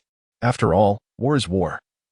It involves the lives of millions, determining the rise and fall of a nation, and cannot be whimsically swayed by the personal emotions of a commander. The general understood this well. Since he was a teenager, he had rolled between life and death on the battlefield, and for the past 2 decades, the empire had been embroiled in warfare with surrounding nations. The war experience and judgment he had cultivated were beyond the reach of officers who had merely graduated from knightly schools. Rising to the rank of general on the battlefield was not merely a matter of bravery, it required wisdom and composure. Thus, even with a temper as fierce as a lion's, when it came to matters of state and military, he could remain as calm as a desiccated nut devoid of moisture. He was acutely aware that, although the orcs did not wield magic, they possessed formidable physicality and combat prowess, particularly the ogres and werewolves, which were far beyond the capabilities of ordinary humans. With proper equipment and strategically sound formations and tactics, they would present a terrifying fighting force. Before launching an offensive, it is prudent to thoroughly ascertain the circumstances at hand, the nature of the orcs' equipment, their organizational structure, and the tactics they are likely to employ. The general is acutely aware that this battle bears significant weight. The power struggles within the court have escalated to a fever pitch. The Elney family, unsatisfied with their dominion over economic and political spheres, seeks to extend their reach into military authority. They have been scheming to orchestrate their own ascent to power by placing one of their own in command. Given the emperor's youth and his propensity to favor those adept at flattery and cunning, military officials have consistently found themselves at a disadvantage in political machinations. Should this military endeavor be executed with resolute efficiency and the orc stronghold be decisively eradicated, the military could reclaim its influence in courtly disputes and effectively expel the Elney family's grasp from all military affairs. Conversely, failure would undoubtedly embolden the Elney family to seize upon this opportunity to grasp the coveted military power they have long desired. Upon receiving the report, the general's countenance darkened, and he noticed several scouts trembling in trepidation. Finally, he turned sharply to his aides and bellowed, "Summon that scoundrel, Nagas, to me at once." The aide rushed from the tent, only to be met with another roar from the general. "Stop. Remember, request the presence of the priest Nagas. I have matters to discuss with him." The general adjusted his phrasing and reiterated his command. A creature formed from accumulated corpses had emerged. Based on the general's experience, this was likely a creation of the Necromancer's Guild. He had witnessed their macabre manipulations of the dead during his youthful encounters with other nations. He was uncertain of the guild's motives in this instance and had no time to ponder, All his focus was directed towards the orc city-state. Obstacles in the path must be cleared away. Upon witnessing Naga's reaction, the general sensed trouble. The priest's countenance brightened upon hearing of the colossal undead creature that had appeared in the wilderness, having slain numerous soldiers. His expression unmistakably conveyed the sentiment. Finally, my chance to achieve glory. He ordered the concentration of all mages within the ranks to eliminate this monstrosity. The general vehemently opposed this course of action. The mages, being the most potent yet fragile members of the troops when gathered in one place, could suffer losses that would severely impact the fighting capability of the army, particularly when facing orcs where mages play a decisive role in battle. Yet, Nagas insisted on his plan. The general, conceding a point, suggested that they at least first ascertain the nature of the undead creature in question. What kind of monster it was, why it had manifested here, whether it was being controlled by someone, and its ultimate intentions. Once these queries were resolved, they could strategize and act accordingly. Nagas, however, dismissed the general's caution, arguing that such indecision merely delays their opportunity for action. Regardless of whether this was a ploy of the orcs or the Necromancer's guild, a massive undead creature is, at its core, merely an assemblage of corpses. With sufficient magical force, it could be obliterated. This approach serves to instill fear in the orcs. The military texts articulate this concept clearly, referring to it as a method of conquering without battle through sheer momentum, thereby facilitating future engagements. The general exerted immense effort to suppress his burgeoning anger, nearly succumbing to the impulse to cleave the overly ambitious commander before him in two. It was evident that the high priest's impatience for accolades left no room for delay, rendering the general's cautious deliberations mere manifestations of senility and ineptitude. The Necromancer Guild had become the common enemy of all nations, synonymous with malevolence. Eliminating one of the colossal monstrosities birthed from their dark arts would not only yield military glory but also significantly elevate one's standing within the church, truly a divine gift. Without hesitation, High Priest Nag summoned the mages within the ranks, determined to set forth on the morrow, as though fearing the undead beast might vanish into thin air. A few days into their expedition, guided by a handful of scouts, the troops quickly uncovered the creature's trail, marked by immense footprints and an overwhelming stench of decay. Following the tracks, it was not long before they beheld the monstrous entity. The general and the priest ascended a nearby hillock, providing a clearer vantage point from which to observe the creature's slow advance toward the northwest. From within his cloak, the general produced a long iron tube, a gift bestowed upon him by Duke Mralik of the capital through Captain Roland. The Duke had maintained a steadfast alliance with the military, having a background as a soldier himself, earning the trust of his fellow military ministers. Although his daughter was set to wed a scion of the Elney family, it was widely regarded as a mere trifle of youthful affection. It was well known that the Duke tirelessly advocated for military funding, and such a gift underscored his enduring concern for frontline matters. This remarkable device was a masterpiece of the dwarven artisans, allowing one to gaze upon distant objects. It proved exceedingly beneficial for warfare, and the general felt profound gratitude for the Duke's thoughtful gesture. Peering through the tube, he beheld the immense creature with startling clarity. Its outline resembled that of a dragon, a being previously thought to exist solely in legend. The creature was an amalgamation of countless corpses from the attire of these bodies. It was evident they belonged to the reconnaissance unit he had dispatched a fortnight prior. Those once vibrant soldiers were now grotesquely intertwined, their numerous protruding limbs decomposing, swaying rhythmically with the creature's movements, reminiscent of the bristling fur of a beast. Among the twisted appendages, distorted faces occasionally emerged, forming a chilling tableau of death and motion. The stench of decay was so potent that it repelled even the carrion birds, all living beings instinctively recoiling from the aura of this abomination. The bizarre and terrifying visage, coupled with the pungent odor of rotting flesh permeating the air, conjured an atmosphere of eerie dread, sufficient to send shivers down the spine of any observer. Even the general, seasoned by countless scenes of carnage, felt an unsettling chill creep along his back. He sensed that this was no ordinary adversary. The priest of Nagas peered through the iron tube and beheld the colossal monstrosity, his complexion turning ashen. He had only glimpsed zombies through illustrations. Yet, the priest's fury erupted. What kind of soldier retreats in the face of the enemy? To charge into battle without even comprehending the nature of the foe is sheer folly. These mages have been nurtured with immense effort. What if the troops suffer casualties? Is your mind filled with nothing but folly? The general's wrath finally erupted as he bellowed at the priest. Halt! The general's roar stilled the steps of his aide, who had just begun to advance. Here. I am the commander. They are all under my command. Go and deliver the orders. That is my command. The priest, summoning his courage, stood his ground against the general. Ultimately, the authority of orders prevailed in the minds of the subordinates, and he dashed towards the troops stationed downhill. Helplessly, he watched as hundreds of mages galloped towards the creature. The general glared at the priest, his eyes almost ablaze, grinding his teeth as he warned, "You'd better hope that creature can be swiftly dealt with." The mages swiftly approached within range of their spells.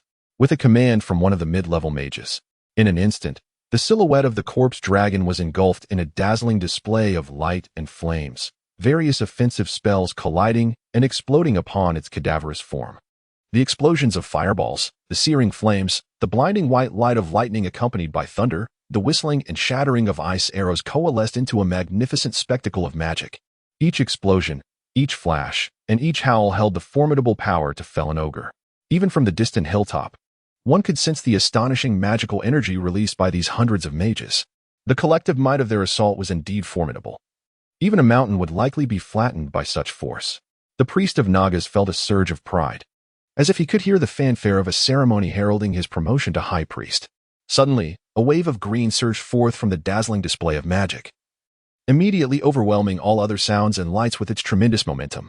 In the blink of an eye, the green wave dissipated, and the wilderness returned to tranquility. As if nothing had occurred, the wind whistled softly across the vast expanse of blackened earth surrounding the corpse dragon, which stood eerily untouched. The spectacular magical display seemed but a fleeting illusion. Not a trace remained on the corpse dragon itself. The immense magical power and life energy contained within those bodies rendered its defenses far more resilient than any magically enhanced armor. Neither magical nor physical attacks would bear any effect. After a prolonged moment of bewilderment, the high priest Nagas clasped his head in despair, exclaiming, "How could this happen?" The general's fist, as large as a cooking pot, struck his face, accompanied by the sound of shattering bones, sending him flying far away. Nagas had led his troops to annihilate the colossal undead monster, only to meet a tragic fate alongside his entire battalion on the battlefield. The general had already contemplated the contents of his report. The most formidable weapon against the orc forces, a talent painstakingly cultivated by the Magic Academy, had vanished in mere moments. The general trembled uncontrollably. Observing this scene from a distant hillside, Bishop Ronith also quivered slightly.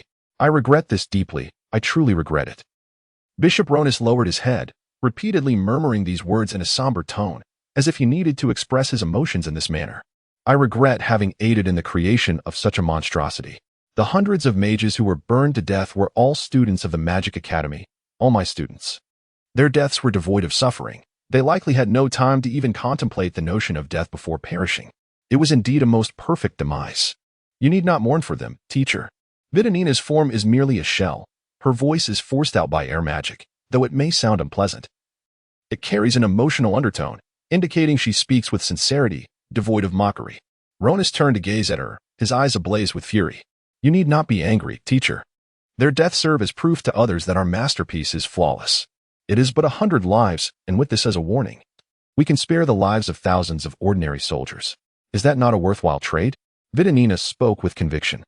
"Are you saddened simply because they were disciples of the Magic Academy? I recall you often taught me that life is devoid of distinction between the noble and the lowly." "You are mistaken, teacher. As long as something exists, it is inevitably subject to destruction, and thus must meet death. I have merely altered the structure of my existence, rendering myself ageless. Furthermore, I have become this way precisely because I feared death.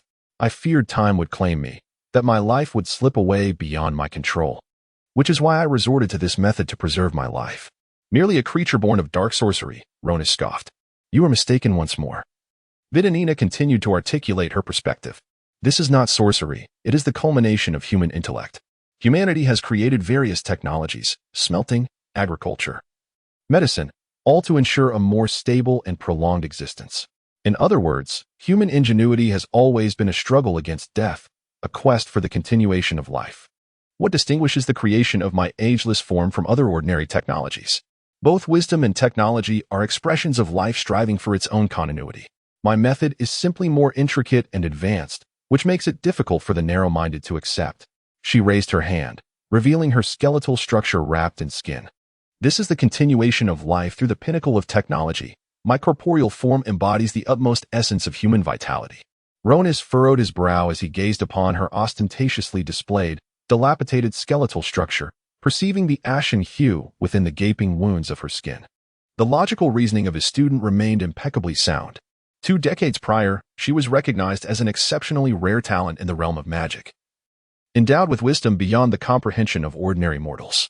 Ultimately, she applied her intellect to the recreation of an ancient, long-lost ritual, transforming herself into a lich. Perhaps it was her own brilliance that led her astray. Once humankind partakes of the fruit of knowledge, they are doomed to forfeit the pleasures of life. Ronith suddenly recalled this parable. Why do you two persist in squabbling over such trivial matters? After all these 20 years, you have made no progress whatsoever. Sandrew, listening impatiently from the side, turned to Vidanina and said, "Could you address something substantial? What purpose does the creature you have created serve? Why must we observe this lumbering behemoth as it shuffles about?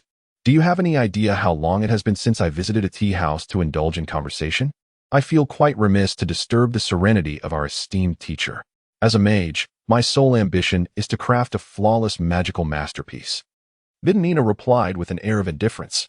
"Moreover, is it not our responsibility as creators to monitor the condition of this work of art?" A peculiar smile crept across the upper half of Vidanina's face. "That is because I predetermined its instincts during its creation. It will navigate along the ley lines, making its way to the center of this elevated ground to clear away some refuse. Such a magical artifact must fulfill a role commensurate with its significance. Hence, I have tasked it with guarding this land, destined to become a sacred site until the arrival of the world as sovereign. A new world order shall arise from this very place." "The world sovereign? A new order?" Sandrew spat dismissively. "Do you still believe in such ethereal nonsense?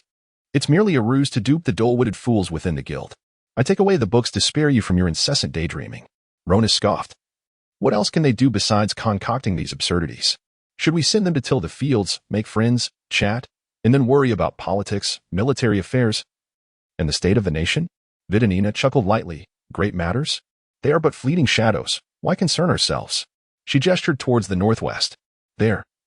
The city-states are a confluence of nearly extinct races of orcs, lured by promises of freedom and independence, while various national commercial guilds thrive under a facade of prosperity, seeking to occupy this central geographical nexus for their own expansion. But will the empire of Ifast stand idly by as the orcs they have slaughtered achieve independence? Do the surrounding nations genuinely desire the establishment of a state upon this high ground? Has not the imperial army already arrived? The outcome of this war will undoubtedly sway the political tides within the empire. Military affairs, political upheaval, the survival of nations, the founding of states. Prosperity and strength, such are truly grand and beautiful phrases, sufficient to ensnare those insignificant beings in a frenzy, worthy of praise from poets. Yet, what do these truly signify? This central hub, once a confluence of shifting winds and clouds, is poised to crumble into ashes beneath the weight of my creation. Those grand military affairs that were destined to unfold will naturally cease to exist. Do you presume yourself to be a deity?" Ronith scoffed. "I am not a god. And indeed, no gods exist in this world. I have merely transcended the mundane. I perceive the superficial glamour of this realm as mere bubbles. And all occurrences are but small cogs in the grand machinery of the world's evolution, a trajectory predetermined since the dawn of existence. The outcome has long been sealed. Why indulge in such trivial pursuits?" Her voice rose with fervor, becoming increasingly grating. I invited both esteemed teachers to witness, hoping they would behold how our masterpiece transforms that which is unsightly into mere ash, thereby affirming that all aligns with my assertions. Only our endeavors adhere to the developmental laws of this world, embodying true significance. Sandrew spat for the 3rd time, expressing his disbelief. "Sometimes, I truly admire your dedication to such mundane matters. Why not live a simpler life? Like me, who contemplates little and engages in whatever intrigues me. Even when you summoned me for this perilous task, I came solely out of curiosity. There is no need to ascribe some profound meaning to every endeavor." Vidanina laughed, a sound akin to a wolf lamenting. "Regarding amusement, I have a rather intriguing tale for both teachers. I cast that classmate into the sunwell, leaving him grievously injured, teetering on the brink of death. One who has practiced true meditation would know precisely what transpires when such a soul plunges into the well, brimming with vitality. I trust both teachers are well aware of the implications. The waves of energy within the well would be siphoned from him, thereby disrupting the ritual that legends say the sprites employ to combat darkness. Furthermore, I am aware that this classmate emerged from the Whispering Woods with those very powers. After all, neither of you appeared astonished upon witnessing my leaf from the World Tree. Surely, it cannot be the sprites from the Whispering Woods who have informed you. Sandrew and Ronith exchanged glances, remaining silent. Ronith calmly remarked, "What you choose to believe is your own affair. We too harbor our convictions. Each of us acts in accordance with our beliefs, and ultimately, we shall discern whose faith holds true. It has always been this way." Vidanina said meaningfully, "I wonder if that classmate, in his flight, might inadvertently carry away those 2 leaves from the world tree? Such an occurrence would render the sprite's so-called ritual utterly nonsensical. I suspect he would not venture there without reason. I can discern his strength, and it shall only grow. One driven by the desire for power would never overlook treasures like the leaves of the world tree." Ronith sneered, "I fear this may disappoint you. He did take one, but it has already been used to save someone. Moreover, it was to save a woman, truly reminiscent of my own youthful romantic flair." Sandrew shook his head, pondering. Vidanina's half-exposed face displayed a flicker of disappointment before she nonchalantly remarked, "However, saving one person does not guarantee the inclination to save all. To love a woman does not equate to loving everyone. All developments unfold within our expectations. All delusions that hinder us will inevitably be reduced to ashes. Let the 2 skeptical mentors wait and see." She sighed deeply. "I truly long to see him vibrant once more. Ace's sole distinction from a corpse lies in the breath he draws. He has been in a coma for several days now. Showie has remained by his bedside, caring for him throughout this time." Some thieves inquired about the whereabouts of the couple, to which the half-orc proprietor responded that the lord of this town had requested their presence to discuss some important matters. They speculated wildly, assuming he was still negotiating some advantage with the lord, lamenting that he was indeed a person of discernment, before departing with their goods. Asa has since been moved from that roofless house to another room. This matter has not been made public. After all, the lord must uphold the dignity of the law, and any act of theft should be condemned to the massive gallows in the square. Lord Cedros merely stated that the individual was a friend who sustained injuries during his magical experiments. Healing spells can finally manifest their effects on the flesh. There is no systematic magic that Cedros cannot wield, although he has not delved deeply into many grand spells due to the breadth of his studies.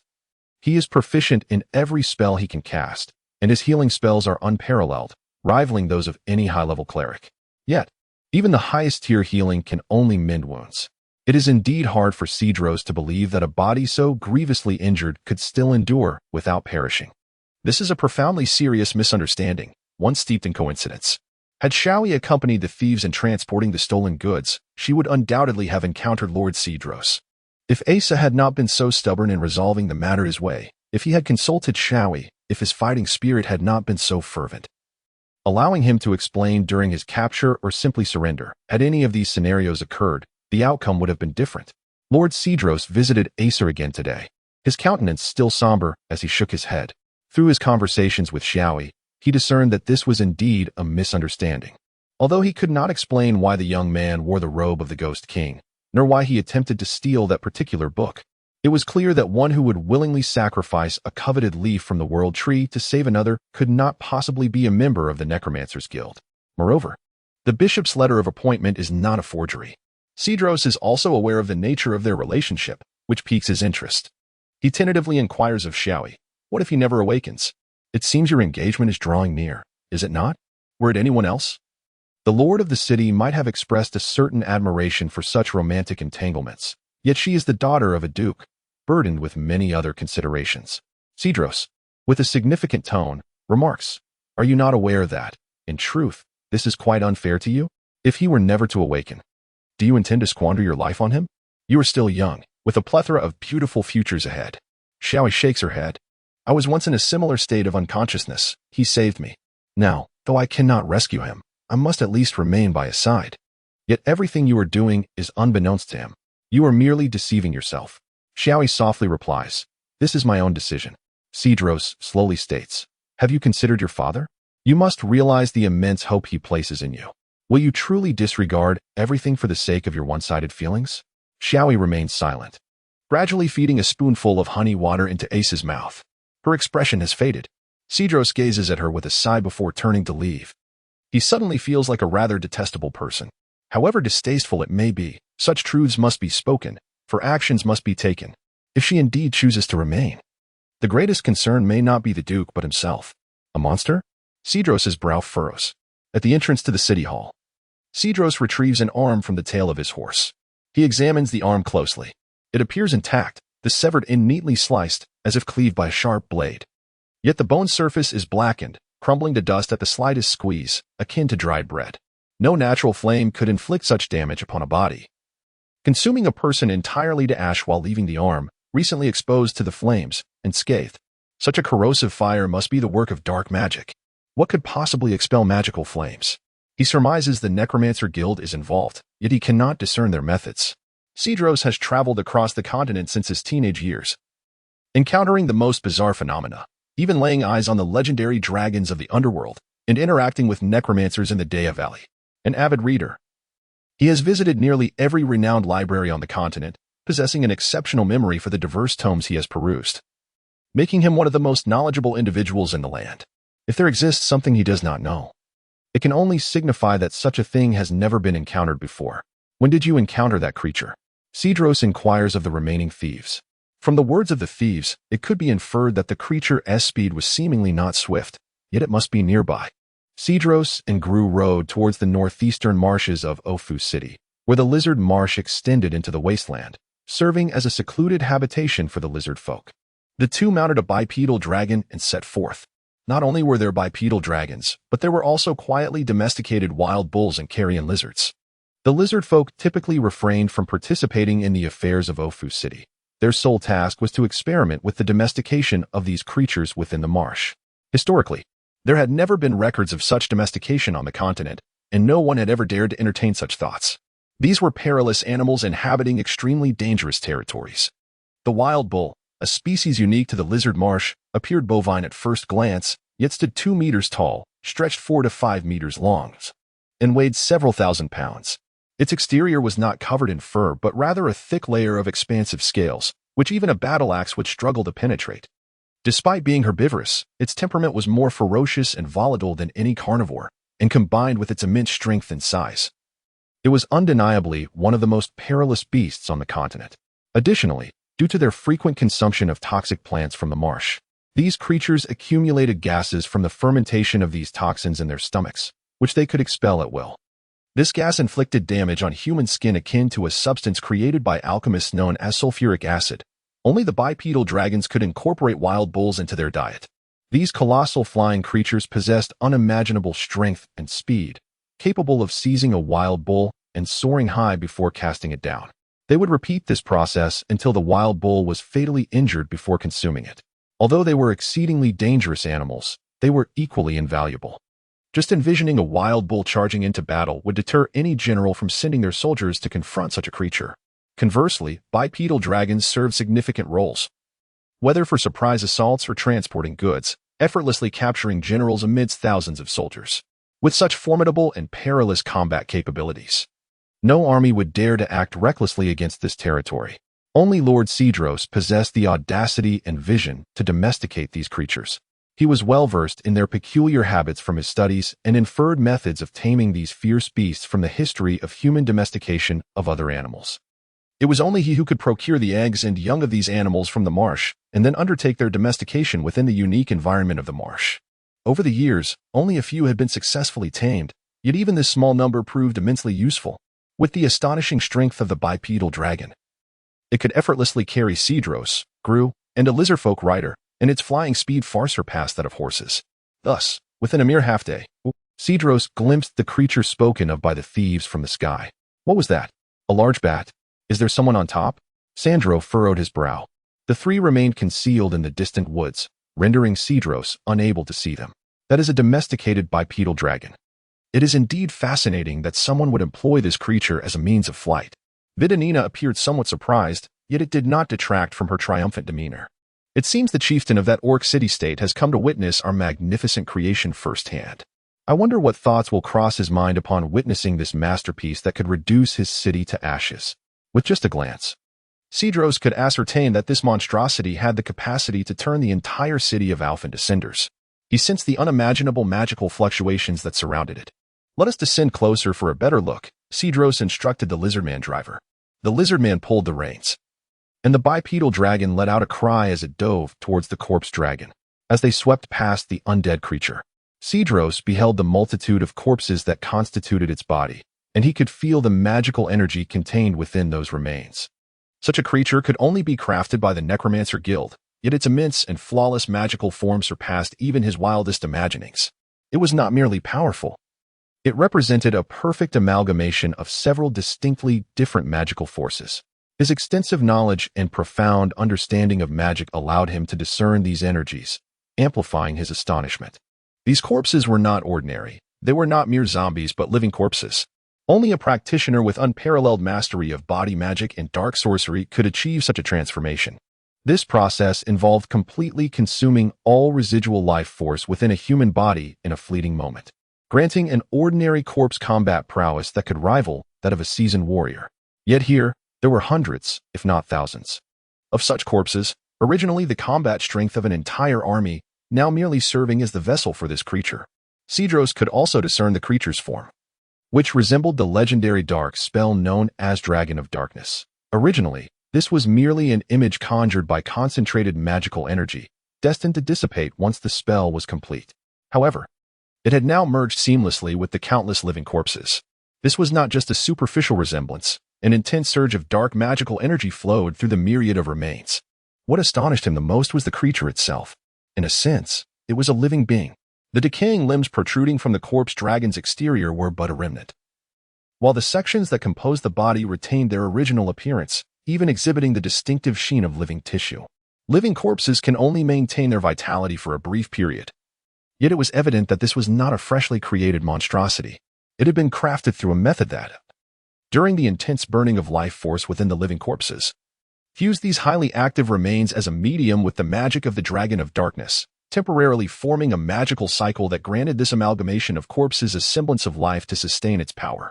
The astounding magical and life forces within this creature intertwined, creating an everlasting cycle that allowed it to unleash devastating flames as effortlessly as a living being breathes. Each spell is a pinnacle of artistry, with the balance among various magical forces skillfully maintained, allowing the unique characteristics of each type of magic to be fully realized. He marveled at this. It was nothing short of an unparalleled masterpiece of magical artistry. Yet, he suddenly snapped back to reality and shouted at the lizard man, urging him to take flight as the skeletal dragon's head turned towards them. After enduring relentless bombardment from hundreds of mages over the past few days, the creature had become exceedingly sensitive to human presence. It elongated its neck to inhale. Even the lizard man, devoid of magical prowess, could sense the eerie fluctuations in the air caused by the frenzied gathering of magical energy. With an incantation, Cedros thrust his hands forward, sending a white sphere of light hurtling towards the skeletal dragon's head. This was Thunderclap Bomb, the most offensively potent spell among air magics. A resounding explosion ensued, causing the dragon's head to sway slightly, leaving a small crater from the fierce blast.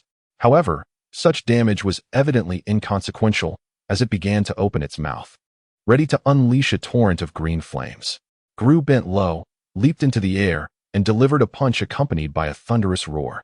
The force generated by his powerful legs propelled his massive body downward.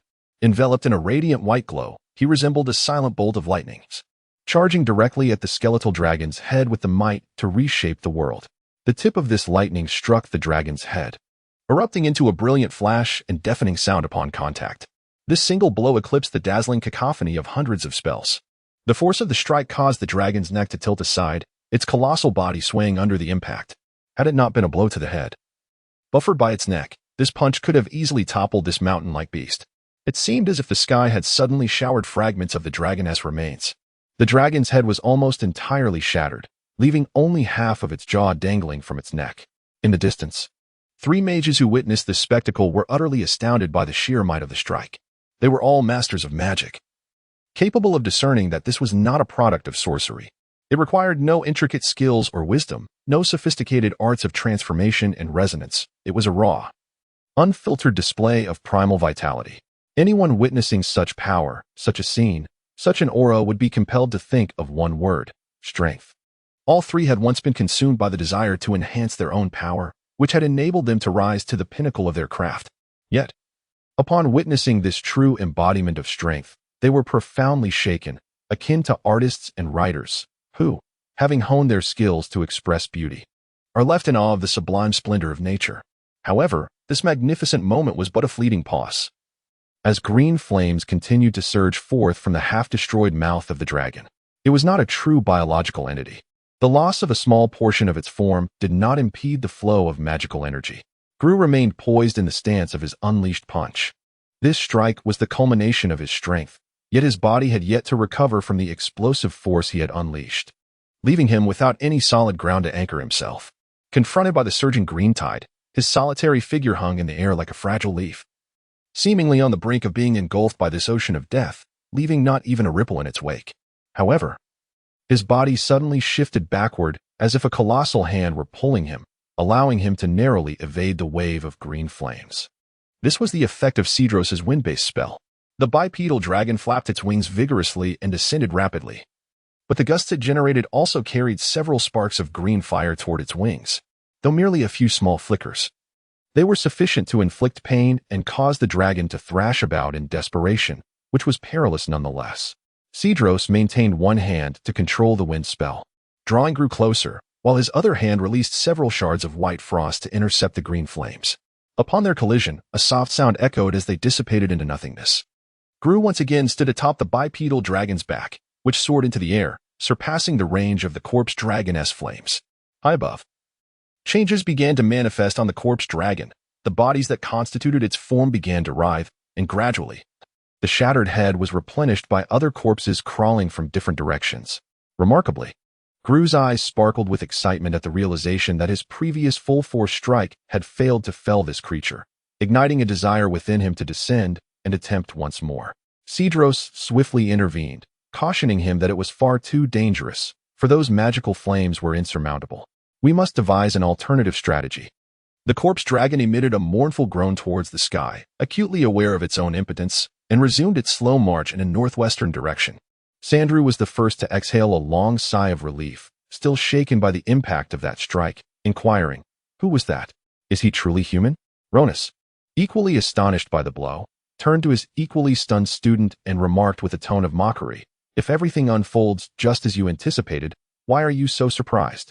Regardless, I firmly believe my creation is invincible, confident it will eradicate all detritus completely." Vidanina's hoarse voice resounded with conviction, as if to assert that even in the face of such a staggering blow, his faith remained unshaken. Confidence, while a source of strength, is a deeply personal and internal power. If it requires loud proclamations for affirmation, it risks appearing as a mere facade of courage. How intriguing, indeed. Sandrew nodded in agreement. In the city of Alf, night fell. Xiaoi had just finished feeding Asa honey water. Her hand caressed Asa's face, her gentle palm tracing the well-defined contours. Yet, her heart was troubled. Cedros' words from earlier that day had unsettled the conviction she had so resolutely held. Lord Cedros entered the room, observing her actions with a sigh, and then spoke slowly. "If I can heal this young man, you must promise me to fulfill a task you were meant to undertake." "I promise," replied Xiaoi, rising with an expression akin to one who has heard a divine oracle of salvation. Cedros placed his hand gently upon Xiaoi's head, nodding in acknowledgement. "I know you have always been a good child and have been obedient." Turalian, nestled within a secluded forest in the southwest of the continent, had been a haven for elves since over a century ago due to its pristine air and sparse human presence. Gradually, it became the most populous settlement of elves on the continent. For the elves, the Whispering Woods, located far to the east, represented a sacred realm untouched by the mortal world, while Turalian was their true kingdom. Although they retained an air of cultural superiority and aloofness, the influence of the mundane world had fostered a more open-minded disposition among many of them. The elves engaged with humans, gradually replacing numerous traditional rituals and prayers with more pragmatic lifestyles. Today, a human guest had arrived via a teleportation scroll, a rare occurrence given the elves' selective nature in their interactions with humanity. Only those held in high esteem by the elves could obtain such a scroll, making such individuals exceedingly rare. A colossal undead dragon was steadily advancing towards the city of Ofu, expected to arrive in 3 to 4 days. Cedros had conceived a strategy to confront this nearly invincible behemoth, but it necessitated magical artifacts that only the elves of Turalian possessed. Upon his arrival, he learned that the elders were convening with an envoy dispatched from the Whispering Woods. To his surprise, upon announcing his presence, the elves invited him to the meeting hall. Entering the grand chamber, Cedros greeted several elder friends. "Your arrival is fortuitous. We were just contemplating how to inform you." One elder welcomed him. gesturing towards a silver-haired elven woman. "This is Lady Ruya, the envoy from the Whispering Woods." The elder then introduced Cedros, and this is Mr. Cedros, a distinguished magician and scholar with excellent relations with many human nations and religious factions. Indeed, the elder continued, "We are in the process of notifying all nations and groups with whom we have dealings to assist in the apprehension of an individual. We hope you can lend your support." The elder handed Cedros a portrait. This was personally drawn by our esteemed envoy. The image depicted a young human male. Elven hands are known for their artistry, and it was evident that Lady Ruya held a profound impression of this individual. Thus, despite lacking formal training in painting, the likeness came to life upon the canvas. Sandrew gazed at the portrait, his brow furrowing slightly as he inquired, "What exactly has this individual done?" Even the oldest of elves lacked the experience to decipher subtle expressions, a skill honed through the intricate machinations of human society. Thus, no elf harbored any doubts regarding his demeanor. "Rest assured, I am confident that good news will arrive shortly," Sandrew replied with a faint smile, his eyes merely flickering for a moment. "However, I must admit that my visit is not without purpose. I hope you might bestow upon me a few small tokens." Naturally, these humble requests were promptly met with agreement. By the time they returned to Ofu, night had fallen. Sandrew immediately delivered the items he had procured to the city's blacksmith workshop, where the smith was secretly hired from the Calendar Basin at a handsome salary. Possessing the exceptional skills necessary to forge weapons according to his specifications, an 80% chance of success is sufficient for many endeavors, yet this particular matter demanded absolute certainty. Failure would leave no avenue for retreat. The city of Ofu, which he had meticulously cultivated over the past decade, would be reduced to ashes, embodying many of his aspirations. Additionally, he grappled with another vexing dilemma: how to ensure that the core remained intact during the assault. If it were merely a matter of destruction, the problem would be far simpler. "I imagine you are quite troubled at the moment," Sandrew pondered as he entered the room, only to hear those very words. He looked up to see an unexpected visitor. "I inquired with the city officials, and they mentioned you were busy, so I had no choice but to wait for you here." This individual, dressed in ordinary attire, appeared to lounge casually. However, the chair, roughly crafted by an orc apprentice, seemed to take on a dignified elegance, as if infused with the essence of fine craftsmanship. Sandrew chuckled, saying, "I recall that you once had a knack for alleviating headaches. Since you have chosen to appear at this moment, I trust it shall not be in vain. I have many sources of discomfort." 3 days later, more than 10 miles south of Ofu, Sandrew grew, and Shaui beheld the colossal silhouette of the corpse dragon gradually emerging on the horizon. Beside them, a dozen lizardfolk pushed enormous crossbows, truly masterpieces of magical artistry. "I find it difficult to bring myself to destroy such a creation," Sandrew lamented, shaking his head.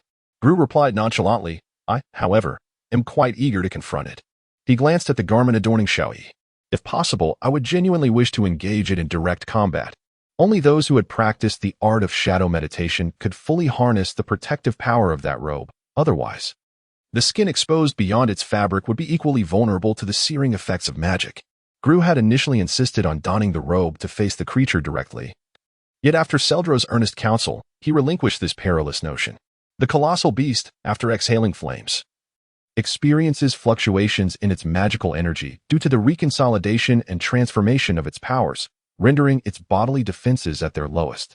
Aware of Shaui's remarkable agility, Sandrew determined that only her petite frame, clad in a robe, could effectively conceal her entire form, including her head and face, making her the ideal bait.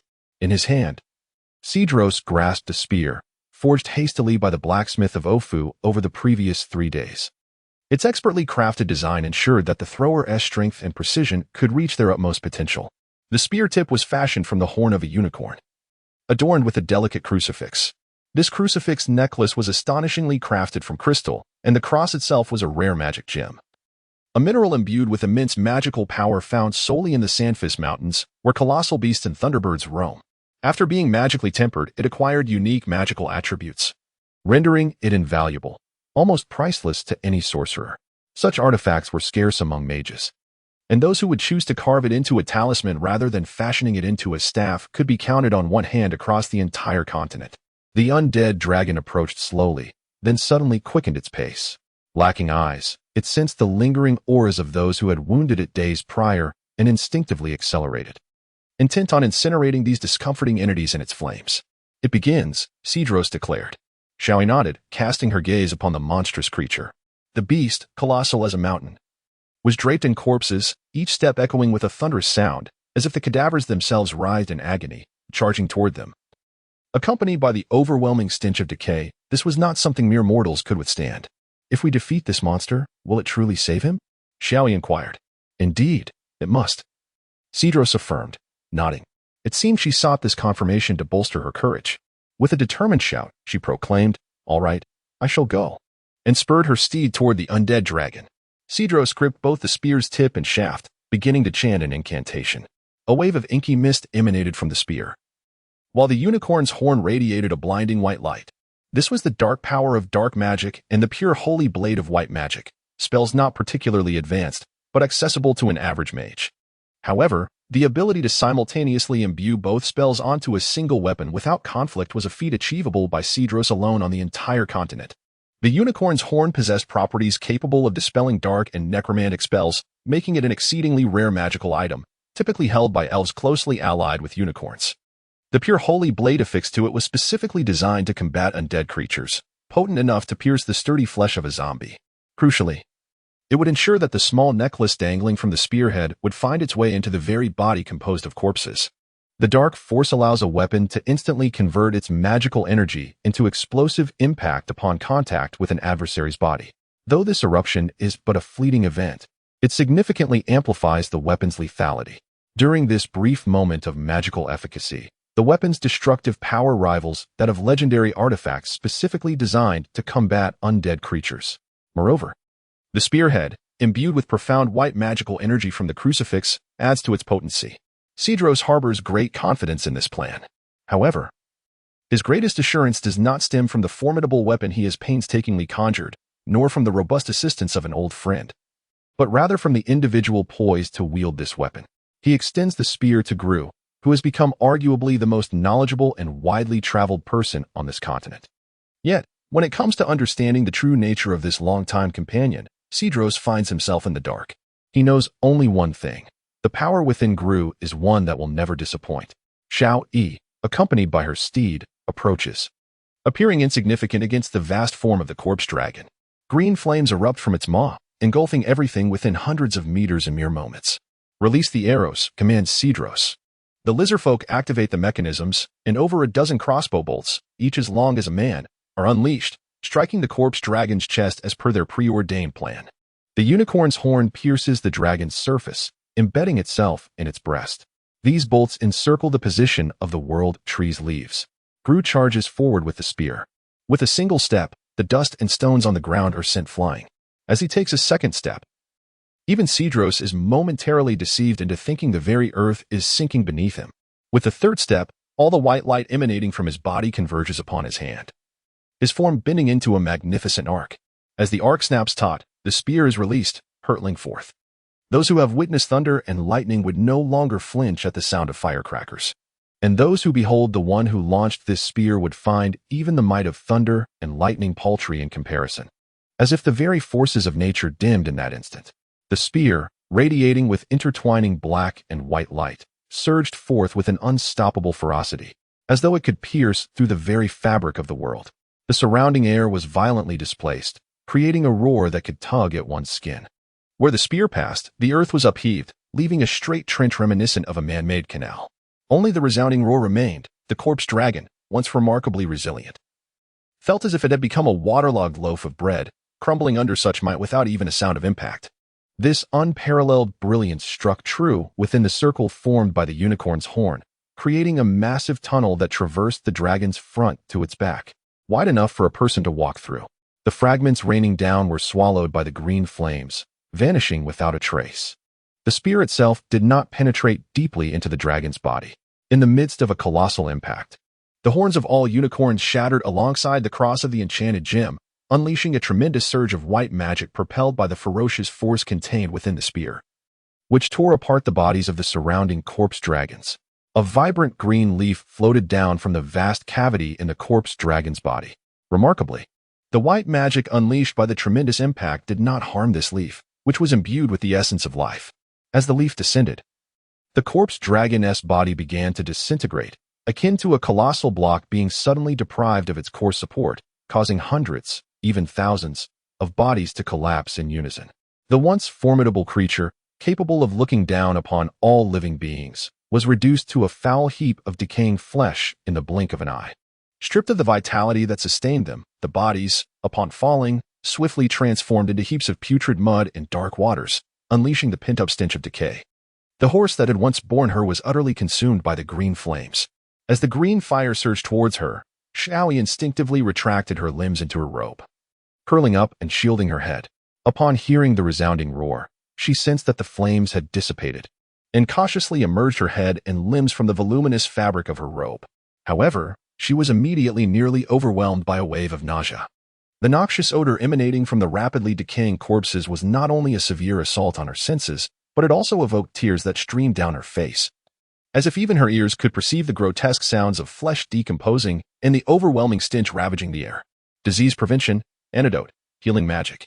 She hastily cast several spells of white magic upon herself, then lifted her robe to cover her nose, gradually allowing her eyes to open a mere slit. Her magic, learned under the tutelage of Cedros, was commonplace across various systems, yet lacked profound depth.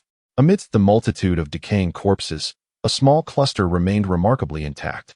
With trepidation, Xiaoyi waded through the putrid remnants of flesh and skeletal remains, summoning her courage to turn over the bodies, revealing the vibrant green leaf nestled within. Even among the countless corpses, the leaf's exuberance remained entirely unaffected, still radiating with striking brilliance. As Xiaoyi grasped the leaf in her hand, the surrounding bodies began to rapidly decay and rot. Suddenly, a white orb of light hurtled towards her from a distant hilltop, darting through the air with the swiftness of a crossbow bolt, yet producing no sound. Just as it seemed poised to strike Xiaoyi, a faint flicker of electricity surged forth, producing a soft pop as it collided with the small orb. The orb itself remained largely unscathed, its trajectory slightly altered by the impact, landing just a few steps away from Xiaoyi. Similarly, several delicate bolts of lightning struck the orb's mid-flight, redirecting their deadly magical energies harmlessly to the ground. Amidst a cacophony of explosions, earth, rotten flesh, corpse water, and bones soared through the air, resembling a macabre display of fireworks.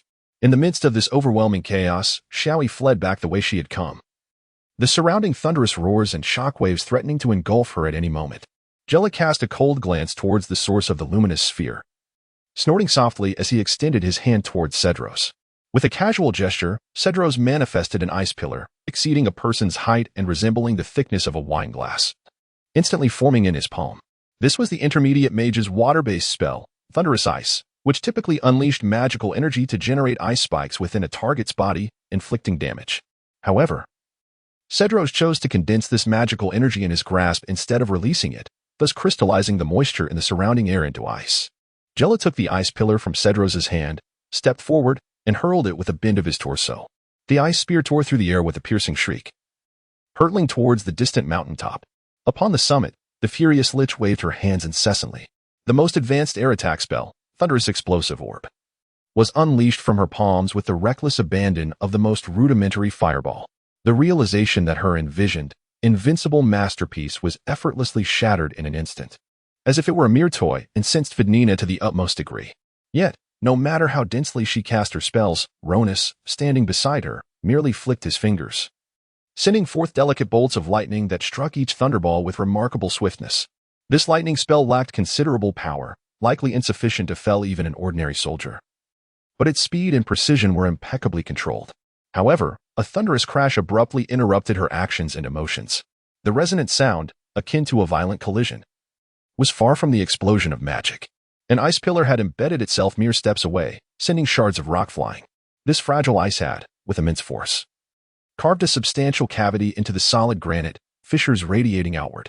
The ice pillar stood as a monument to destruction and power, glinting with a cold, austere brilliance in the sunlight. Sandrew stared dumbfounded at the ice spear before turning to Ronith, remarking, "If the students at your magic academy witnessed this, I assure you that at least half would abandon the study of magic for martial pursuits." The lich's form was merely a vessel, yet within Fidnina's heart, she felt the sweat of trepidation. A direct strike from such a projectile could dismantle her corporeal form as easily as rags. She scarcely had time to comprehend the situation before the ice spear, with the might to cleave mountains, had already plunged beside her. Deep down, she recognized that even if she had seen it coming, evasion was futile, No magic could shield against such a raw and direct assault. At that moment, she felt something within her shatter. She realized that her body, the pinnacle of human intellect, endowed with the highest magical prowess on the continent, was, in fact, exceedingly fragile, capable of being reduced to mere tatters in an instant. This vessel, for which she had once traded her world-altering beauty, had been a source of pride for her. She had reveled in her superiority over all living beings, proud of her defiance against the ravages of time, which had granted her a sense of transcendence over the world. Especially after the creation of that colossal, invincible undead dragon, she had felt herself ascend to the divine, believing she could stand alongside the Creator in equal measure. However, in this fleeting moment, she had yet to awaken from the shock of her own failures, only to realize that she too could vanish from this world in an instant. Much like others, this spear did not strike her, yet it shattered all her confidence and beliefs into fragments. She understood that if she dared to fly forward, such an assault would undoubtedly reduce her to mere skeletal remains before she could react. Gru furrowed his brow. From this vantage point, the figures of Vidanina and her companions appeared merely as distant specks. The vast distance rendered the spear ineffective. He reached out to Cedros. "Another one, please." After a prolonged moment, Vidanina finally emerged from her tumultuous emotions. The pain of failure and despair morphed into hostility and rage as she shouted at Ronith. "Was it you behind this?"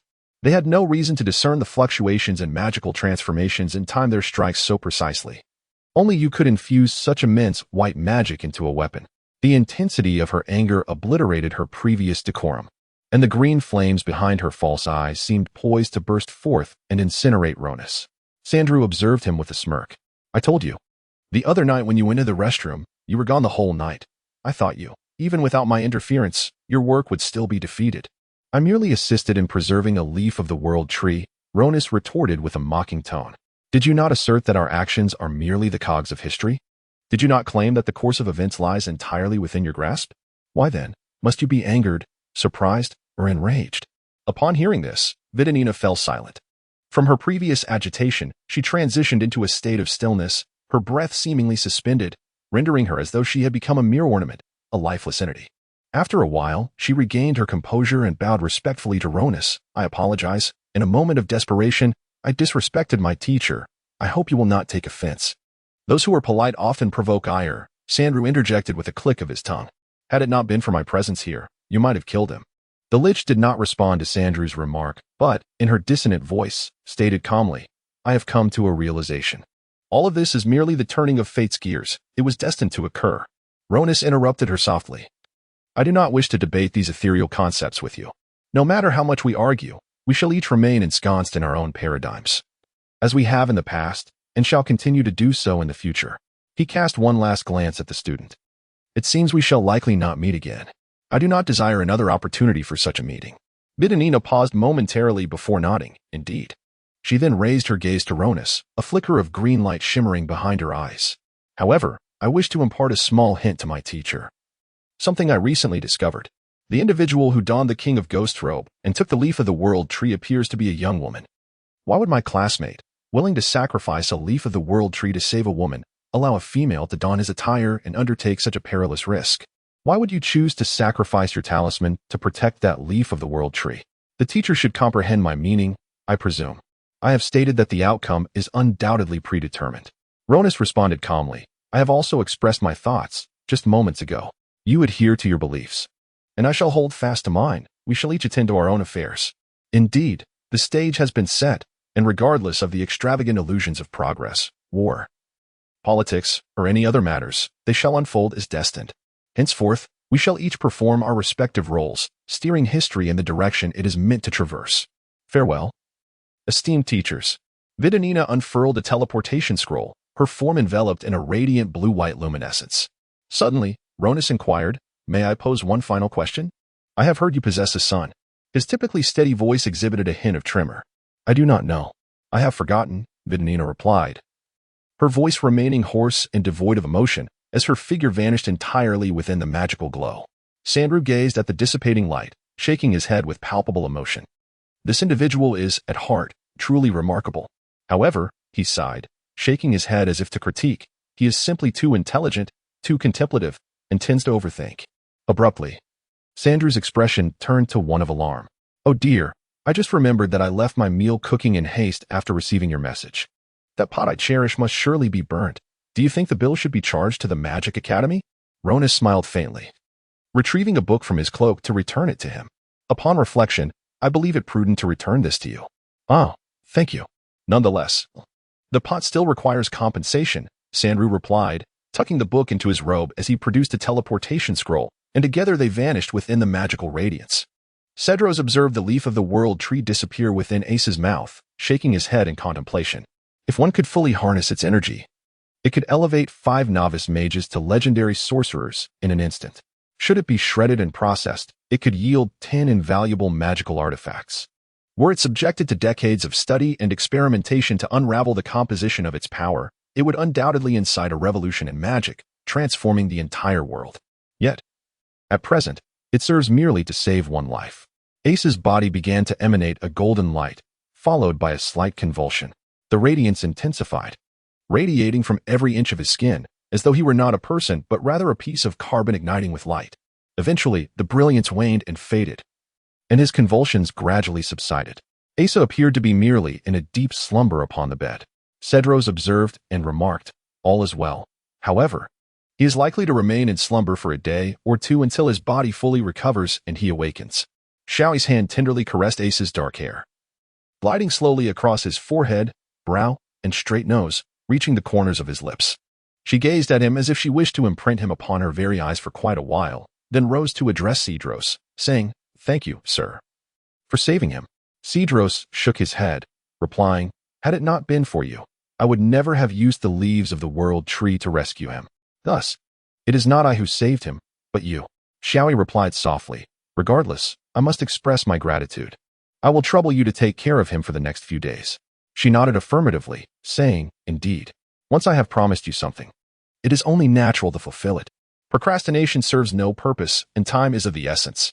"You truly are a sensible child," Cedros sighed, feeling a sudden twinge of guilt as he produced a scroll from his cloak.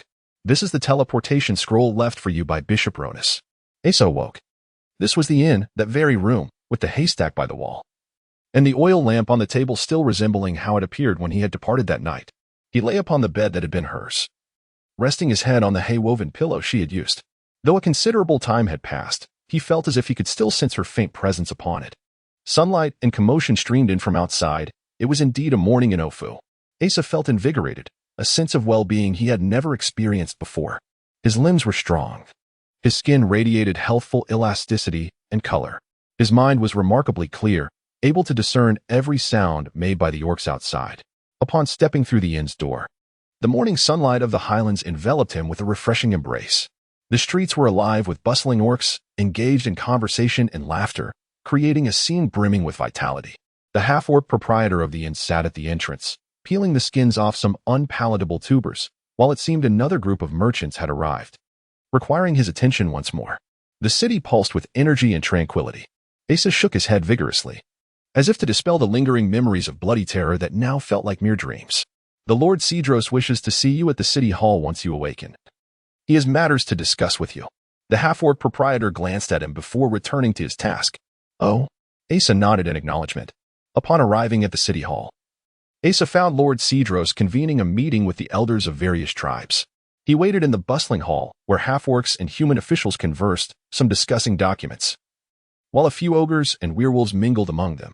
The air was filled with the cacophony of diverse languages, the vivid array of appearances lending an air of liveliness to the scene.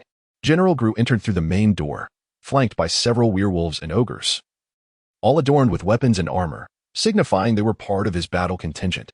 After casting a brief glance at Asa, General Gru nodded and led his subordinates into another conference room. Asa returned the nod, pondering, was this truly the fearsome enemy from his last memory? He suddenly recalled a tale. A man, while asleep in the mountains, dreamt for a century, only to descend and find that 100 years had elapsed and the world had undergone a profound transformation. At this moment, he felt as though he had experienced such an extensive dream. The world has changed. But what of her? The meeting finally concluded. Lord Cedros emerged from the chamber with a smile, beckoning to Asa, who followed him into the bustling streets. The term self resonated with an unsettling sharpness. Asa was uncertain whether Cedros had intentionally expressed it thus, or if it was merely his own interpretation. He felt as if something had struck him from within, a painful, oppressive sensation that left him trembling. "What are your plans?" Cedros inquired, gazing at him. Asa remained silent, his face betraying no emotion. The street continued to teem with life, vibrant and harmonious. Various orcs and humans passed by, bustling and calling out. Yet, this cacophony seemed to him but an illusion, distant and entirely unrelated to his own existence. He walked alone, step by step. Cedros observed him in silence, merely accompanying him. Finally, Asa sighed and murmured, "I wish to travel far and wide, to explore and experience different places. This has long been my aspiration." This was certainly not an encouragement, merely a curiosity. The emotions of youth are often unrestrained. Since she chose to depart, there must be her own reasons. What purpose would my pursuit serve? It is indeed rare for a young person to possess such discernment. Cedros nodded. "I know not of such discernment. I merely recall an old man once telling me, this world does not revolve around your feelings, which I found quite insightful. She has her own choices." Asa's mind felt muddled, yet he found himself articulating such seemingly profound insights about human nature and worldly affairs. "Very well," Asa nodded. "But do you know? Just 2 years ago, this place was nothing but a barren wasteland. The armies of the Empire of Einfast were on the verge of exterminating the orcs inhabiting this highland. These races, akin to us humans, were about to vanish from this continent forever. Their history is as ancient as ours, though their cultural forms differ entirely. They clung to their primitive lifestyles and ancient beliefs, rejecting communication and progress. As humanity grew stronger, they became a diminished and savage group. Yet, look at the present." His expression shifted from that of a mere observer to that of a father showcasing his son. "Behold the vibrant scene here. Each orc labors diligently to build this homeland. Have you ever seen such a spirited city? Their original beliefs and ways of life have vanished entirely with the destruction of their tribes. Those who survived the massacre of humanity were predominantly the young, who, through their active self-struggle and relentless endeavors, grew up devoid of hatred toward their fellow beings. Their faith no longer rested in imaginary deities or ancestral spirits, but rather in freedom, the rule of law, and the values of hard work and perseverance. In merely 2 years, they constructed a city that is destined to flourish further, potentially becoming the mightiest nation on this continent. Though I lead them, I do not serve as their ruler. This place requires no ruler. During this nascent phase, I guide them, and in time, I shall refine the laws and systems that will empower the residents to govern themselves." Such a belief system, rooted in freedom, equality, and a spirited pursuit of progress, constitutes the essence of a truly great nation. To create a city from nothing, to establish a nation, can there be any endeavor more intriguing or meaningful? He waved his hand with a flourish, his silvery hair and weathered visage failing to diminish his vigor and passion. Matters of personal affection pale in comparison to these monumental undertakings that possess the potential to alter the course of history and civilization itself. Cydalos gazed at Asa, whose youthful eyes brimmed with determination and hope. "I perceive you are quite capable. Would you be interested in aiding General Gru in the establishment of this nation? Trust me. The joy derived from exploration and progress is unparalleled, and you are still young. Perhaps one day, you may even lead this country." The words he spoke ignited a fervor within every young heart. The development of the entire continent could ultimately rest in your hands. "Enough," Asa replied wearily, shaking his head. "I truly have no interest in such grand affairs. Right now, I simply wish to travel freely and embark on adventures." "I misjudged you," Cydalos said, scrutinizing him before breaking into a smile. "What? You claim to be unaffected by personal affairs, yet you are utterly clueless on how to engage with them. You are afraid." The old man grinned slyly. "You remain too naive, too kind-hearted. However, those elders possess an excess of wisdom. Wisdom, even when sound, is sometimes better left unexamined." Asa remained silent, his mind troubled, lacking the inclination to delve into the meaning of those words. The royal capital, the duke's estate, the wedding. These thoughts immediately surfaced in Asa's mind, and he shook his head, saying, "I truly do not wish to return to that place. Beginning my travels like this is quite satisfactory." "Aren't you allied with him?" Asa was taken aback by this reminder. "Hasn't he been obstructing the news of Alf's establishment for you?" Cydalos gazed at him meaningfully and replied, "In any case, be cautious. I have heard from Shawi about your escapade in the marsh. You appear to be the soldier who escaped from General Gru's grasp." Asa nodded. Asa chuckled bitterly, expressing, however, "I find nothing amusing in this, nor do I fervently wish for such opportunities to arise again." A few days later, amidst the teleportation magic array of the Imperial Capital's Magic Academy, a brilliant blue light flickered. As the azure and white magical aura dissipated around him, Asa realized he had been transported from the wilderness to the magic array of the academy in the blink of an eye. Approaching to inspect Sandrew's indistinguishable bearded visage, Asa shook his head and lamented, "The thought of having to work under you again saps my spirit. What do you wish to do?" Asa pondered vacantly. Return that work uniform to me." Sandrew waved dismissively, casting a glance at him. "It seems rather perilous to see you clad in this attire." Asa removed the robe and handed it over. Sandrew spread the legendary top-tier defensive gear across the table, casually placing a few hands and feet upon it. For the first time in his life, Asa spent money to purchase an outfit in a shop along the bustling streets of the capital. Lacking the discernment to select his attire, he merely produced a gleaming gold coin, prompting the shopkeeper to eagerly assist him. After donning the new garments, he complied with the shopkeeper's insistent request to groom his hair and shave his face. Upon glancing in the mirror, he was taken aback, completely unaware that he appeared in such a manner, seemingly no less impressive than the young noble knights. Suddenly, Asa recalled the appointment letters from the bishop and the duke that Cedros had returned to him, realizing he ought to return them. Unconsciously, he found himself standing before the duke's residence. The servants announced his arrival, and Duke Mralik personally came to greet him at the door, wearing the same warm and benevolent smile. Notably absent was his aide, Sir Clovis, as the duke, with his seasoned discretion, understood whom to keep away from what occasions. "I have been awaiting you. I must express my heartfelt gratitude for rescuing my daughter from those kidnappers." The duke ushered Asa into his residence, although his smile remained radiant. Internally, he was a whirlwind of turmoil. In stark contrast to the duke's chaotic thoughts and worries, Asa appeared as stoic as a block of wood. Following the duke through the opulent mansion, the lavish surroundings were alive with bustling servants preparing for festivities, adorned with decorations and exuding a jubilant atmosphere. "Father, the wedding dress fitting for my sister is ready. Please come and see." Chris hurriedly approached from the front, momentarily taken aback upon seeing Asa, her astonished gaze lingering on him. "Come and see as well. It is thanks to you that she has reached this day." Traversing a short hallway with the duke, Asa felt as though he had never traversed a path so daunting and exhilarating. Each step resonated with the pounding of his heart, driving the blood to his head in a relentless surge. Finally, after passing through a door, she appeared before him. She was no longer clad in the tattered garb of an adventurer, but adorned in a resplendent white wedding gown, reminiscent of a celestial fairy from myth. Her lustrous, ebony hair was elegantly styled, no longer hastily gathered. With a delicate touch of rouge gracing her cheeks and subtly enhanced brows, she had never appeared so enchanting. A sudden rush filled the once empty void in Asa's chest. It was as if she had been the missing piece all along. As she beheld Asa, disbelief flickered across her face, followed by a blush that rendered her makeup inadequate. Despite her efforts to maintain composure, a glimmer of light danced in her eyes. Her body trembled slightly, as if to compensate for the prolonged emptiness within. The sensations swelling in her chest were not merely a filling, but a tumultuous tide, crashing and colliding with fervor, threatening to erupt from her very core. The sparkle in her gaze pierced his heart with a pain akin to a knife's edge. With a mere call, a step, a gesture, or a glance from her, he felt the urge to rush forth, the tempest within him on the verge of explosion. Regardless of whether they stood in a duke's estate or the royal palace, amidst a battalion or perilous flames, he would draw his sword and escape with her. The mundane realities of their lives, the complexities of their worlds, were inconsequential. Yet, in the end, she managed to regain her composure, blinking away the brilliance in her eyes, allowing all traces of excitement to fade into tranquility. She even offered him a courteous nod, accompanied by a faint smile. Asa could hear the shattering of his own heart, crushed beneath the tidal wave roiling within him.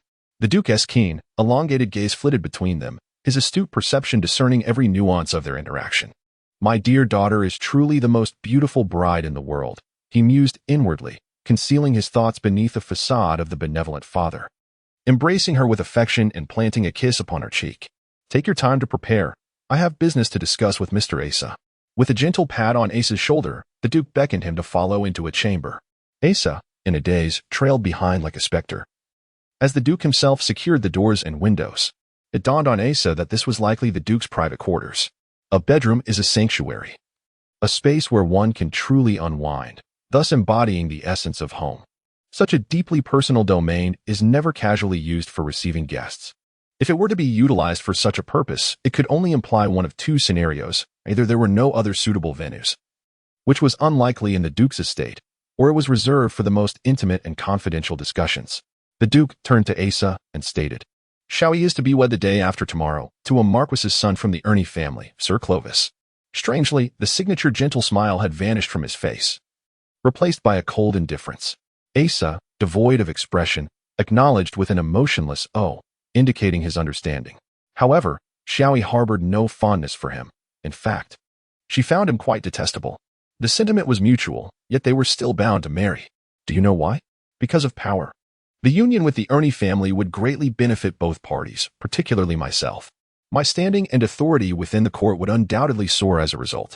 You have visited Alf. Witnessed the city of the Beastmen. Do you comprehend the peril I undertook to assist in concealing the news of its establishment? Even in his days. Asa was somewhat taken aback by the Duke's candidness, shaking his head in confusion. I do not know. It was again due to power. The establishment of Alf would significantly impact the internal dynamics of the empire. By allying with the Ernie family, I could ride the political upheaval to greater heights. Perhaps even rise to a position of singular dominance. The Duke's keen eyes sparkled with a predatory glint, a sight most had never witnessed. Yet, do you understand why I am so fixated on power, so ravenous for it? I do not know. Asa was taken aback, sensing the unusual intensity in the Duke's words. The Duke locked his gaze onto Asa, his voice, sharp as a blade, starkly contrasting his usual gentle tone, declared, "Because I once stood where you do now, watching helplessly as the woman I cherished was taken by another, a man who was perhaps less than my smallest finger. In my youth, I was as carefree and adventurous as you, traversing the abyss and the battlefield, reveling in wild songs and drinks. I adored a woman who returned my affections. I believed that with my sword in hand, I could shield her from all harm, oblivious to the world's complexities. Tragically, this world is not merely a realm for two. She was compelled to become a noble's concubine to safeguard her family's status and interests, ultimately falling victim to the ravages of war. It was then I realized that in a society composed of countless individuals, personal strength is insignificant. Only power wields true influence. Thus, I have strived to ascend faster and higher than anyone else." Asa gazed in astonishment at this man, who had always seemed so composed and unflappable, yet now radiated a fervor and zeal akin to the most fervent of zealots. The Duke's countenance overflowed with genuine emotion and vibrant life, an essence that no acting prowess could replicate. A clumsy fool, when expressing true feelings and excitement, can sway listeners emotionally even if not logically. Moreover, the Duke was far from a fool. "I can see that Shawi is fond of you. She is my daughter, and I know her well. I also perceive your affection for her. In you, I see a reflection of my former self. However, this marriage is absolutely unchangeable. It intertwines with political struggles and may even encompass the lives of countless individuals. At this juncture, there is no room for personal sentiments." The Duke's gaze was locked onto Asa's eyes, his expression a poignant blend of sorrow, compassion, and commanding authority, reminiscent of a martyr. "Do you not find it painfully excruciating? Heart-wrenching? Do you feel utterly powerless? Would you like me to reveal how to transcend such anguish?" Asa stared blankly at the Duke, listening intently. No one remains untouched by the genuine emotions of others, especially when such fervor resonates with the unspoken words lurking within one's heart. The Duke perceived a spark igniting in the young man's eyes before him. No youth can claim immunity to love, nor can they be insulated from the lofty ambitions that tread upon the world. When these two forces converge, they are capable of igniting the vibrant essence of youth within their veins, causing it to boil, blaze, and even self-immolate. Yet, with a long sigh, the flame in the young man's eyes was extinguished once more. He fled, daring not to cast another glance at her room. He feared that if he looked upon her again, he would recklessly acquiesce to the Duke's demands. He hurriedly turned the corner and collided with someone. Just as he intended to step aside, the other person joyfully exclaimed and enveloped him in a warm embrace. Many find solace in alcohol during moments of joy. For once numbed, the trivialities of other emotions and rationality fade away, leaving only elation, which amplifies their happiness to an overwhelming degree. Rodhart was presently in high spirits. At first glance, he seemed not particularly adept at drinking. A single glass would redden his face, and his gaze would become somewhat unfocused, revealing a hint of inebriation.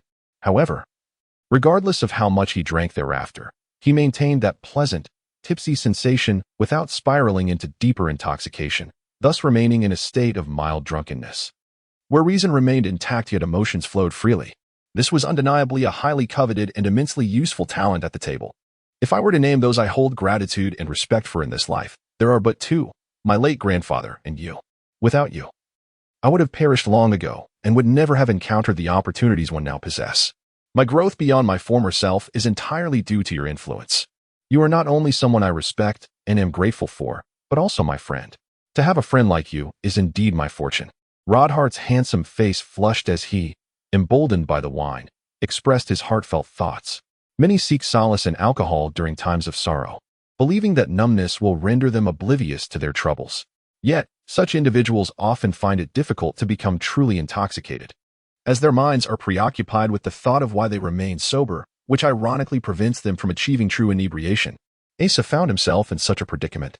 His head began to spin, and his limbs felt increasingly numb, yet his thoughts seemed to sharpen, allowing him to discern that he was 4 parts sorrow, 3 parts worry, 2 parts anger, and 1 part regret. To be honest, he had not often thought of this friend. When contrasted with the other's unwavering admiration that he held close to his heart, he felt a pang of guilt. This distraction seemed to slightly diminish his sorrow and worry. Rodhart inquired with an almost eager tone whether he intended to settle in the royal capital and if he would embark on a grand adventure together with him. His once extinguished ambitions, quelled by the harshness of reality, flared anew with fervor as this fortuitous opportunity unveiled a promising horizon. Is there anything in this world that does not require strength? What exists that strength cannot resolve? I used to believe that noble ideals such as justice, light, and love could transcend all. Yet, even these virtues necessitate power to manifest in reality. He gazed at Asa, his half-drunken eyes brimming with respect. It is you who have imparted this truth to me. Asa, gulping down a mug of ale as if it were mere water, drunkenly shook his head and replied, "You are mistaken. I only know that when hungry, one eats. When tired, one sleeps, and whatever one desires, one pursues. How could such profound truths be comprehended by you? No, it is you who have made me understand the significance of strength," the half-drunk young knight asserted with unwavering conviction that Asa was his idol. Moreover, upon arriving here, I finally grasped that in this society, the most vital form of strength is status and power. This intellectual awakening of his could be attributed, at least in part, to Duke Mralich's influence.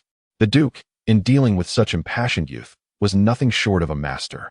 With subtle gestures and casual remarks, he could ignite the various ambitions required by the Duke and mold them to his will. Let us join forces. As long as we are united, we can conquer the world. I'm not interested, Asa finally admitted, feeling a slight haze descend upon him, content with his response.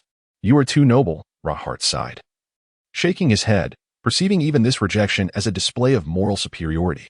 One must realize that the world resembles a kitchen, where even the most exquisite dishes require a greasy touch and a dirty hand to be crafted.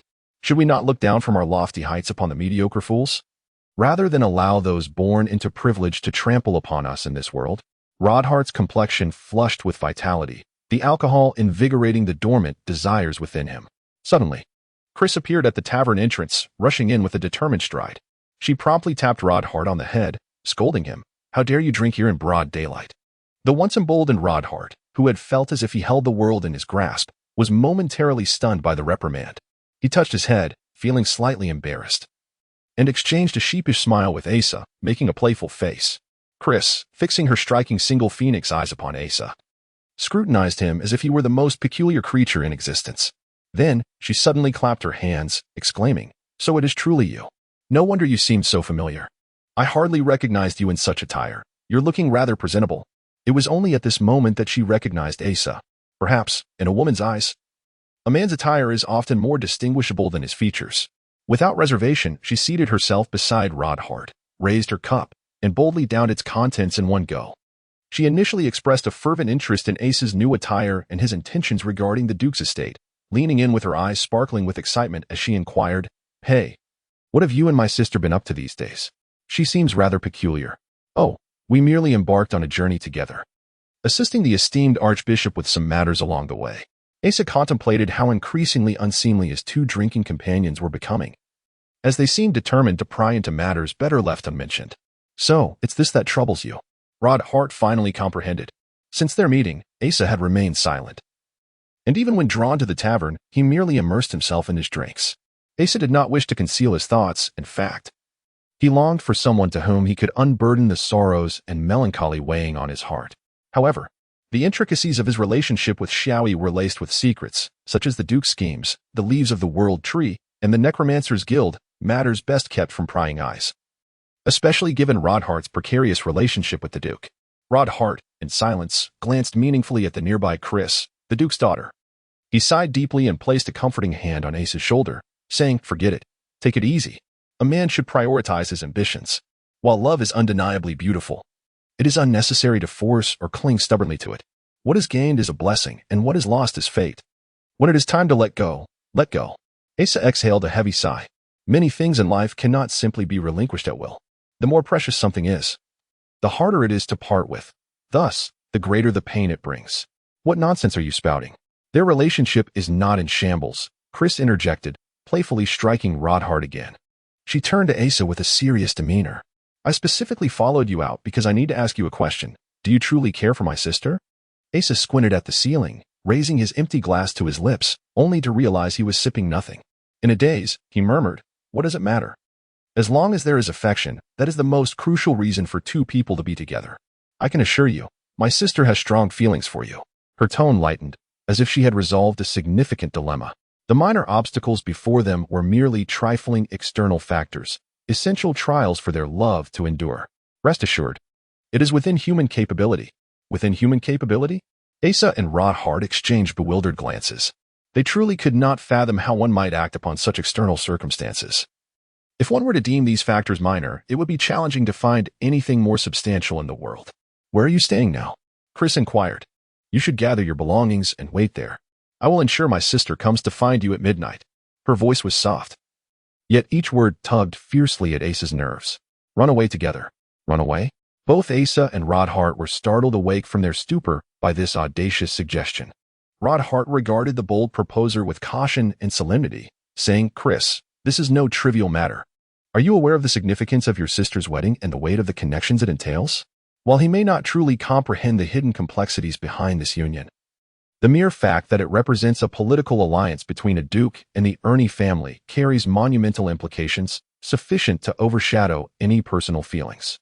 Regardless of their magnitude, they remain the concerns of others, not my sister's. I have but this one sister, and I desire her to experience lifelong happiness.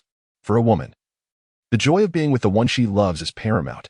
Women do not require grandiose displays of passion. They simply wish to bask in gentle companionship and shared joy. Yet, this situation is quite. Rodhart scratched his head, finding it difficult to accept. Clarice glared at him, her expression and tone as fierce as she could muster. "I warn you most seriously. If you dare to let my father know about this, you will see how I deal with you." All right, Rodhart quickly nodded. "I will remain completely silent." "Have you spoken to your sister?" Asa's throat felt dry, his voice trembling. "Could it be that your sister summoned you here?" Asa, feeling dazed, moved to assist Sandrew with the corpse. His mind was in turmoil, more distressed than when he had left the Duke's residence. Yet now, a flicker of hope emerged. Emotions that had once simmered beneath the surface surged forth, clashing fiercely with his abandoned reason. The most agonizing part was that he could only wait here for the uncertain outcome, fluctuating between the exhilaration of hopeful brightness and the terror of impending disappointment. This was the first time he felt on the brink of madness. "Hand me that saw," Asa demanded. Sandrew passed him a saw. Asa took it, his heart still tumultuous, and pressed down on the wrist to begin cutting. Crack! Sandrew struck him, making him see stars. The old man clutched his hand, jumping and yelling, "Damn it, you lunatic." "Oh, I'm sorry." Asa suddenly realized he had been cutting Sandrew's hand instead. Fortunately, he withdrew his hand quickly. "Thinking about women?" Sandrew asked, frowning. "Yes," Asa nodded. He felt no need to conceal anything from the old man. He was willing to share everything. Of course. Sandrew had little interest in hearing his tale and was hardly a suitable confidant for emotions and troubles. "Women are a source of trouble and worry," Sandrew lamented, his voice half-hearted yet sounding like a dying wail. The most vexing aspect was knowing they were a source of trouble while still being unable to resist the urge to worry. He patted Asa on the back. "The best way to deal with worry is to stop overthinking and creating problems for yourself. Focus on your own affairs. What is meant to come will come naturally, and what does not come is better left alone. There is no need to continue fretting." Asa looked up, pondered for a moment, and sighed. Indeed. What is meant to come will come. As night deepened, Duke Mralik felt weary, a rare occurrence for him. He once held an astonishing record of working tirelessly for 3 consecutive days and nights without rest. Even now, in the prime of his life, his abundant vitality and energy, coupled with unwavering ambition and spirit, remain undiminished. However, he now feels fatigued due to the emotional tumult he experienced today. His heartfelt persuasion had failed, leaving him with a sense of frustration. This is starkly different from the sincerity he typically displays. He has not revealed his true emotions in this manner for decades, whether in public or private. Another contributing factor is his daughter's impending wedding. This event is a pivotal aspect of his grand plan, and having successfully navigated to this point brings him a sense of accomplishment. Yet, paradoxically, it also signifies a somber fate for his daughter. He can sense her inner turmoil upon seeing that young man, as if her heart is being torn asunder. It cannot feel good for a father to enact such a grim sentence. No one understands the groom's character better than he does. He is certain the man will not make a good husband. In fact, the groom does not even perceive this as a marriage, viewing it merely as a performative ceremony. The Duke is convinced the young man wouldn't even dare to touch his daughter. Sighing, the Duke resigned himself to the situation, preparing to rest. Suddenly, a servant rushed in with urgency, reporting, "My lord, trouble has arisen. The second young lady has caused a scene at the casino, injuring someone, and is now surrounded by the casino staff." That reckless girl. The Duke rose in indignation. The casinos in the royal city are backed by powerful patrons, many of whom are relatives of the crown. Though he hoped no serious trouble would ensue, he felt compelled to intervene. Shortly after the Duke left his residence, a figure stealthily scaled the wall and headed towards the western part of the city. Xiaoyi, dressed inconspicuously with a hat pulled low over her face, was unrecognizable as the Duke's daughter, who was soon to be wed. She hurried along the street, her heart racing.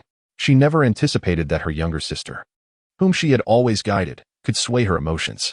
What she believed to be a resolute decision, fortified with great determination, seemed to crumble effortlessly. She had unwittingly accepted her sister's plan and escaped in a haze of confusion. No matter how steadfast one's rationality, it often falters against the onslaught of emotions. She was certain this was the most absurd and audacious decision she had ever made, yet it was also the most blissful. As she moved away from the bustling main street, the surroundings grew darker. However, with each step into the obscurity of the West, she felt the world becoming more endearing. "Seems we share the same path," an elderly voice suddenly resonated from the shadows nearby. "But I certainly did not expect to have a bride accompany me on this night journey." Startled, Xiaoyi jumped back, having been oblivious to the presence of another, let alone that someone could recognize her so readily. "Do not be afraid. Perhaps we are both in search of the same person," the figure spoke, illuminating himself with a soft glow that revealed his form. Before him stood an elderly man draped entirely in a black robe, despite his frail visage. A dignified air emanated from him as he smiled. It was none other than Bishop Ronith. Xiaoyi was taken aback by his presence, even more so than when she first noticed him. The esteemed bishop, disguised in a black cloak, traversing the night in stealth akin to her own, was a tale that would surely be met with disbelief by others.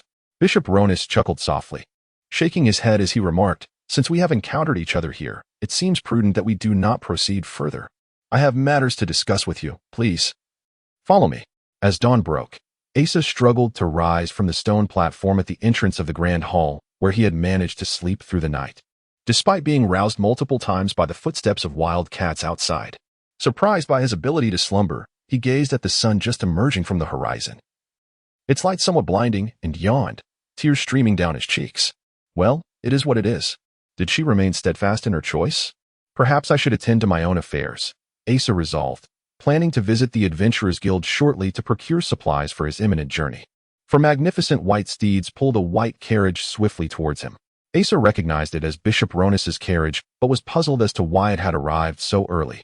"The bishop requests your presence," the coachman, a priest, addressed Asa with utmost respect. Indeed, a visit to the Magic Academy to meet Bishop Ronith seemed obligatory. Inside the opulent carriage, Asa felt a twinge of guilt as it rolled to a stop at the Grand Cathedral of the Magic Academy. Upon disembarking, he noticed the bishop descending slowly, flanked by two senior priests, followed respectfully by a middle-aged man resembling an official and a somewhat familiar young man. The latter, sporting a braid, immediately cast a fierce look upon Asa. Nevertheless, Asa instinctively dismissed this hostility, much like a tiger would regard a mere maggot's threats. With a flushed face, Asa approached and bowed respectfully to Bishop Ronith, apologizing, "I am sorry, Your Grace, for my tardiness." To Asa's mind, this gesture was sufficiently courteous, conveying his sincere regret and respect.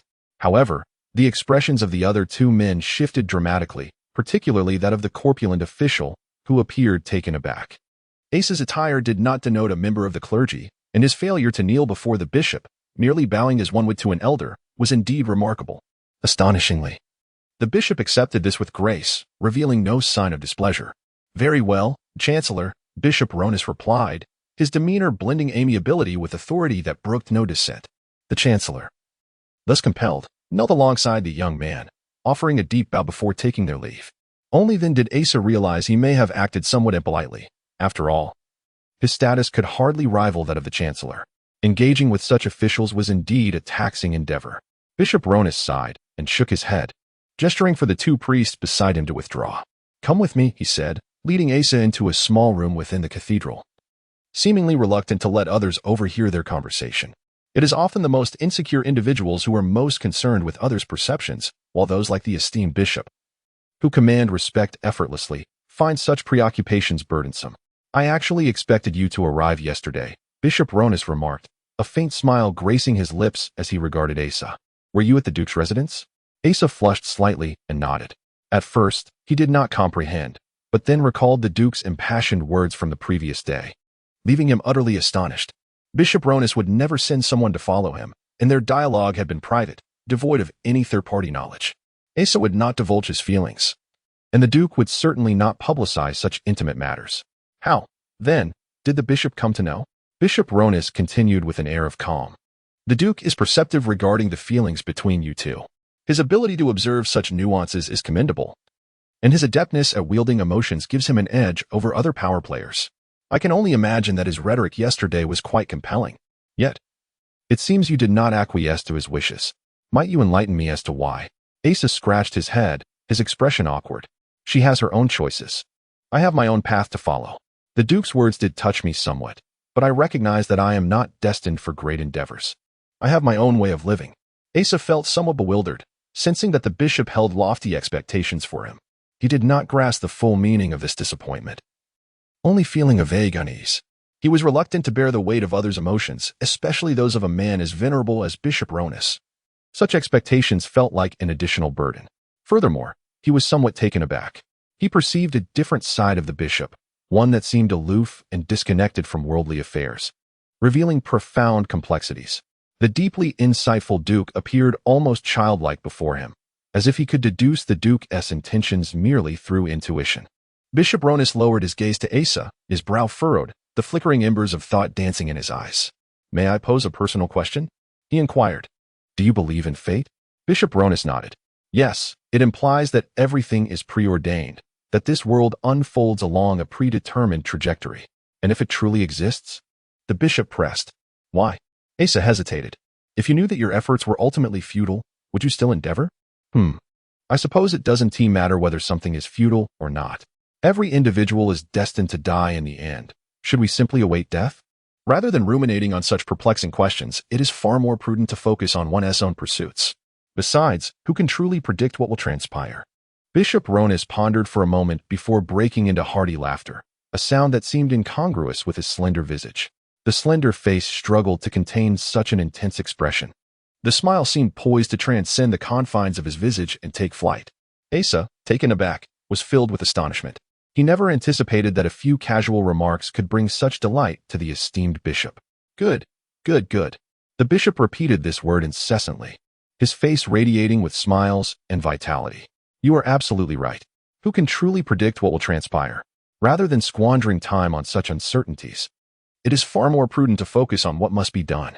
To his surprise, Asa, who had always scorned others for overthinking trivial matters, realized that he too had fallen into the same trap. "Thanks to your reminder, I owe you my gratitude," he said. "Oh, it's nothing." Asa felt a wave of embarrassment wash over him. The worries of Bishop Ronith seemed to dissipate, as if a resolution had been forged within him, and he appeared invigorated. "Very well, let us return to the matter at hand. I have summoned you today because I wish to request your assistance. Would you be willing?" Faced with this amiable and venerable man, who had recently been so uplifted by his words and was also the savior of his life, Asa found it impossible to refuse such a humble request. He nodded in agreement immediately. "Excellent. I would like to appoint you as a priest to command the clerics at the Western Front," Bishop Ronith stated. Asa thought he had misheard. "I truly cannot undertake such a task," he replied, shaking his head. "No, you can certainly do it," the bishop insisted, looking at him with unwavering trust. "You must assist me in this endeavor. It is a matter of saving countless lives." The weight of countless lives suddenly pressed upon Asa, leaving him breathless. "Very well, let this be my way of repaying your life-saving grace," he finally conceded. The bishop nodded with satisfaction and relief. Today, this gaunt and imposing elder appeared particularly cheerful, his face adorned with a richness of expression. In the Duke's study, the Duke was diligently attending to a batch of official military documents.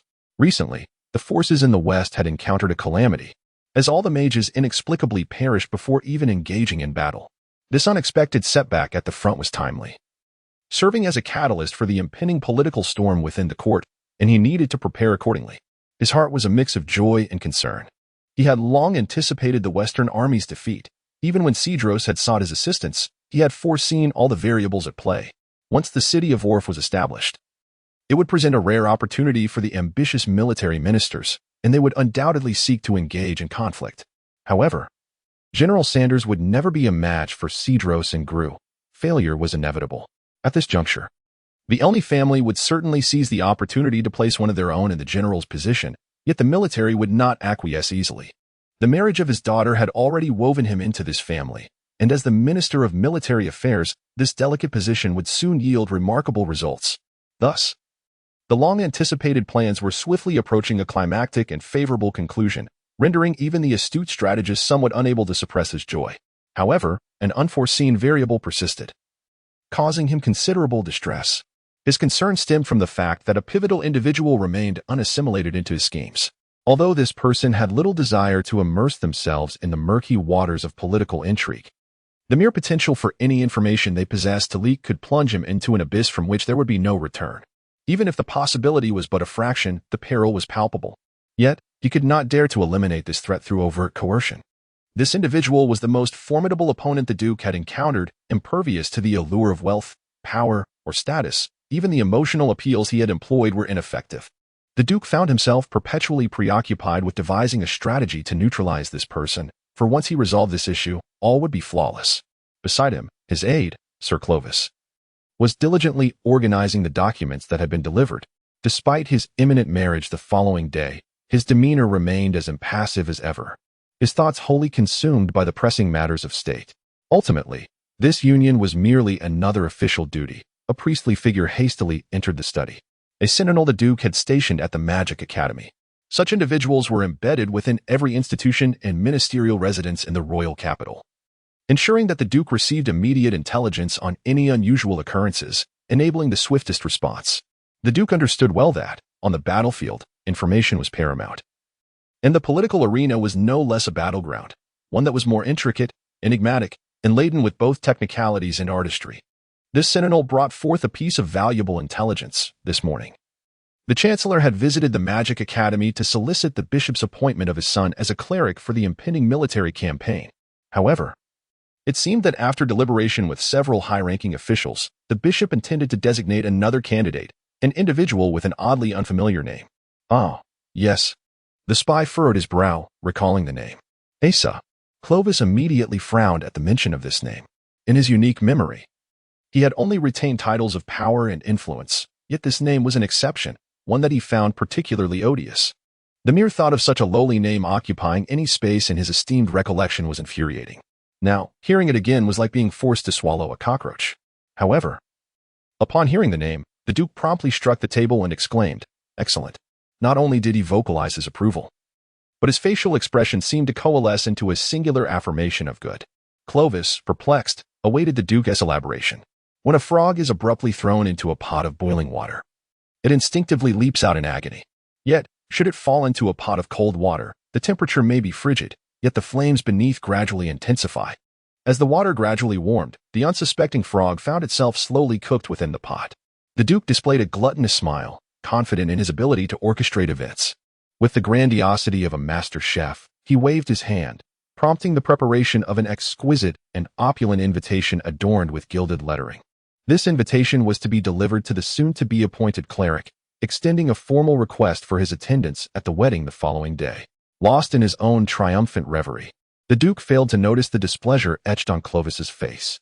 The much-anticipated wedding finally took place the next day, drawing the attention of nearly all in the royal capital. The groom, a noble scion of the Ernie family, was widely recognized as the finest knight in the realm, serving as the captain of the paladin squad and a disciple of Commander Roland. The bride, the daughter of Duke Mralik, the Minister of Military Affairs, was a symbol of her father's rising fortunes. This union was indeed a match made in heaven. Both the military and the Ernie family, historically at odds, reveled in the prospects of their respective factions merging through this alliance. For the eager commoners waiting to witness the spectacle, the grandeur of the wedding did not disappoint. A procession of dozens of ceremonial knights escorted a pristine white carriage to the magical portal, where a broad crimson carpet unfurled all the way to the cathedral's entrance, flanked by children holding flower baskets. As the newlyweds emerged from the carriage, a collective gasp of admiration arose from the crowd. The groom stood tall and handsome, his golden hair complementing his knightly armor, exuding the charm and radiance of a legendary sun prince. The bride, adorned in a snow-white wedding gown, was partially veiled. Yet her striking features and lustrous black hair could not be concealed. Her elegance and poise captivated all who beheld her. As the couple traversed the red carpet towards the sacred altar, hundreds of children beside the carpet scattered flower petals into the air, while the solemn wedding march began to resound from the royal orchestra. In an instant, petals filled the sky, and the music surged like a tide. However, amidst this joyous celebration, those near the newlyweds sensed an undercurrent of dissonance.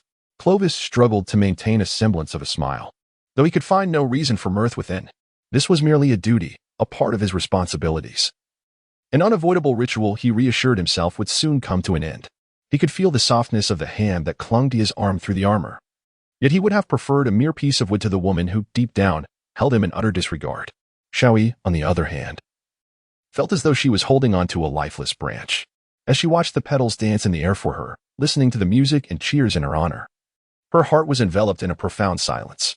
The clergy stood in neat rows on either side of the cathedral, bestowing blessings upon the couple, while the high priest awaited at the altar with a smile, ready to officiate the grand ceremony. Before Bishop Ronith, she dared not conceal anything, revealing her desire to escape the life before her. "I know," came the reply. For the youth, love indeed represents the most exquisite experience, with little that cannot be relinquished. You are not mistaken, however, such actions are inadvisable. Do you comprehend the consequences of fleeing? Your father's impending military authority may be rendered unattainable. Whether the military or the Elney family seizes power, a fierce conflict between the Empire and Orphis is inevitable. Even if reconciliation is achieved in the end, countless soldiers will perish, and a profound enmity will take root between the Empire and Orphis, yielding no benefit to anyone. Moreover, even for his sake, you should not seek him out. The voice of Bishop Ronith was gentle and compassionate, yet devoid of any room for negotiation. A multitude of significant responsibilities are set to weigh upon his shoulders, and a promising future awaits him. If you were to abscond with him now, this exceptional talent might be squandered in the throes of romantic entanglements.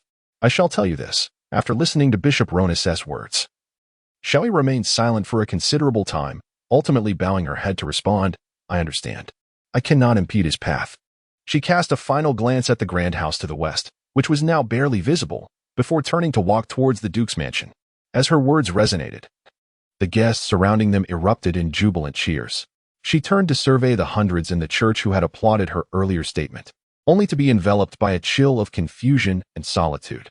Meanwhile, Asa sat alone in the grand house, gazing vacantly at the surrounding corpses. The invitation from Duke Mralik lay crumpled in a corner, having been carelessly discarded. With a flourish, the bishop bestowed upon him a prestigious qualification obtained after years of study at the Magical Academy. The three high priests unanimously deemed him exceptional in his achievements and capabilities, making him an ideal candidate for the priesthood. His diligent service in the Academy's repository for the deceased, performing rites for the dead, was a testament to his devout faith. When Sandrew heard this appraisal, he dramatically spat in disbelief.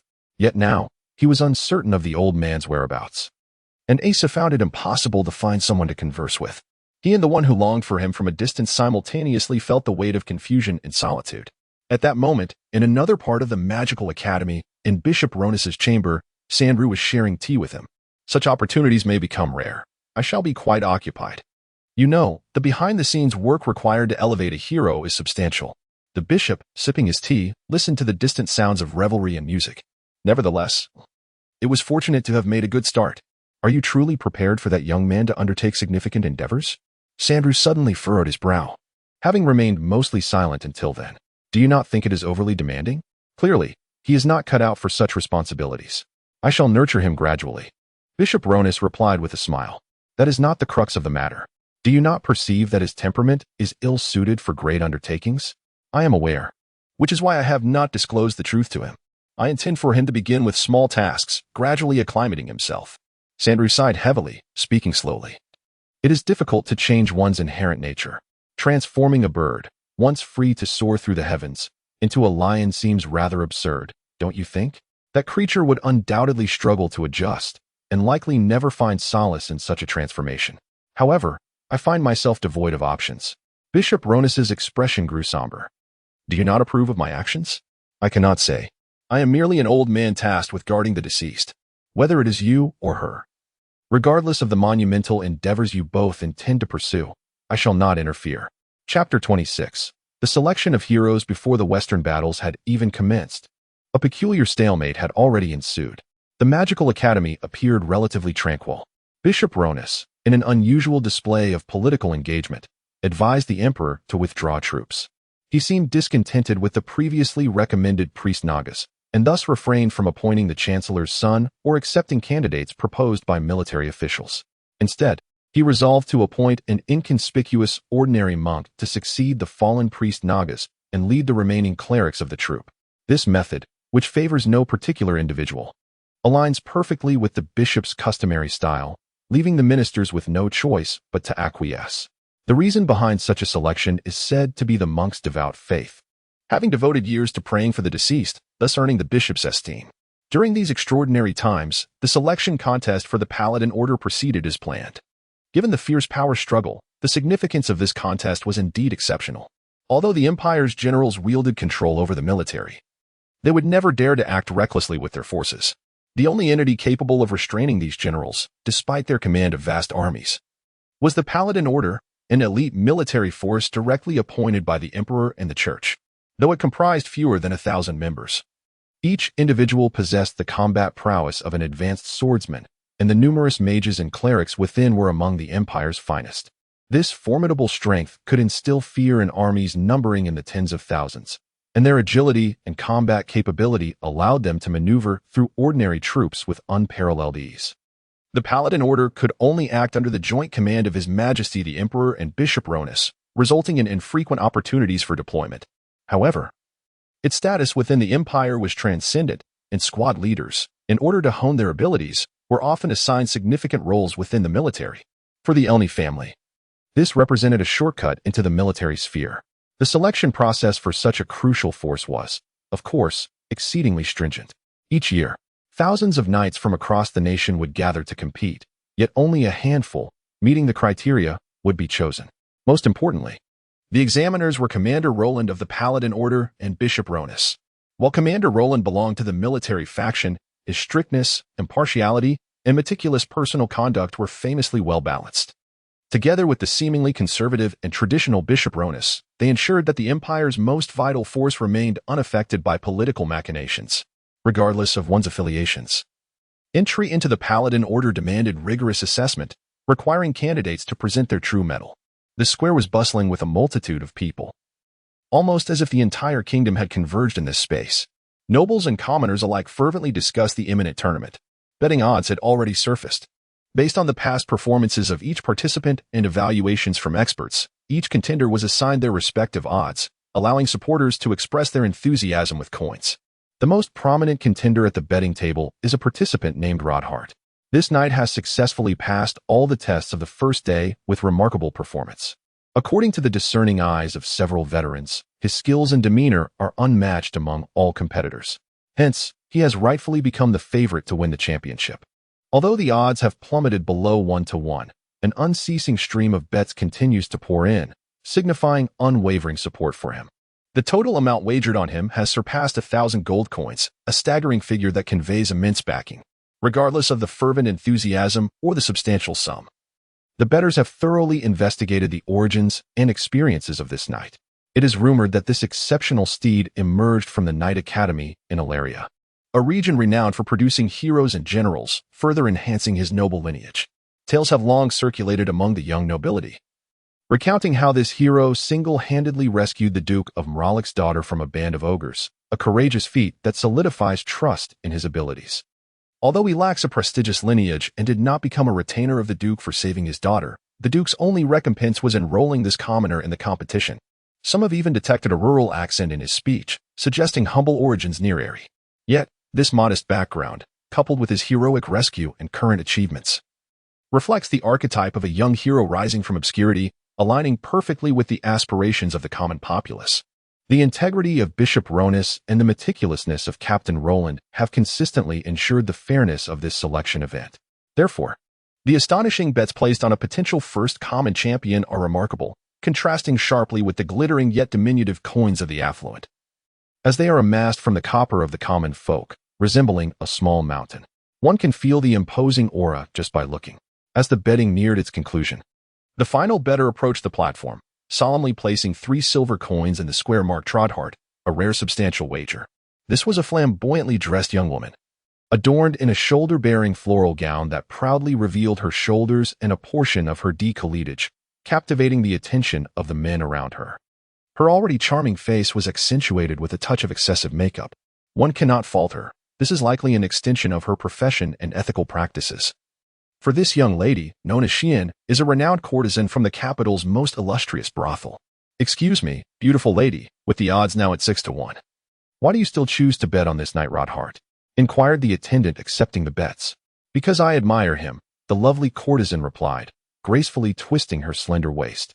He is handsome, possesses charisma and spirit, and has risen from humble beginnings through sheer determination. Now that is a true hero. Those nobles who rely on lineage and connections pale in comparison to him. Bah, with a spirited spit. She displayed a casual confidence that refined ladies of good family could never emulate. Her speech immediately garnered applause from the surrounding crowd. Receiving such support, the courtesan felt a surge of joy. She cast a flirtatious glance at the wooden board bearing a name, as if it were her beloved. With dainty hands cradling her face, she spoke with a hint of melancholy, wondering when he might come to find her. What a splendid declaration, noted a staff member, who then loudly recorded her heartfelt sentiments in a notebook. May our hero live up to expectations, allowing us all to earn a bit of drinking money. And may you, dear lady, be blessed with both wealth and affection, fulfilling your desires. This performance elicited raucous cheers from all the men present. Are you offering your hero for free? Heroes are usually inexperienced, so you might be in luck. Just remember to put in the effort. When will I get a freebie too? I'm a young man with aspirations as well. Amidst the applause, the courtesan held her head high, basking in the attention as she descended the stage. Passing by a young man who stood with arms crossed, smiling at her, she playfully pinched his arm. He responded with a gentle pat on her head, as if to encourage her. She continued to saunter gracefully into the crowd. As Asa made his way to Rodhart's lounge, he pondered how the hero, who had become the embodiment of public hope, was preparing for the upcoming challenge. Barring any unforeseen circumstances, Rodhart was indeed destined for victory. Reviewing the various examinations and competitions from the previous day, Asa recognized that his friend seemed to possess an innate talent for knighthood. Of course, it could not merely be attributed to nature. This remarkable performance was a result of his lifelong obsession with the dream of becoming a knight. When a person immerses themselves entirely in a singular aspiration, the energy expended and the achievements garnered are incomparable to those who rely solely on effort or struggle. The crux of the matter was that he was no longer the child lost in dreams. The maturity and steadiness of spirit he had cultivated became his greatest wealth and strength. It was this poise and resolute ambition that enabled one to fully harness their potential. In Ace's eyes, Rodhart had already reached a commendable level of strength. The competitor's lounge was situated in a hotel on the outskirts of the square, where soldiers stood guard to ensure their rest was undisturbed. Commoners were not permitted entry. However, one officer recognized the esteemed monk favored by the bishop and promptly allowed him passage, courteously inquiring if he wished to pray for the warriors. Rodhart's room was located at the innermost part of the top floor. As Asa ascended the stairs, he spotted someone entering Rodhart's room, while several guards remained stationed outside, displaying an intimidating demeanor. A few curious competitors attempted to approach, but were immediately shooed away by the guards. This was not a place for casual entry, and these knights were not individuals to be dismissed lightly. Ace's curiosity piqued. He glanced around, then turned and stealthily slipped out of a window at the end of the corridor when no one was watching, scaling the outer wall and swiftly clambering into the attic space beneath the roof. The inn is of considerable stature and relatively new, with sturdy wooden planks on the uppermost level that make no sound when one ascends. Like a gecko, he stealthily scaled to the room above Ronith, peering through a gap between the boards to observe the scene below. A portly, middle-aged gentleman, adorned in lavish attire, lounged in a chair. Lacking grace yet exuding an undeniable presence, he regarded Ronith, who stood nearby with arms at his sides, with an equally imposing gaze. This man was none other than the Chancellor, whom he had encountered a few days prior at the Magic Academy. The Chancellor, who foolishly believed that success could be attained solely through one's intellect and abilities, was merely a young fool blinded by his own arrogance. A truly astute individual recognizes the importance of adapting to circumstances and aligning with prevailing tides. Though seated, the Chancellor looked down upon Ronith with an air of superiority. "I can discern that you are indeed a clever individual, a genuinely intelligent one," he stated. "Thank you for your kind words, Your Excellency," Ronith replied, appearing quite respectful. He remained silent, while Asa sensed that this was no mere exaggeration. The situation seemed to hold the kernel of truth. The Chancellor softened his tone, revealing a more magnanimous side. "I can see that you possess considerable talent. However, individual prowess is of little value unless time serves to demonstrate your loyalty and capabilities to any faction you wish to join, thus affording you opportunities for advancement. I find myself in need of capable individuals at this juncture. As long as you gradually prove your talents and loyalty to me, there will undoubtedly come a day when you can truly rise. Do you understand what I am saying?" Ronith remained silent. Asa could not see his face, but noticed a flicker of unease in the Chancellor's otherwise composed expression. "Very well," the Chancellor remarked, his demeanor reflecting satisfaction. "Listen closely.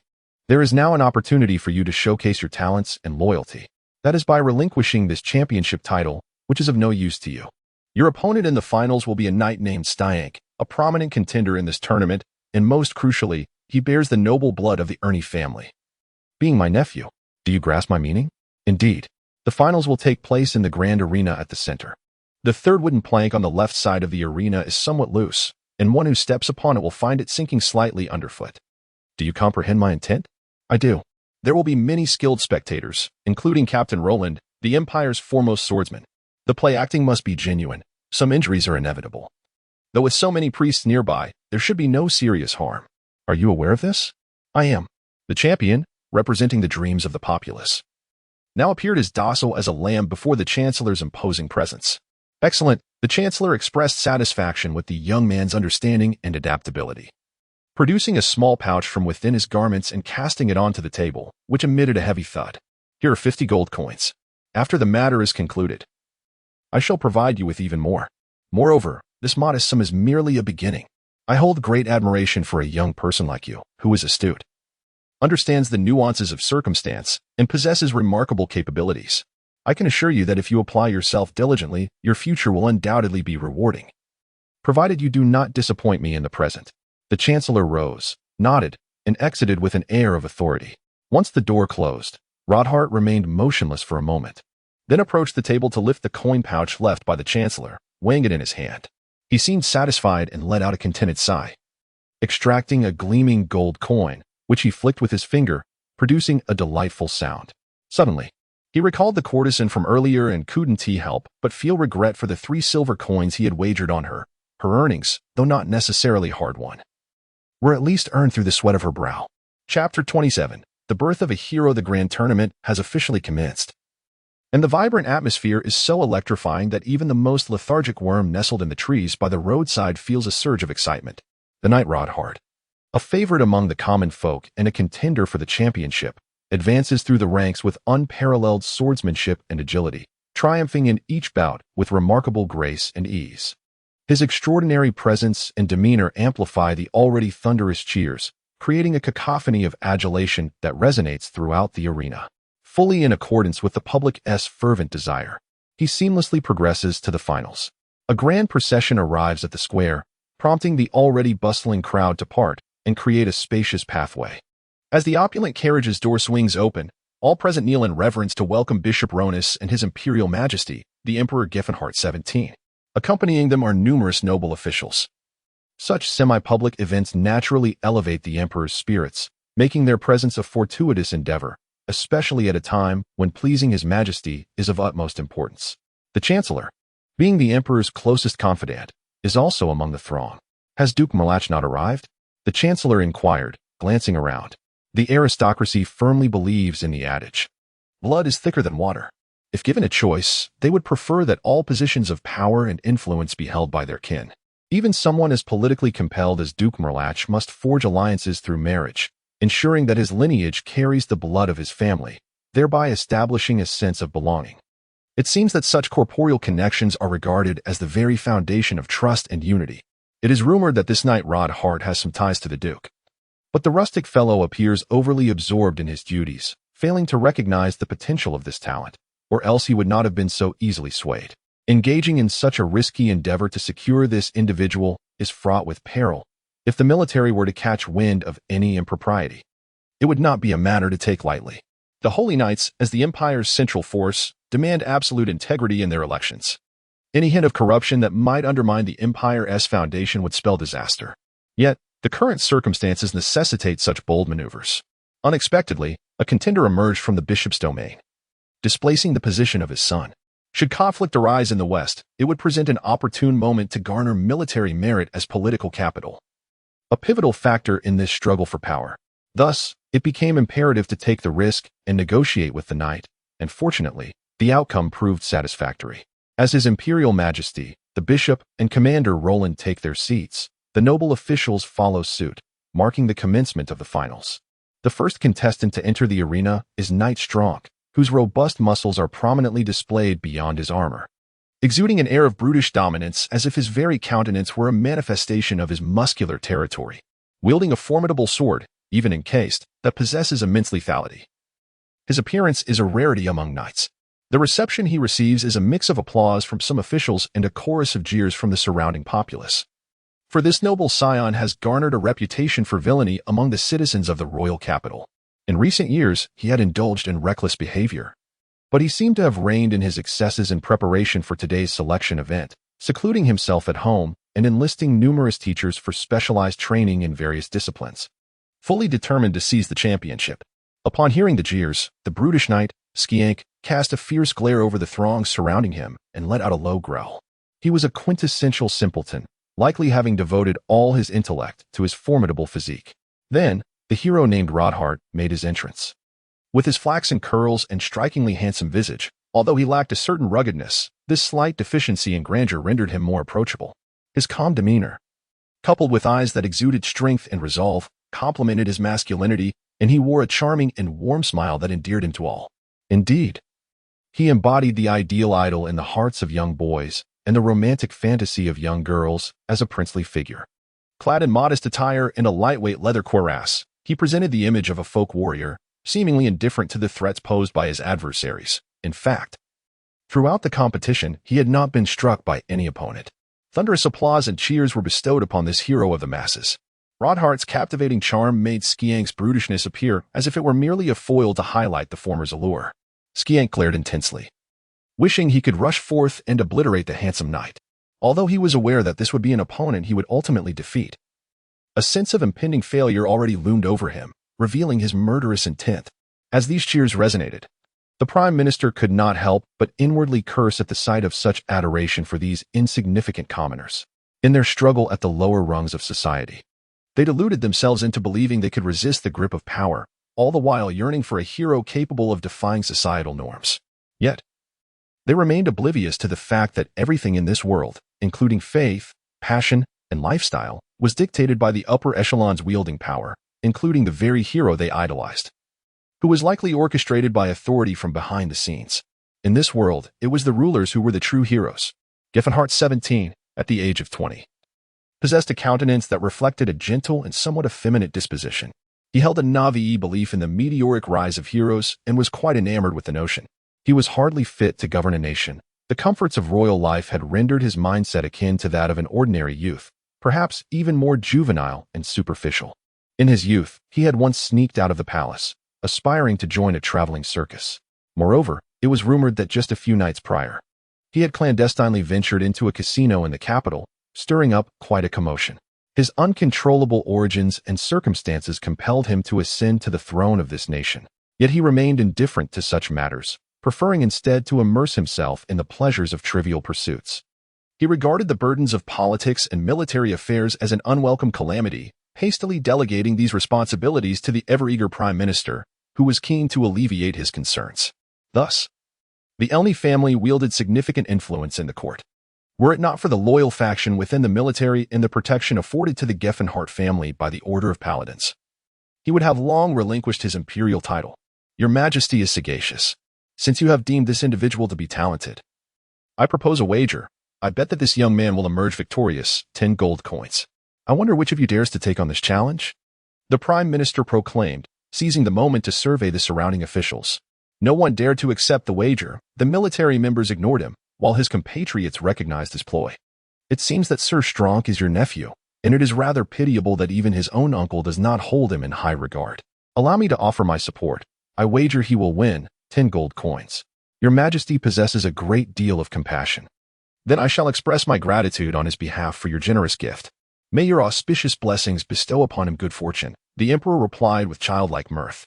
As the gong sounded, the competition officially commenced. The spectators in the stands and on the ground erupted in cheers for Ronith, and amidst this overwhelming support, Ronith quickly seized the advantage. The individual occupying the advantageous position was clearly unwilling to relinquish his privilege, narrowing his eyes and demanding, "Why? Because you desire this," retorted the short, stocky figure, who waved a silver coin before him.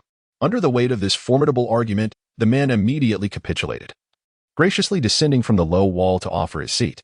Rarely did a dwarf possess such commanding presence, and none other had such a large head or such an unpleasant quacking voice. Asa squeezed through to greet him. "Lord Polygon, good day." Asa offered a wry smile, regrettably. "I dare say he will not claim the championship." "Surely not?" Lord Polygon's bushy brows knitted together. "He appears to be a strong contender for the title. Let us wager a small sum. Then, I have already placed my bet on him."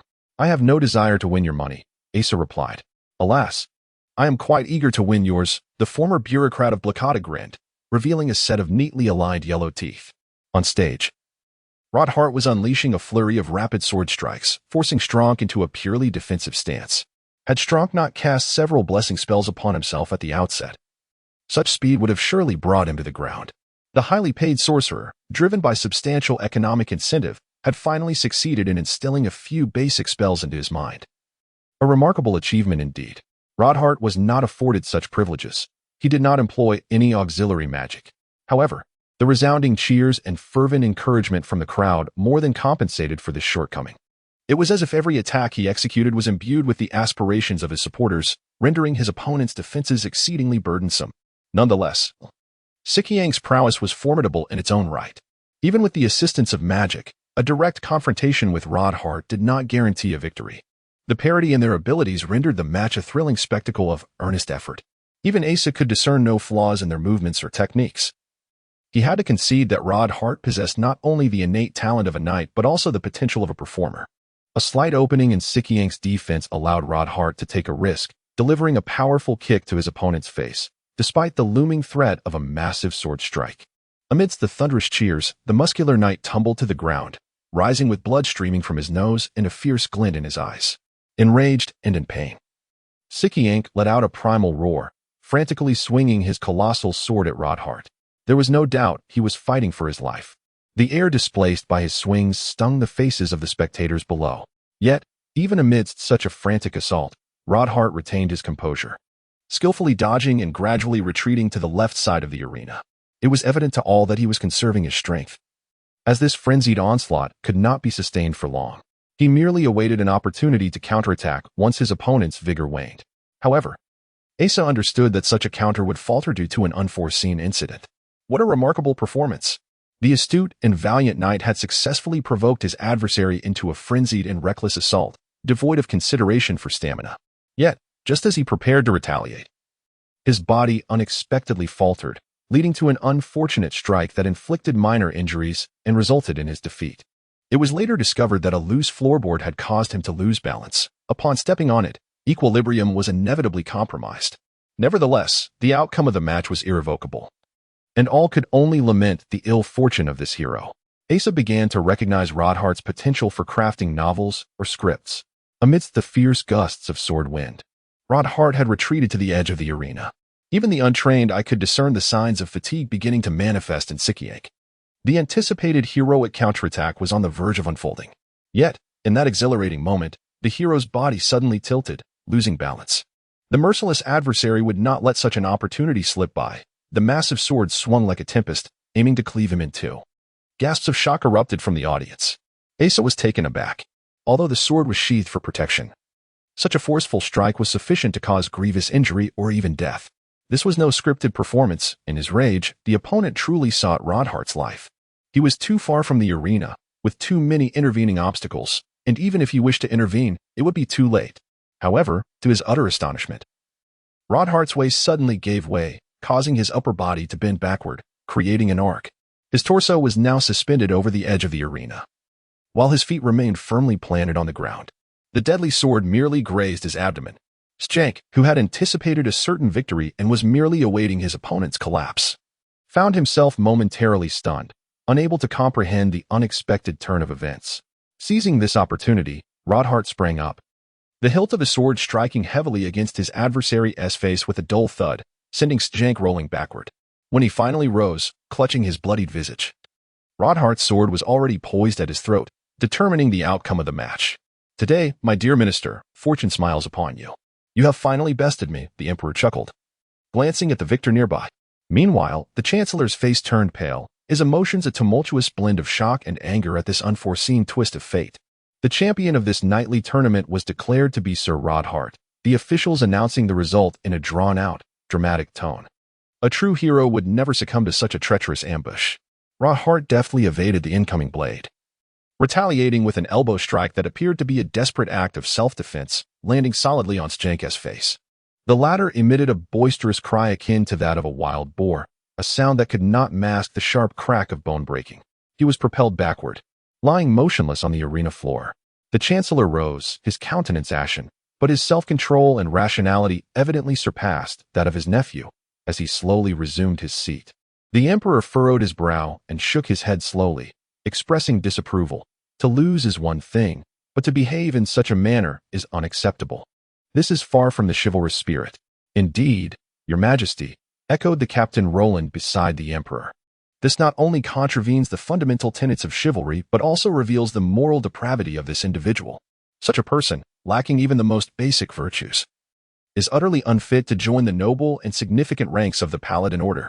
I hereby announce the revocation of his candidacy for the Paladin Order," declared the captain coldly.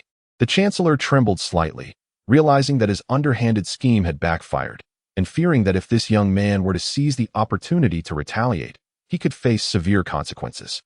As Asa felt his eardrums nearly shatter from the surrounding cheers, Lord Birkin unapologetically snatched several silver coins from his hands, bellowing to make himself heard above the cacophony. "I cannot fathom why you would believe your friend would lose." "I am equally perplexed," Asa replied, shaking his head in disbelief.